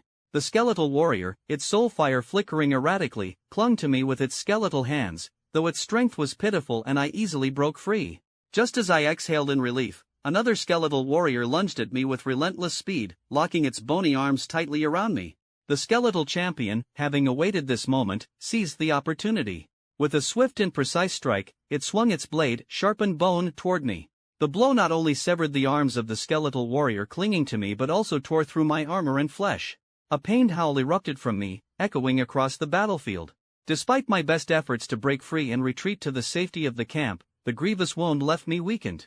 Before I could escape, a short spear, hurled with deadly force by another skeletal champion, struck me from behind. Its momentum pierced through my body. A ferocious and formidable hobgoblin officer, brought low by the relentless undead. Even so, the goblins fought on, their numbers bolstered by the effects of the herbs and Marlowe's magic. They gradually gained the upper hand, killing off many of the skeletal warriors. The tide of battle began to shift. I noticed Marlowe, surrounded by discarded corpses, casting yet another spell, his fourth. The shaman had already cast Bloodlust in Stone Skin, significantly enhancing the hobgoblin's combat prowess. Despite Marlowe's vigilance, I managed to stealthily approach him. Amid the chaos of battle, no one noticed me hiding 200 meters away in a goblin dwelling. This house, once belonging to a goblin family, was now my hiding spot. Its former occupants lay lifeless on the floor, their necks twisted unnaturally. Watching Marlowe as he prepared his next spell, I began my own incantation. Bone spikes, I whispered, channeling the magic in my staff. 3 projectiles, sharp as spears and as thick as a child's arm, shot forth with devastating force. They pierced through the air, hurtling toward Marlowe. Thud! One of the spikes struck him mid-cast, interrupting his spell. Blood sprayed from his body as the backlash of the failed spell took its toll. Crack! Crack! 2 more spikes struck him, and I felt a twinge of regret. The ancestral talisman around my neck, painstakingly crafted over a decade from rare magical materials, shattered as it absorbed the impact of the retaliatory energy. Its loss was a bitter pill to swallow. "It's you!" Marlowe roared in fury, his bloodshot eyes locking onto me through the window. "I'll kill you," he growled, his rage burning like an inferno. Trembling with anger, he pulled a dried snake carcass from his pouch, smearing its body with his own blood as he prepared a deadly curse. But I wasn't about to give him the chance. With a flicker of my mental energy, 5 black iron tier skeletal champions surged toward him like predators closing in on their prey. "Stop them!" Marlowe's goblin assistant screamed, desperately commanding the nearby hobgoblin guards to intercept the advancing undead. Even I couldn't help but admire the assistant's bravery. Yet it was futile. Marlowe could not afford to be distracted while casting his spell. True to form, I continued my assault without pause. With a sharp cry, I unleashed a negative energy ray, the dark magic streaking toward Marlowe. Crack! Another of his protective talismans shattered, sparing him from harm once more. Fighting a spellcaster, especially one as resourceful as him, was always frustrating. Their arsenal of protective items made them incredibly difficult to eliminate. Grinding my teeth in frustration, I downed a mana potion, feeling the restorative energy flow through me. Meanwhile, on the battlefield, Marlowe's guards had all been killed by the skeletal champions. The undead pressed their attacks against the shaman, shattering his protective charms one by one. I silently cast spells, knowing full well that this battle needed to end swiftly. Touch of fatigue, soul lash, negative energy ray, a series of incantations left my lips in a low whisper. Finally, after downing my 3rd mana potion, one of the skeletal champions successfully struck the killing blow against Marlowe. A fleeting moment of joy flashed in my heart, but I quickly refocused, commanding the skeletal champion to carry Marlowe's corpse away. Without hesitation, I tore open several fireball scrolls, launching them into the goblin settlement. Explosions echoed as the houses erupted into flames, the inferno consuming everything. The battlefield, already shrouded in my gray mist, now crackled with fire and chaos. The remaining goblins, their morale shattered, fled in all directions. I had achieved my objective and saw no need to pursue the scattered goblins. They possessed no valuables, and killing them wouldn't compensate for the magic I had already expended. My priority now was to secure the spoils of war. There was no telling when the hobgoblin reinforcements, the main force, would return. If they arrived while I was still looting, escaping with my haul would be nearly impossible. I headed first to Marlowe's dwelling but refrained from entering. Instead, I instructed the skeletal champions to search the place and retrieve anything of value. Shamans, especially ones like Marlowe, often littered their lairs with traps, curses, voodoo hexes, and other malicious surprises. Even with the battle won, falling victim to such traps would be a bitter and unnecessary loss. Before long, under my mental directive, the skeletal champions hauled out piles of valuables from the shaman's hut. There was no time to inventory everything, so I swept them all into the spatial storage of my enchanted wristband. The herbs that wouldn't fit into the storage were gathered using magic, bundled into large animal hides, and prepared for transport. The battle had come at a cost. My skeletal warriors had suffered heavy casualties. Out of 50 skeletal soldiers, only 11 remained, each bearing varying degrees of damage. Additionally, 3 skeletal champions had fallen in combat. Despite the losses, the spoils made it worthwhile. The battlefield was too chaotic to clean up thoroughly, so I departed with the most valuable items. From the goblin side, beyond the death of their shaman, Marlowe, 2 Black Iron Tier hobgoblin officers had also perished. Their corpses were treasures in their own right and would not be wasted. After dealing with the remains, I quickly withdrew with the remaining undead, not daring to linger and risk being cornered by the goblin main force. I retreated to my original hideout, knowing I needed to lay low for a while after such a significant operation. Once back, I stored the 7 strongest skeletal champions in the bone graveyard and stationed the remaining undead in the spirit realm. I set their directives: remain active during the day but enter a dormant state at night. As for the 3 Black Iron Tier hobgoblin corpses, I didn't have time to reanimate them just yet. For now, I cast preservation spells to keep their remains intact in the spirit realm. Finally, I gathered the large bundles of herbs wrapped in animal hides, tied them securely, and opened a portal back to the material realm. Carrying hundreds of pounds of herbs, I trudged through the portal and returned to Blue Planet. Once there, I began sorting through my spoils in earnest. In the main hall, I emptied the contents of my wristband onto the floor. The first item that caught my eye was a large chest of magic stones. Just this chest alone was worth over 400 units, clearly Marlowe's savings from years of accumulation. Next were Marlowe's alchemical tools, including several crude instruments still coated with residue from unfinished potions. I wiped a finger across one of the large jars, and grime immediately smeared my hand. My excitement dampened as I realized the tool's limited value.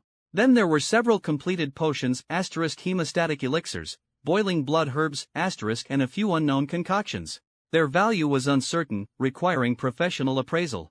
The largest portion of the haul was the various herbs. Some were bundled in animal hides, while others were crammed into my wristband space. Now dumped onto the floor, their combined aroma filled the room.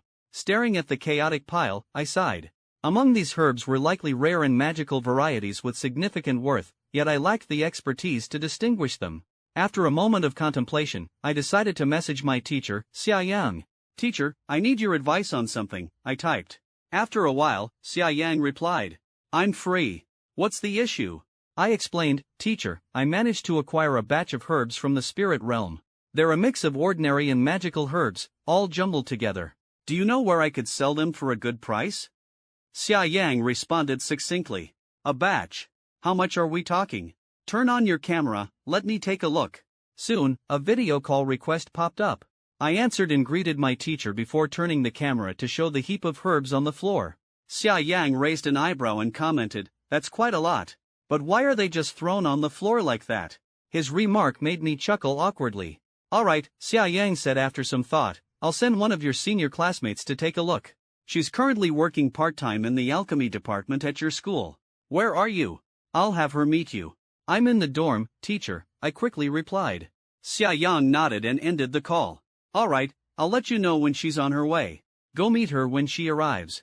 "Got it," I replied. To my surprise, my senior arrived at the dorm entrance not long after, riding her bike. I greeted her and escorted her to my room. As soon as she entered, her gaze was drawn to the pile of herbs scattered across the floor. She crouched down to examine them carefully, her focus impressive. Today, she wore a black jacket over a white blouse, paired with a black pleated skirt and white over the knee socks, giving her a charming and elegant appearance. "Where did you even get these herbs? The handling is terrible. So much of their potency has been lost," she remarked, picking up a stalk of magical herb and pointing to its broken stem. "And why are these herbs all wrinkled? They look like they've been crushed. Wait, what's this fur?" She shot me a sharp look, noticing the animal hide I had tossed aside. "You didn't seriously use that to bundle these herbs, did you?" she asked half-jokingly, her tone filled with exasperation. "What a waste of good resources." I shrugged helplessly. I had no choice. The situation was urgent, and I didn't have any other containers. It was the best I could do at the time. Curious, I asked, "Senior, are you interested in buying these?" "Of course.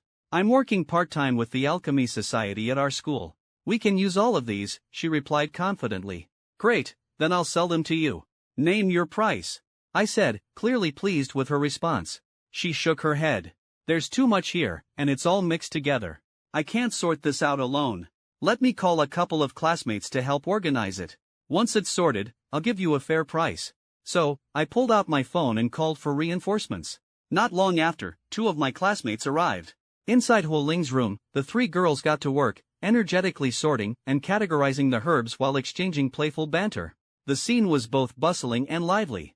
I took the opportunity to brew a pot of hot tea and sat quietly on the side, watching the 3 of them work. Nearby, the herbs haphazardly harvested and poorly handled seemed to beg for some constructive criticism. After a full day of effort, the herbs were finally sorted and organized. Senior sister picked up a notebook and began carefully recording the details of each herb. After a thorough inventory, we found there were 70 to 80 different types in total. She furrowed her brow and said, "Most of these are ordinary herbs.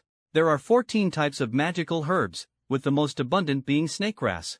This one is an ingredient for mana recovery potions and also the most valuable." Her words immediately caught my attention, and I asked the question that mattered most: if you're buying them, how much are they worth in total? Altogether, the value is 536 magic stones. I've listed each herb's weight, quality, and price in this notebook. Take a look, she said, handing the notebook to me. I flipped through the entries, noting the detailed breakdown of each herb's data and purchase price.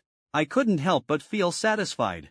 The pricing seemed very professional, and while I didn't fully understand the specifics, it didn't feel like a scam. I had initially expected the herbs to sell for about 200 or 300 magic stones, so this was an unexpected windfall. What about these alchemical tools?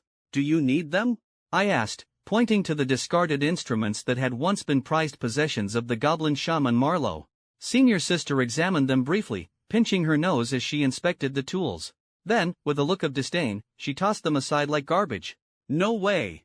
These things are in terrible condition, and they're covered in residue from who knows what. Using them would be dangerous. What a pity, I sighed, feeling a tinge of disappointment. I had hoped they might still hold some value. Alright, let's round it down to 500 magic stones. I'll sell you the herbs as a bundle, I said, waving my hand, intending to give them a small discount. After all, they had spent the entire day helping me sort through this mess. Hee, no need, junior brother. The price we offered already leaves you with plenty of profit, senior sister replied with a smile, politely declining my offer. With that, a truck arrived to haul away all the herbs. I waved goodbye to the 3 girls as they departed. Returning to my room, I poured out the magic stones onto the floor, gazing at the glittering pile. A sense of satisfaction welled up within me. I had made a decent profit, and now it was time to invest in myself and enhance my strength. I opened my online marketplace and resumed my shopping spree. Finally, I made up my mind and clicked on the item I had been eyeing for a long time, the contemplative mage robe. Just the name alone was enough to excite me. Its attributes were impressive. Engraved spell, mage armor, tier 1. Passive effect, mana regeneration, tier 1, constant. Passive effect, prestidigitation, tier 0, constant. Armor durability, 200 units. Cast time, instant. Spell storage, 1 use/day. Enchantment bonus, plus 10% mana regeneration speed. Material, tier 1 spider silk. This was the robe of my dreams. I couldn't help but anticipate how much stronger I'd become once I put it on. The robe's performance was outstanding, both its passive effects and the active spells it offered were incredibly practical. Its design was also highly appealing, a black, mid-length coat with a detachable hood. It exuded an air of sophistication and style. However, the price wasn't cheap, 300 magic stones. Next, I selected the accelerated mage bracers. Their enchantment effect provided a plus 10 boost to casting speed, though it was only tier 1. The bracers also had solid durability for their tier. At 100 magic stones, they were well worth the investment. I also purchased a pair of swift boots, engraved with the spell Windstride, tier 1. The spell effect generated a gust of elemental wind, increasing movement speed by 20%. With a casting time of just 2 seconds and no mana cost, it was an absolute bargain. The boots also had an enchanted passive effect, granting a 10% boost to movement speed once per day. These boots weren't cheap either, costing me 290 magic stones. Although I had just earned a hefty sum, the money was spent almost as quickly as it was made. Still, the 3 pieces of equipment were worth the price, as they significantly bolstered my capabilities. To prepare for future challenges, I also purchased several spell scrolls to replenish my stockpile. After my shopping spree, my original balance of over 900 magic stones had dwindled to a mere 200. Such is the life of a mage, resources flow in as quickly as they flow out. Aside from earning a fortune, I had also acquired my first caster's corpse. This corpse held immense potential. If I could utilize it properly, I might be able to summon a skeletal mage. However, even though the deceased had been a spellcaster in life, whether its talents would persist post-reanimation depended entirely on my luck. When in doubt, consult the teacher. I brought the goblin shaman Marlowe's remains to my mentor's laboratory. Professor Hyun-han, a specialist in necromancy and flesh crafting, was busy as usual. The first time I visited his lab, I saw him dissecting a gnoll. On my second visit, his research subject had changed to a dire wolf. Led by a spectral servant, I entered the lab quietly, careful not to disrupt my teacher's work.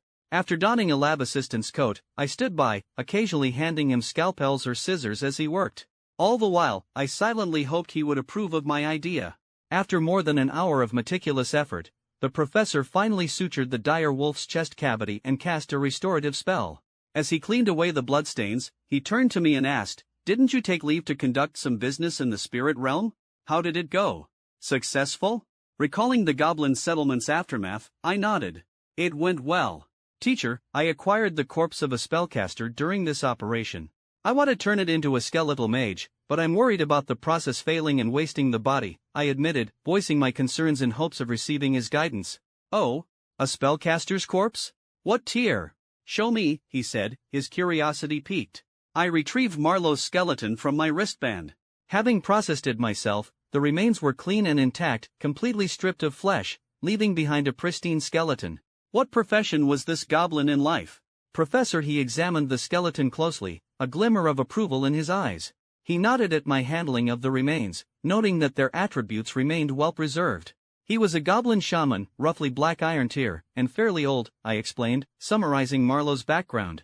Reflecting on his demise, I couldn't help but feel a hint of regret. He had been killed in close combat by a skeletal champion. Fortunately, despite the wounds, the bones themselves were undamaged. "The skeleton is well prepared, Professor," he remarked, his demeanor becoming serious. Using his mental energy, he inspected the remains thoroughly. After a moment of contemplation, he devised a detailed plan for crafting the skeletal mage, explaining the potential difficulties and their solutions. I listened intently, gradually gaining clarity and hope for the project. As a necromancer, I understood that creating undead was a deeply personal process, one that couldn't be entrusted to others. If it weren't for the importance of this corpse, I wouldn't have even considered seeking my teacher's advice. Creating skeletal creatures is relatively straightforward, especially skeletal warriors, as most revived skeletons are former combatants. However, crafting a skeletal spellcaster is far more challenging and requires meeting two key conditions. First, the skeleton must have been a spellcaster in life, as only innate aptitude allows it to retain that identity. Second, during the revival process, there must be a stroke of luck to imbue the skeleton with the spiritual essence of a spellcaster. These considerations filled me with both anticipation and a sense of challenge. Although skeletal spellcasters naturally attract spiritual energy from the plane of the dead, things don't always go as planned. Generally, there's at least a 1/3 chance of failure when creating a skeletal spellcaster, resulting in an ordinary skeleton with no magical abilities, essentially just a stronger than average combatant. After preparing everything, I finally began the process of crafting my skeletal spellcaster. The initial steps were routine, but as I reached the third stage, the dark energy of the necromantic spell soul reconstruction surged within me. This was a secret technique unique to the Breath of Darkness. For a combatant skeleton, I understood that the battle template allowed me to fully etch its soul with combat abilities. Next, I faced the more intricate process of crafting the spellcaster skeleton. Feeling the remnants of spiritual essence within the body, I knew I could inscribe 2 Tier 1 spells and 3 Tier 0 spells onto its soul. Any more than that, and the soul would be overwhelmed. After some thought, I made my selections. For the Tier 0 spells, I decided on Bone Fawn, Dark Mist, and Touch of Fatigue. For the Tier 1 spells, I chose Bone Lance and Negative Energy Ray. Carefully, I began etching these spell runes into the soul of the skeleton. This step was critical. Any mistakes could damage the soul and render the skeleton useless, which would be a catastrophic loss. Fortunately, luck was on my side. I succeeded. Although sweat soaked through my shirt, the results were worth it. As I completed the final spell inscription, I witnessed the miracle of skeletal revival. The diminutive skeleton stood upright. To avoid any mishaps, I had deliberately refrained from making any physical modifications to the skeleton. With great care, I infused a sliver of spiritual energy into its soul flame, officially granting it the sentience of an undead creature. Then, I heard it whisper faintly, "My master, success." I extended my hand slightly, sensing the attributes of this skeletal spellcaster, and couldn't help but feel overjoyed. Skeletal Mage. Name, Skeletal Mage. Race, Undead Skeleton. Rank, Tier 1 Black Iron Mage. Strength, 3.2. Constitution, 3.4. Agility, 3.1. Spirit, 13.4. Soul Power, 134. Skills, Basic Skeletal Mage Combat Techniques, Bone Fawn, Dark Mist, Touch of Fatigue, Bone Lance, Negative Energy Ray. I had successfully created a skeletal spellcaster with 5 spells already inscribed. I couldn't suppress my laughter. Compared to other skeletal mages, mine was leagues ahead from the very beginning. Normally, skeletal mages do not possess spells upon revival. Their spells have to be inscribed one by one into their soul flames post-revival, with several days needed between each inscription for the soul to stabilize. However, my skeletal mage had emerged fully equipped with 5 spells, battle-ready from the start, an extraordinary advantage. Once the skeletal mage's soul stabilizes further, I plan to inscribe additional spells into its soul flame. Typically, the number of Tier 1 spells a skeletal mage can hold depends on its aptitude after revival. At the Black Iron tier, they can usually accommodate 7 to 12 Tier 1 spells. Currently, my mage only has 2 Tier 1 spells, leaving plenty of room for growth. The attributes of this skeletal mage amazed me. Its capabilities even surpassed my own in some areas. After all, I cannot directly absorb soul power. My next goal was to take this skeletal mage into the spirit realm to hunt zombies and boost its rank to Black Iron level 3. The skeletal mage's soul power essentially functions as its mana. Although my own level limits its growth, capping it at level 3, its soul power at that stage would reach at least 300. This would allow it to cast far more spells than before. Its combat potential would rival, if not surpass, my own. From now on, your name will be Marlowe, I said, after some thought, naming the skeletal mage in honor of its former identity. At your command, my master. Marlowe saluted me. Unlike the mindless skeletal warriors, Marlowe possessed intelligence and could think independently. After receiving its name, Marlowe quickly began sifting through the soul memories embedded in its remains. Like an observer, it combed through the goblin shaman Marlowe's past experiences. Despite sharing the same spiritual essence, the skeletal Marlowe felt no emotional connection to these memories. As an undead creature, its spiritual source came from the river Styx of the undead plane. In the following days, Marlowe and I hunted zombies together in the spirit realm. Before long, Marlowe's level had risen to Black Iron level 3. During this period, Marlowe's spellcasting abilities even surpassed my own. Its abundant soul power allowed it to cast Tier 1 spells effortlessly. Although its repertoire of spells was limited, it could cast them in large quantities. With such a powerful skeletal mage as my ally, my operations became much easier. I would locate a building teeming with zombies and send Marlowe in with a squad of skeletal warriors to hunt. As the potential points from these hunts steadily flowed in, I, of course, took the opportunity to meditate and increase my own mana pool. By the time my meditation session ended, I summoned my attribute panel to review my current abilities. Name, Huoling. Skills, Breath of Darkness Meditation Technique. Tier 0 spells, Bone Fang. Healing minor injuries. Tier 1 spells, Bloodied Skeleton, Bone Shaping, Soul Reconstruction, Skeletal Revival, Skeletal Armament, Bone Lance, Mage Shield, Comprehend Languages, Healing Light Injuries, Negative Energy Ray, Bone Prison, Soul Lash, Hawk Vision. Secret Technique, Bone Graveyard 0 out of 10. Potential points, 55. Thanks to my mana level reaching Black Iron level 2, the strength of my undead minions had also improved. Marlowe quickly advanced to Black Iron level 4. Boasting nearly 400 soul power, undeniably an elite among Black Iron ranks. Currently, my forces include 9 skeletal warriors and 1 skeletal mage. All skeletal warriors are at Black Iron level 3, while Marlowe has reached level 4. Additionally, I've amassed 60 to 70 fodder skeleton soldiers. While controlling so many minions was initially overwhelming, Marlowe's assistance in sharing command duties significantly eased my burden. At this point, I decided to stop expanding the number of skeletons and focus instead on improving their quality. After a few days, it was finally time to revisit the aftermath of my earlier actions, the goblins, lizardfolk, and kobolds. With my skeletal forces in tow, I marched toward the goblin settlement. Upon arrival, I concealed my minions and ventured ahead alone to scout. The day's conflict was originally between the lizardfolk and the kobolds. The lizardfolk, with their overwhelming strength, had crushed the kobold defenses, leaving a scene that surprised even me.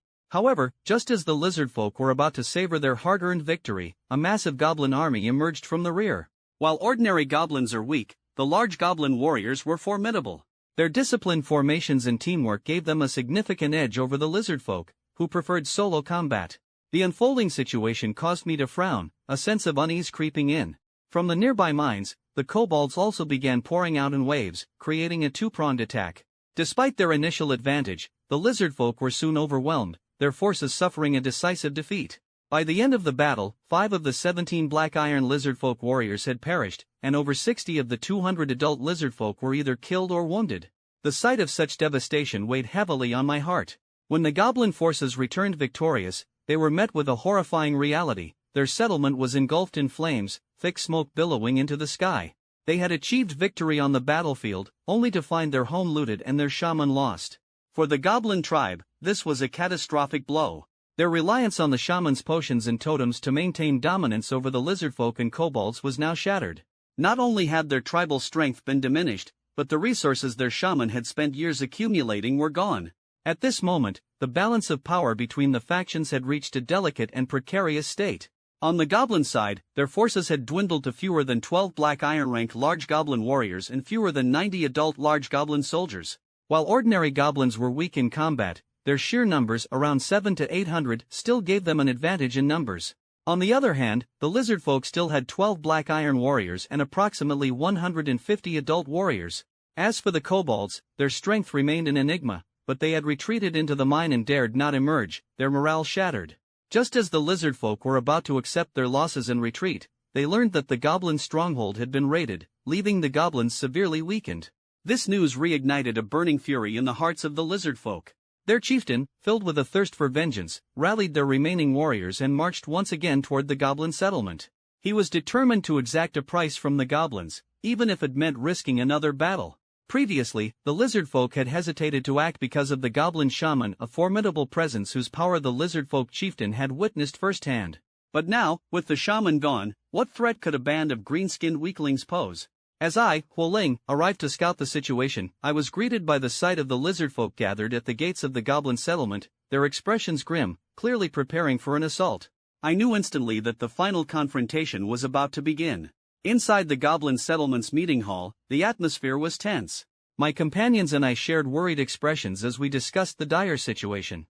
Compared to the lizardfolk, our strength was still at a disadvantage. Yet what we feared most was the presence of the undead spellcaster lurking in the shadows, whose intentions remained inscrutable. The kobolds, once our allies, were now too terrified to intervene. Their losses had left them cowering in the mine, refusing to come to our aid. At this critical moment, my tribe and I faced both the wrath of the lizardfolk and the looming threat of the undead mage. The situation was bleak, to say the least. Perhaps we should agree to the lizardfolk's demands, one of the large goblin warriors suggested, his voice heavy with resignation. The lizardfolk's terms were not excessively harsh, merely a request for some healing herbs and 200 magic stones. Yet as I listened to this proposal, I couldn't help but sigh inwardly. If only the shaman were still here, these demands might have been acceptable. But now, every herb we give away is one less for our survival. I scanned the room and my gaze fell on Sony, the goblin shaman's assistant, who sat silently in the corner. Sony, can you create more of these herbs? I asked. I can't, Sony lowered her head, tears welling in her eyes. Making those herbs requires communion with the ancestral spirits, but since the battle, the spirits have all vanished. Damn that undead mage. My heart burned with frustration and helplessness, a mix of anger and despair surging within me. If I could, I would tear that meddlesome necromancer to pieces. At that moment, the sound of hurried footsteps interrupted our discussion. A large goblin warrior burst into the meeting hall, his expression frantic. Everyone, bad news. The undead mage is here. His voice boomed like thunder, shaking everyone to their core. Instantly, the room fell silent, and a wave of fear washed over the gathered goblins. Those who had fought against the skeletons before were particularly stricken, their eyes wide with terror. How many skeletons? Have they started attacking yet? I asked urgently, forcing myself to remain calm despite the panic. Not yet, but there are at least 70 or 80 skeletons, the messenger replied, his voice trembling. His words struck like a hammer, leaving everyone in the room visibly shaken. I stepped out onto the edge of the building and cast my gaze toward the distant figure of the undead mage and his skeletal horde. The skeletons stood motionless, positioned in the opposite direction of the lizardfolk, making it clear that their target was the goblins. Around me, my fellow goblins huddled together, their anxiety palpable. One of the large goblin warriors spoke first, his tone heavy, go ask them what they want in exchange for leaving us alone.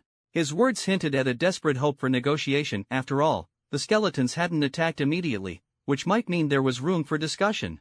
Meanwhile, in the lizard folk camp, Geslichi, the chieftain, received word from his scouts about my presence and the movements of my skeletal army. Go, he hissed, his forked tongue flickering. Ask this necromancer if he'd like to join us in attacking the goblins. We'll split the spoils 50-50. A sinister smile spread across his face. Reflecting on our past interactions, I recalled offering him advice to remain wary of the goblins. He had ignored my warning then, and now, it seemed he still didn't realize I harbored no ill will toward him, at least for now. Soon, a lizard folk warrior departed from their camp, heading toward me. At the same time, I deliberately made my presence known, intending to stir the tension further in this complex standoff. The goblins and lizard folk appeared ready to clash, yet whether they would actually fight remained uncertain. Both sides bore fresh wounds from previous battles, and this was a time for licking wounds, not creating new ones. Had I not intervened, perhaps the lizard folk would have extorted some resources from the goblins and left. But that was not the outcome I desired. Before long, a trembling goblin emissary approached me, cautiously making his way past the towering skeletal warriors until he finally stood before me. Great One, the Green Vine tribe greets you. May I ask the purpose of your visit? His voice quivered as he spoke. I could feel the oppressive aura of death around me, particularly the intimidating pressure emanating from the skeletal warriors. Unable to withstand the weight of it, the goblin emissary collapsed to his knees. I'm merely here to visit an old friend of the goblins, I replied with a smile. The goblin emissary's face lit up with a glimmer of hope at my words. He raised his head, only to realize that aside from the towering skeletal warriors, there was only a single diminutive skeleton present, no sign of any living friend. Licking his dry lips, he hesitantly asked, Great One, who might this friend be? I tilted my chin slightly toward the skeletal mage beside me. Why, it's none other than him, I said. And who is he? The emissary asked cautiously. Haha, he's none other than the goblin shaman Marlowe, now reborn as the skeletal mage Marlowe. I laughed heartily, my tone brimming with amusement. However, my words hit the goblin emissary like a sledgehammer. His face drained of color as he stared at the skeleton in disbelief, his knees buckling. He was so overcome with fear that I could sense his bladder nearly giving way. If you dare wet yourself, I swear I'll turn you into a skeleton too, I threatened with a cold smile. Great One, what must the Green Vine tribe do to earn your mercy? The goblin emissary pleaded, collapsing further to the ground, struggling to suppress his terror. Just then, the lizard folk emissary arrived. Before the goblin emissary could respond, I ordered my skeletons to drag him aside. The lizard folk emissary stepped into the room, a black iron warrior whose face was familiar to me, Pet Li. As soon as Pet entered, he cast a mocking glance at the goblin emissary before addressing me with respect. Honored necromancer, I bring greetings from our chieftain, Geslichi, who sends his highest regards. Do convey my greetings to your chieftain as well, I replied with a slight nod.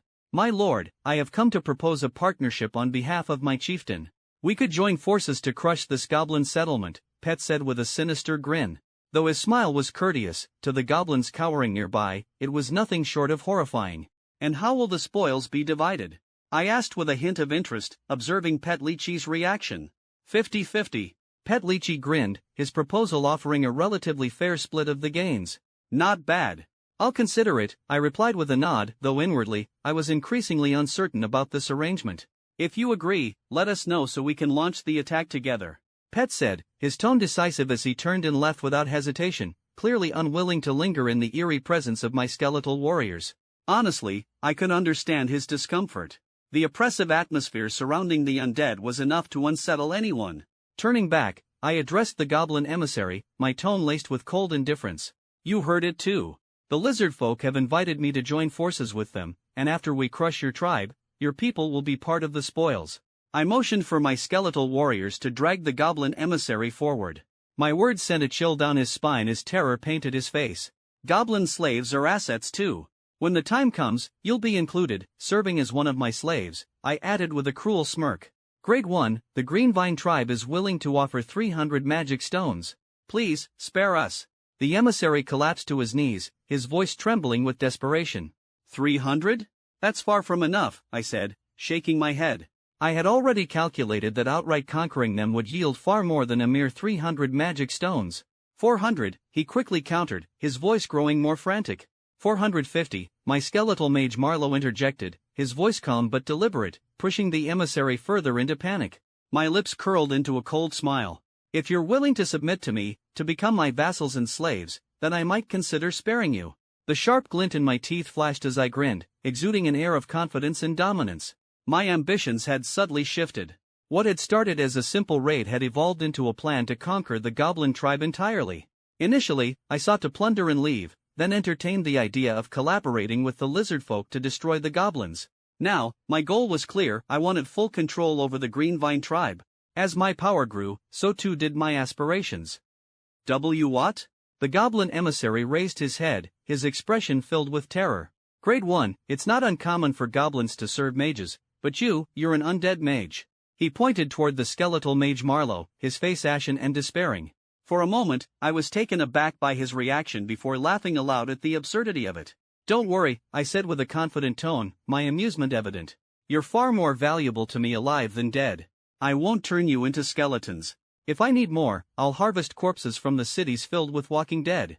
Despite my casual tone, I remained fully aware of the truth. While skeletons were formidable in combat, they lacked independent intelligence and couldn't perform the complex tasks I required. Then, what do you want us to do? The emissary asked cautiously, his voice trembling with unease. I smiled faintly, leaning forward slightly as I articulated my vision. I need magic stones, magical herbs, and materials. Your tribe will be responsible for gathering these resources for me. The spirit realm was abundant with magical materials, which would fetch a high price back on Earth. However, I alone could only gather so much. What I needed now was subjugation, a colony. By controlling the Green Vine tribe, I could establish a steady flow of resources to fuel my growth and prepare for even greater challenges ahead. I'll return to my tribe and report to the elders. We'll discuss what to do, the emissary stammered before turning and sprinting back toward the goblin settlement. Time was pressing. If a decision wasn't made by nightfall, the lizard folk would launch their assault the following morning. Meanwhile, back in the goblin settlement, the atmosphere was tense. A large goblin warrior muttered in a low voice, "So this is the undead mage's demand?" His brow furrowed deeply as he weighed the severity of the situation. What should we do? Should we agree to the demands of this evil necromancer? Another warrior asked anxiously, pacing back and forth. His unease was palpable. If we refuse, tomorrow he and those damned lizard folk will attack us. The head warrior of the goblins opened his eyes, his voice booming like thunder as he declared, "We have no choice. We must agree." I could sense the chieftain's resignation and determination. Though the goblin leader was a black iron-ranked warrior, he also had a sharp military mind. Submitting to the strong is not shameful. Perhaps under this great one's protection, we might even find a better future, he continued, his voice steady but tinged with reluctant acceptance. But, he's an undead mage, another warrior interjected, his voice filled with doubt and unease. He's right. There are plenty of walking corpses in the city for him to make skeletons from, the chieftain replied, his expression complicated. Even I couldn't deny that my proposition was dangerous, and the goblin's fate now hinged entirely on my decisions. If we refuse his terms, we'll all likely end up as skeleton puppets anyway, the chieftain concluded coldly. His words silenced the room. One of the goblin warriors opened his mouth as if to argue but ultimately said nothing. He understood that rejecting the necromancer would only lead to annihilation on the battlefield the next day. After a long pause, the goblin warriors reluctantly sat down, their faces heavy with defeat. The room quickly reached a consensus: they would submit to the undead mage. Surrendering and pledging allegiance seemed to be a deeply ingrained tactic in their tribal culture. As a people accustomed to war, they had long accepted the inevitability of defeat and submission. As I observed from afar, the goblins hastily reached their decision. They would bow to me, becoming my vassals and servants. Their chieftain, Guy Greenvine, knelt before me later that afternoon as I strode into their settlement, flanked by my skeletal warriors. Rows of goblins knelt in fear, their eyes wide as they watched the undead soldiers march past. Some of them had fought against my skeletons before and knew well the terror they represented. Now, they knelt helplessly before their new master. "Now, my servants," I declared, my voice echoing with undeniable authority, "pledge your loyalty to your new lord." "Master!" Guy Greenvine cried, pressing his face to the ground as he crawled toward me, bowing low and kissing the edge of my boots. "Under the witness of the ancestral spirits, I, Guy Greenvine, swear eternal allegiance to you until the flame of my life is extinguished." His declaration marked the moment of their submission. One by one, the goblins followed suit, each swearing their loyalty with trembling voices. As I looked at the scene before me, a wave of satisfaction washed over me. Though the goblins were small in stature, their submission marked the beginning of my foothold in the spirit realm. From this day forward, the Green Vine tribe was mine to command. However, I understood well that the loyalty of goblins was inherently limited. Loyalty, when not absolute, was ultimately a form of disloyalty waiting to emerge. Therefore, I needed to set certain conditions to ensure their obedience. At the same time, there was an external threat that lingered, a pressing issue that needed to be addressed: the lizardfolk army encamped outside the Green Vine tribe. While it had been relatively effortless to subjugate the Green Vine tribe, my success meant nothing to the lizardfolk. For them, the outcome had yielded no benefits. I could sense the complexity of the situation and knew that I could not afford to make enemies of the lizardfolk just yet. Their persistent threat to the goblins served as an important leverage for maintaining my control over the tribe. After the goblins had completed their oaths of loyalty, I decided to take them to the so-called wall of their settlement. In truth, it was little more than a reinforced barrier built upon the remnants of an old residential wall, haphazardly piled with mud for added height. With several skeletal warriors at my side, I proceeded to the center of the camp and called out to the lizardfolk on the opposite side. The lizardfolk noticed the goblins' movements, their eyes narrowing with suspicion. Their expressions grew even more confused when they saw me emerge from within the goblin settlement. Slowly, the lizardfolk chieftain, Gesli Chi, rode forward atop a massive swamp lizard, his imposing figure cutting an intimidating silhouette. "Master Mage, what are you doing inside the goblin settlement?" Gesli Chi's voice carried a note of unease, betraying his uncertainty. I couldn't help but smile inwardly. The time had come to unveil the first act of this intricate game. The Green Vine tribe has just sworn their allegiance to me. They are now my loyal servants, I stated simply, my words brimming with authority. Gesli Chi's eyes narrowed further, his forked tongue flickering as he processed my declaration. "So now, you're siding with these damned goblins?" His tone grew colder, his frustration barely concealed. "That's correct," I nodded, my tone calm yet firm. "They are now my property." I could feel the anger simmering beneath his stoic expression. "These wretched goblins ambushed and killed my people. I have a score to settle with them, as you well know. My warriors and I demand retribution." His voice was laced with fury. "Perhaps what you and your warriors need now is rest and healing," I replied smoothly, a faint smile playing on my lips. My peripheral vision caught movement on the nearby wall. The skeletal warriors stationed there exuded black iron tier pressure, their presence alone enough to create an oppressive atmosphere. Marlowe, the skeletal mage, had already begun casting a spell. A bone spear hovered ominously in the air, ready to strike. Gesli Chi's expression darkened. He clearly understood the implications of the scene before him. My skeletal forces, combined with the goblin warriors, posed a formidable threat to his lizardfolk army. With two mages present on my side, any element of surprise he had hoped for was now completely neutralized. "Master Mage, I thought we were allies," he finally said, his tone strained as he turned his gaze back to me. "We are indeed allies," I replied, my voice steady. "And as a token of that friendship, I have a gift for you, medicine to heal your wounded warriors." At my command, skeletal warriors brought forth several crates filled with medicinal herbs. These were remnants of the shaman Marlowe's previous work. While they held little value on Earth, they were still effective here, and they served my purpose perfectly as a gesture of goodwill. I watched closely as Gesli Chi examined the crates. His expression softened slightly, and I could tell he understood the significance of my gesture. This was the olive branch I extended, offering him a way to retreat with dignity. Moreover, his tribe did have many wounded, and these herbs would undoubtedly prove invaluable. Finally, I gave a slight bow and said with sincerity, "I hope this helps, chieftain. Please, take these and tend to your wounded."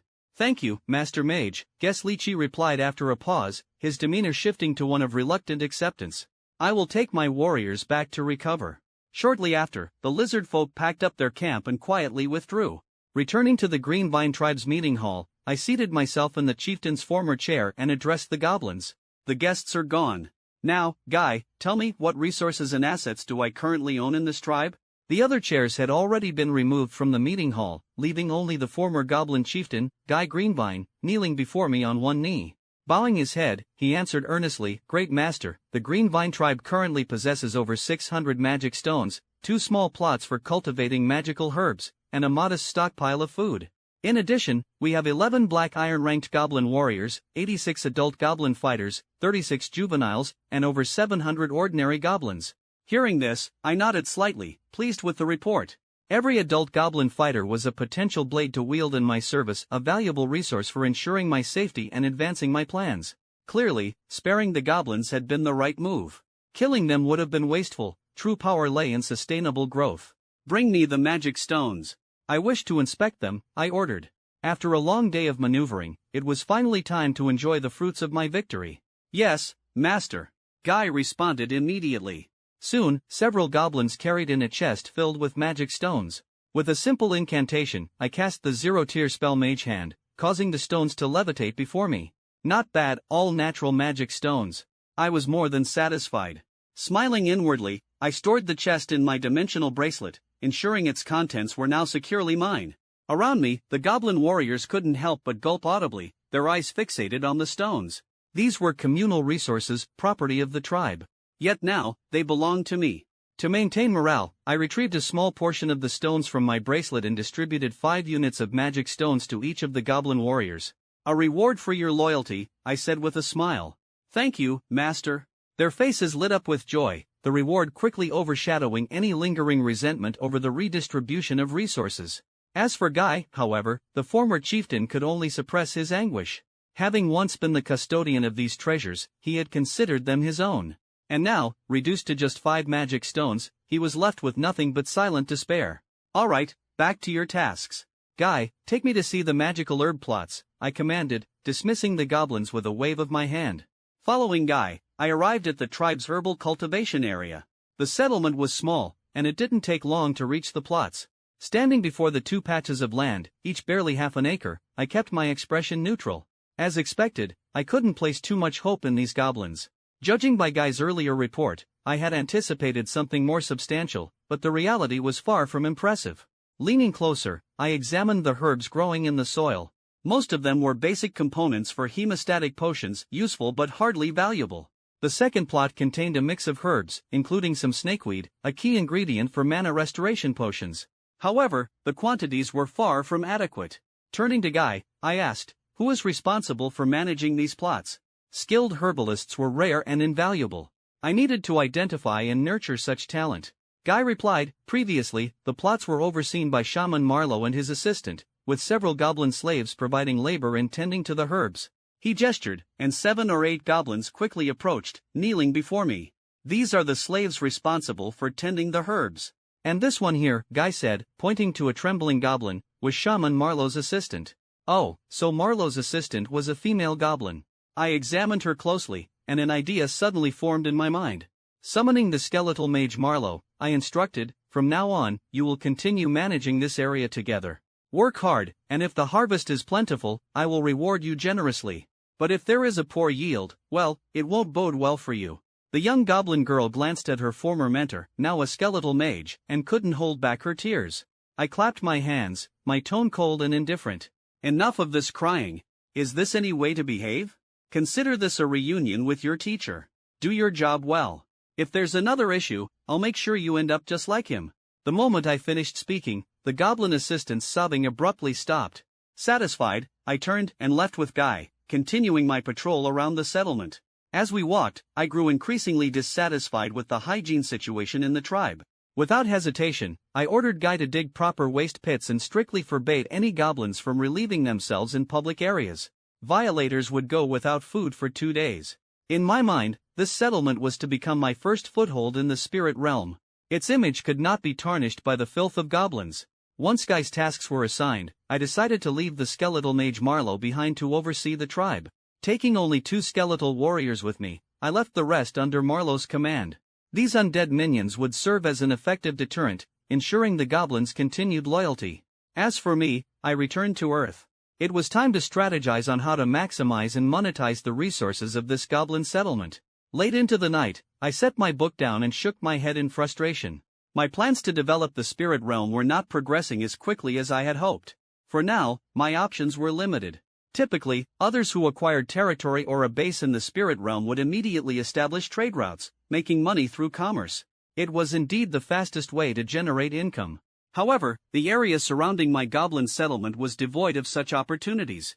The only nearby inhabitants were kobolds and lizardfolk, both impoverished to the core. Trading with the undead? That was laughable. Another option was to establish a plantation, utilizing the spirit realm's fertile lands to cultivate magical herbs. This was a viable and relatively stable business that could yield long-term profits. However, the initial investment required was significant. Many magical herbs had stringent growth requirements, and modifying the environment to meet those conditions would consume a substantial amount of resources. Currently, the goblin's method of cultivating herbs was rudimentary at best, more akin to wild harvesting than proper farming. It was far from a scalable operation. To make serious money from magical herbs, the first step would be to set up an array to gather and concentrate magical energy, creating an optimal environment for their growth. Unfortunately, this was far beyond my current capabilities. Even after squeezing the goblins for their 600 or so magic stones, it wasn't nearly enough to cover the costs of such a venture. As I pondered additional ways to generate income, a third possibility came to mind: establishing a magical beast farm. Raising magical beasts was no trivial matter, but it was a lucrative business. Many large corporations had already set up farms in the spirit realm, using its abundant magical energy to nurture magical beasts.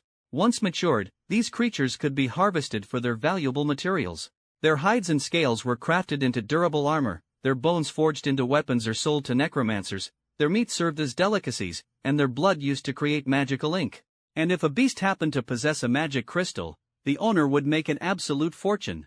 But for now, these ideas were nothing more than pipe dreams. I had neither the resources nor the infrastructure to pursue them. My goblin settlement could generate a modest income, but asking me to make any serious investments at this stage?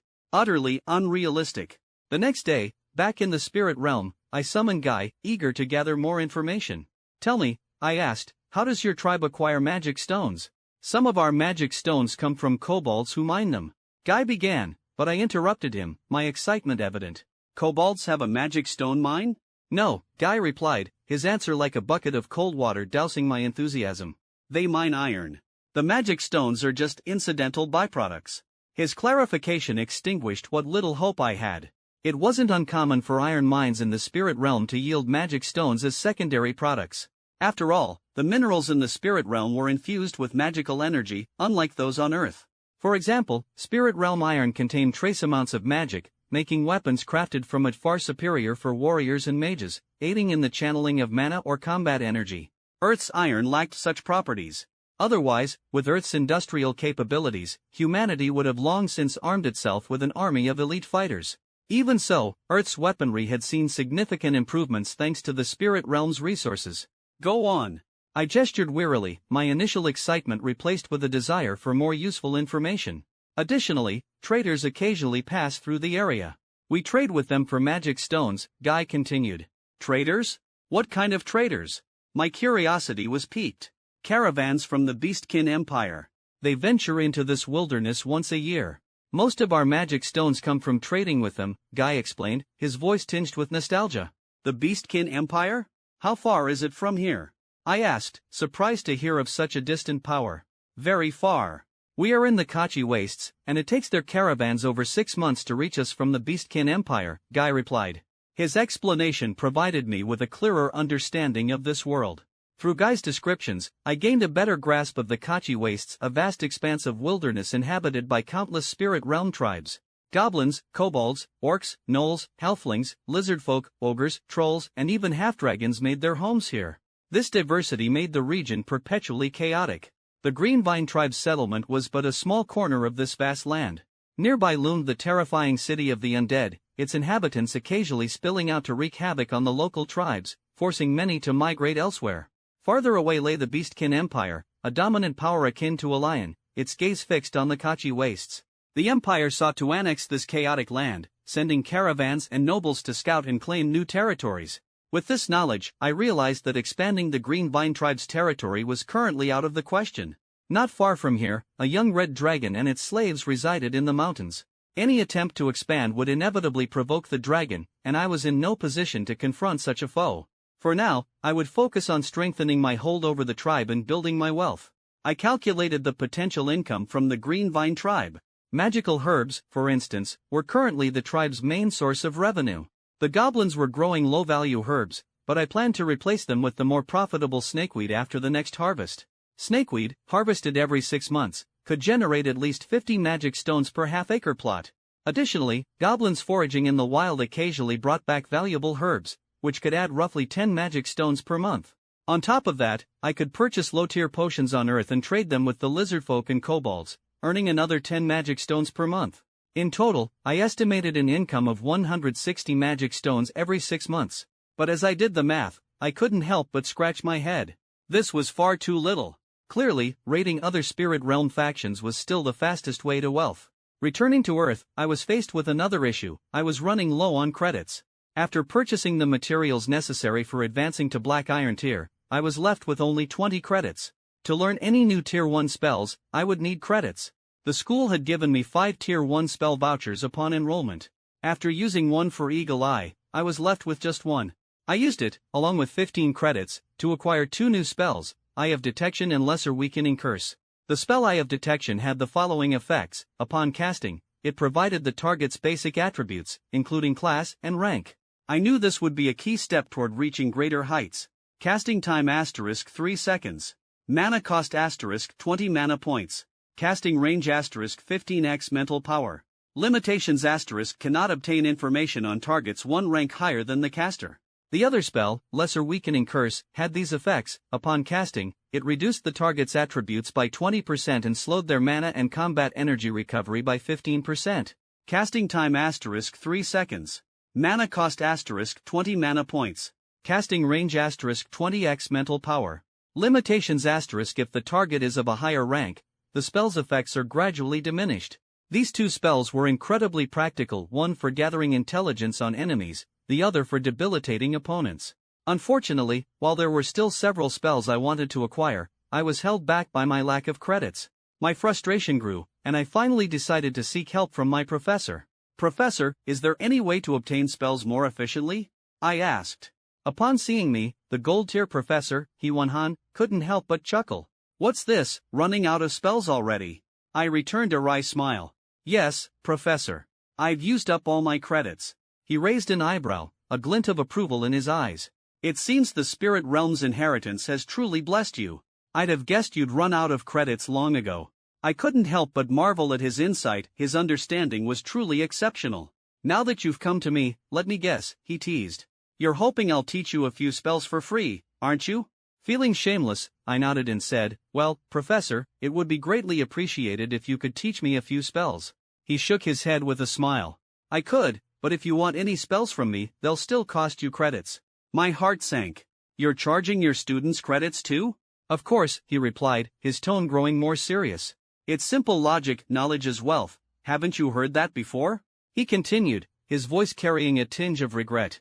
"Ever since humanity on Earth grasped extraordinary powers centuries ago, our nation has seen countless strong individuals emerge, and their knowledge has been shared with others. But the truth is, knowledge has never been free. You're lucky to still have access to spells and techniques in exchange for credits within the university." His voice deepened, conveying a sobering reality.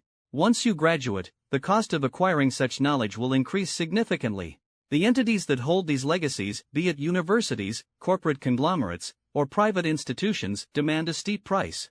Outside these circles, obtaining meditation techniques, breathing methods, spells, or combat skills often requires signing contracts with these organizations." He paused, his gaze sharp with a hint of warning. "These so-called contracts are little better than indentures. You'll be bound to serve them in exchange for their knowledge." Hearing this, I finally understood the harsh reality. South Sky University was founded by a legendary mage, Professor Hee-Won-Han continued. Even the spirit realm base across from the school was established by that very same mage. As students, we must contribute to the university to earn credits and gain access to the knowledge passed down. His words echoed in my mind as I left his office. The truth was clear, there was no such thing as a free lunch. If something seemed free, it was likely a trap wrapped in sweet temptation. The only path forward for me was to contribute to the university. There was no alternative way to acquire spells. Simply increasing my mana reserves wasn't enough. The true strength of a mage lay in their arsenal of spells. Without a diverse repertoire, I would be easy prey, constantly beset by challenges. With this in mind, I decided to visit the university's task hall to check available assignments. The hall was packed with postings, but most offered meager credit rewards. I scanned a few notices. Seeking 1 Black Iron Mage to assist with spell experiments, 10 credits per month. Seeking 5 Black Iron Combatants for campus patrol, 3 credits per month. Seeking 1 Black Iron Mage to assist with potion testing in the laboratory, 5 to 10 credits per month. Finally, one advertisement caught my eye. Recruiting 10 potion-making apprentices. Tasks include pre-processing potion ingredients and assisting potion masters. Compensation, 1 to 3 credits per month. Most of the campus tasks posed no danger, but their credit rewards were abysmally low. I sighed, realizing how long this path would take. In contrast, tasks offered at the university's Spirit Realm base came with significantly higher rewards, though the risks were much greater. As a student still in the apprentice ranks, I wasn't permitted to access the Spirit Realm base. Only Black Iron tier students or higher could take on such assignments. Fortunately, I had recently advanced to Black Iron, but for now, I chose not to rush. I was only at the second stage of Black Iron and still had room for improvement. Understanding the paths to earning credits, I knew this journey would be fraught with challenges. Recklessness would only bring disaster. I resolved to focus on strengthening myself further before taking on tasks to earn credits. Even if I couldn't immediately acquire new spells, advancing my rank and increasing my mana reserves were equally critical. In the Spirit Realm, survival depended on flexibility in combat. If I exhausted my mana after casting just a few Tier 1 spells, I would be left vulnerable, with no way to escape or retaliate. In the following weeks, I dedicated myself to improving my abilities. Having already mastered most of the classroom material through self-study, I rarely attended lectures. By day, I hunted undead in the City of the Undead, and by night, I meditated within the Greenvine tribe. Over the months, I relentlessly hunted the undead, slaying hundreds each day. Occasionally, I encountered Black Iron tier undead, which I never hesitated to subdue and turn into skeletal warriors. Master, thank you for granting me new life. I vow to fight for you until my soul fire is extinguished. A freshly created skeletal warrior knelt before me, its soul energy resonating as it spoke its first words of rebirth. In that moment, I felt an immense sense of satisfaction. You've gained sentience, I exclaimed, my face lighting up with excitement. Yes, Master, the skeletal warrior responded, bowing its head. Ha! Ha ha ha! I laughed with unrestrained joy. A sentient skeleton, this was an extraordinary rarity outside skeletal mages. It was not just luck but a sign of destiny's favor. A sentient skeletal warrior had the potential to break through to silver tier. Without sentience, a skeleton would remain trapped at Black Iron tier, never worth further investment. You shall be called Bone One, I said casually, not bothering to come up with a complex name. The simplicity of the title suited my current mindset. If more intelligent skeletons were to emerge in the future, I would simply assign them numbers in sequence. From this moment on, I would focus all my efforts on cultivating Bone One. Intelligent skeletons could not only assist me in commanding other skeletons but could also take on the role of commanders themselves. Previously, Skeletal Mage Marlowe had managed part of the command duties for me, and now Bone One would also shoulder such responsibilities. If I could gather more intelligent skeletons under my command, the number of skeletons I could control would increase significantly. These intelligent skeletons would act as low-ranking officers, allowing me to issue simple orders while they managed the legions of skeletal warriors. With my current mental power, I could only directly control 200 to 300 skeletons at most, and even then, the control lacked precision. However, with intelligent skeletons, their ability to take initiative and utilize their own reasoning would allow me to command tens of thousands of skeletal warriors with ease. For now, I had no choice but to focus on quality over quantity. Skeleton warriors below Black Iron tier were more of a burden than an asset to me. At present, I already possessed over 30 Black Iron tier skeleton warriors, and over 100 apprentice peak skeleton fighters. However, I was no longer pursuing sheer numbers, I sought excellence. I gazed at the corpses of the undead I had hunted. Their remains were used to nourish the skeleton warriors, helping them grow stronger. After finishing my daily training, I exhaled slowly and brought up my status panel. Name Huoling. Bloodline Human. Rank Tier 1 Black Iron Mage, 6th stage. Mental Power 66.7/66.7. Mana 667/667. Spells Tier 1 spells such as Bloody Skeleton, Bone Shaping, Soul Remolding, Bone Resurrection, Skeletal Armament, etc. Special Technique Bone Cemetery, 0/30. Potential Points 230. Looking at my current strength, I couldn't help but feel satisfied. As a Black Iron 6th stage mage, I was already considered an elite within my rank. With just one more stage, I would advance to Senior Black Iron. If I could, I would have loved to continue hunting undead in the City of the Undead. However, the situation had changed. The small groups of undead I had previously targeted had been completely wiped out by me. The larger hordes, numbering in the thousands, often included 1 or 2 silver tier corpse kings. I wasn't foolish enough to provoke such powerful entities. Confronting them would be suicidal. Even with my dozens of skeletal warriors by my side, we would stand no chance against thousands of undead. If a battle were to break out, my forces and likely my own bones would be utterly dismantled. Just the thought of it sent shivers down my spine. Clearly, my only viable option was to head to the university's spirit realm base and look for tasks that could help me further improve my strength. Compared to before, I felt much more confident entering the spirit realm base now. My mana reserves alone had tripled since then. I could cast tier 1 spells freely without worrying about depleting my mana as long as I paced myself properly. Before leaving the spirit realm, I stationed all the skeletons I couldn't carry with me at the goblin settlement, guarding the perimeter walls. I didn't plan on returning to this place anytime soon. The next time I came back, I needed to have a plan to deal with the red dragon nearby. Dragons were notoriously greedy. If I developed the Greenvine tribe into a proper settlement now, only for the dragon to discover it, all my efforts would likely be in vain. The skeletons I left behind wouldn't take the initiative to attack, and the goblins couldn't command them either. In fact, the mindless skeletons might even attack the goblins if they got too close. The skeletons were merely there to alleviate the goblins' defensive burden. Should the lizardfolk launch a sudden raid, the skeletons would at least be able to hold one section of the wall. With everything in place, I had no lingering attachments. I opened a portal and returned to Earth. Now, I needed to focus on earning credits. To my dismay, I had ultimately become a slave to the credit system. Recently, I had even gone out to inquire about alternative sources of knowledge. However, I quickly learned that any knowledge beyond the apprentice tier was impossible to acquire on the open market. The only way to obtain such knowledge was to join a faction or organization. In this extraordinary world, barriers and constraints were omnipresent. The next day, I packed my gear and boarded the campus shuttle, heading toward the Portal Fortress. This portal to the spirit realm had been established by the president of South Sky University, a legendary mage who had anchored the portal using his own spirit realm beacon. Among Blue Star's professionals, there was a popular saying: nearly every university was backed by a saint tier or even a legendary tier individual. These powerful figures founded universities to cultivate their own armies to resist attacks from the spirit realm's natives. The benefits and profits of developing the spirit realm were undeniable. Each spirit realm base was like a river of mana stones, brimming with temptation.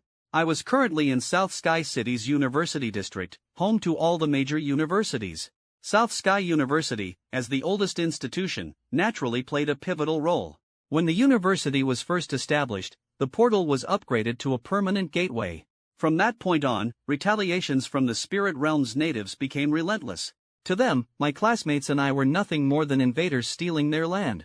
South Sky University alone couldn't defend the passageway, so the school invited other universities and their respective powerhouses to join in the development effort. Today, the portal had become a shared resource among all the universities in the district. Over the 150 years since South Sky University's founding, the spirit realm base across the portal had gradually expanded, but it also faced constant counterattacks from the natives. The base had essentially been in a state of perpetual war. When the shuttle reached its stop, I disembarked and entered a dark underground passageway. Here, I would transfer to the subway that led to the Portal Fortress. The area was bustling with activity. Students, former graduates, and even independent professionals hoping to earn money or gain experience filled the corridors. Some of these individuals were former graduates of the university district, while others were ambitious workers seeking fortune and opportunity. Once aboard the subway, I noticed the carriages were quite crowded. The passengers heading to the spirit realm varied in strength, though most were students like myself, with relatively low power levels. Many of them aimed to secure a foothold in the relatively safer spirit realm base, hoping to train and grow stronger. These students often took on minor tasks within the base and rarely ventured beyond its walls. As I traveled through the dimly lit underground tunnels, I finally arrived at the well-lit underground fortress. The atmosphere in the subway car was somber, with only the newest freshmen, still full of excitement and curiosity, chattering and laughing. I noticed the diverse attire of the people in the subway car. There were warriors clad in armor, gripping weapons in their hands, archers equipped with lightweight leather armor and wore bows slung across their shoulders, and spellcasters, most of whom wore robes and held staffs. Not far from me stood a warlock with pale golden skin, emanating a powerful aura due to his golden dragon bloodline. The air around him was heavy and charged with an oppressive energy. I stood amidst the crowded subway car, surrounded by groups of students, all dressed in their school uniforms. The atmosphere was a strange mix of familiarity and strangeness. The fleeting scenery outside the window made me momentarily disoriented, until my gaze fell on a blond boy. His golden eyes shimmered faintly, as if unintentionally radiating a trace of draconic might. I couldn't help but feel a sense of awe. It seemed he had yet to fully control this power. Nearby, a young woman dressed in a druid's robe quietly sat on a seat, holding a staff adorned with fresh green leaves. Perched on her shoulder was a jet-black cat, its presence adding a mysterious charm to the scene. Moments like these reminded me of how this parallel world was brimming with secrets and magic. The subway occasionally stopped, with new passengers boarding and adding to the commotion. After a long journey through the tunnels, the train finally reached its destination, South Sky Fortress. Looking out the window, I caught my first glimpse of the massive underground space, located 200 meters below the surface. At its center stood a steel fortress surrounded by intricate magic engravings. The oppressive atmosphere of the place made me swallow nervously. This fortress served as our final line of defense. If the spirit realm base on the other side of the portal were ever overrun, this would be our sanctuary. If I wanted to prevent the destruction of the permanent portal, I would have to rely on this fortress to hold off the enemy until reinforcements arrived. Inside the fortress, I saw numerous guards. They were impeccably dressed, each exuding a unique aura of confidence and strength that left me in awe. The soldiers stationed here were apprentice-peak combatants, while the lower-ranking officers were full-fledged professionals. What surprised me even more was that these individuals were not part of Dasha's official military, they were the private forces of the university district. After passing through a series of rigorous security checks, I finally arrived at a teleportation hall. It was already crowded with people waiting for the portal to open. Unlike the personal teleportation I performed using my own abilities, activating this permanent portal required a significant amount of mana stones. As such, the portal was only opened once a day. Anyone wishing to return to Earth or travel to the spirit realm had to seize this opportunity. At that moment, I felt a mix of excitement and apprehension. A woman's voice echoed through the hall speakers, repeating the announcement. The spirit realm portal is about to open. Please ensure you have all your belongings and prepare for departure. Do not linger near the portal entrance. As her voice faded, the hall began to shimmer with dazzling light. Following the flow of people, I stepped through the enormous portal without hesitation and was instantly transported to the spirit realm. Unlike the fortress on Earth, the base in the spirit realm was far more fortified. It resembled a massive city. As I stepped out of the teleportation hall, the first thing that caught my eye was the towering city walls. It was immediately clear that the spirit realm was far from simple. Earth's technological weapons were useless here, only battle energy and magic could ensure survival. Next to the portal was another fortress, guarding the entrance to the spirit realm. This city, known as New South City, had been developed for over a century and had firmly established itself as a thriving settlement in this foreign land. As I wandered through the city, I noted how many people from Earth lived here. Some had even settled in the spirit realm for decades, raising families and building lives. Professionals and ordinary people coexisted, creating a unique cultural landscape.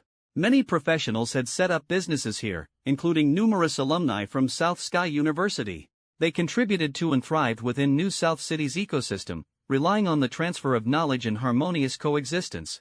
This city not only expanded its territorial influence but also became a hub for many of my senior classmates, professors, and instructors, who operated their own ventures here. Vast tracts of fertile land were repurposed for growing magical herbs, while others established breeding farms to raise economically valuable magical beasts. The universities in the district, as the de facto proprietors of this territory, naturally collected taxes from the inhabitants. Stepping out of the teleportation point, I easily blended into the bustling streets of this spirit realm city. My heart was filled with a mixture of anticipation and unease. I spent the entire day exploring the city. Its facilities were comprehensive, almost indistinguishable from those on Earth except for the thick, towering walls encircling the city. Eventually, I arrived at the university's administrative office to register my arrival in New South City. I reminded myself of my purpose here. I wasn't in the spirit realm to train but to earn credits. There were many ways to earn credits in New South City. Joining plantations or magical beast farms that partnered with the city's administration was one option. Working there would allow me to earn credits while contributing to the city's economy. Alternatively, I could venture into the wilds of the spirit realm to hunt magical beasts. Their materials or the herbs I gathered could be exchanged for credits. The city was backed by a massive mountain range, and the vast expanse of forest stretching from its foothills was teeming with magical beasts. These creatures frequently emerged from the woods, threatening the livelihoods of those working in the plantations and farms. On another front, participating in battles against the Null Empire was another way to accumulate credits. The Null Empire had once been the dominant power in this land, boasting vast territories and a large population that included formidable Null nobles. Over the century-long history of New South City, at least 80% of its time had been spent fighting these Nulls. Joining the city's garrison and fighting against the Nulls could earn me military merits.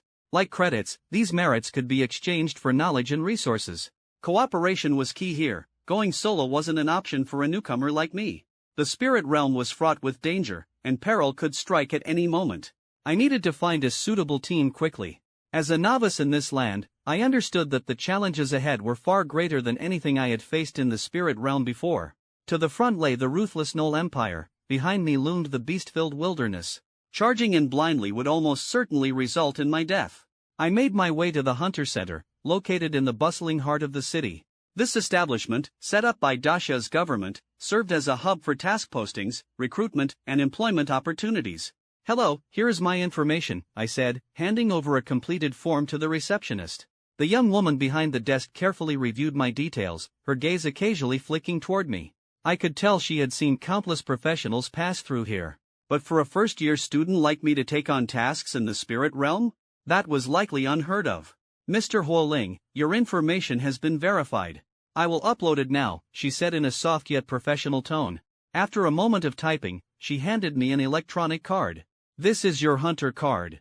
Please keep it safe."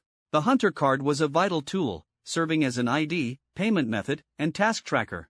In New South City, it could even function as a communication device to send and receive messages. However, its usefulness would diminish once I left the city's service area. Carefully tucking the card away, I entered the first-floor lobby of the Hunter Center. Several enormous electronic screens displayed tasks and announcements. Unlike on Earth, electronics weren't widely used in the spirit realm due to their tendency to malfunction. Instead, Dasha had developed a mana-powered system reliant on mana stones. Though less efficient than Earth's electronics, it was sufficient for the spirit realm's needs. I gazed at the massive electronic screen, the scrolling information capturing my attention. One particular recruitment post stood out. Urgently hiring a silver-tier shield guard. Requirements: at least 3 years of combat experience, Hunter rank C or above. Temporary mission. Reward: 100 mana stones. Loot will be evenly distributed. Another notice read: seeking a black iron tier life specialized mage proficient in healing spells. Long-term teammate. Monthly pay: 20 mana stones. And then there were broader calls like Broadblade team expanding recruitment.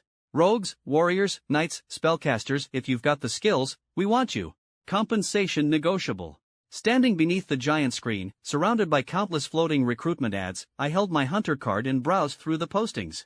Each listing included detailed records of the team's past achievements and anonymous reviews, providing an overwhelming amount of information. Feeling a bit lost, I decided that since I had nothing else to do, I might as well find a suitable team to join. The more I read, the more frustrated I became. Most teams had strict requirements, especially when it came to experience. As a newly registered hunter at the lowest rank, D class, I was just a novice, barely out of the starting gate. It was like the classic job hunting conundrum, fresh graduates eager to work, only to discover that every employer demanded 2 to 3 years of experience. It was exasperating, but not unreasonable. In New South City, whether hunting magical beasts or fighting gnolls, every step was fraught with peril. Teams composed of experienced hunters naturally worked together with greater synergy. Newcomers, on the other hand, were often seen as liabilities. Everyone knew that rookies frequently caused trouble, and even if a team went out of their way to train a newcomer, there was always the risk they'd leave for another team as soon as they gained some experience. Yet for mages, opportunities were somewhat more abundant. After all, what team wouldn't want a mage on their side? Especially those proficient in multiple schools of magic, experience or not, every mage starts somewhere. Mistakes could always be forgiven. "Hey, buddy, looking for work?" A voice snapped me out of my thoughts. I looked up to see a man approaching me. "Yeah," I replied, nodding slightly. "I'm with Broadblade Hunters, handling recruitment. We're currently expanding the team. Interested in learning more?" His tone was enthusiastic, his eyes expectant. The man handed me a business card, which I accepted and examined. It read, "Broadblade Hunters, Recruitment Specialist, Lu Yifan. Judging by your appearance, you're a mage, right?" Lu Yifan asked with a friendly smile. Since I had some time to spare, I decided to chat with him for a bit. "That's correct. I'm a mage, just registered as a hunter. Great. Then you should definitely consider joining Broadblade. Our team leader is a gold-tier powerhouse. We currently have over 500 members, including many silver-tier hunters. Plus, we have a comprehensive training program for newcomers. If you join us, you won't regret it. Lu Yifan began extolling the virtues of his team with unbridled enthusiasm. It sounded promising, but it wasn't what I was looking for. My goal here wasn't purely financial gain. Large-scale teams like Broadblade had their own established mage divisions, and the higher-tier professionals within the team were always hungry for more knowledge. Academic credits, a resource I desperately needed, were in high demand and often insufficient. If I joined a large team, I'd have little room to negotiate terms for my personal goals. Ultimately, my primary objective was to earn academic credits, with money being a secondary concern. Smiling politely, I declined the Broadblade team's offer and continued my search among smaller teams. Soon, I found two potential matches, Iron Fist Hunters and Spark Hunters. Both were small teams with fewer than 10 members each. Their leaders were alumni of South Sky University, which made them somewhat more approachable. Using this shared connection, I figured my odds of fitting in would be higher. After submitting my application, I returned to my inn to patiently await a response. It wasn't long before both teams reached out with interview invitations. The locations weren't far, so I prepared my gear and decided to visit Spark Hunters first. The leader of Spark Hunters was a seasoned Black Iron Wind Swordsman, a senior who immediately made me feel at ease. Their base was located in a quiet corner of the southern part of the city, and the environment was quite pleasant. I navigated through a series of narrow alleys before finally arriving at their front door. The walls were covered in creeping plants, and the peaceful atmosphere instantly lifted my spirits. I knocked politely on the door, and a cheerful voice called out from inside, "Coming." When the door opened, I was greeted by a bright, lively face. The girl had fair skin, rosy lips, and her hair was tied up in a bun adorned with green ribbons, making her look incredibly energetic. "And you are?" she asked curiously. Smiling slightly, I replied, "Hello, I'm here for the interview." "Oh, right. Come in, come in." She nodded enthusiastically and opened the door wide, leading me inside with a spring in her step. The Spark base felt like a hidden paradise, with walls and courtyards full of vibrant plants. Noticing my glances around, she pointed to a flower bed and explained, "One of our teammates is a druid. She planted all of this. Beautiful, isn't it?" I nodded in agreement. The garden was indeed lovely, and the air was filled with the scent of flowers, mixed with a faint trace of her own fragrance. It was refreshing and soothing. "Anjia, we've got someone here for the interview," she called out energetically as she led me further inside. Soon, the sound of clicking footsteps echoed from upstairs. Looking up, I saw a refined and elegant woman lean over the railing on the second floor. Dressed in a white blouse, her slender figure was accentuated just enough to catch the eye. She rested casually against the railing, smiling warmly as she gestured at us. "Come on up." Following the lively girl, I ascended the stairs and entered a spacious meeting room. A quick glance revealed 3 women and 1 man seated in the corners. The man had his eyes closed, seemingly lost in thought, while the women were chatting casually. Their appearances were striking, and I couldn't help but mentally rate them all easily above 8.5 out of 10. "Please, have a seat. You're Ho Ling, correct?" The refined woman smiled as she motioned toward the tea table. I tore my gaze away from the others and sat down, turning my attention to her. "I'm Rue, the leader of Spark Hunters." She extended her hand for a handshake. Her slender fingers were soft and delicate, and I responded with a polite smile. "Hello, Seniorin. I'm Ho Ling, a new student at South Sky University." "A junior, huh?" Her eyes lit up instantly. "Why don't you start by introducing yourself?"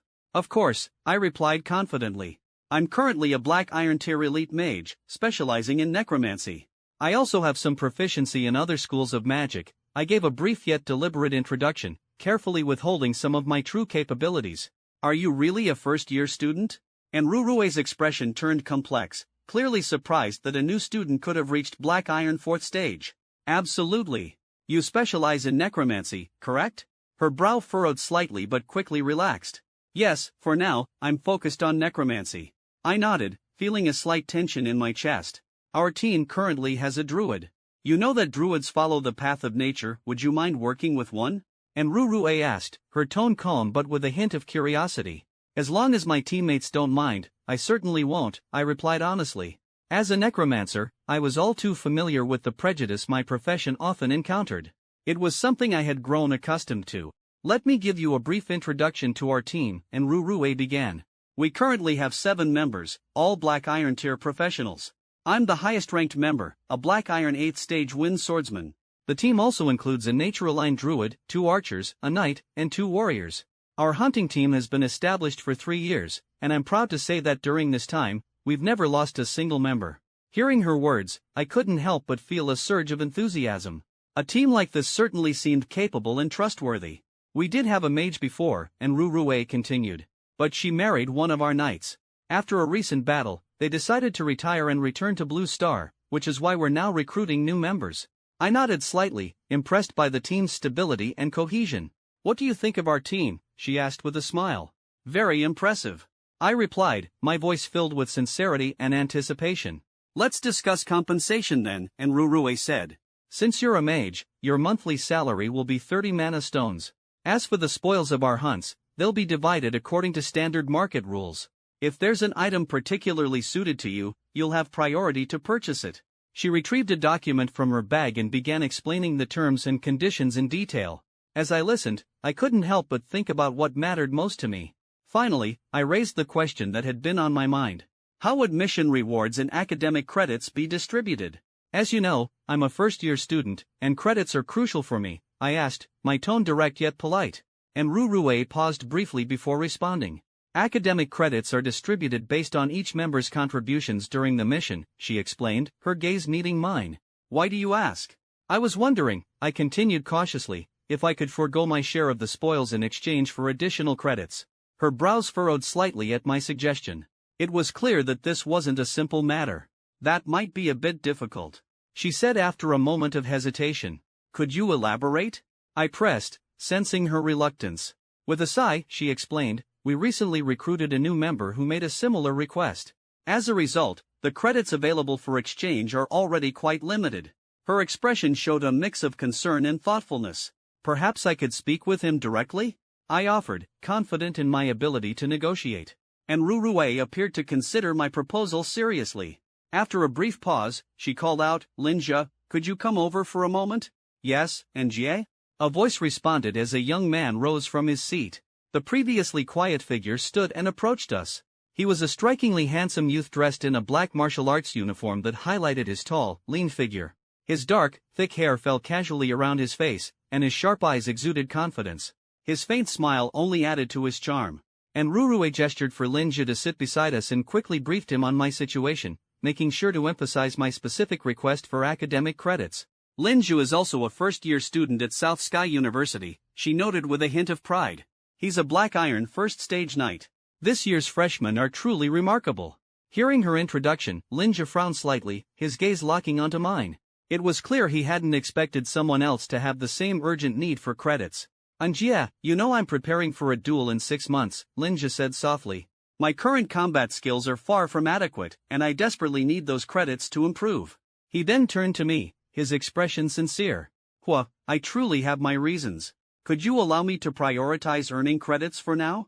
After my duel, I won't compete with you for them. Before I could respond, another voice chimed in. A girl approached us, her gentle tone laced with concern. Linja, don't worry. If it comes to it, I'll share my mission credits with you. I turned to look at the newcomer. She wore a light green robe, her black hair elegantly pinned up with a wooden hairpin that bore a small, fresh sprout. Her presence exuded the refreshing scent of nature, a testament to her identity as the team's druid. Thank you, Xiao Yi. Linja's face lit up with gratitude, his gaze softening as he looked at her. The warmth in his eyes was unmistakable, as if her kindness alone could melt the coldest winter. Watching this interaction, I couldn't help but feel a pang of helplessness. Was Linja the protagonist of some novel? His charisma and the way people were drawn to him were almost overwhelming. I found myself questioning whether joining this team was the right choice. Linja's intense need for credits, coupled with his seemingly magnetic presence, made me doubt whether I'd be able to achieve my own goals here. I think I'll take some time to consider, I said finally, standing up and offering a polite nod to Nrurue. Of course. Take your time, she replied graciously, though I could sense her disappointment. After saying my goodbyes, I left the Spark Hunter's base. My heart felt heavy with uncertainty, and I decided to head to my next interview. The Iron Fist Hunter's base was located in the bustling heart of the city. According to the map, it was right in the middle of a lively commercial district, with vibrant streets just outside its doors.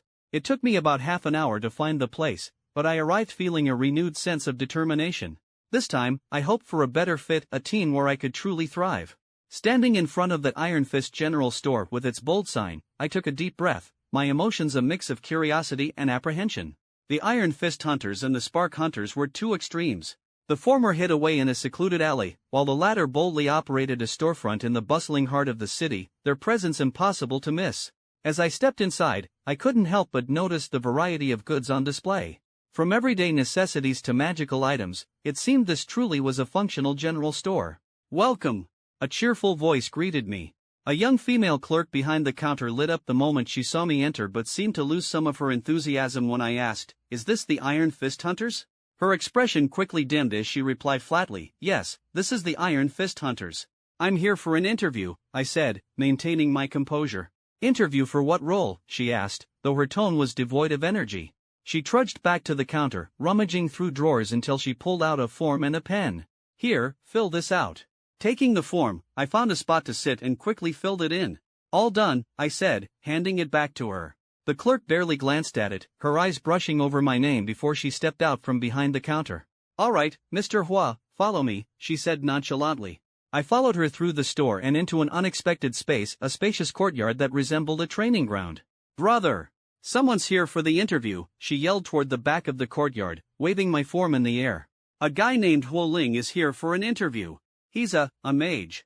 Her voice grew louder as she spoke, cutting through the quiet air. However, before her words reached their peak, they abruptly stopped, as if someone had grabbed her by the throat.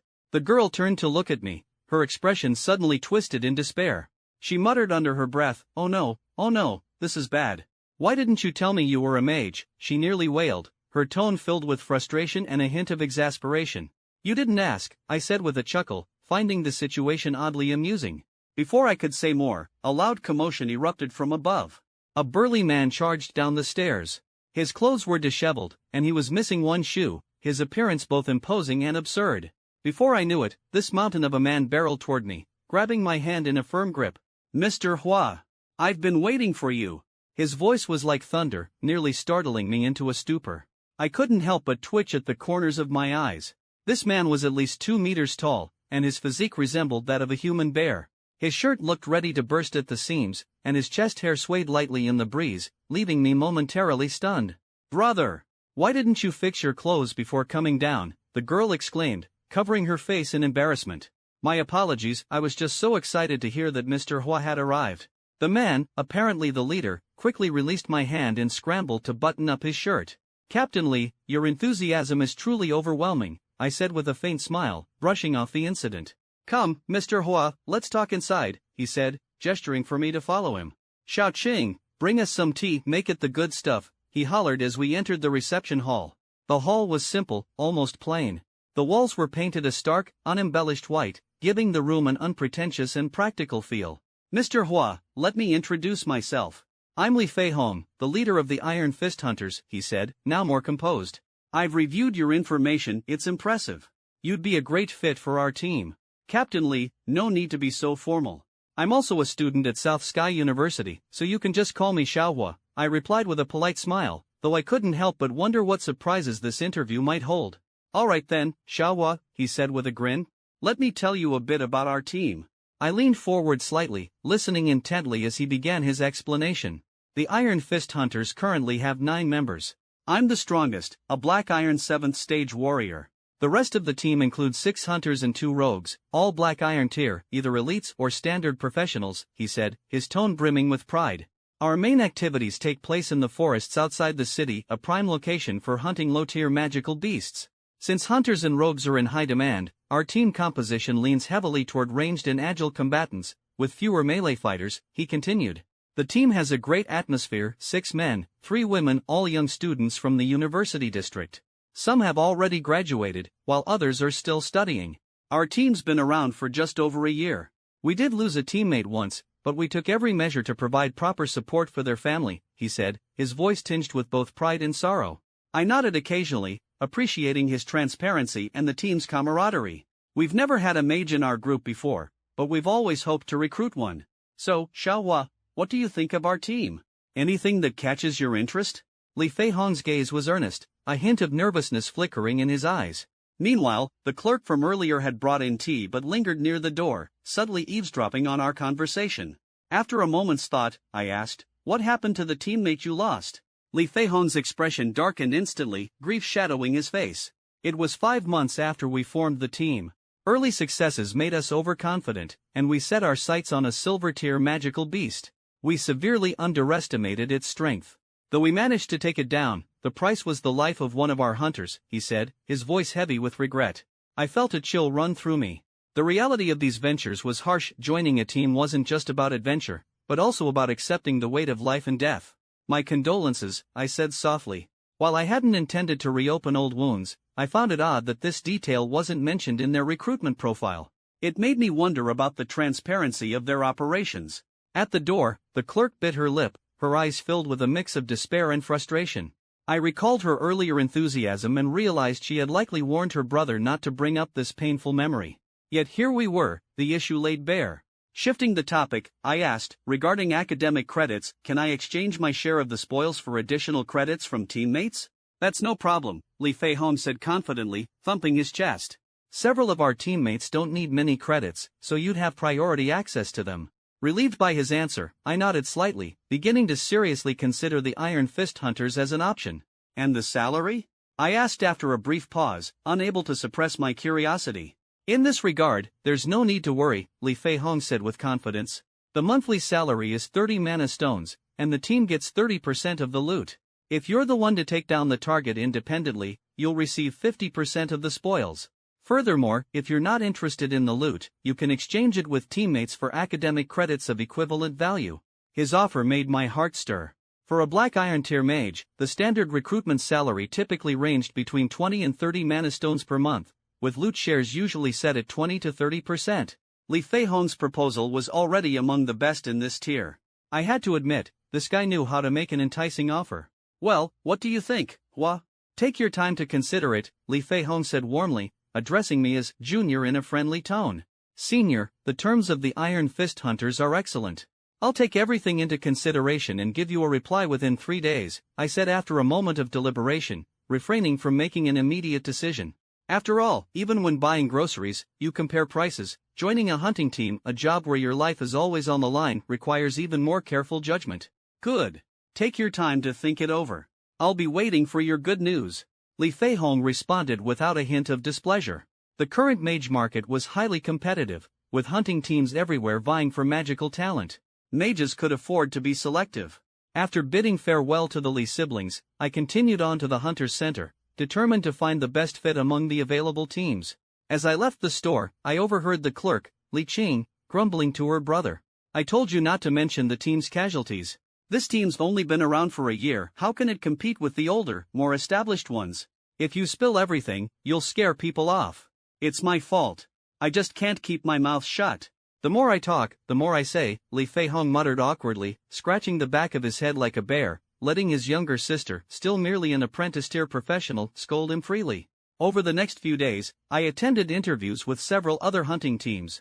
After comparing their offers, I had to admit that the Iron Fist Hunters left the most favorable impression. Despite their short history and the shadow of their past tragedy, their strengths outshone their flaws. My decision was made. Without hesitation, I used my hunter card to retrieve the Iron Fist Hunters' contact information and dialed their number. In the Iron Fist General Store, Li Qing was lazily slumped over the counter. She had just seen off a group of neighborhood customers buying daily necessities when the spiritual realm phone on the counter suddenly rang. "Hello, this is the Iron Fist General Store," Li Qing answered, her tone listless. "Hello, Li Qing. This is Huoling. I've decided to join the Iron Fist Hunters. Please let Senior Li know, I'll report in tomorrow." Wei, okay." Li Qing stammered, clearly caught off guard by the sudden good news. She was so flustered with excitement that she couldn't even form a complete sentence, simply listening as I finished speaking. When the call ended, she finally snapped out of it. "He's coming," she exclaimed, her voice echoing sharply through the store. The next day, I arrived at the Iron Fist General Store with my equipment in tow, feeling a mix of anticipation and excitement for my new life with the team. At the very least, the team offered one major perk: housing. Behind the courtyard was a 3-story building, spacious enough to accommodate all the team members. In New South City, where property prices in the spiritual realm were even higher than in Blue Star's South Sky City Center, I couldn't help but wonder how the Lee siblings had managed to afford such a place. Before I even reached the store's entrance, I saw Li Qing waiting eagerly by the door. "Hua, you're here," she called out excitedly, quickly running over to help carry my luggage. At the same time, Li Feihong emerged as well, taking the bag off my back, which immediately lightened my load. I followed Li Feihong up to the third floor. Along the way, the doors to several rooms were slightly ajar, and curious faces peeked out, eyeing the new recruit. I smiled politely and nodded in greeting. Li Feihong led me into a room on the third floor. As he opened the door, I saw that it was a modest two-bedroom unit. The simple yet cozy furnishings made it feel unexpectedly pleasant. "From now on, this will be your room," Li Feihong said, setting down my luggage. I nodded, satisfied as I glanced around. "Let's head downstairs and meet the rest of the team," Li Feihong suggested after ensuring I was settled. We descended to the living room, where a few people were already gathered. As Li Feihong called out, others began trickling down from upstairs. My heart filled with anticipation, my new adventure was about to begin. "This is Duan Hongyi, one of our hunters, Black Iron Elite," Li Feihong introduced, gesturing to a lean man who looked to be in his 30s. "This is He Rueji, another hunter, also Black Iron Elite," he continued, before moving on to the women. "Luo Zhini, hunter. Black Iron Elite." The introductions flowed smoothly. "Duan Suxin, hunter. Black Iron." As Li Feihong went on, I gradually gained a clearer picture of the team. The team was notably young, with most members in their 20s. Some were still students, while others had already graduated. What caught my attention was that among the 3 women in the team, 2 were already in relationships, with teammates, no less. The team members welcomed me, their new mage, with enthusiasm. I couldn't help but think that having a mage on board likely gave them a stronger sense of security during hunts. It's true that mages were more common in my circles, but that was only relative. At the Mage Academy, while South Sky University enrolled 1,000 new students this year, only about 150 had the aptitude for magic. In other universities across the city, the proportion of students with magical aptitude was even lower, less than 1% in Tier 2 schools and as low as 1 in 500 in Tier 3 institutions. Many of these were individuals who had been screened out due to lower aptitude. As such, nearly half of the hunting teams in New South City lacked mages entirely. "Alright, everyone, carry on with your tasks. We'll head out in 5 days to take on some magical beast-clearing missions." Li Feihong clapped his hands and dismissed the group. The Iron Fist hunters operated on a 20-day hunting cycle, followed by a 10-day rest period. This happened to be their downtime, giving me a chance to settle in. With no hunting missions for the moment, I decided to use this time to work on my necromantic enhancements. My skeletal mage, Marlowe, had reached a calm state in his soul flames, making it the perfect opportunity to inscribe a new spell. At Black Iron 6th stage, I already had skeletons stronger than myself. My most powerful undead warrior had reached advanced Black Iron 8th stage. I dedicated time to enhancing the skeletons I had acquired from previous hunts. Now, I had 6 skeletal warriors, all at advanced Black Iron level, and 23 other skeletons, each at elite Black Iron level. Marlowe, my skeletal mage, had grown to advanced Black Iron 8th stage. Over time, I had inscribed 3 spells for him: Soul Whip, Bone Cage, and Mage Shield. This time, I planned to add a new spell, Lesser Weakening Spell. After several days of meticulous work, I successfully completed the spell just in time for our departure. "Move out!" I shouted. At this moment, the members of the Iron Fist Hunters were fully equipped and ready to depart. At the forefront was Li Feihong, clad in heavy armor and carrying a sturdy shield. His gear was far from ordinary, in my assessment. It had at least 2 enchantments. On his back was a massive pack, so bulky it seemed to weigh him down as he marched. Inside were several camping tents, a variety of supplies, ropes, tools, and arrows for the hunters. In comparison, the rest of the team's equipment seemed modest. Scanning the group, I realized I might be the wealthiest among them. While I often felt strapped for cash, compared to my teammates, my financial situation was relatively comfortable. Over the past few months, I'd managed to earn over 1,000 mana stones. Although I'd spent a fair share of it, my earnings were nothing to scoff at. Unlike my teammates, burdened with heavy gear, I carried nothing in my hands. This was primarily because of my spatial ring, which allowed me to store items with ease. Additionally, as a mage, my physical capabilities were naturally inferior to those of the combat professionals. However, my status as a mage meant that even if I carried nothing or even asked others to help with my belongings, no one would raise an objection. This time, instead of departing directly from the city gates, the Iron Fist Hunters headed to New South City's train station. After over a century of development, the city had become a thriving hub surrounded by plantations and magical beast farms. There was no need for us to handle tasks within the city's immediate vicinity. Our destination lay 400 kilometers away at a frontier outpost, where the real encounters with magical beasts awaited us in the dense forests. There were two ways to reach the outpost, by train or by airship. Although airships were relatively safe, especially for distances under 300 kilometers, I couldn't shake my underlying fear of them. After all, in the event of a crash, the chances of survival were slim. Thus, we unanimously chose the train. As the train sped along, I gazed out the window at the passing plantations, feeling a tinge of envy. Those who owned magical herb plantations were undoubtedly among the elite. Establishing such a plantation required a significant initial investment, and the ongoing maintenance costs were daunting. Many hunters dreamed of one day earning enough to start their own magical herb plantation outside the city. However, this goal was no easy feat. Not only were finances a major hurdle, but the land outside the city suitable for magical herb cultivation had already been largely developed. These golden dreams, like balloons soaring into the sky, were often destined to burst. I'd heard that cultivating magical herbs was entirely different from planting ordinary crops. Magical herbs relied heavily on ambient magical energy for growth, which meant plantations needed to maintain a certain distance from one another to avoid interference. After years of development, suitable land near the city had become scarce. Venturing further out was fraught with danger, deterring all but the most daring. After nearly half a day of travel, we finally arrived at the frontier outpost. The city before us resembled an impenetrable fortress, with towering walls, extensive defensive structures, and a stationed army. The outpost housed 5,000 soldiers. While their structure resembled the dacia military, the units were organized into squads, companies, and battalions. The base-level soldiers were usually combat apprentices, while the officers were fully trained professionals. The commander of the outpost was a gold-tier mage, supported by 5 gold-tier combat professionals. This formidable defense safeguarded the vast lands behind it, including numerous plantations.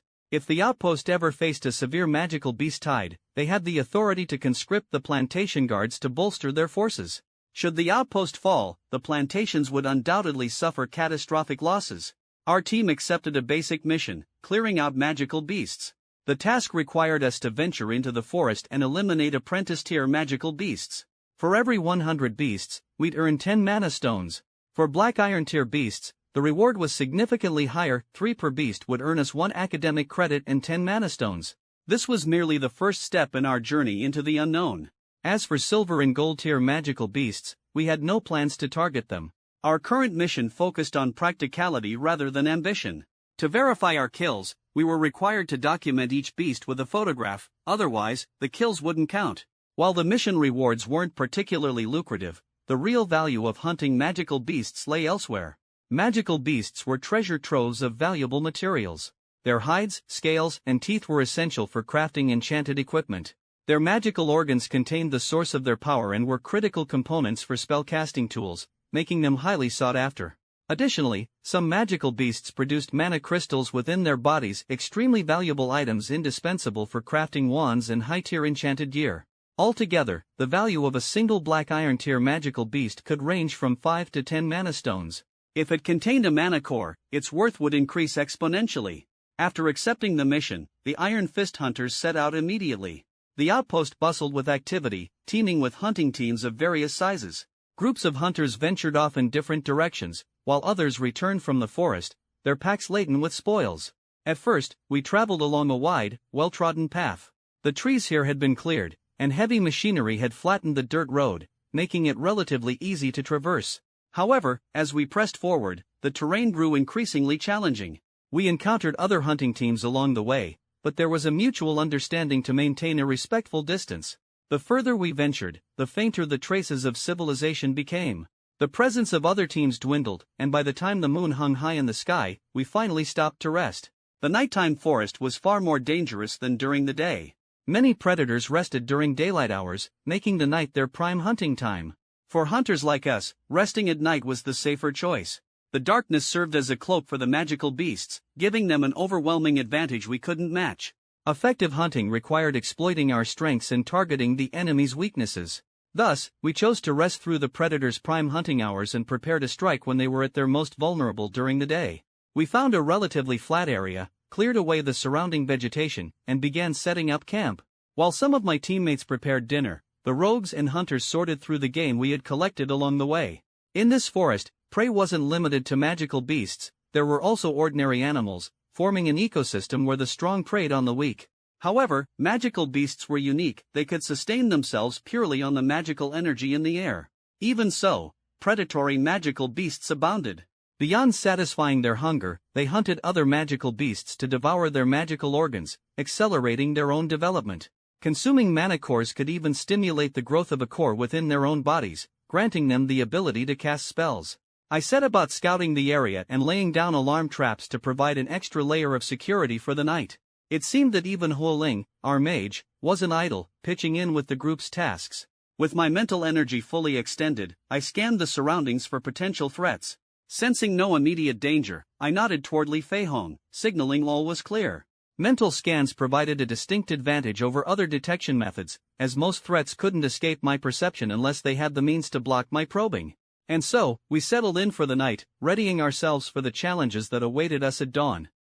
During my meticulous scan, I detected a few small rodents, several mice scurrying about. After a moment of contemplation, I began casting a spell. Several bone-like projectiles, shaped like jagged fangs, hovered in the air briefly before whistling through the darkness, striking their targets with precision. Next, I summoned a skeletal warrior and directed it toward the recently fallen prey. It wasn't long before the skeletal warrior returned, carrying about a dozen lifeless mice in its bony hands. The sight of this drew astonished expressions from my teammates. They quickly realized the skeletal warrior's capabilities surpassed their own. Li Feihong, in particular, seemed visibly unsettled. As the team's only fighter and a close combat specialist himself, he couldn't help but feel the weight of this undead servant's combat prowess pressing down on him. I, however, paid no mind to their reactions. To me, this hunter team was simply a temporary stepping stone. I had no intention of working under others for long. My ultimate goal was to carve out my own path, to establish something of my own. For now, I had joined this group merely to familiarize myself with the area and explore future opportunities. I cast another spell, focusing on the pile of rodents at my feet. In moments, their flesh began to dissolve, leaving behind bare skeletons that rose to form skeletal mice. With a subtle mental command, I directed them to scatter and conceal themselves at various points around our camp, several hundred meters away. These skeletal mice gave me a sense of reassurance, serving as sentinels that could alert me to any approaching threats. Soon after, dinner was prepared. Quietly, I cast a zero-tier spell to detect for toxins in the food. Only after confirming its safety did I take a bite. This was one of my survival rules in this parallel world. When it came to my safety, I trusted no one but myself. In the nighttime forest, even during rest, someone needed to stand watch. But such duties didn't concern me. Shifts were rotated among the hunters and rogues. Instead, I summoned 3 skeletal warriors and positioned them at 3 strategic points around the camp. When it came to standing guard, undead creatures were unparalleled.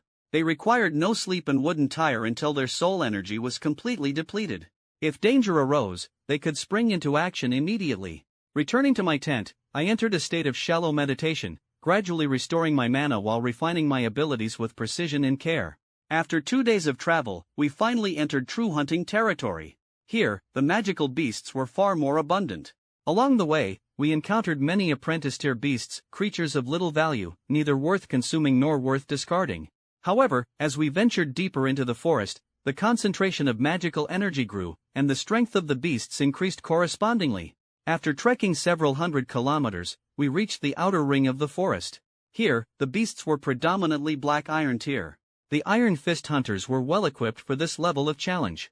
Even experienced black iron magical beasts posed little threat to us. While low-level silver tier beasts were technically within our reach, the team's appetite for such risks had diminished following past mishaps. Boss, up ahead, horned lizards, a rogue at the front of the group reported. 2 adults, 5 juveniles. Horned lizards, with their advanced black iron tier strength, typically lived in family units. The adults only drove their offspring away once they had matured into black iron tier creatures themselves. I understood that this hunt would be more dangerous than usual, but I was ready. Let's go, Li Feihong commanded decisively, leading us toward the target. We stopped several hundred meters away, close enough for the hunters to use their specialized techniques to observe the horned lizard family. The lizards were clearly finishing a fresh hunt, feasting on the carcass of a deer-like magical beast. Some of the hunters climbed into the trees for a better vantage point, their bows and crossbows silently trained on the unsuspecting lizards below. As the hunters activated their combat techniques, I could feel the dangerous energy radiating from their bodies. This was the hallmark of hunter combat skills, imbuing their weapons or arrows with combat energy to enhance their lethality. Swish, swish, swish. Arrows whistled through the gaps in the trees, streaking like meteors toward the two adult horned lizards. The arrow struck true, piercing their eyes, one of the few vulnerable spots on their heavily armored bodies. Roar! A guttural cry of pain echoed through the forest. Though the horned lizards' bodies were covered in thick, protective scales, rendering most attacks ineffective, these strikes were undeniably fatal. The energy-infused arrows detonated upon impact, leaving the lizards no chance to resist. Within moments, the adult lizards collapsed. With the adults down, the juvenile lizards had no means of escape. One by one, they fell under the hunter's relentless barrage of arrows. The battle ended so quickly that I didn't even have a chance to intervene. Watching the hunters' precise and deadly attacks, I couldn't help but feel a newfound respect for their skills. Hunters were indeed a formidable profession. Their long-range capabilities made them a significant threat, even to mages like myself. Advanced hunters could even specialize as arcane hunters, whose magic-piercing arrows could bypass a mage's defensive shields to strike directly. We approached the scene of the hunt, snapping photos as evidence of the kills to secure our credits. The hunters, having expended much of their combat energy, immediately began to recover. Each arrow they had fired was imbued with a significant amount of energy, making their efficiency all the more impressive. The horned lizards were valuable prey. Their single horns, located above their eyes, were magical organs worth about 3 mana stones each. As for their scales, they were excellent materials for crafting defensive armor. However, since this was only the start of our hunt, I had no intention of burdening myself with heavy materials and opted to leave them behind. The days of hunting passed quickly. Over the course of 2 weeks, the Iron Fist hunters managed to take down nearly 100 magical beasts, most of which were of standard Black Iron tier strength. In this area, Black Iron tier beasts rarely traveled in large groups, usually forming small family units of 10 or fewer. This made our hunting efforts significantly easier, to the point that I rarely needed to step in. The team handled most encounters on their own. As a result, I often found myself idle, observing the others as they diligently tracked, ambushed, and dispatched magical beasts. They divided the spoils with practiced efficiency. Meanwhile, I contributed little yet still claimed 30% of the team's earnings, a fact that subtly altered the group's dynamic. Unlike other teams, the Iron Fist hunters had a straightforward goal: to hunt low-tier Black Iron magical beasts. The team was already well practiced in this endeavor, and their coordination was seamless. Even without a mage, they could have performed just as effectively. However, the workload remained the same, while their individual earnings fell short of expectations. This disparity couldn't help but breed frustration. By the time we returned to New South City to settle our accounts, this frustration had reached its peak. After receiving her share of the profits, Duan Sushin muttered under her breath, "Is that all we made?" Her partner, Hiroeiji, overheard her and casually added, "We worked so hard for this, and yet the mage barely lifted a finger and still took more than the two of us combined." He didn't bother to lower his voice, and everyone in the team heard him clearly. The atmosphere grew tense. Though everyone understood the benefits of having a mage on the team, especially during night watches and in mitigating potential dangers, human nature often fixated on immediate grievances. Standing among the team, I could feel the subtle shift in the air. No one seemed to think my presence had been a worthwhile addition. Li Feihong's expression darkened. After all, he had been the one to recruit me and negotiate my terms. He hesitated, torn between defending his decision and addressing the growing discontent. "It seems I'm not particularly welcome in this group," I murmured softly, though I felt indifferent about it. This hunting trip had given me a preliminary understanding of the situation here. I realized that rather than relying on teammates, I was better off on my own. I was a team by myself, and the presence of teammates wasn't particularly significant to me. I glanced at Li Feihong. His expression was troubled, his hand rising slightly as if he wanted to stop me, but he seemed unsure of what to say. So, I patted him on the shoulder and took the initiative. "Seniorly, I'll leave the team. Don't make this harder on yourself. Other than the academic credits, I won't take a share of this hunt's spoils." With that, I turned around and left. Just as I was about to step through the door, I heard Li Feihong call after me, "Xiaohua." He reached out as if to stop me, but the words he wanted to say seemed to get stuck in his throat. Next to him, Duan Hongyi placed a hand on Li Feihong's shoulder and advised quietly, "Leader, let him go. Our small team can't hold on to someone like him." I could sense their hesitation and helplessness. Li Feihong opened his mouth, but all that came out was a silent sigh. He wanted to grow his team, yet the veteran members of the group lacked enthusiasm. Most of them just wanted to earn money steadily.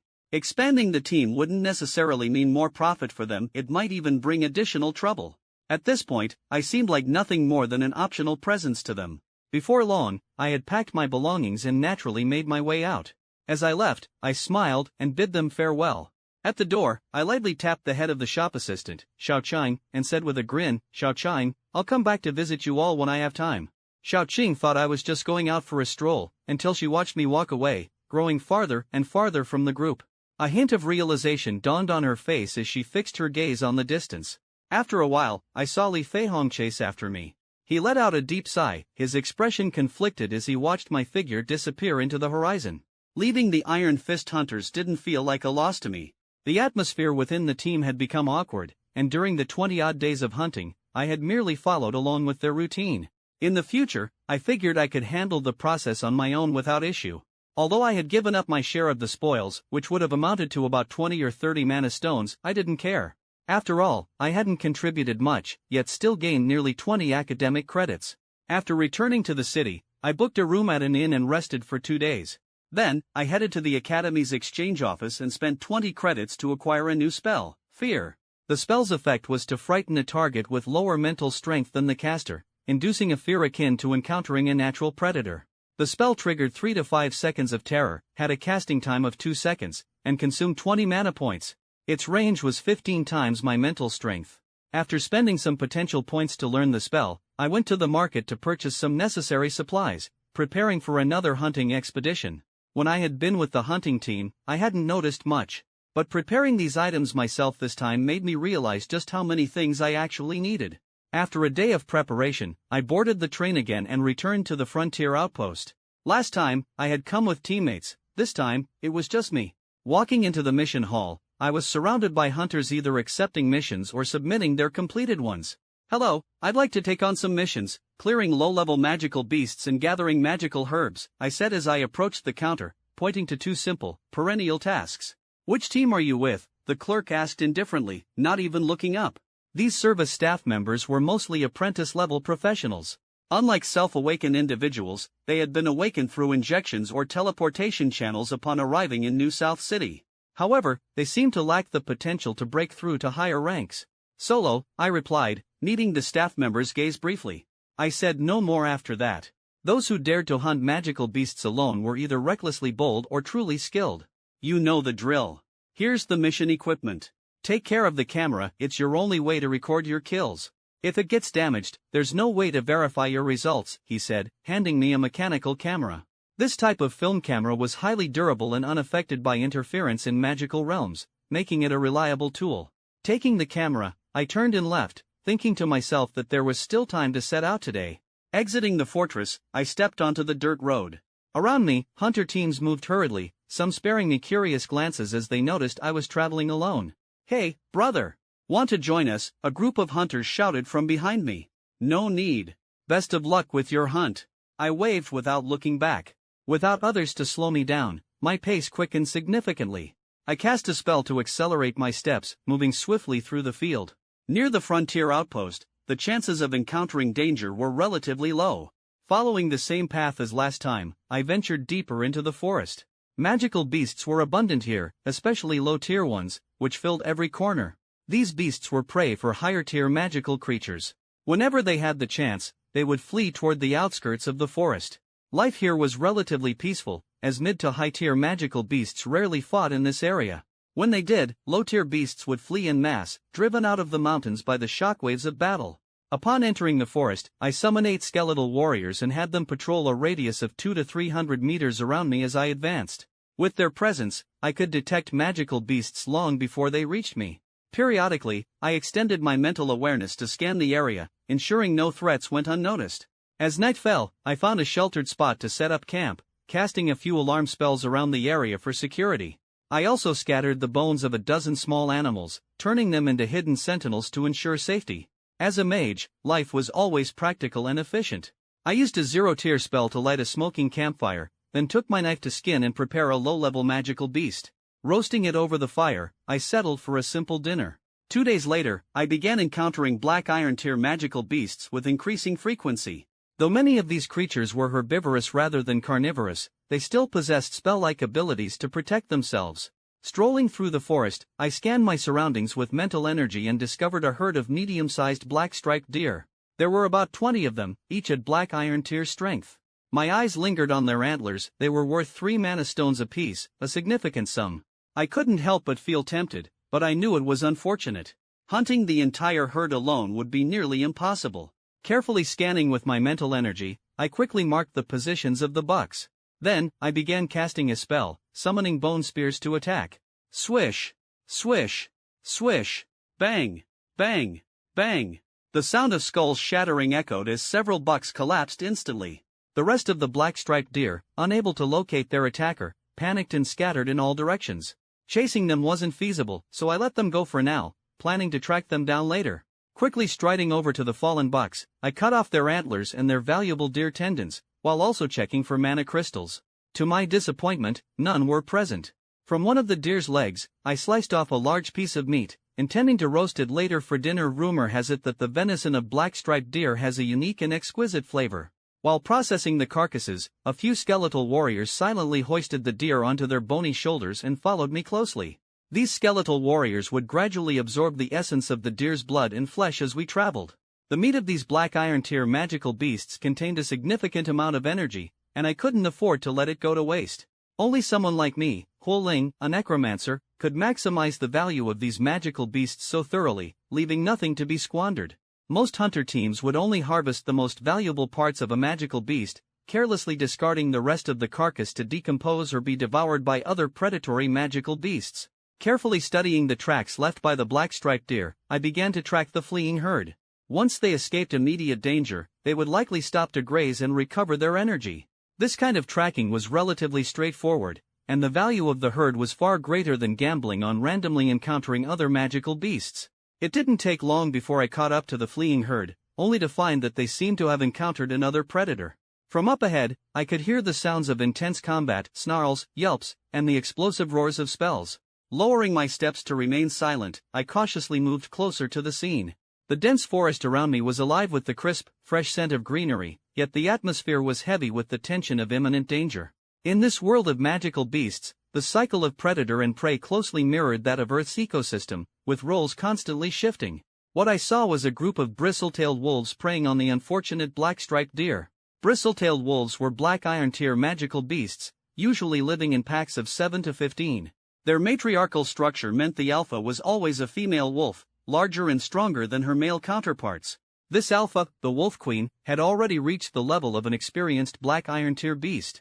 The scene before me was chaotic. 11 bristle-tailed wolves had surrounded the deer herd completely. Several of the deer were already injured, their bodies bearing the marks of savage bites. Panic-stricken, the remaining deer had no time to assist their wounded companions, their sole focus being to escape this nightmare. However, the wolves patrolling the perimeter intercepted and intimidated any deer attempting to flee, driving them back into the center of the pack's trap. The most striking figure was, of course, the wolf queen. Standing nearly 2 meters tall and over 3 meters in length, she patrolled the perimeter of the herd with an air of confidence, her sharp eyes scanning for any signs of weakness among the panicking deer. Hidden in the shadows, I observed her calmly, preparing for the inevitable confrontation. With a commanding roar, the wolf queen began to channel her magic. I could feel the mana converging around her as she cast a spell **** Thornbind ****. Instantly, the ground erupted with a tangle of magical thorny vines, barbed and writhing like living spears. The vines lashed out, ensnaring several black-striped deer in their deadly grip. You! The cries of the trapped deer echoed through the forest, their hooves flailing desperately as their bodies radiated brief bursts of magical energy in a futile attempt to break free. Though some of the thorns snapped under their struggles, the vines remained firmly wrapped around their legs and bodies. Crack! Crack! Crack! The sound of vines snapping was quickly followed by the sickening noise of teeth sinking into flesh. The bristle-tailed wolves seized their chance, pouncing on the immobilized deer. Their razor-sharp teeth tore through the deer's hides, ripping at their throats as streams of blood sprayed into the air. The wolves gorged themselves on the warm, fresh kills, a grisly scene that was difficult to watch. The sight of the black-striped deer's suffering filled me with a sense of unease. Unable to bear it any longer, I abandoned my concealment and resolved to intervene. Channeling my mana, I began summoning reinforcements. Whoosh! Whoosh! Whoosh! Nearly 30 skeletal warriors materialized around me, their hollow eyes burning with a cold, otherworldly fire. Under my command, they began to spread out, encircling the wolf pack. Beside me, I summoned 2 skeletal mages as well, who immediately began casting supportive spells. Mage shields and lesser defensive armor shimmered into existence, providing additional protection for my skeletal army. Without hesitation, I unleashed an offensive spell. Swish! Swish! Swish! Several bone spears streaked through the air like shooting stars, striking the heads of the trapped black-striped deer. These unfortunate creatures were already doomed, caught between the wolves and the vines.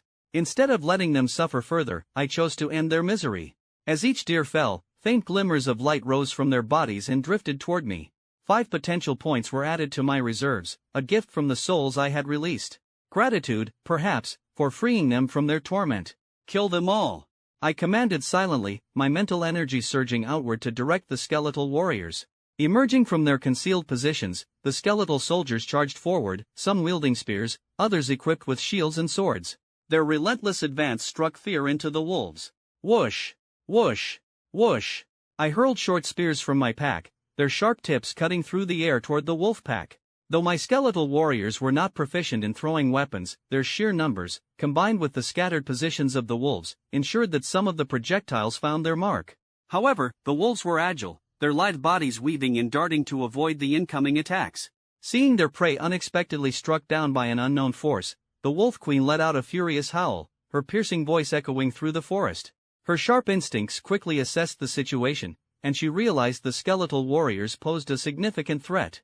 Magical beasts are intelligent creatures. When faced with danger in the wild, their first instinct is to evaluate whether they can defeat their opponent unscathed. If victory seems uncertain, they consider whether retreat is possible. After all, an injury in the forest could be a death sentence, whether through blood loss or by attracting other predators. With the Wolf Queen's enraged howl as the signal, the wolf pack began retreating in a coordinated frenzy, breaking through the skeletal encirclement in a single direction. Leading the charge, the Wolf Queen sprinted ahead, her massive frame barreling through the forest as branches and leaves whipped past her. In her path stood a lone skeletal warrior, shield raised and ready. The Wolf Queen's eyes gleamed with a savage light as she leapt forward, saliva flying from her jaws. Bang! My heart skipped a beat as her claws collided with the skeletal warrior's shield. Using the force of the impact, she twisted her body and vaulted over the warrior, landing behind it. Roar! The Wolf Queen let out a thunderous growl and sank her teeth into the skeletal warrior's waist. For a moment, she seemed perplexed. There was no taste of blood, no satisfying crunch of flesh and bone. Instead, it was as if she were gnawing on a lifeless husk. Unbeknownst to her, undead creatures like my skeletal warriors were immune to such physical damage. Her attack had no effect. In that instant, a thick gray mist began to rise, swirling around the battlefield like a suffocating tide. The skeletal warriors surged forward, surrounding the wolf pack completely. One bristle-tailed wolf, desperate to escape, darted toward the edge of the encirclement, its tail tucked between its legs. But just as it thought freedom was within reach, I cast Lesser Weakness followed by Touch of Fatigue. Though minor spells, their effects were enough to sap the wolf's strength and halt its desperate flight.